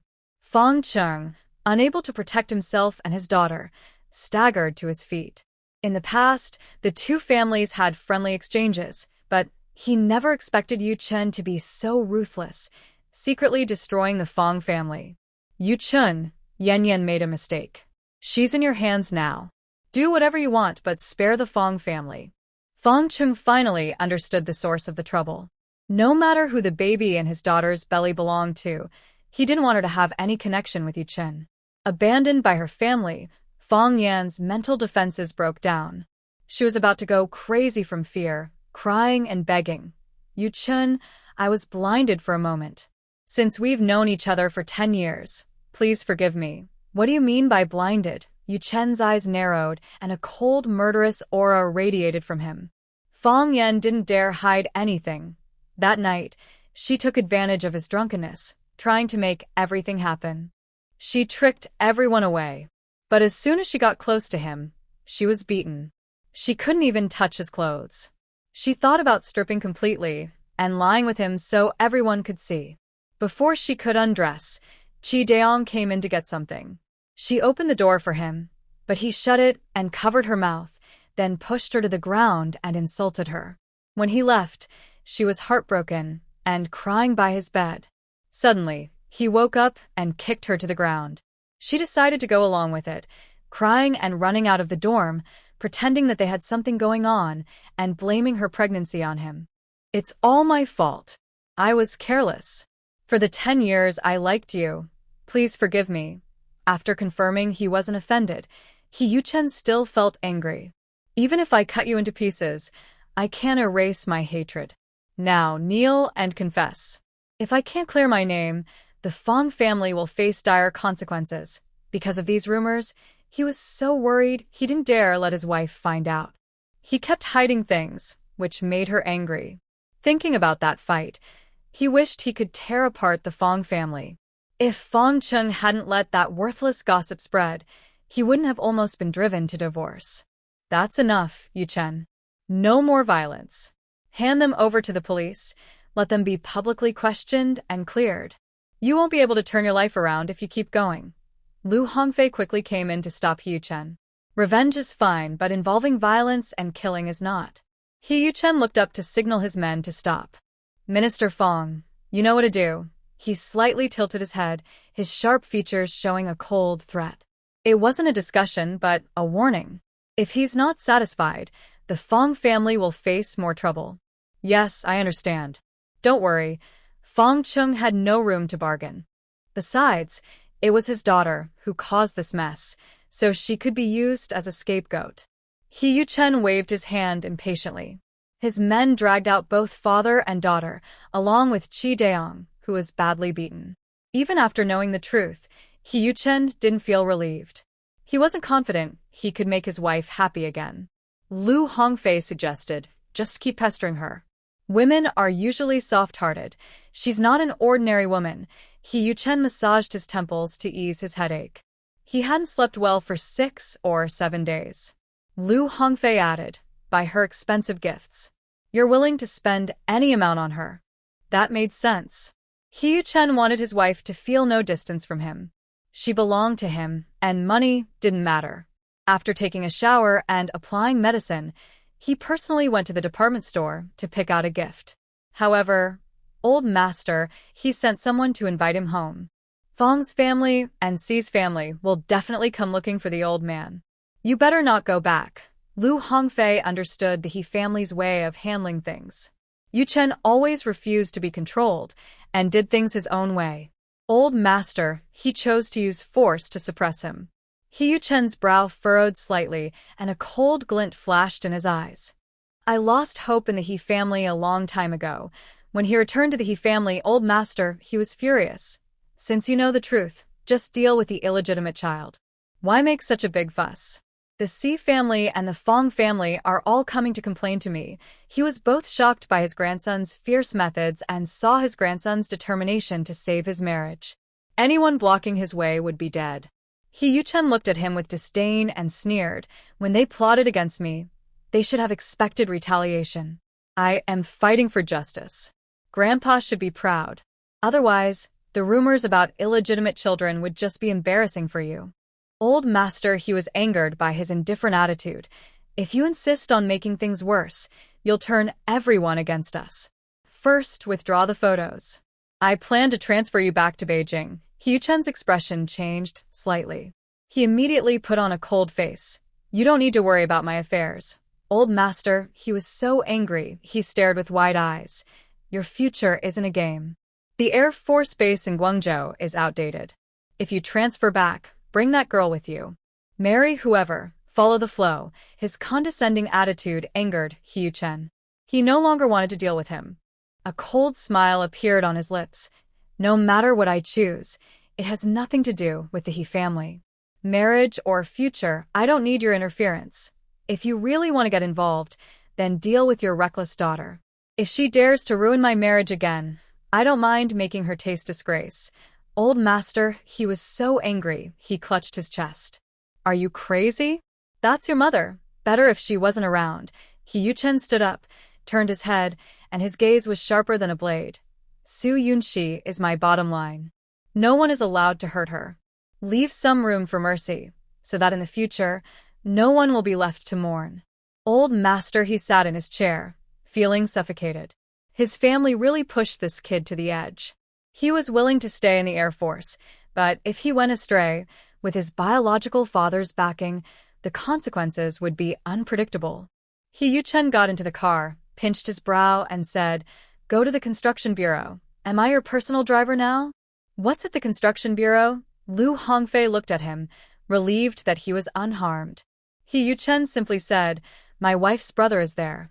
Just say it's the eldest brother-in-law. He was transferred down, right? Why is he in Beijing now?"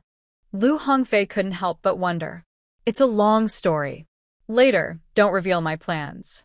I have other ideas." He Yuchen thought of his wife, feeling anxious. He knew he had to try every possible way. Su Qing'an had become an ordinary employee. His life was more regular, and he looked healthier. When he saw He Yuchen, he was a bit surprised. "Why'd he look like this? It's only been 7 or 8 days apart." He Yuchen's eyes were bloodshot, and he looked thinner. He carried a smell of smoke and medicine. "Are you adjusting here? Has anyone made things difficult for you?" He Yuchen was willing to be shameless in front of his wife, but in front of others, he was stubborn. "I'm a grown man. Why should I care if I'm adjusting or not? Why did you leave Beidouin on your own?" Yunzi cried several times. When Su Qing'an mentioned this, He Yuchen felt even more heartbroken and started smoking again. "All right, you're almost marinated in this. If you go back to Guangzhou, she will dislike you even more." Lu Hongfei took the cigarette away. Seeing He Yuchen unable to hide his feelings, he directly told Su Qing'an, "We're asking you for help. Your sister wants to divorce him." Su Qing'an guessed there was a fight between the two, but he didn't expect it to lead to divorce. "There must be a reason," he said. His sister wasn't impulsive and wouldn't bring it up easily. Lu Hongfei became the spokesperson and explained roughly what had happened to He Yuchen, emphasizing the victim role and making it sound as tragic as possible. "Don't be fooled by how neat he looks. Behind that, he's got rotten flesh. He can't eat or sleep well. He's worried that even if he tells the truth to Comrade Su, she won't listen." Su Qing'an knew his sister well and thought things wouldn't be that simple. Just explain everything clearly to her. Yunzi isn't unreasonable. He Yuchen took a deep breath. Thinking about the train station incident, if he told Su Qing'an, it would probably cause a big fight. He didn't want his help. "I'm just here to see you. If you're doing well, I can at least talk to her. Brother, you're my real brother. You have to help He Yuchen come up with a solution. Otherwise, this kid won't eat or sleep well. He's exhausted all the good people. Honestly, I've lost 5 gene, about 2.5 kilograms these days. If this keeps up, I might not live long." Lu Hongfei understood He Yuchen's worries and didn't dare mention the train station incident. No brother could tolerate his sister being bullied by hooligans. His sister's husband's friends just watched, and his brother-in-law was being provoked into arguments. Just thinking about it made him feel upset. Su Qing'an couldn't understand what mattered most to his sister and shouldn't interfere blindly. Yunxi is kind-hearted. If she sees your current sad state, her attitude might soften. His sister must have had a good reason to want a divorce. If he explained clearly, and she still wanted to leave, there was nothing he could do. He Yuchen felt embarrassed. Complaining wouldn't move his wife, because she didn't see him as that important. The director of the Housing and Construction Bureau knew He Yuchen and asked him to come for a chat. Lu Hongfei told Su Qing'an about the conversation and learned that Su Yunxi had helped her brother get this job. He was surprised and felt even colder inside. Someone as capable as Soo Yoon-shi was really hard to control. Unexpectedly, without knowing how Hee Yu-chen did it, the leaders of the Housing and Construction Bureau approved 5 days off for Lu Hongfei. Soo Ching-in quickly packed up and bought train tickets back to Guangzhou with them. The three of them settled into the sleeper car. Hee Yu-chen's cigarette craving returned. Hold on. If Comrade Soo doesn't like the smell of cigarettes, and it bothers her to smell it, she might not want to kiss you anymore. Lu Hongfei used Soo Yoon-shi's influence well, and it worked in Hee Yu-chen's favor. Hee Yu-chen was upset and anxious. He looked forward to seeing his wife, but was also afraid she would bring up divorce again. He didn't have the mental strength to handle that. Seeing how restless he was, Lu Hongfei realized clearly that Hee Yu-chen was completely defeated in this life. Brother, tell me, what can we do to make Comrade Soo feel better? Hee Yu-chen felt terrible about how he had made things worse. Thinking about all he had done for the Soo family, Soo Ching-in also felt a bit uncomfortable. It's not impossible. My grandfather is conservative and wouldn't agree to a divorce easily. Hearing this, Hee Yu-chen's worries eased a little. Foam Manhwa was stubborn and cared about face. His wife was obedient and wouldn't easily oppose him. There was still hope. Take a break. Worrying won't solve anything. The girl is lively, and Comrade Soo will see your tired face and feel sorry for you. Shut up, Hee Yu-chen snapped at Lu Hongfei, feeling almost at his limit. He closed his eyes and rested on the bunk. After more than 10 hours on the train, they arrived in Guangzhou early in the morning, eager to get home. Hee Yu-chen and Lu Hongfei returned to the military district, while Soo Ching-in went to his grandfather's. After being away for over 20 days, many people at the military district looked happy and greeted him warmly. Comrade, he is back. Yoon-shi bought a truck.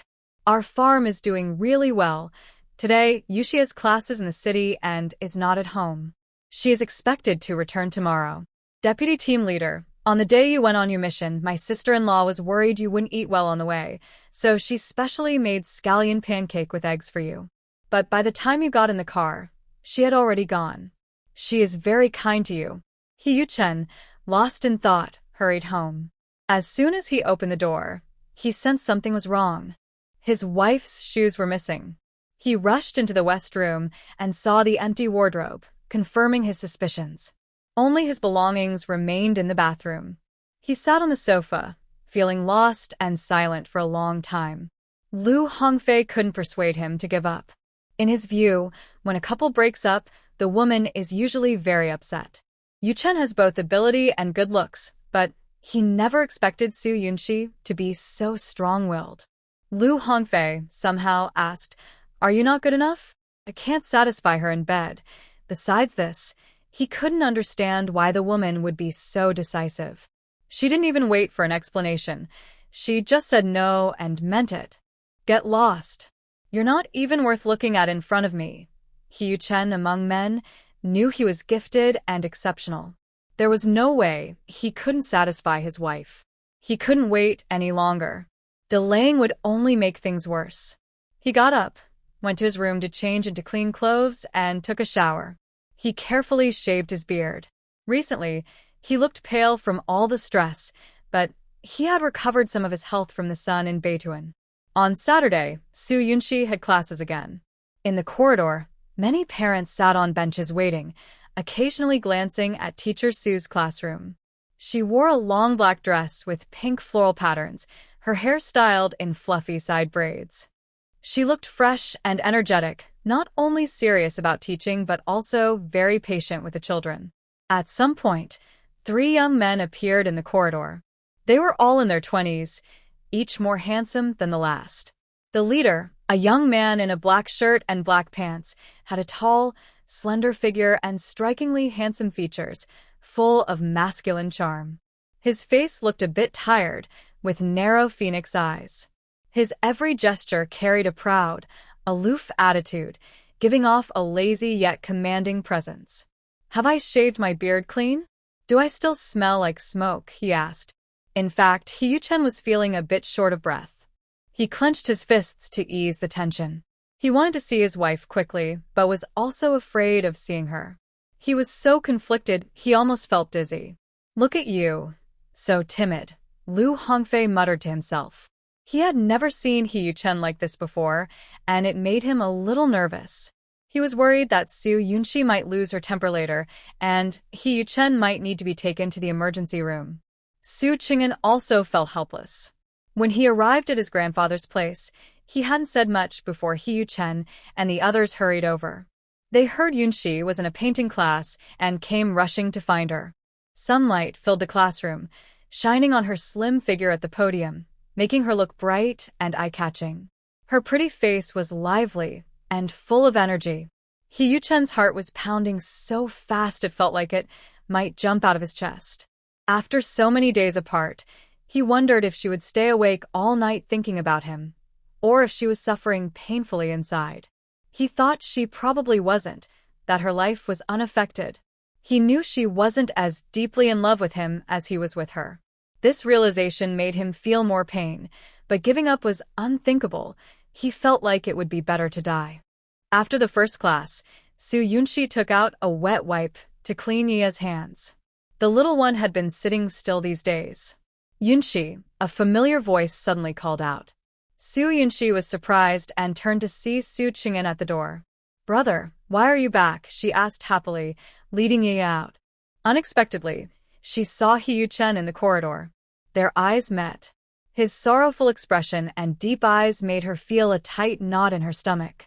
Su Yunxi kept her face calm. "Brother, take Yia home first. We can talk later if there's anything." Su Qing'an held the child and hesitated before speaking. "Sister, Grandpa can't handle the shock." Su Yunxi didn't expect He Yuchen to bring her brother back to help speak for her. With her stubborn grandfather, it seemed hard to get a divorce. He was involved with other women and still came to bother her. Even with a child, he wouldn't let her go. Her expression grew cold. Seeing his wife approaching, He Yuchen's body trembled unconsciously, but he also felt a strange happiness and wanted to get closer. The tall man looked like a child, feeling wronged but also relieved. "Cece, I was set up by someone," he said in a low, hoarse voice, a little anxious. Su Yunxi wasn't interested in his explanation. "Brother Chen, I have classes today. Go home and rest well. I'll come to talk to you tomorrow." "I can't wait," he said, feeling like a sword was hanging over his head. The longer he endured, the more he suffered. He Yuchen couldn't take it anymore. "Su Yunxi, please be kind and listen to my explanation. I swear with my life that Yuchen is innocent." Lu Hongfei saw that his brother was trying to hold back and knew he needed to give him a clear answer, or he might break down. Su Yunxi remained unmoved. She wanted to hear his explanation, but he kept hiding it. Now she didn't want to listen, and he couldn't wait any longer. "Sorry, I have a class this morning." Her expression grew colder. He Yuchen didn't dare push further, afraid she might say something irreversible. He quickly replied, "Okay, I'll wait." Lu Hongfei watched as Su Yunxi turned back to the classroom without hesitation, looking disappointed. "She saved your life. How can you forget that?" He Yuchen sat sadly on a bench, his voice strained. "If it weren't for her, I would have died when I was 8. Lu Hongfei didn't want to upset him more. He sat beside him and said, "Su Yunxi doesn't seem fierce. If you talk nicely, maybe you can fix things. You don't understand. I convinced her to marry me, promising that she could leave any time if she wanted.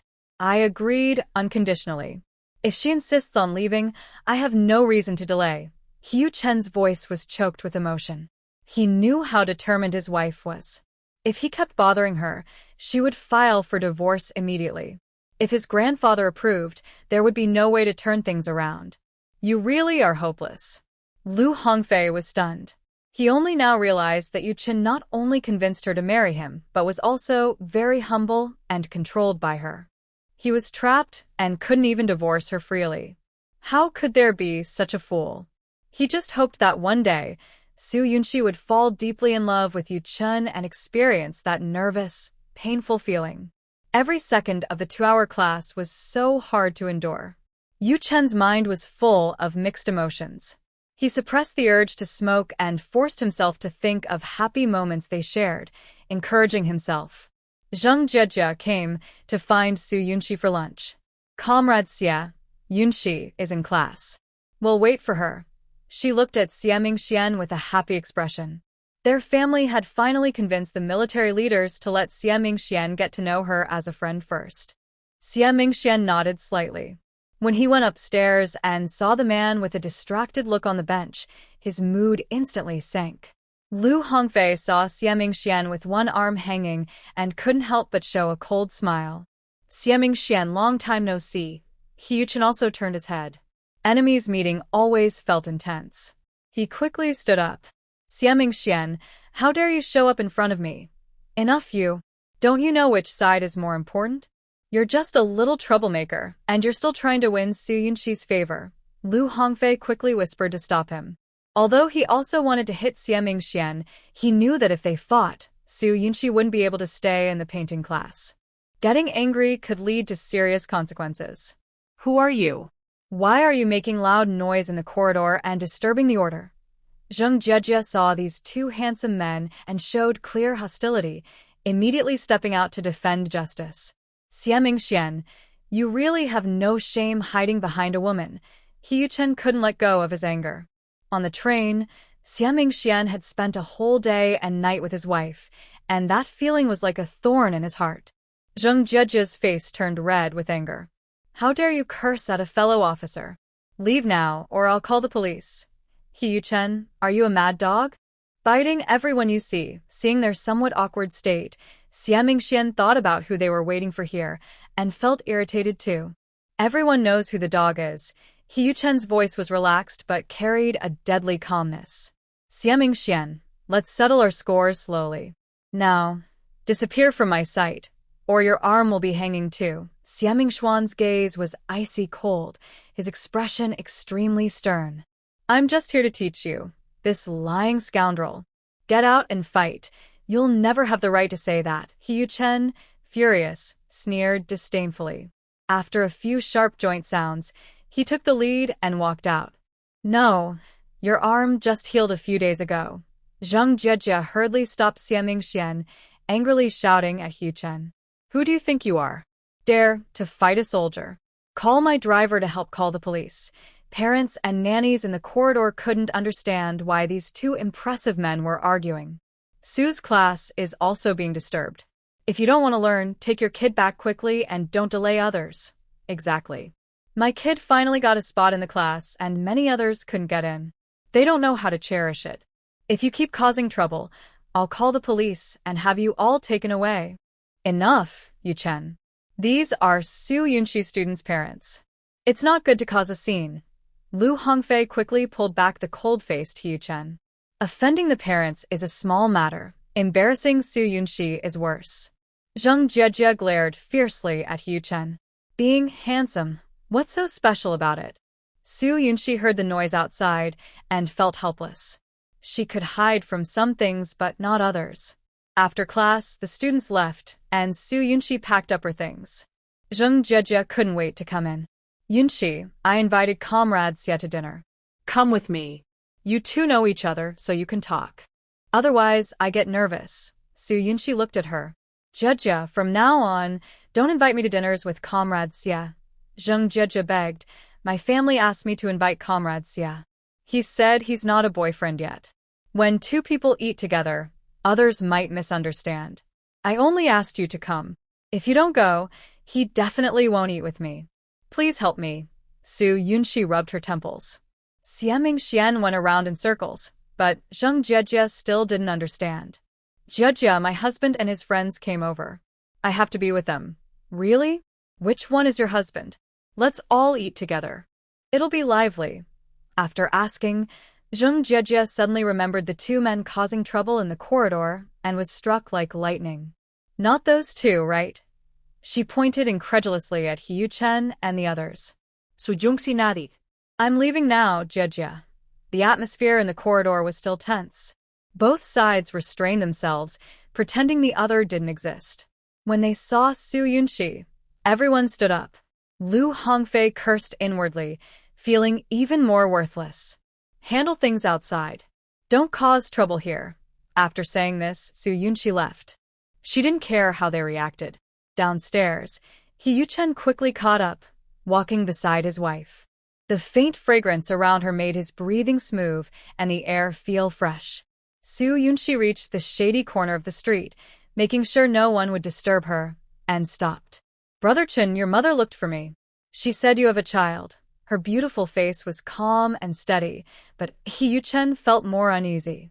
"No, that's a lie. I'm not here to argue about pointless things," Soo Yoon-shi interrupted him. Her tone was gentle, but Hee-yu-chen felt cold inside. She was no longer sad or upset, clearly showing she didn't care. Even if he had another woman, even if he had a child, she didn't mind at all. Hee-yu-chen's voice was hoarse. How could it be meaningless? I've already investigated everything when I went back." He explained in detail about Fong Yan's fraud. Seeing his wife unbothered, he felt even worse inside. Does she really not want him anymore? It's really Fong family's trouble. She didn't even touch my clothes. I only have you. He, who is usually fierce and domineering in front of others, couldn't be tough in front of Soo Yoon-shi. He wished he could cut open his heart and show her. He truly loves her, only her. Soo Yoon-shi didn't expect such a misunderstanding. She just didn't want to continue anymore. "Brother Chen, I've thought clearly these days." Hee-yu-chen couldn't bear to hear her continue and felt a sharp pain in his heart. I was afraid you'd be angry if I told you before, so I didn't mean to hide it. It's all my fault. You can't hit me, scold me, even hurt me, just don't talk about us being apart. If you didn't agree, I wouldn't settle for less." Soo Yoon-shi's words hit him like a slap, making him feel ashamed and helpless. Sadness overwhelmed him. She said she would settle, but she looked down on him. It wasn't like this before. He had lost the girl who trusted him. Hee-yu-chen's heart ached so much he could hardly breathe. His eyes grew hot, and his voice trembled uncontrollably. I only have you in my heart. I care so much that I don't know how to love. I will change and learn to be a good husband. I will never let you be sad or upset again. Whatever you want me to do, I will do it. Even if I have to die, I won't divorce you. Love is selfish. He just wants to hold her tightly and never give Xian or any other man a chance. Seeing Soo Yoon-shi with another man would drive him crazy. It would hurt him so much he might die. Even if he spoke sincerely, Soo Yoon-shi would never soften her heart. She would feel sorry for him, but be unlucky forever. "If you insist on maintaining this sham marriage, I'll tell you clearly in advance." In the end, it was the path she chose. After weighing everything, if not leaving, then not leaving. A sham marriage? Hee-yu-chen felt like Soo Yoon-shi was stabbing him repeatedly, whipping his heart and making him suffer endlessly. Who could he blame? From the start, they should have been honest and faced everything together. That would have increased trust and strengthened their love. But he messed everything up. His wife's trust in him is now almost zero. Just say it. As long as they don't get a divorce, he is willing to try his best to win her back slowly. "We are living apart. Please don't come here to cause trouble. If you have other options, be honest with me. I will support your choice. If I had other options, I would tell you clearly. Please understand. Life is short." Soo Yoon-shi doesn't want to waste time on meaningless things or be stuck on one person. Hearts of Hee-yu-chen are almost pierced, protesting loudly and feeling unbearable pain. He clutches his chest and gasps for air. His eyes swirl with many emotions, finally turning into a sad, mocking smile. Soo Yoon-shi watches him leave silently, his figure thinner than before. She sighs and thinks, that's it. Hee-yu-chen doesn't know where to go or what to do. His mind echoes with her cold words. Continuing on feels like a meaningless marriage. He rushes into an empty alley, leans against the wall, feeling numb from heartbreak. He's afraid of living like this in confusion, and afraid she might fall in love with someone else someday. Lu Hongfei finds Hee-yu-chen, who has already composed himself. Let's go eat first. Lu Hongfei doesn't know how their talk went. From his look, it seems they haven't reconciled, but it's not too bad. At least Hee-yu-chen hasn't lost his mind. They go to a state-run restaurant. Hee-yu-chen looks normal, and his appetite is better than before. No matter what, seeing Soo Yoon-shi gives him hope. He has upset her and hurt her feelings. He can't expect to be easily forgiven. He might as well accept her rebuke. My problem is solved. You can go back soon.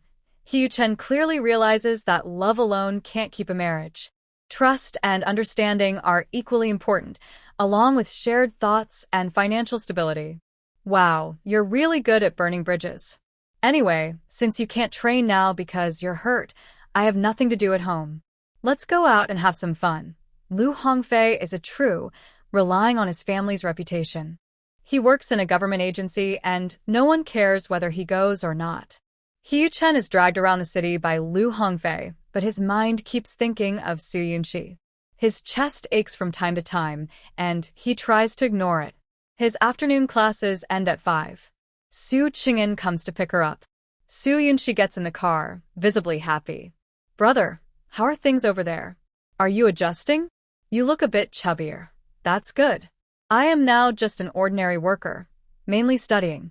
The notes you gave me are very helpful. At least I can talk about professional topics without feeling lost.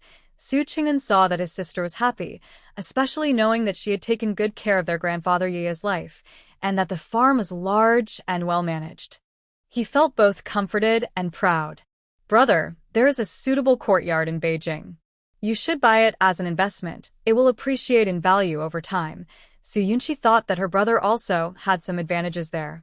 Buying a few courtyards would allow him to relax and enjoy the income later. Okay. Su Qing'an trusted his sister's judgment and then brought up Hyu-chen. Sister, you and Yu-chen are married now. You should learn to be more tolerant of each other. Su Yunxi's smile faded slightly. Brother, I know what I should do.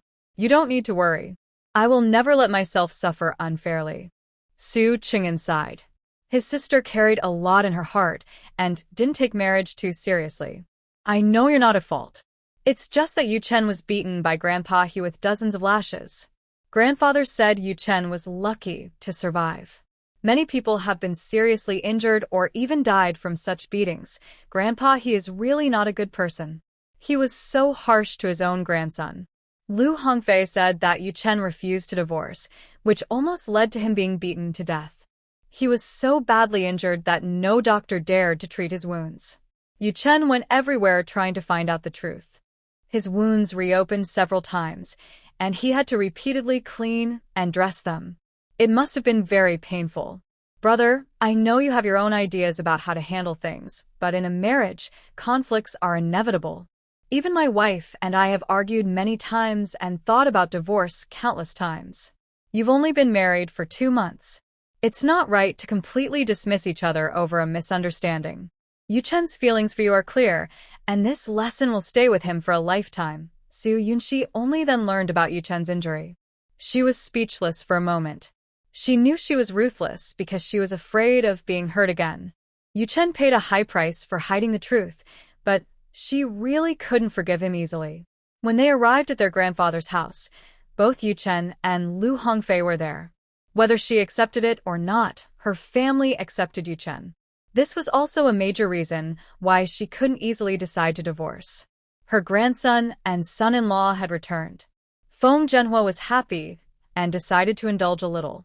He ordered the guards to slaughter 2 chickens, making a big plate of chicken, along with grilled fish, braised pork knuckles, and a large vegetable salad.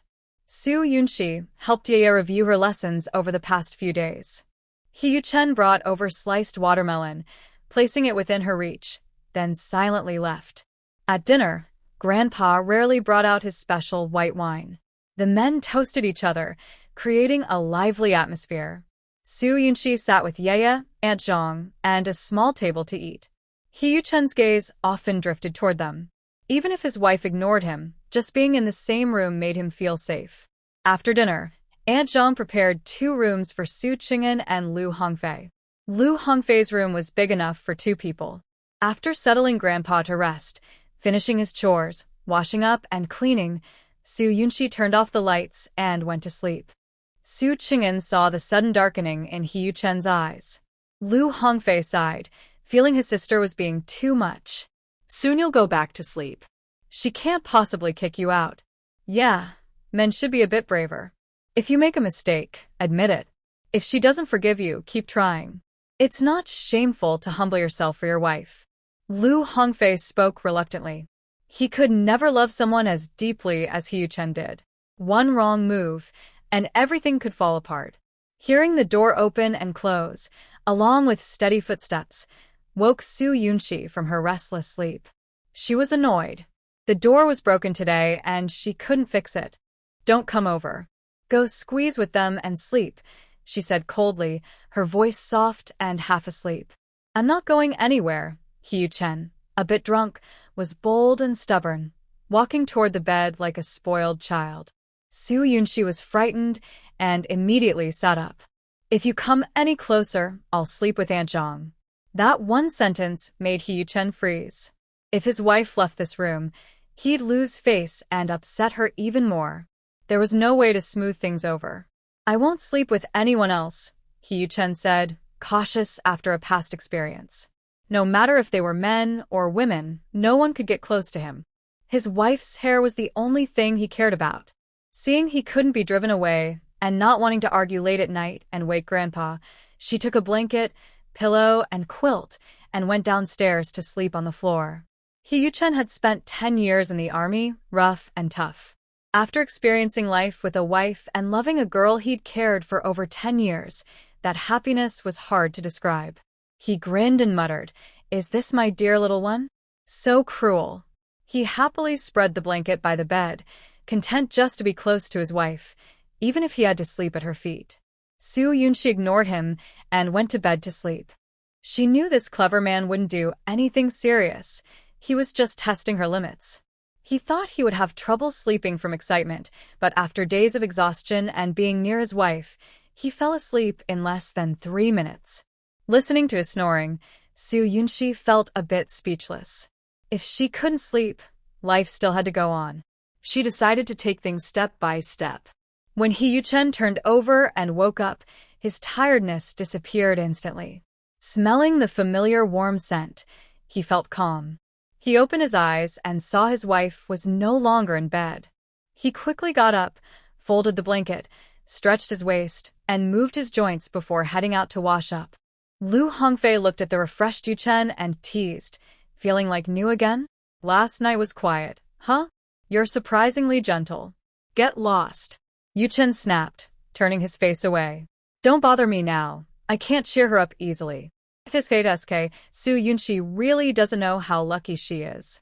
After showering together, Lu Hongfei knew how impressive Yuchen was. When he was young, girls might not have liked him, but as they got older, they'd see how good he was. "My wife is also someone you shouldn't talk about." Yuchen kicked him lightly. Even if he was beaten up badly, he still protected his wife fiercely. Seeing his proud attitude, Lu Hongfei felt relieved. Su Yunxi was truly a miracle cure. Yuchen was finally alive and full of energy.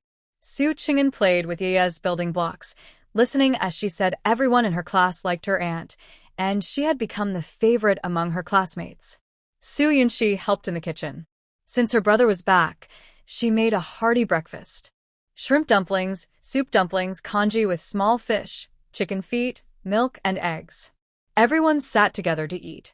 Yuchen sat next to his wife. Today she wore a red polka-dot shirt, making her skin look even fairer and smoother. Her small, delicate face was adorable. He couldn't help but feel moved, his deep eyes showing admiration. Feng Manhwa had been pulled away from the table last night by his granddaughter. After drinking some sobering tea, his head still ached in the morning. After breakfast, he went back to rest. Su Yunxi also left. No one could eat properly when they were being watched. Su Qing'an took Aunt Zhang and Yaya to school, then went to see his sister at the military district. The breeding farm was spacious and well-organized, even bigger than the shoe factory the Su family used to run. There were people buying meat, slaughtering pigs, and various sounds mixed together, making it lively. Zhang Yang and Li Taizhu had already started delivering goods to restaurants in the city 3 times a day, morning, noon, and evening. They enjoyed their work environment and did their tasks carefully, killing chickens and pigs, handling everything smoothly, offering reasonable prices, and delivering on time. Gradually, they built up a customer base. They also helped with wedding celebrations in the city, asking restaurants to pass on messages and arrange orders. When they heard that Su Ching'an had given up his capitalist role and started working at a government unit in Beijing, everyone warmly welcomed him. Oh, you don't know how busy Yunxi and her husband are. They're often so busy, you can't catch a glimpse of them. We wanted to invite them for a meal, but never got the chance. Now that Comrade Su is here, let's have lunch at our breeding farm cafeteria. He Yuchen went to the hospital to change his medicine, then reported back to the Air Force Base. Thanks to his excellent skills, his injury didn't interfere with daily training, and he would rejoin the team starting tomorrow. He wouldn't have much free time now. He went to the breeding farm with Lu Hongfei, unwilling to embarrass himself trying to coax his wife. Everyone's mood was even more lively. It's been a while since we saw Comrade He. He's truly the biggest shareholder of the breeding farm. When my brother-in-law comes, he'll definitely slaughter a pig to entertain him. Su Ching'an couldn't help but smile. You've been making my sister and her husband spend so much money all day. Why don't you join in? This is a free meal. Everyone laughed along. How can we compare to Comrade He? A pig is just a small matter. Those who are capable do more. Xie Mingxian returned with a truck loaded with bricks. Seeing He Yuchen and others, his expression darkened a bit. When Su Ching'an saw Xie Mingxian, he also tensed up and quickly pulled He Yuchen and the others aside to walk around the farm. No matter what, don't cause trouble. Otherwise, my sister will lose face and you'll suffer too. He Yuchen's good mood was gone. He was angry but had to hold it in. He couldn't think about how Xie Mingxian kept coming to the farm every day, or the scene of him and his wife spending every moment together. It hurt to have his heart torn apart. No matter how bad he felt, he dared not mention it to his wife. Otherwise, he might get scolded again and probably have a heart attack. Lu Hongfei saw He Yuchen's frustration, feeling both annoyed and amused. Anyone would feel upset having such a rival who wasn't inferior to them standing nearby. Xie Mingxian told Su Yunxi about the progress of building the dormitory. The kitchen is finished and usable, but the dormitory is a bit slower. When we return to your military duties, Su Yunxi thought about Zheng Jijia, who was eager to be close to Xie Mingxian. But Xie Mingxuan's true intentions were clear, and even if she knew, she wouldn't ask, to avoid giving him false hope. He's back. Don't you want to see me? Xie Mingxuan's handsome face showed no emotion, his lips pressed into a sharp curve. His words crossed a line, making Su Yunxi choke a little. She didn't want to see him, but she wouldn't give him any hope. I don't want to see you. It has nothing to do with others. Sorry to disappoint you, but I won't give up. His words had a double meaning, and his deep voice carried a commanding tone. His cold eyes showed a hint of anger. Su Yunxi lowered her eyes. Are you just teasing Jijia? What about your sense of morality? Xie Mingxian knew she was angry, but he was also suffering. Every time she looked away, she was avoiding him. He lowered his voice and asked, Su Yunxi, do you have no resistance to me? My voice, my breath, or even my face, do they make it impossible for you to resist? Su Yunxi sneered. What are you talking about? That's just nonsense. She decided not to argue with him and went to check the kitchen instead. Her graceful figure made Xie Mingxian stand there for a long time. Those words seemed to be about himself. At the farm, there were 2,000 pigsties, 30 sheep pens, 20 cattle sheds, 100 chicken coops, and 20 duck and goose houses. The pond had fish and shrimp, and the rabbit farm was expanded. Everything was thriving. Su Ching'an and Lu Hongfei were amazed.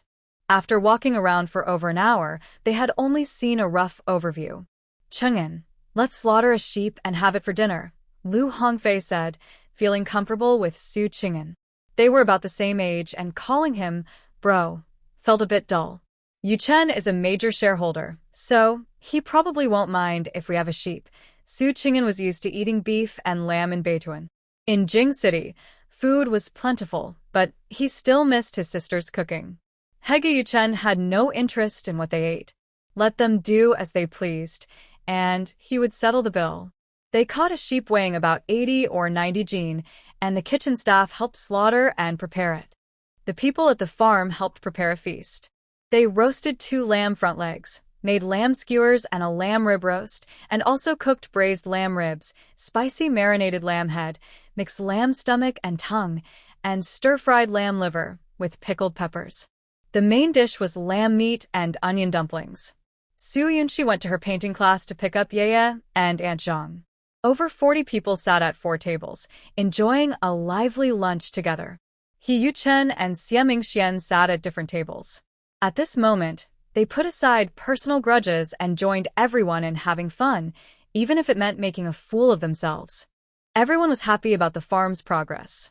The person who thanked Su Yunxi the most was given several glasses of water. If she kept going like this, she might even be able to drink her fill.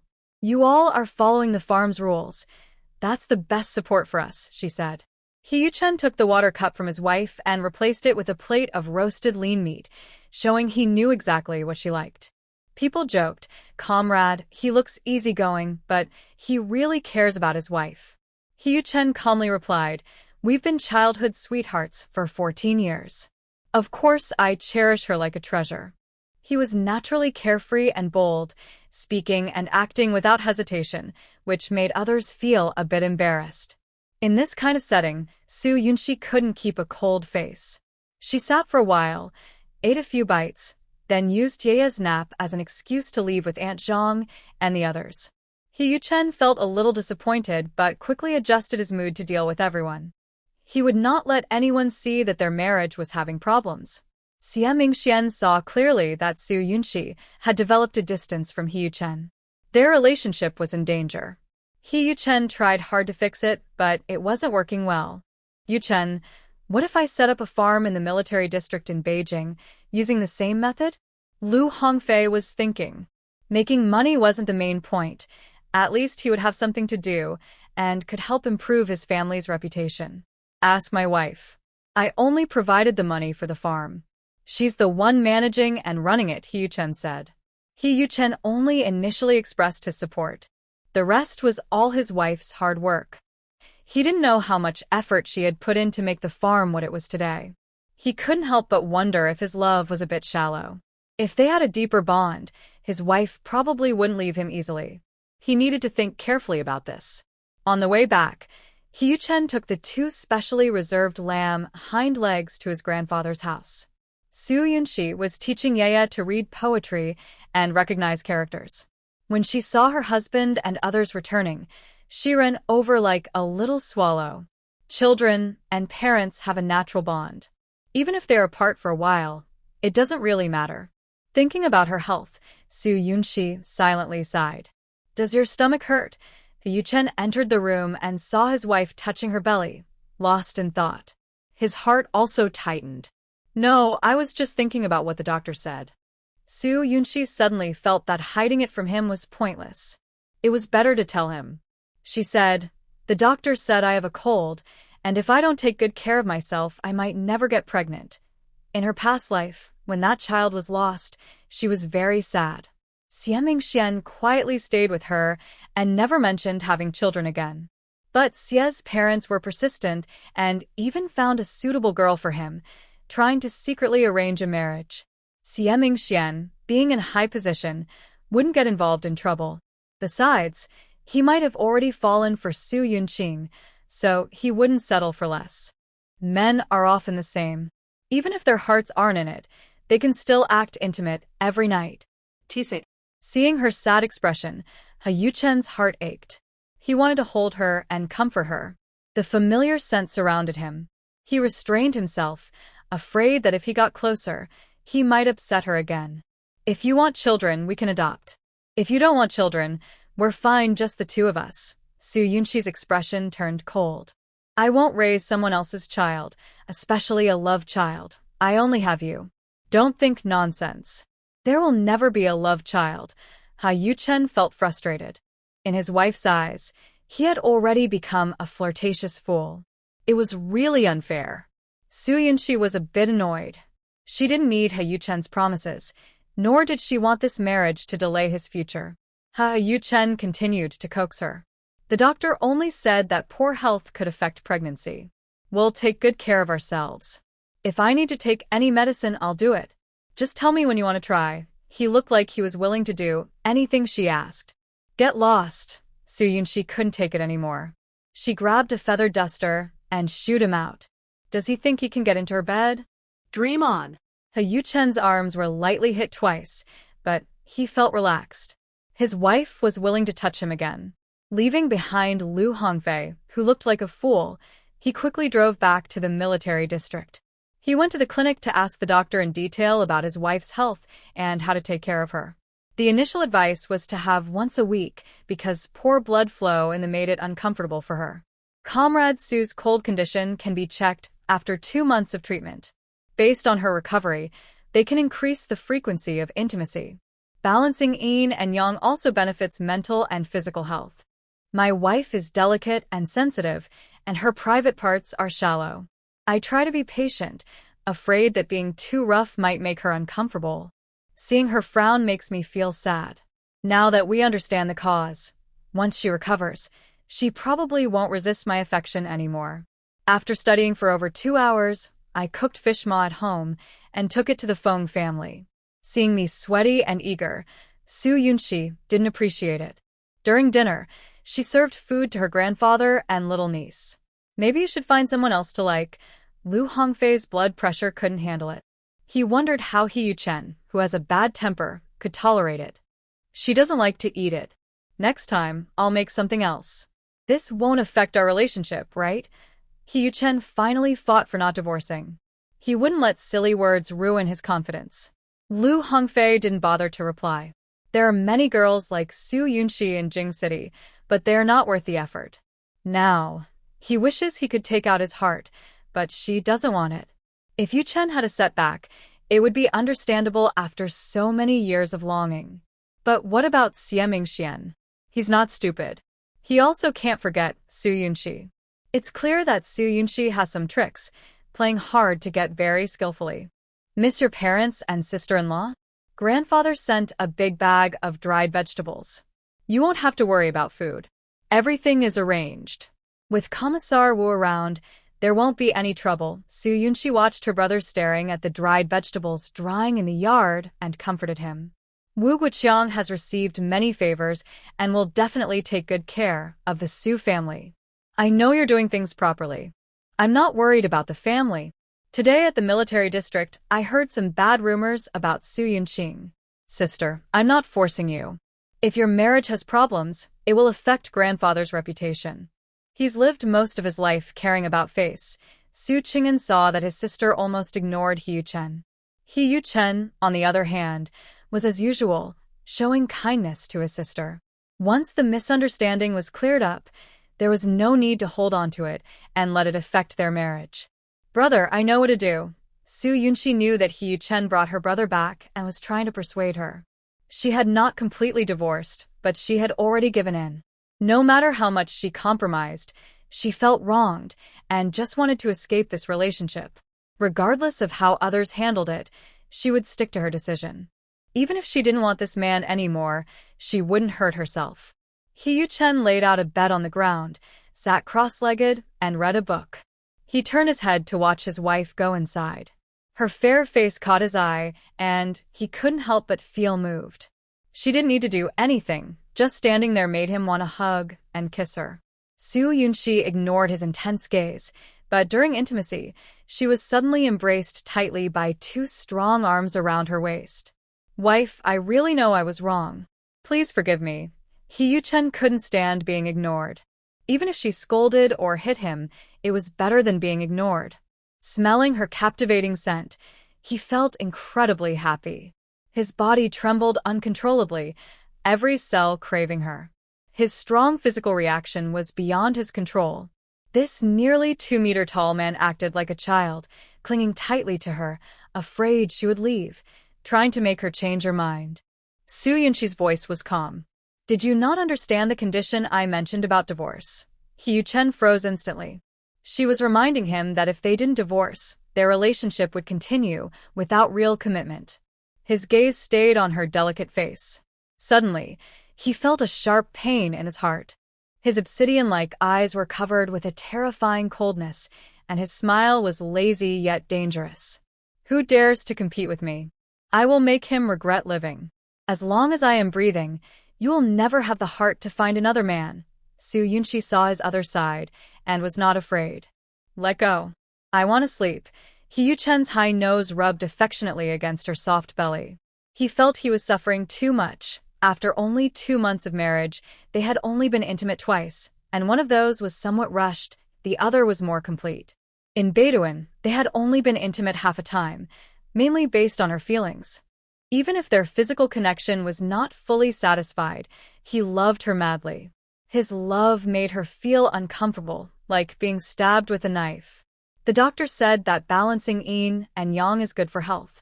I won't force you, but if you need anything, it can only be me. His voice carried undeniable pride, with eyes full of deep affection and a clear desire to possess. The mix of softness and strength in him was fully displayed. His bottom line was that he wouldn't divorce, but he wanted the right to be a husband. Su Yunxi pushed him away and got into bed, thinking that after her brother left, she would go back to the painting dormitory. Tonight, she didn't want to be with him. He got up to take a shower, feeling far from calm on the inside. If he didn't want her for now, he could tolerate it.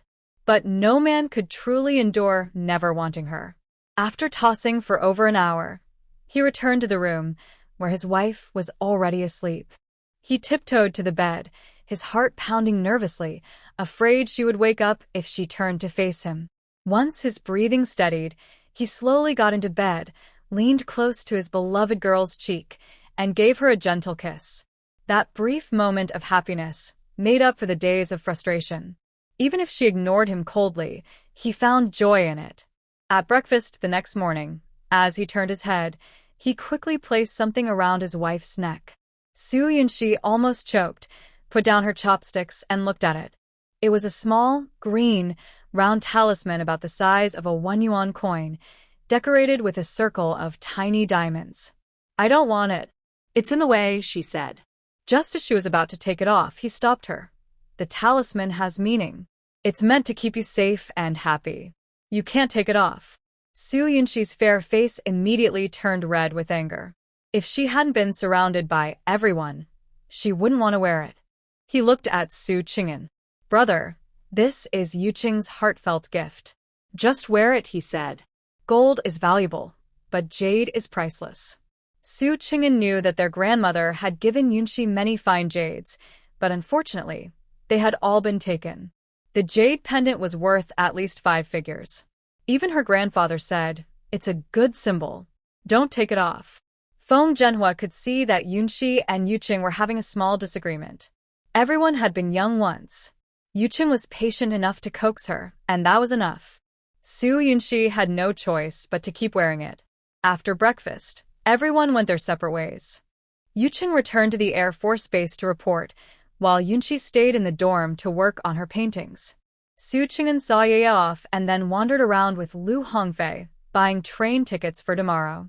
On the way back to pick up Ye, he mentioned to his sister that he was thinking of starting a farm at the military district in Jing City with Lu Hongfei. Su Yunxi knew her brother was inspired by Lu Hongfei's encouragement to pursue a career. After thinking, she asked, "What investment ratio are you planning?" She needs to clarify everyone's roles first. If her brother's share is too small, her busy work might just be helping others succeed. Lu Hongfei has learned all about Su Yunxi's farm project, discussed it with Su Qing'an, and is very serious about working together. "I'll take 50%. Chung'an gets 20, you get 10, and the remaining 20 goes to the military district. We plan to start with a 50,000 investment, following the same rules as this farm. You will help with ideas and planning, but only hold shares. No need to invest money. Su Yunxi's role is definitely worth her share." Seeing her brother nod repeatedly, she first mentions the difficulties. Investing in a farm has risks. A disease can cause huge losses. You need to be brave enough to lose everything. Money isn't a problem. Don't worry, even if we lose, I will pay Qing'an back fully.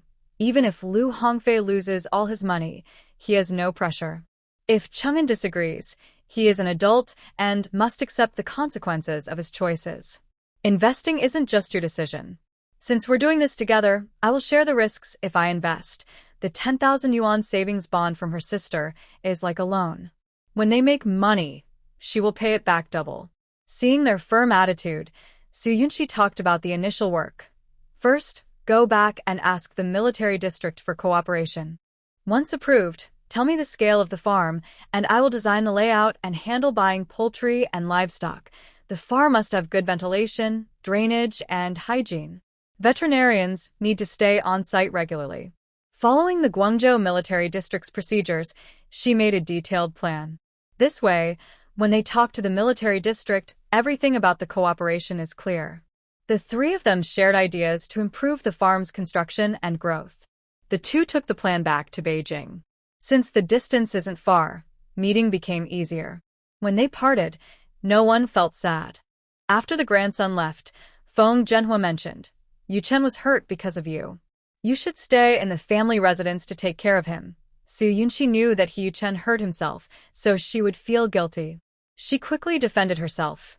He was hurt by his own choice, not because of me. This girl, if he didn't insist on marrying you, he wouldn't have been beaten so badly. Not many in the Guangzhou military district can withstand dozens of military lashes. I have long believed that a married couple should live together, not constantly going out. In the future, they should visit their parents less often. It was your choice to marry him. So don't act as if you want to cut ties once you no longer need him. Grandpa insists that my granddaughter move back home. If you don't live there, how will the neighbors see us? Yu Chen also cares about his reputation. As a couple, they should support each other and think of the family first. Even if Su Yunqi wanted her own space, it was hard to make it happen. She once told Yu Chen they would live separately, but it was a joke. Nothing changed. Grandpa and her brother both see things from a man's perspective, believing that once misunderstandings are cleared, they should get back together. In this era, even women with their own ideas and independence are still bound by marriage. Divorce is seen as a bad thing. Su Yunqi gave up trying to reason and ignored her grandpa's opinion. She returned to her painting class dorm. In the evening, Zheng Jiejie asked her, Yunqi, the class president plans to organize a dinner for the teachers on Friday night. I want to invite Comrade Xia. Do you think he would want to come? Su Yunqi sighed. You should ask him yourself. At the dinner, it was strange that Xia Mingxian, who wasn't even a partner, was there. Girls often get caught up in love and don't think clearly. Jiejie then remembered to ask Yu Chen, will your husband come? He's so fierce. That day, if his friend hadn't held him back, he might have fought with Comrade Xia. Are you neighbors? Is your relationship bad? Su Yunqi answered directly, he's not coming. Suddenly, there was a knocking at the door. Jiejie went to open it and saw Yu Chen carrying a thermos. She had just spoken badly of him and felt awkward. Honestly, Yunqi's husband is very handsome. His sharp features and playful, rebellious look make him very attractive. But he has a bad temper and Yunqi worries she might get hurt. Yu Chen glanced at Jiejie, knowing she was close to Xia Mingxian. He didn't react much, his eyes fixed on his wife inside, who was focused on her drawing. She wore a plain cotton dress, with a defined waist, graceful posture, her hair revealing a smooth neck. Her slender, delicate figure was charming. Yunqi, I have to go now. Jiejie noticed Yu Chen's intense gaze and hurriedly left to avoid being a third wheel. Su Yunqi turned around and saw Yu Chen closing the door and coming in. He opened the thermos and placed it on the table. Inside was the well-cooked red soup. Drink the soup first. Yu Chen looked down at her curled eyelashes, which fluttered like butterfly wings. Each flutter stirred his heart, making him feel ticklish and happy, causing a slight smile to appear on his face. Seeing her ignore him, Yu Chen's expression showed a mix of affection and teasing. I've been cooking for over an hour and added some brown sugar. It's your favorite flavor. If you don't want to do it yourself, shall I feed you? He picked up the thermos and pretended to drink, but his intention was not just to offer her a sip. I'll drink it myself, Su Yunqi silently sighed. He was capable of feeding her mouth to mouth, which she found a bit too much. Yu Chen looked pleased with himself as he handed her a spoon. Watching her take small sips of the soup he made, she finally liked the taste this time. She drank about half but couldn't finish it, so she didn't waste it. She just drank the rest himself. Go eat dinner, Yu Chen said after finishing the soup. He had just finished cooking and hadn't eaten yet. Su Yunqi was waiting for his reply. I'm full. I don't want to eat. Hee-yu-chen smiled slightly, with a knowing look. He sat on the chair beside her, crossing his long legs and watching her intently. Then wait until you're hungry. He was shameless, refusing to leave, especially with his increasingly intense gaze, burning like fire. Su Yunshi couldn't continue. Go eat by yourself. I said we are living separately. She turned to look at him. Hearing her, Hee-yu-chen's heart felt like Cupid's arrow had struck it. His breathing became rapid. He tried to control his almost breaking rationality, his voice husky. Wherever you are, I am there. Brother Chin, the hurt that happened can't be just explained away. My family doesn't know everything. Please don't use their kindness to force me to accept it. Su Yunshi's face turned cold. The previous conversation felt like an invisible force had overturned it. She was the only one insisting. This made her realize again that in a world dominated by men, women's resistance seemed sad and laughable. Hee-yu-chen's expression darkened, hiding his uncontrollable emotions, and he withdrew his deep, dark eyes. They had shared many beautiful moments before. Now, returning to a single life was unbearable for him. He couldn't stand being without her. He would even suffer from insomnia. He longed to hold her close and press her down, his love so strong that he couldn't control himself whenever he saw her, almost driving him crazy. But he had to hold back. His wife was very determined and capable of surprising him, and he couldn't afford to take any risks. Finally, he suppressed the pain in his chest, packed up the thermos, and stood up to leave. I'll come again tomorrow. Lock the door at night. After he left, Su Yunshi continued drawing, but she couldn't focus anymore. Hee-yu-chen hadn't done anything wrong in their relationship, just as Grandpa said. He couldn't only think about his own feelings. For several days, Hee-yu-chen brought her warm soup. Seeing her delicate beauty, he felt his longing melt away, and his heart softened. Even though his wife was upset, he knew he just needed to coax her a little.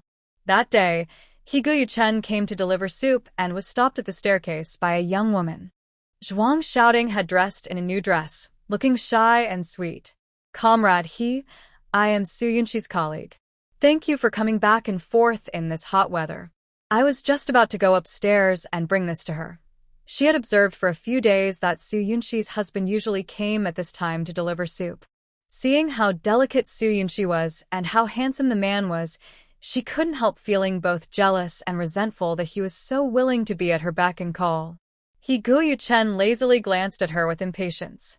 Don't block the way. He had seen many such superficial approaches before. If it weren't for his wife, he would have already beaten such a person up. Seeing that he ignored her, Zhuang Xiaoding felt angry. She thought she was better than Su Yunshi. She used to look down on soldiers, thinking they were crude, but recently, she had seen some truly outstanding men. Hee-yu-chen was one of the best. Her previous boyfriends couldn't compare. She just wanted to make Su Yunshi jealous. Comrade, Su Yunshi has a good male doctor friend. They ate together before, and today he came to her art class to see her. Seeing Hee-yu-chen's expression turn sharp, Zhuang Xiaoding asked in surprise, doesn't Comrade He know? No wonder Su Yunshi spends every day at the art class and doesn't go home. If people didn't know better, they'd think she's single. Hee-yu-chen curled his lips into a cold smile, speaking slowly and calmly. If there was anything wrong with my wife, it would come out from the art class. You and your family should be prepared for disgrace. The narrow, sharp eyes carried a cold, deadly look that made people's spines shiver. Zhuang Xiaoding felt a chill rise from her feet, her heart trembling with fear. Her whole body involuntarily shivered. She definitely couldn't afford to offend this man. Hee-yu-chen went upstairs, feeling very annoyed. He thought about bringing some capable people from Beijing, or else anyone might dare to get close to his woman. When he entered the room and saw his wife tending to the plants on the windowsill, her small, beautiful face and slender waist that seemed soft as bone made his heart race. His already restless mood grew even more intense. Even though he was eager to know about the male doctor, he didn't ask a single question. He kept his expression calm and rolled up his sleeves to help. Darling, sit there and rest for a while. Have some soup. You can tell me about planting flowers later. When Su Yunshi turned her head and looked at the tall man, she was surprised. "Your nose bleeding."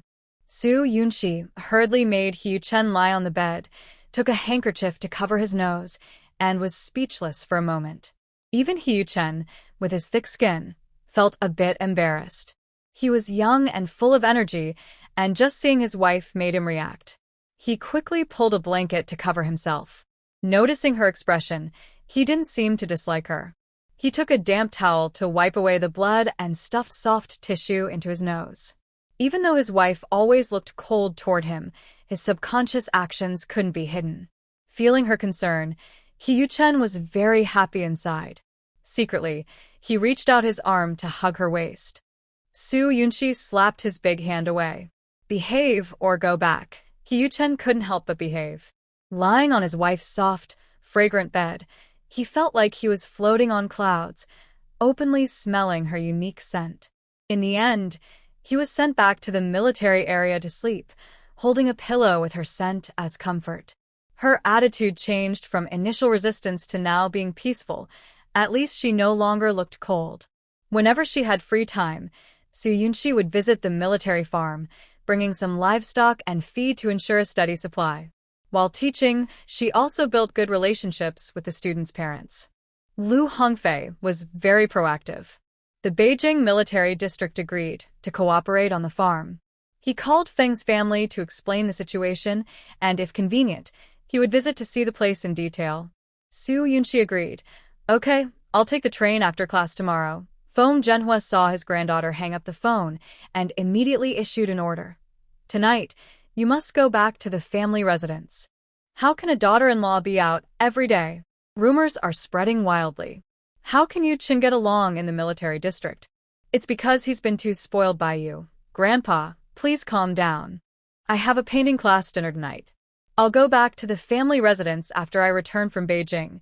Su Yunshi comforted her grandfather to prevent him from getting more upset and falling ill. Feng Zhenhua was firm. "After the dinner, Xiaozhang will take you back to the family residence." Su Yunshi felt helpless.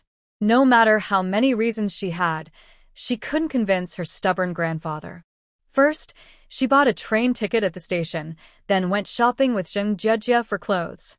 When in a bad mood, she bought things without thinking, filling the back seat of her Jeep with items all paid for by Hyu Chen. Zheng Jiejie looked worried. "Yunshi, Xie Tongji has gone back to his hometown in Shanghai. Do you think he might be taken there for matchmaking?" Su Yunshi could only be honest. "Jiejie, you need to be more open-minded. He hasn't clearly shown he's dating you, so he's already made his stance clear."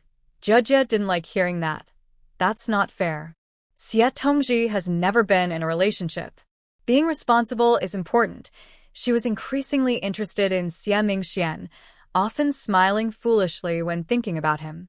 Su Yunshi felt that she couldn't wake someone pretending to sleep, so she stopped trying to persuade her, lest she seem like a villain breaking up a couple. Moreover, who can guarantee that Xie Mingxian won't compromise with reality? He's single, still acting deeply affectionate, and marrying Jiejie isn't impossible. Jiejie then changed the subject. "Yunshi, your lucky charm is so beautiful. The diamond isn't big, but it's very clear, and the jade is rare. Your husband really spoils you." Everyone knew that Su Yunshi's husband was caring and attentive, bringing nourishing soup every day, completely different from his previous fierce appearance. Su Yunshi touched the round charm, forgot to take it off when she went home to deal with her grandfather, and didn't want to go back yet. She decided to stick to her chosen path, even if she had to kneel and walk it. "Yunshi, I tell you, you have to choose a good man. The more capable he is, the more people will be interested in him. I brought Xie Tongji here before, and Zhong shouting kept staring at him. I got so angry I argued with her. You don't know, she's had several boyfriends. With her parents backing her, she's more open-minded about relationships. She even gossips behind your back, saying there's trouble in your marriage. Otherwise, why would a good man not come home every day? Your comrade," he was stopped by her, "and he probably didn't speak kindly about you." Zhuang shouting also teaches in the painting class, but their classes are on different days, so they rarely see each other. Su Yunshi looked calm and said, "Men can't always be trusted. Marriage depends on responsibility and conscience. No matter the era, Infidelity exists. Even the most serious men have a side that is not known.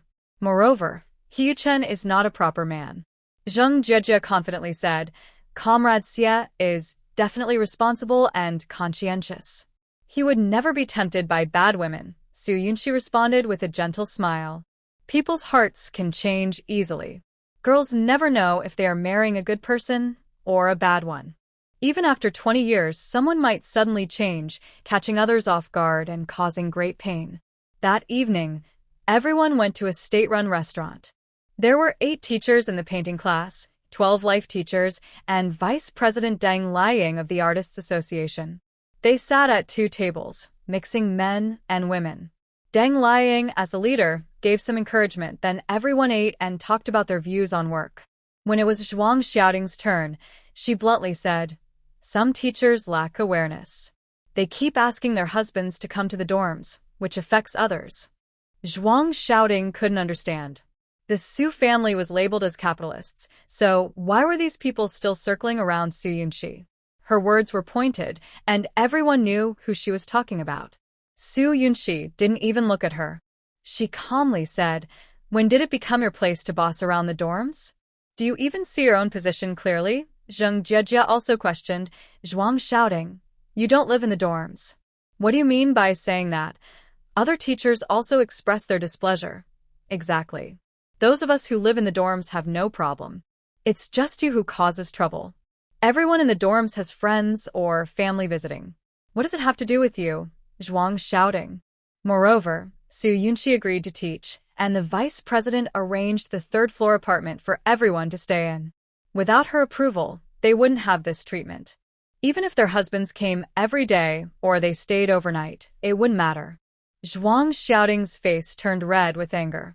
I'm doing this for your own good. If men keep coming to the dorms and see you in disarray, you'll have no place to cry. This angered the male colleagues living in the dorms. Zhuang Xiaoting, are you bored? Everyone is dressed properly.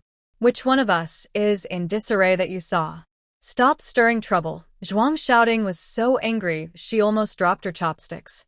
She just wanted to make things difficult for Su Yunxi, but these fools kept rushing in to block her. It's really ungrateful.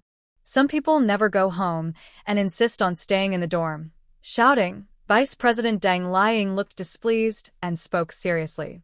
If you have any issues with the painting class, you can bring them up, but you don't need to worry about your colleagues' lives. Spend more time learning from Yunxi and the others.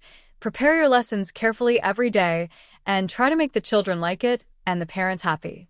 Otherwise, if you fail the monthly review, you won't have a chance to stay in the painting class. When Xiaoting heard about the review, she remembered Su Yunxi coming back in the afternoon. She planned to find Deng Liang, thinking the review was probably designed just for her, which made her so angry she felt dizzy.